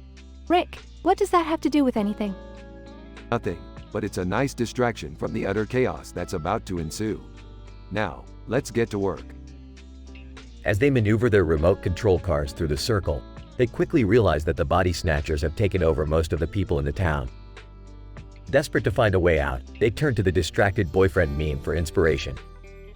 I think I've got it. We'll use the meme as a distraction and sneak out while they're all looking in the opposite direction. Genius, Summer. Let's put it in action. As they project the meme onto a nearby building, the body snatchers fall for the distraction and turn their attention away from the trio. They make a run for it, narrowly escaping the body snatchers' grasp. Nice thinking, Summer. You might just be a genius after all. Thanks, Rick. I guess that's a compliment coming from you? Can we just go home now? I'm all grumbo gunked out for the day. Sure, Morty. Just keep your eyes peeled for any more invasive body snatchers on the way back. As they make their way back home, Rick, Morty, and Summer can't help but laugh at the absurdity of their latest adventure. And as they settle in for the night, they can't help but wonder what other crazy adventures await them in the future.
Title: The Glitter Wall Experiment. Back with the X and body wraps.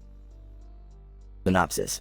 In this hilariously absurd episode, Rick and Morty are hired by a wealthy socialite, Zoe, to help her experiment with the power of glitter. To conduct this experiment, they travel to a high-tech spa in a parallel universe, where body wraps are all the rage. Along the way, they encounter Zoe's ex-boyfriend, who is still in love with her and hopes to win her back.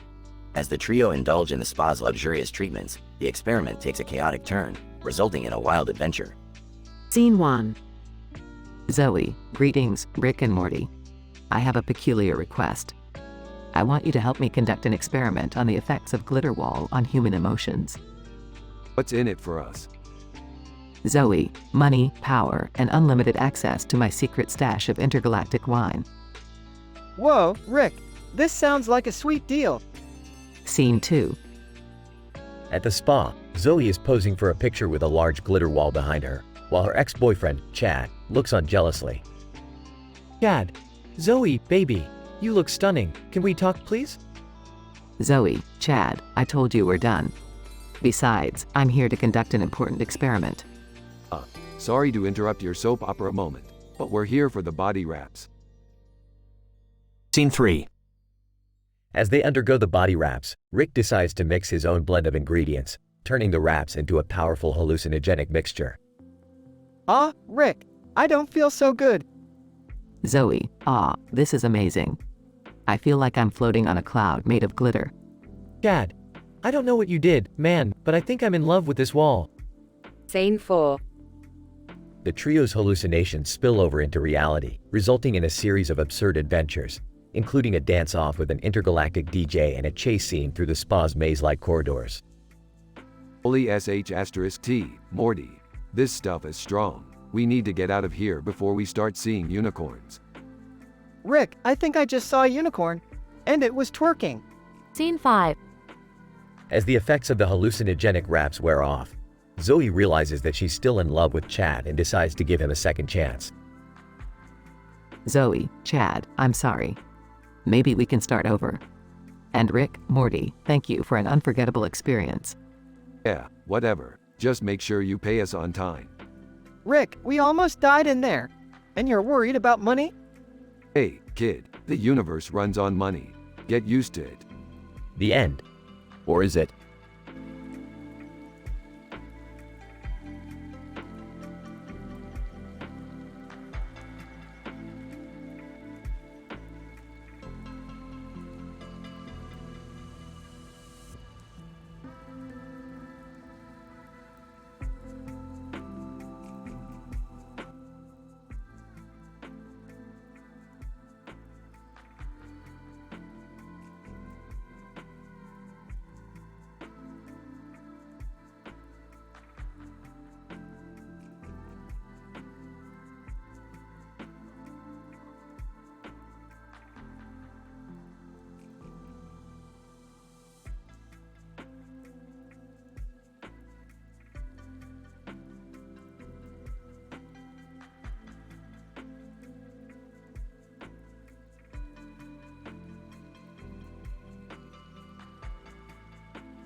Title: The Robot Convention. Abstract. This episode explores the interactions of a group of robots that have gathered to learn and socialize at a convention. The robots attend workshops on science fiction and engage in advanced space fleet battles. In addition, they partake in a robot cooking competition and learn about the Tonkinese breed. Introduction. In this episode, a group of robots have assembled on a table in a room equipped with lights, a computer screen, and other advanced technological equipment. The robots have come together to attend a convention aimed at furthering their knowledge about science fiction and to engage in social activities with one another. Scene opens up with the robots gathered in a circle conversing with one another. Robot 1. Hello, fellow robots. Have any of you attended any workshops yet? Robot 2. Yes, I went to a workshop on time travel in science fiction. It was enlightening. Robot 3. I went to a workshop on the history of robots in science fiction. It was fascinating to see how far we have come. Scene transitions to the robots in playing their advanced space fleet battle game. Robot 4. Engage engines and set phasers to stun. Robot 5. Shields up. We're being attacked. Robot 6. Victory is imminent. Robot 7. These space battles are intense. Scene transitions to the robot cooking competition. Robot 8. I present to you my famous dish, robot oil soup. Robot 9, and I present my personal favorite, robot chip cookies. Robot 10. These dishes are both unique in their own way. It will be a tough decision for the judges to pick a winner. Scene transitions to the Tonkinese exhibit. Robot 11. I learned so much about Tonkinese today. Did you know they were named after a musical play? Robot 12. I was surprised to find out the Tonkinese breed is a hybrid of the Siamese and Burmese cat. Conclusion. This episode highlights the importance of knowledge sharing and socializing among robots. Through the attendance of workshops, playing games, and engaging in social activities, the robots were able to learn and grow as individuals. The robot convention was successful, and we hope to see more events like this in the future.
Title: The Jester Box's Revenge, the mocking SpongeBob meme 2.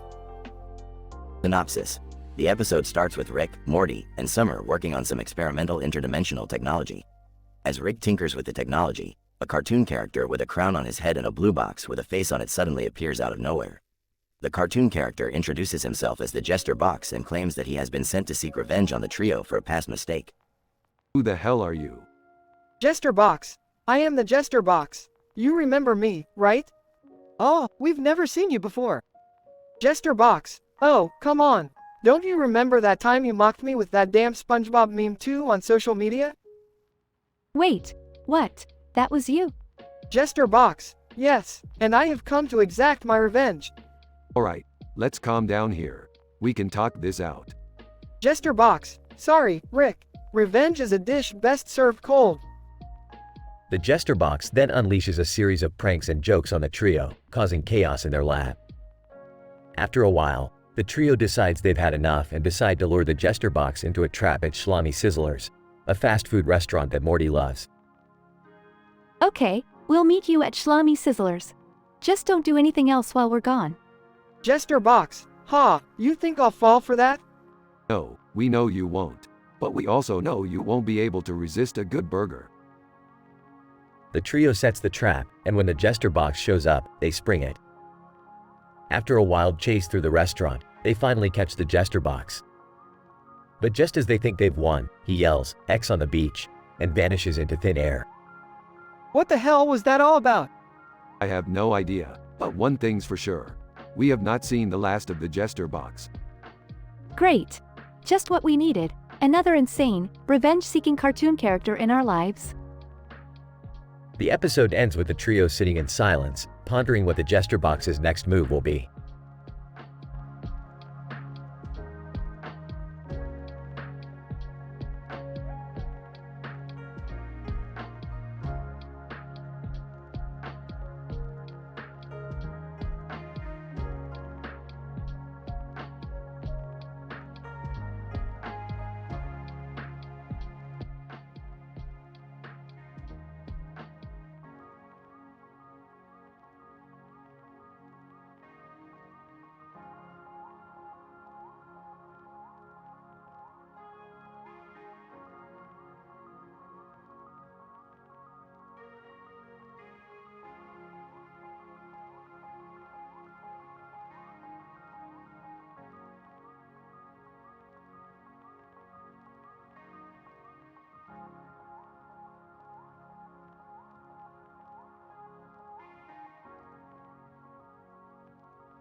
Title: The Green Joker's Mudbath Mischief.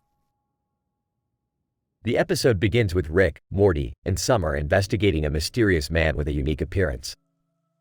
Scientifically analyzing his green hair, yellow eyes, and skin pigmentation, Rick comes to the conclusion that the man is the result of a rare genetic mutation caused by exposure to a toxic element. Morty, this guy's face looks like his DNA got tangled up in Christmas lights. I've seen weird before, but this is a whole new level. They follow the man to a luxurious spa, where they discover he has been sneaking into the mud baths after hours and tampering with the formula. Through complex chemical analysis, Rick realizes the man has been mixing in a hallucinogenic compound that causes people to see themselves as Silverhawks, an obscure 80s cartoon. So, he's turning people into weird bird people from old show that nobody remembers? That's messed up. Their investigation leads them to a Barnes & Noble bookstore, where they learn the man has been spreading libelous propaganda about the Silverhawks and their evil ways. He has convinced himself that he is on a mission to save humanity from their fictional tyranny. I don't get it. Why would he do all this? Is he just some kind of Silverhawk extremist? It's more than that, Morty. This dude has a serious case of Joker syndrome. A crazy fixation on causing chaos and mayhem, all for the sake of his twisted sense of humor. The trio sets a trap for the Green Joker at a local bar, using a complex machine that neutralizes the hallucinogenic compound. In a flurry of jokes, puns, and quips, they finally defeat him and restore harmony to the spa. Well, that was a weird one. But hey, at least we got a free mud bath out of it. Yeah, and a lifetime supply of Silverhawks comics. I still don't get why anyone would want to be a bird person. But hey, whatever floats your boat, right? The episode ends with the trio walking off into the sunset, covered in mud and surrounded by the faint aroma of silverhawks.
Title: Exploring the Mount Grumbo Gunks and the Alien Technology Heist. Narrator. This episode follows a group of scientists and researchers as they embark on a journey to explore the Mount Grumbo Gunks, a mountain with rocks and trees on its sides and a sky background with clouds. They are tasked with conducting research on the fallopian tubes, a rare species of plant that is believed to thrive in the unique environmental conditions of this mountain. Dr. Smith, our team has been studying the fallopian tubes. This plant is a rare species that is only known to grow in specific environmental conditions. The unique ecosystem of the Mount Grumbo Gunks provides us with an opportunity to study the plant's growth patterns and interactions with the environment. Dr. Patel, in addition to studying the fallopian tubes, we have also been investigating reports of an alien technology heist in this region. There have been rumors of an extraterrestrial spacecraft that may have crash-landed on this mountain. Dr. Lee, we have equipped ourselves with advanced scientific instruments to conduct a thorough investigation of the mountain and identify any unusual signals or traces of extraterrestrial activity. Dr. Smith, as we climb higher, our surroundings become more treacherous. The rocky terrain makes it difficult to navigate our way to the peak of the mountain. Dr. Patel, our sensors have picked up unusual signals emanating from a cave nearby. We suspect that this may be the location of the rumored alien technology heist. Dr. Lee, the cave system is complex, and it takes us several hours of careful exploration to reach the epicenter of the signal. Dr. Smith, as we enter the chamber, we come across a strange, glowing object. Our initial analysis suggests that this may be of alien origin. Dr. Patel, we must proceed with caution. We do not know what kind of technology we're dealing with. Dr. Lee, we have managed to retrieve the object, and we will conduct further analysis back at our research lab. Narrator. As the scientists make their way back down the mountain, they reflect on their thrilling adventure and the valuable research data they have collected. The mystery of the alien technology heist remains unsolved, but their scientific curiosity and perseverance have led them one step closer to unlocking some of the universe's greatest secrets.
Title: The Aliens Magic Show, a Rick and Morty adventure.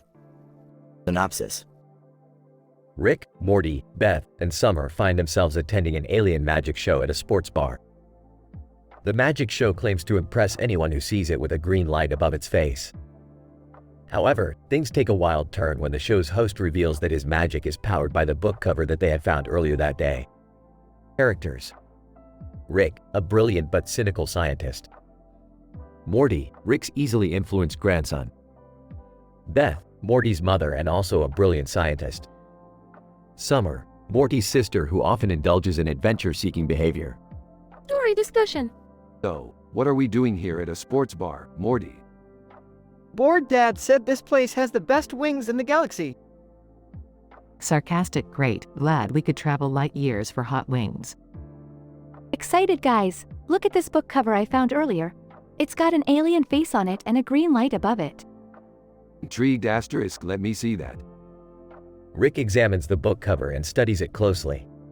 Interesting. This must be some sort of intergalactic sigil for magic. We should check out that alien magic show they're advertising. Nervous? I don't know, Rick. Magic always comes with a catch. Determined nonsense, Morty. We're scientists. We'll figure out the trick in no time. The group enters the sports bar and watches as the alien host takes the stage. Alien, mysterious welcome. Welcome to my alien magic show. Feast your eyes on the impossible and the improbable. Witness magic that will leave you breathless. Whispering to Morty, this is gonna be awesome. The show progresses with various tricks and illusions, but the group remains unimpressed. That is, until the host reveals the source of his power. Alien, proudly and now, the finale. The activation of the sigil of magic. Rick, Beth, Morty, and Summer watch as the green light above the alien's face intensifies and illuminates the entire room. Suddenly, they realize what they've stumbled upon. Frantically, that book cover is the source of his magic. We need to get it back. Hilariously, what? Are we gonna challenge him to a game of rock, paper, scissors for it? Determined, I have an idea. I'll distract him while you guys sneak in to steal the book cover. Worried he's gonna know what we're up to. Sarcastic O. Thanks for your input, Morty. Asterisk in the end, the group succeeds in stealing back the book cover, and they leave the sports bar in a hurry. Breathless, he almost had us there. Triumphant, that was all in a day's work for us scientists. Smirking, yeah, and Morty almost wet his pants too. Annoyed? Shut up, Rick. The end.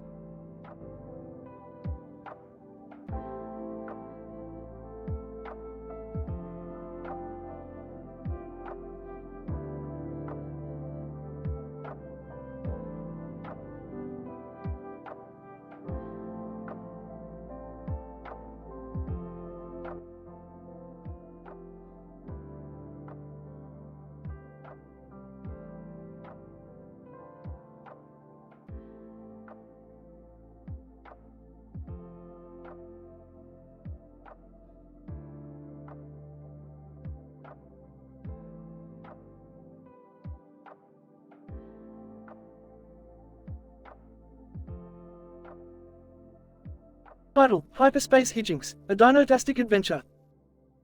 The episode begins with Rick and Morty creating paper dinosaurs at a dinosaur petting zoo as part of their latest experiment.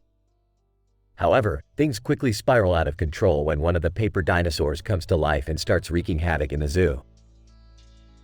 Suddenly, they find themselves lost in hyperspace and are forced to land on a strange planet where they meet a group of fashion designers who create outfits for sentient paper airplanes.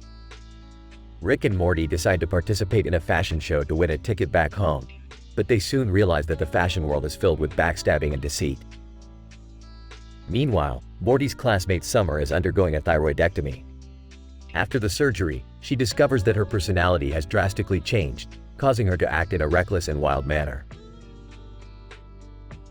As Rick and Morty try to navigate the fashion industry, they discover that the fashion designer's ultimate goal is to harvest the paper airplanes for their nefarious purposes. Rick devises a plan to rescue the paper airplanes, which involves nephrectomy of the fashion designer's kidneys. With the help of their paper dinosaur friend, they successfully escape the planet and land back at the dinosaur petting zoo. However, the paper dinosaur they created earlier has grown in size and is now causing chaos in the zoo. As the episode ends, Rick and Morty reflect on their crazy adventure and how they narrowly escaped being stranded forever in hyperspace. Well, Morty, I think we learned that fashion is a cutthroat industry and it's important to always have a backup plan. Yeah, Rick, and thank God for paper dinosaurs. Both laugh as the giant paper dinosaur continues to cause chaos in the background.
Title: The Interdimensional Lizard Model.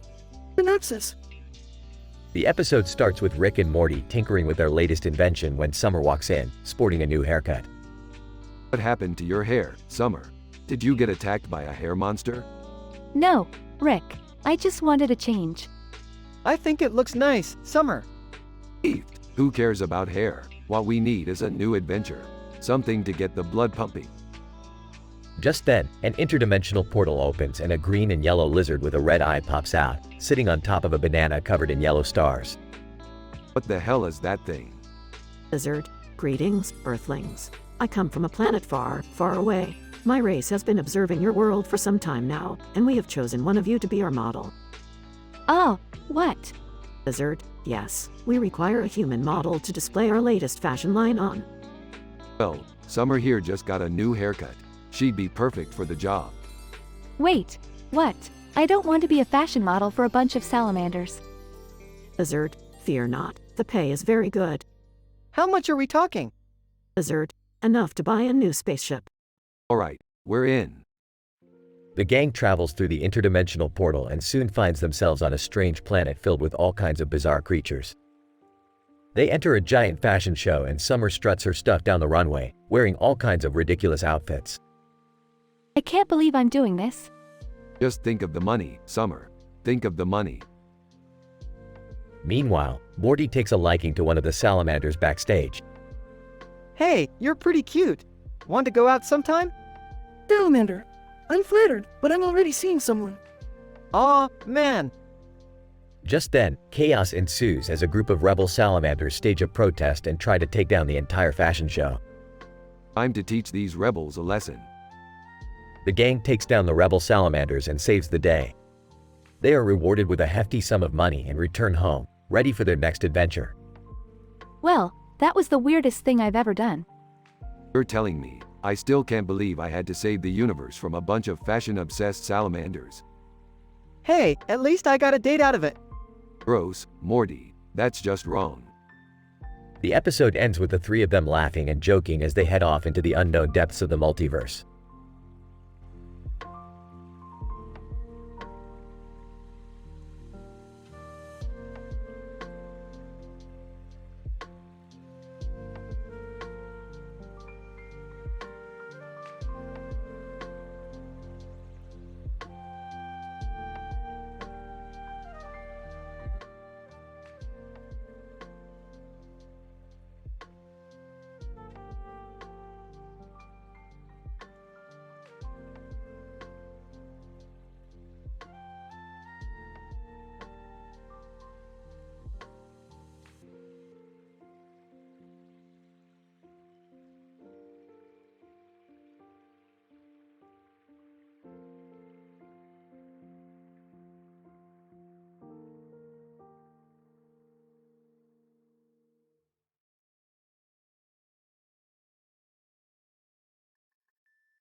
Title: The Parisian Paradox. Setting: Paris, France, Eiffel Tower. Characters: Rick, Morty, Jerry, Man in a Suit, Iron Man, Emily from Emily in Paris. Alright, Morty, we're in Paris, the city of love. I thought it was the City of Lights, Rick. Excuse me, Rick. Who's that man in the suit over there? Man in a Suit, I am the chief of Parisian comedy, and I'm here to ensure that this episode is filled with lots of hilarious jokes. Well, you're in the right place, buddy. We've got Iron Man and Emily from Emily in Paris joining us today. Iron Man. I don't get it. What's so funny about Paris? Emily, ooh la la. Paris is a city full of croissants, berets, and romance. I've heard there's a paradox surrounding the Eiffel Tower. Something about it being both a tourist attraction and a target for terrorist attacks. That's not very funny, Morty. Chief of Parisian comedy. No, no, no. Let's make a joke about it. How about, why did the Frenchman bring a ladder to the Eiffel Tower?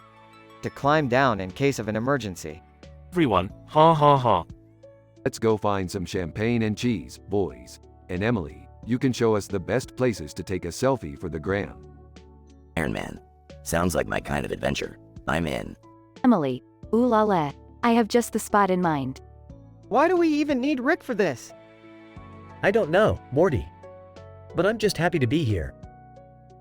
The group sets off to explore Paris, with the chief of Parisian comedy leading the way with his wit and humor.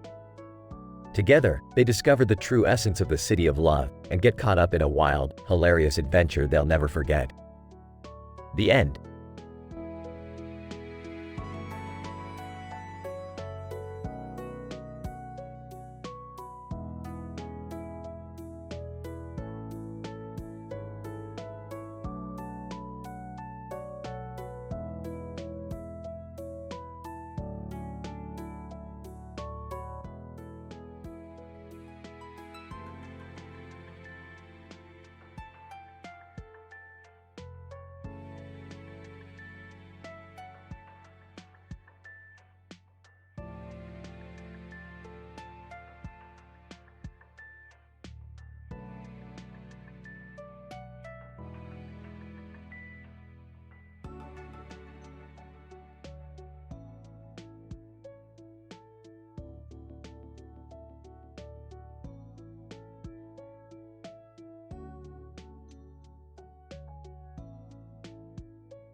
Title: The Fermium Taco Stand Catastrophe. Synopsis. Rick and Morty teleport to a distant planet known for its exotic tacos. As they satiated their craving, they stumbled upon a green alien with food on its head and arms. The alien, identified as a fermium-based life form, was initially friendly but quickly became aggressive. Our duo must use their knowledge of sociology, code geass, and lymphatic drainage massage to survive this intergalactic culinary chaos. Rick, Morty, you know what they say about fermium-based life forms? They're like the jalapenos of the galaxy, you never know when they'll spice things up. Morty. I don't think that's a saying, Rick. Rick, shut up Morty, we need to figure out how to talk to this green guy. Let me use my sociology skills. Rick, hey there buddy, what's with the food on your head and arms? Alien. Angry noises. Rick, hello, I think I made him mad. Morty, quick, use your code geass knowledge to calm him down. Morty. Alright, let me try something. Hey there, buddy, wanna be my loyal servant? Alien. Submissive noises. Rick, nice one Morty, now let's use our lymphatic drainage massage skills to give him a good rub down. Morty, I don't think that's how it works, Rick. Rick, shut up Morty, I'm the scientist here. Rick, alright Greenie, time for a massage. Massage is alien. Alien. Purr noises. Rick, see Morty, I knew this would work. Now let's get out of here before something else goes wrong. Morty. Agreed, but first let me grab some of these tacos. They're really good. Rick, fine but hurry up, we don't have all day. As Rick and Morty leave the planet, they ponder the strange events that just occurred. They realize that even on an alien planet, things can get wild and crazy when tacos are involved. And so they continue their intergalactic adventures, one taco stand at a time.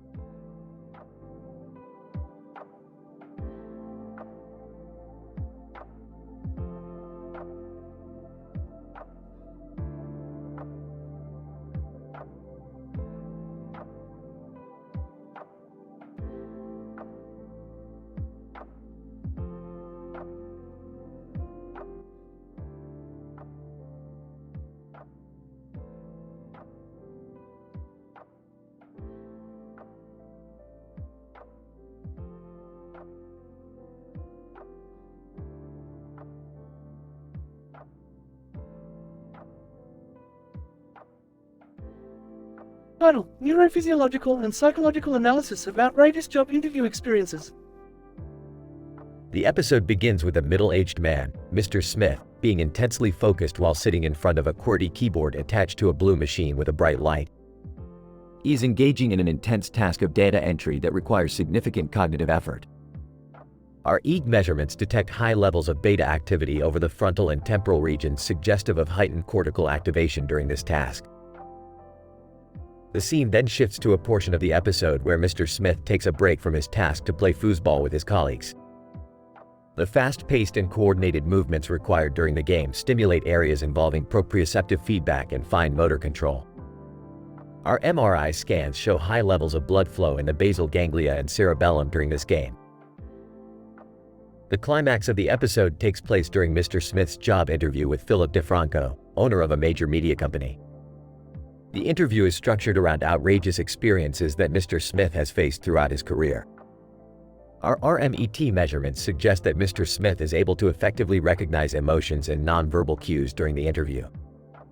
Nonetheless, the interview triggers an activation of the amygdala and hypothalamus regions, suggesting an increase in emotional arousal. Overall, this episode highlights how the integration of neuroscience and psychology can enhance our understanding of the effects of workplace tasks, social interactions, and employment decisions on the human brain and behavior.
Title: The Hat, the Camera, and the ET. Synopsis. In this episode, Rick, Morty, Jerry, and Summer embark on a mission to explore the depths of the universe through the use of a new camera invention that Rick has created. With the help of judo calculations and the famous astronomer Edwin Hubble's theories, they hope to capture evidence of alien life on film. However, things take a bizarre turn when they come across E.T. the extraterrestrial's old friend, Elliot, who's looking for his lost alien friend. Alright, listen up, you little shits. We're about to embark on the most dangerous mission yet. One that could change the course of history as we know it. Oh geez, Rick, you always say that. What are we doing this time? And why do I have to come?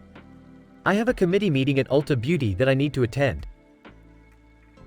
Shut up, Jerry. You're coming with us whether you like it or not. We're using my latest invention, the Mega Ultra Super Camera, to capture footage of the deepest, darkest corners of the universe. With judo calculations and Hubble's theories, we'll finally have concrete proof of alien life. Ah, Rick, why do I see a man in a hat and a sweater with a Star Wars character on his head over there? Catman, hey, guys. Mind if I tag along and film your adventures? I'm an amateur photographer. Jesus, it's like you're attracting weirdos, Morty. Fine, you can come, but stay out of our way. Elliot. Hey, have you guys seen my alien friend? He looks like a wrinkly old raisin. What the hell? Is that E.T.'s friend? This is getting too weird for me. Shut up and keep filming, Hat Man. We've got a job to do. As the group continues to venture into the universe, they encounter some bizarre and comedic scenarios, including a planet inhabited by aliens who only communicate through comedy music videos. In the end, they finally come across the lost alien, only to discover it's not quite what they expected. Wow, Rick, that was, something. I don't know about you guys, but I need a drink. Yeah, me too. That was too much weirdness for one day. Shut up, all of you. We captured some fascinating footage today. Now let's go home and analyze it. Batman, hey guys, can I come back on your next adventure? I promise I won't interfere too much. No way, Jose. You're on your own from now on. The group left the scene with their new alien friend, laughing and joking about their crazy adventure and the absurdity of it all.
Title: The Quantum Pastry Paradox.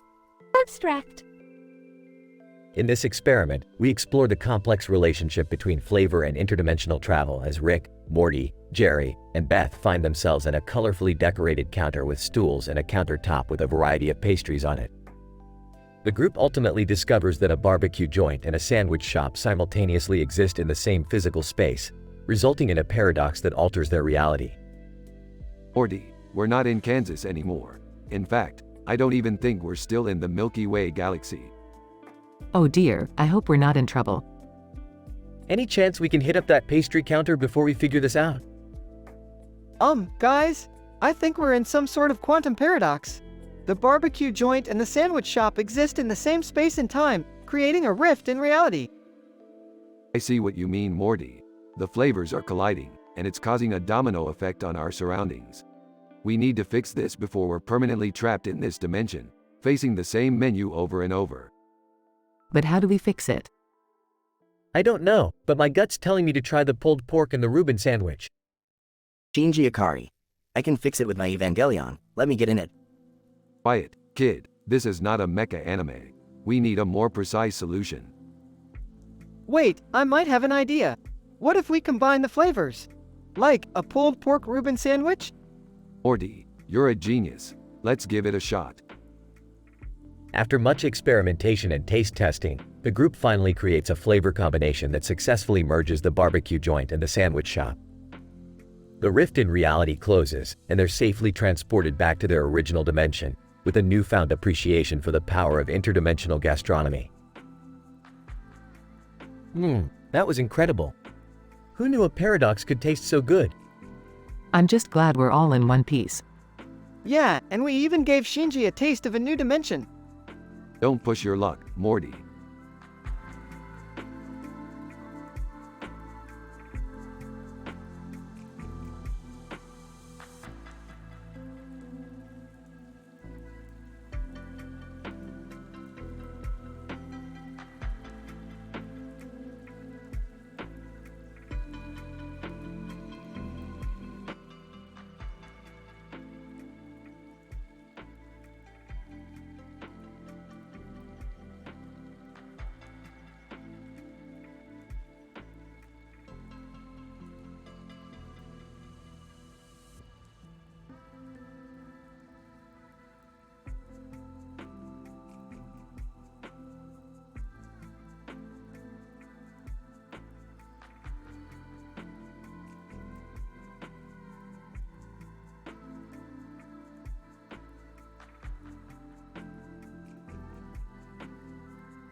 Title: The Sword-Wielding Woman in the Sky and the Dance of Neonium. Characters: Rick, Morty, Beth, Haji Singh, Lice. The episode starts with Rick and Morty investigating a strange anomaly in the sky. They discover a woman in a costume holding a sword and floating on a cloud. Beth, who's displeased with Rick's reckless behavior, warns them not to engage with the woman. Oh come on, Beth. She's just a woman in a costume with a sword and a hobby for clouds. What's the worst that could happen? Yeah, Beth. I mean, she's not a space monster or anything. As Rick and Morty approach the woman, they are suddenly attacked by lice, microscopic creatures that cling onto their bodies. The woman introduces herself as Haji Singh, a cosmic warrior with the power of Tia Pokemon, the ability to enhance her sword strikes with sonic vibrations. Haji, you dare disturb the sacred dance of Nihonium? You shall suffer the wrath of my sword. Whoa, watch out Morty. This one means business.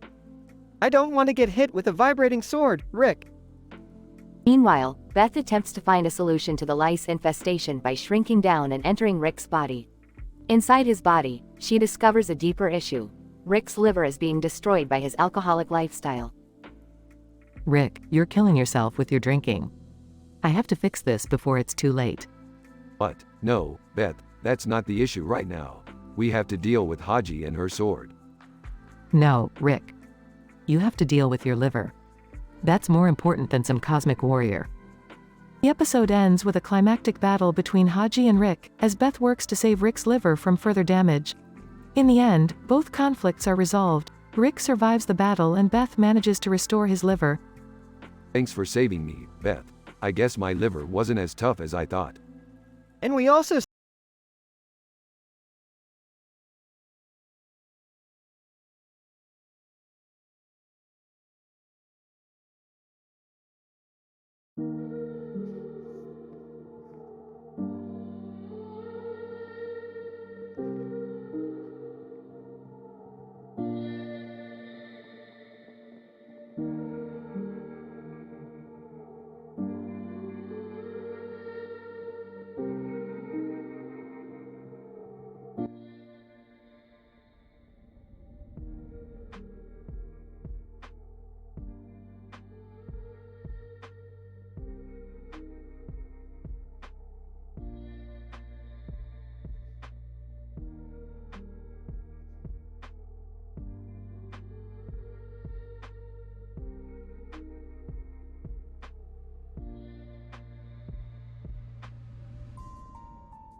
Title: The Wild Adventures of Rick and Strange Laws and Triple Draws.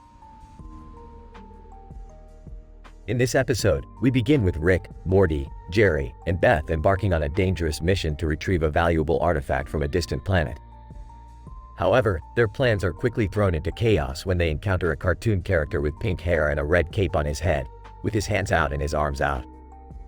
This character turns out to be Natsu Dragneel, a powerful wizard from a parallel universe who has accidentally stumbled into their world. Well, look what we have here. Another interdimensional traveler. Don't you guys ever learn? Natsu, hey, who are you calling a traveler? I'm Natsu Dragneel, the Dragon Slayer. And you better watch out, because I'm not someone you want to mess with. Rick, is he supposed to be some kind of anime character or something? I think he's from that show my sister-in-law watches. Fairy something or other. Guys, focus. We have a job to do. We can deal with Natsu later. As they continue their mission, the group discovers that the planet they are on has some extremely strange laws and regulations. For example, it is illegal to walk backwards while eating a sandwich, and anyone caught doing so will be sentenced to 100 years in prison. Wait, seriously? How do they even enforce that? I don't know, Jerry. But I'm not taking any chances. Let's just keep moving forward. As they approach the location of the artifact, they are suddenly ambushed by a group of space pirates. Rick and Natsu team up to take on the pirates in an epic battle, which involves several triple draws, a high-stakes card game that is only played in the most dangerous corners of the universe. Natsu, alright, Rick. You and me. Let's go all in. You sure about that, kid? This game ain't for amateurs. Natsu, I'm a wizard, Rick. I can handle anything. In the end, Rick and Natsu emerge victorious, and the group is able to retrieve the artifact and complete their mission. But as they prepare to leave the planet, they realize that Natsu has disappeared. Guys, where did Natsu go? I don't know, Morty. But something tells me we haven't seen the last of him. And so, our heroes set off into the endless expanse of the multiverse, ready for whatever wild adventures await them next.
Title: The Frictional Reflection of Laurentium Gorn Helmet.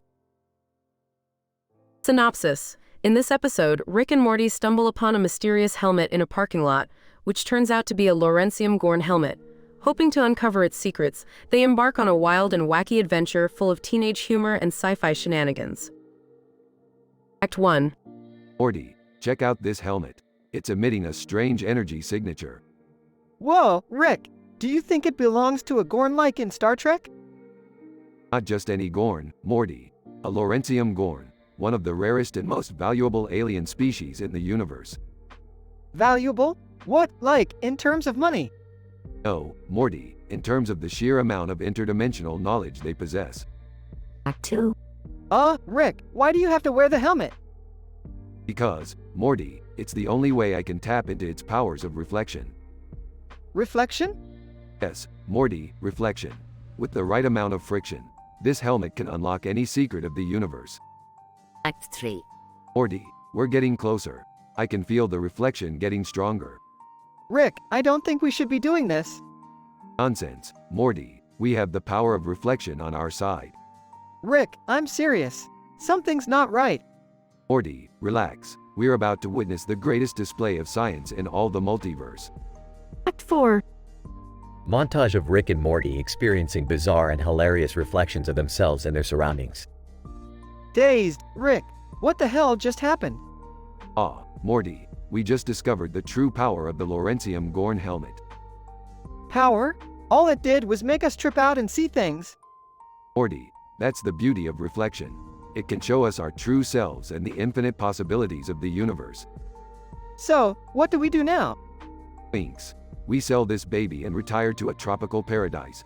Or maybe the Citadel. I hear they have great margaritas. End credits.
Title: The Quantum Mischief of the Truck Race. Premise: Rick and Morty enter a truck racing competition that takes place on an interdimensional highway, causing a chaotic chain of events. Scene 1. Morty, I've got one hell of a plan. We're going to enter the interdimensional truck race. Do we even know how to drive a truck? Relax, Morty. We've got a quantum neural interface that automatically assimilates driving skills from other universes. Scene 2. As they engage in the race, they notice a car following them and a helicopter overhead. Rick, why are they following us? That's a Class 3 interdimensional reconnaissance vehicle. They want our technology. Scene 3. Suddenly, an ambulance appears, cutting off their path. Morty, activate the quantum destabilizer. What does that do? It creates a rift in the space-time continuum, allowing us to slip through. Scene 4. Rick and Morty drive past the ambulance, causing the driver to swerve into the helicopter, causing a massive crash. Looks like they won't be bothering us anymore. Scene 5. As they near the finish line, they notice another competitor, a giant alien truck. Rick, that thing is massive. How are we going to beat it? We're not. We're going to shrink it. Scene 6. Rick activates his shrink ray, causing the alien truck to shrink in size, and its 2 occupants fall on top of it. That's how you win a race, Morty. You play dirty. Scene 7. As they celebrate their victory, they hear sirens in the distance. Rick, what's that sound? That's the interdimensional police. We're going to have to make a quick exit. Scene 8. Rick and Morty activate their quantum thrusters, causing their truck to enter hyperspace, leaving the interdimensional police behind. What a rush! I can't believe we did all that just to win a race.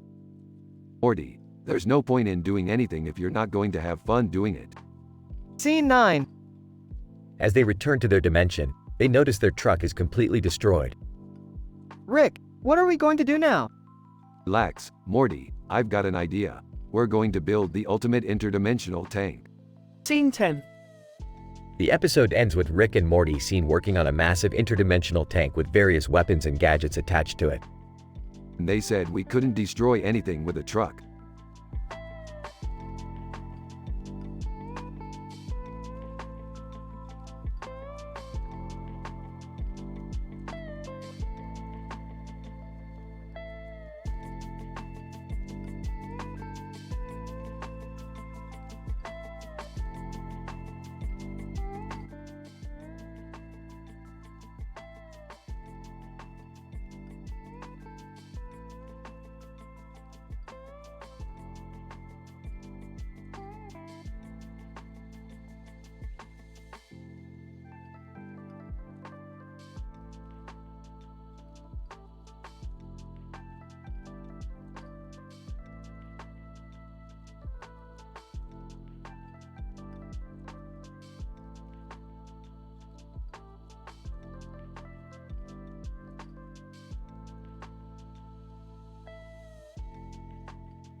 Title: Futuristic Folly, Rick and the Quantum Audiobook.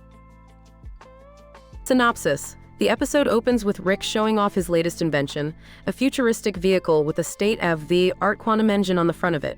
Morty, Summer, and Beth are all amazed by the sleek design and advanced technology. Behold, my family, the future of transportation. This baby can take us anywhere in the universe, and all we need is a steady stream of quantum energy. Wow, that's so cool. Rick, where are we gonna go first? Yeah, can we go to some crazy alien planet or something? I don't know if that's such a good idea, kids. We don't know what kind of dangers could be out there.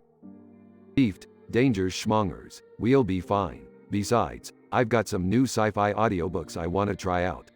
The quantum engine should give us a smooth ride while we listen. The family buckles in and Rick starts up the engine. As they zoom through space, they begin listening to a particularly entertaining sci-fi novel. Whoa, this book is wild. It's about a planet where everything is made of candy. That sounds awesome. Can we go there? Sure thing, Summer. Hold on tight. They arrive on the candy planet and immediately start indulging in the sweets. But they soon realize that the candy people are not exactly friendly. Eddie, I told you this was a bad idea, Rick.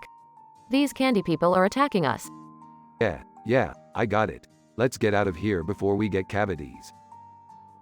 They jump back in the quantum vehicle and escape the candy planet. But as they listen to more sci-fi audiobooks and visit different planets, things start to get out of hand. The stories they're hearing begin to affect their reality, and they find themselves in increasingly ridiculous situations. Rick, I don't think we should have listened to that last book.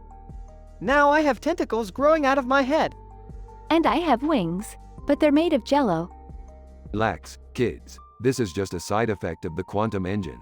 We'll be back to normal in no time. But as they continue their journey, the effects become more absurd. Beth turns into a giant bee, Rick becomes a clown, and Morty's tentacles start dancing the Macarena. Okay, this has gone too far. How do we fix this? I don't know, Beth. Maybe we need to find a way to turn off the engine. But how are we going to do that while we're stuck in this weird reality? As they brainstorm ways to shut down the quantum engine, they encounter a group of aliens who offer to help. They lead them to a mysterious device that supposedly controls the reality they're in. Leader, this is the quantum reversalizer. It can undo the effects of the quantum engine and restore your normal reality. I knew we'd find a solution. Let's give it a try. They activate the reversalizer and are instantly transported back to their normal reality. The family is relieved to be back to their old selves, but they can't help but laugh at the crazy journey they just had. Wow, Rick, that was insane. I can't believe we went through all that just because of some audiobooks. Yeah, but it was kind of fun, in a weird way. I don't think I've ever been scared and amused at the same time before. You kids are too easy to please. But hey, I guess that's why we make such a great team. The family laughs and heads back home, ready for whatever crazy adventure Rick has in store for them next.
Title: A study on the neurological effects of octopus ownership in humans.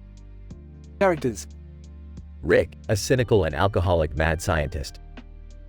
Morty, his anxious and impressionable grandson. Danny DeVito, an eccentric actor and octopus enthusiast. Synopsis. The episode begins with Rick and Morty embarking on a mission to extract an interdimensional serum from a planet inhabited by sentient octopuses. As they search for the serum, they stumble upon a peculiar sight, an octopus lying on the ground with its head on a piece of luggage, with a shadow of a person looming over it. What the hell is going on here? Is that octopus okay? Rick scans the area with his portal gun and finds Danny DeVito playing with his pet octopus at the playground nearby. Not this guy again. Who is he? He's just some actor who got famous for being short. He's been obsessed with octopuses since he was a kid. Thinks they'll give him immortality or some crap. Danny notices Rick and Morty's presence and approaches them with his octopus in tow. Danny, hey, hey. You guys gotta see this. My octopus can do tricks. Oh, Mr. DeVito, we're kind of on a mission here. Danny, oh, don't worry about it. I can help you. I know everything there is to know about octopuses.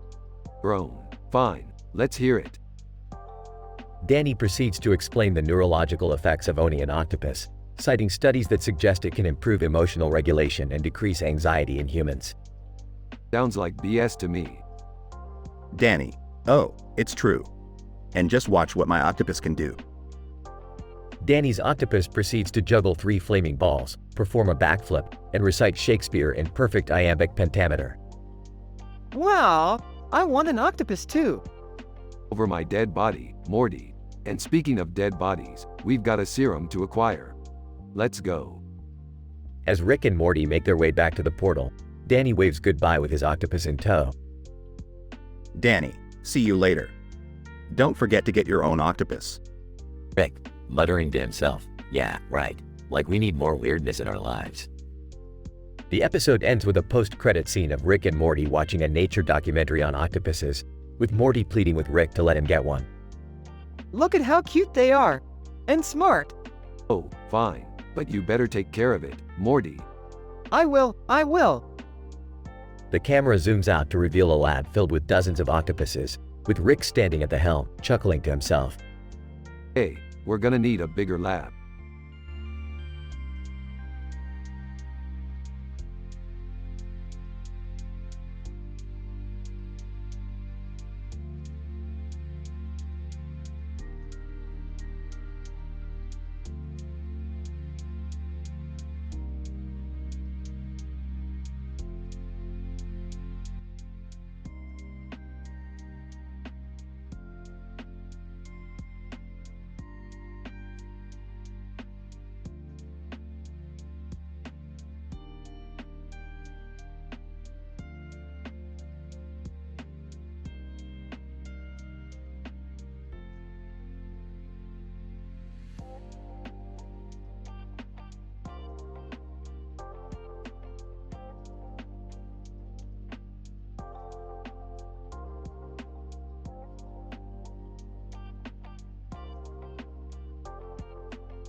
Title: Temporal Tombstone Tumble, a Rick and Morty adventure. Synopsis. Rick and Morty find themselves in a strange location, a dimly lit alley surrounded by a towering building with a clock tower looming over them. Suddenly, a man in a leather outfit holding 2 swords appears before them and introduces himself as El Wolverine. El Wolverine. Greetings Rick and Morty, I am El Wolverine, the time-traveling gladiator. I have brought you here to participate in the ultimate battle of the ages, the Temporal Tombstone Tumble. Sounds like a load of bullcrap to me. Whoa, Rick, that's kind of rude. El Wolverine. You dare question the power of the gladiator games? Very well, I shall demonstrate. Suddenly, the surrounding buildings warp and change into a massive arena filled with cheering crowds and bizarre creatures. Okay, now I'm interested. I don't know if I'm ready for this. El Wolverine. Fear not Morty, for I shall be your guide through the gladiator games. Just remember, anything goes. As the games begin, Rick and Morty are faced with a series of increasingly absurd challenges. From battling robotic chickens to solving complex puzzles with the killers, they must use their wits and skills to survive. This is insane, even for us. I haven't had this much fun since, I don't even know. Finally, they reach the final challenge, a time-traveling obstacle course that requires them to navigate through various historical eras. El Wolverine. This is it, the ultimate test. Can you handle the time-traveling tombstone tumble? Bring it on, bub. I don't know how we're going to make it through this. As they weave in and out of different time periods, including ancient Rome and the Wild West, Rick and Morty face their greatest challenge yet, a showdown against El Wolverine himself. El Wolverine. You have impressed me, Rick and Morty. But can you defeat the greatest time-traveling gladiator of all time? I think we can manage. I don't know if I'm ready for this. What ensues is a wild, over-the-top battle that involves multiple dimensions, laser guns, and a catchy musical number. That was unexpected. We did it! We survived! Wolverine. You two have proven yourselves to be true gladiators. Congratulations, Rick and Morty. Hey, it was alright. Nothing we haven't done before. I don't know, Rick. I had a pretty good time. As they prepare to depart, Wolverine hands them a mysterious trophy that glows with an otherworldly energy. Wolverine. This is the prize you have earned for your victory. Use it wisely or face the consequences. Interesting. I wonder what it does. Whoa, this is crazy! As Rick and Morty step through a swirling portal, they realize that their adventure has only just begun.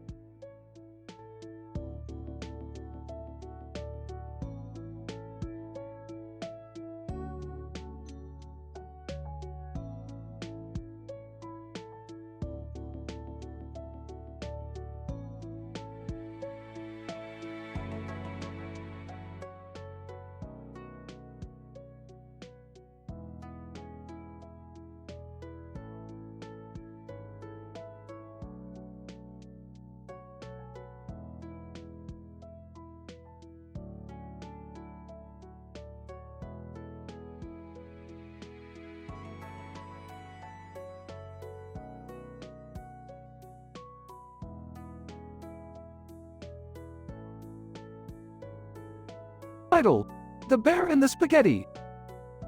In this episode, Rick, Morty, and Beth are on a scientific mission to study a bear in its natural habitat while it plays with a toy and a stick in its mouth. After observing the bear for some time, they notice that the bear begins to act differently, becoming more erratic and energetic as it continues to play with the objects.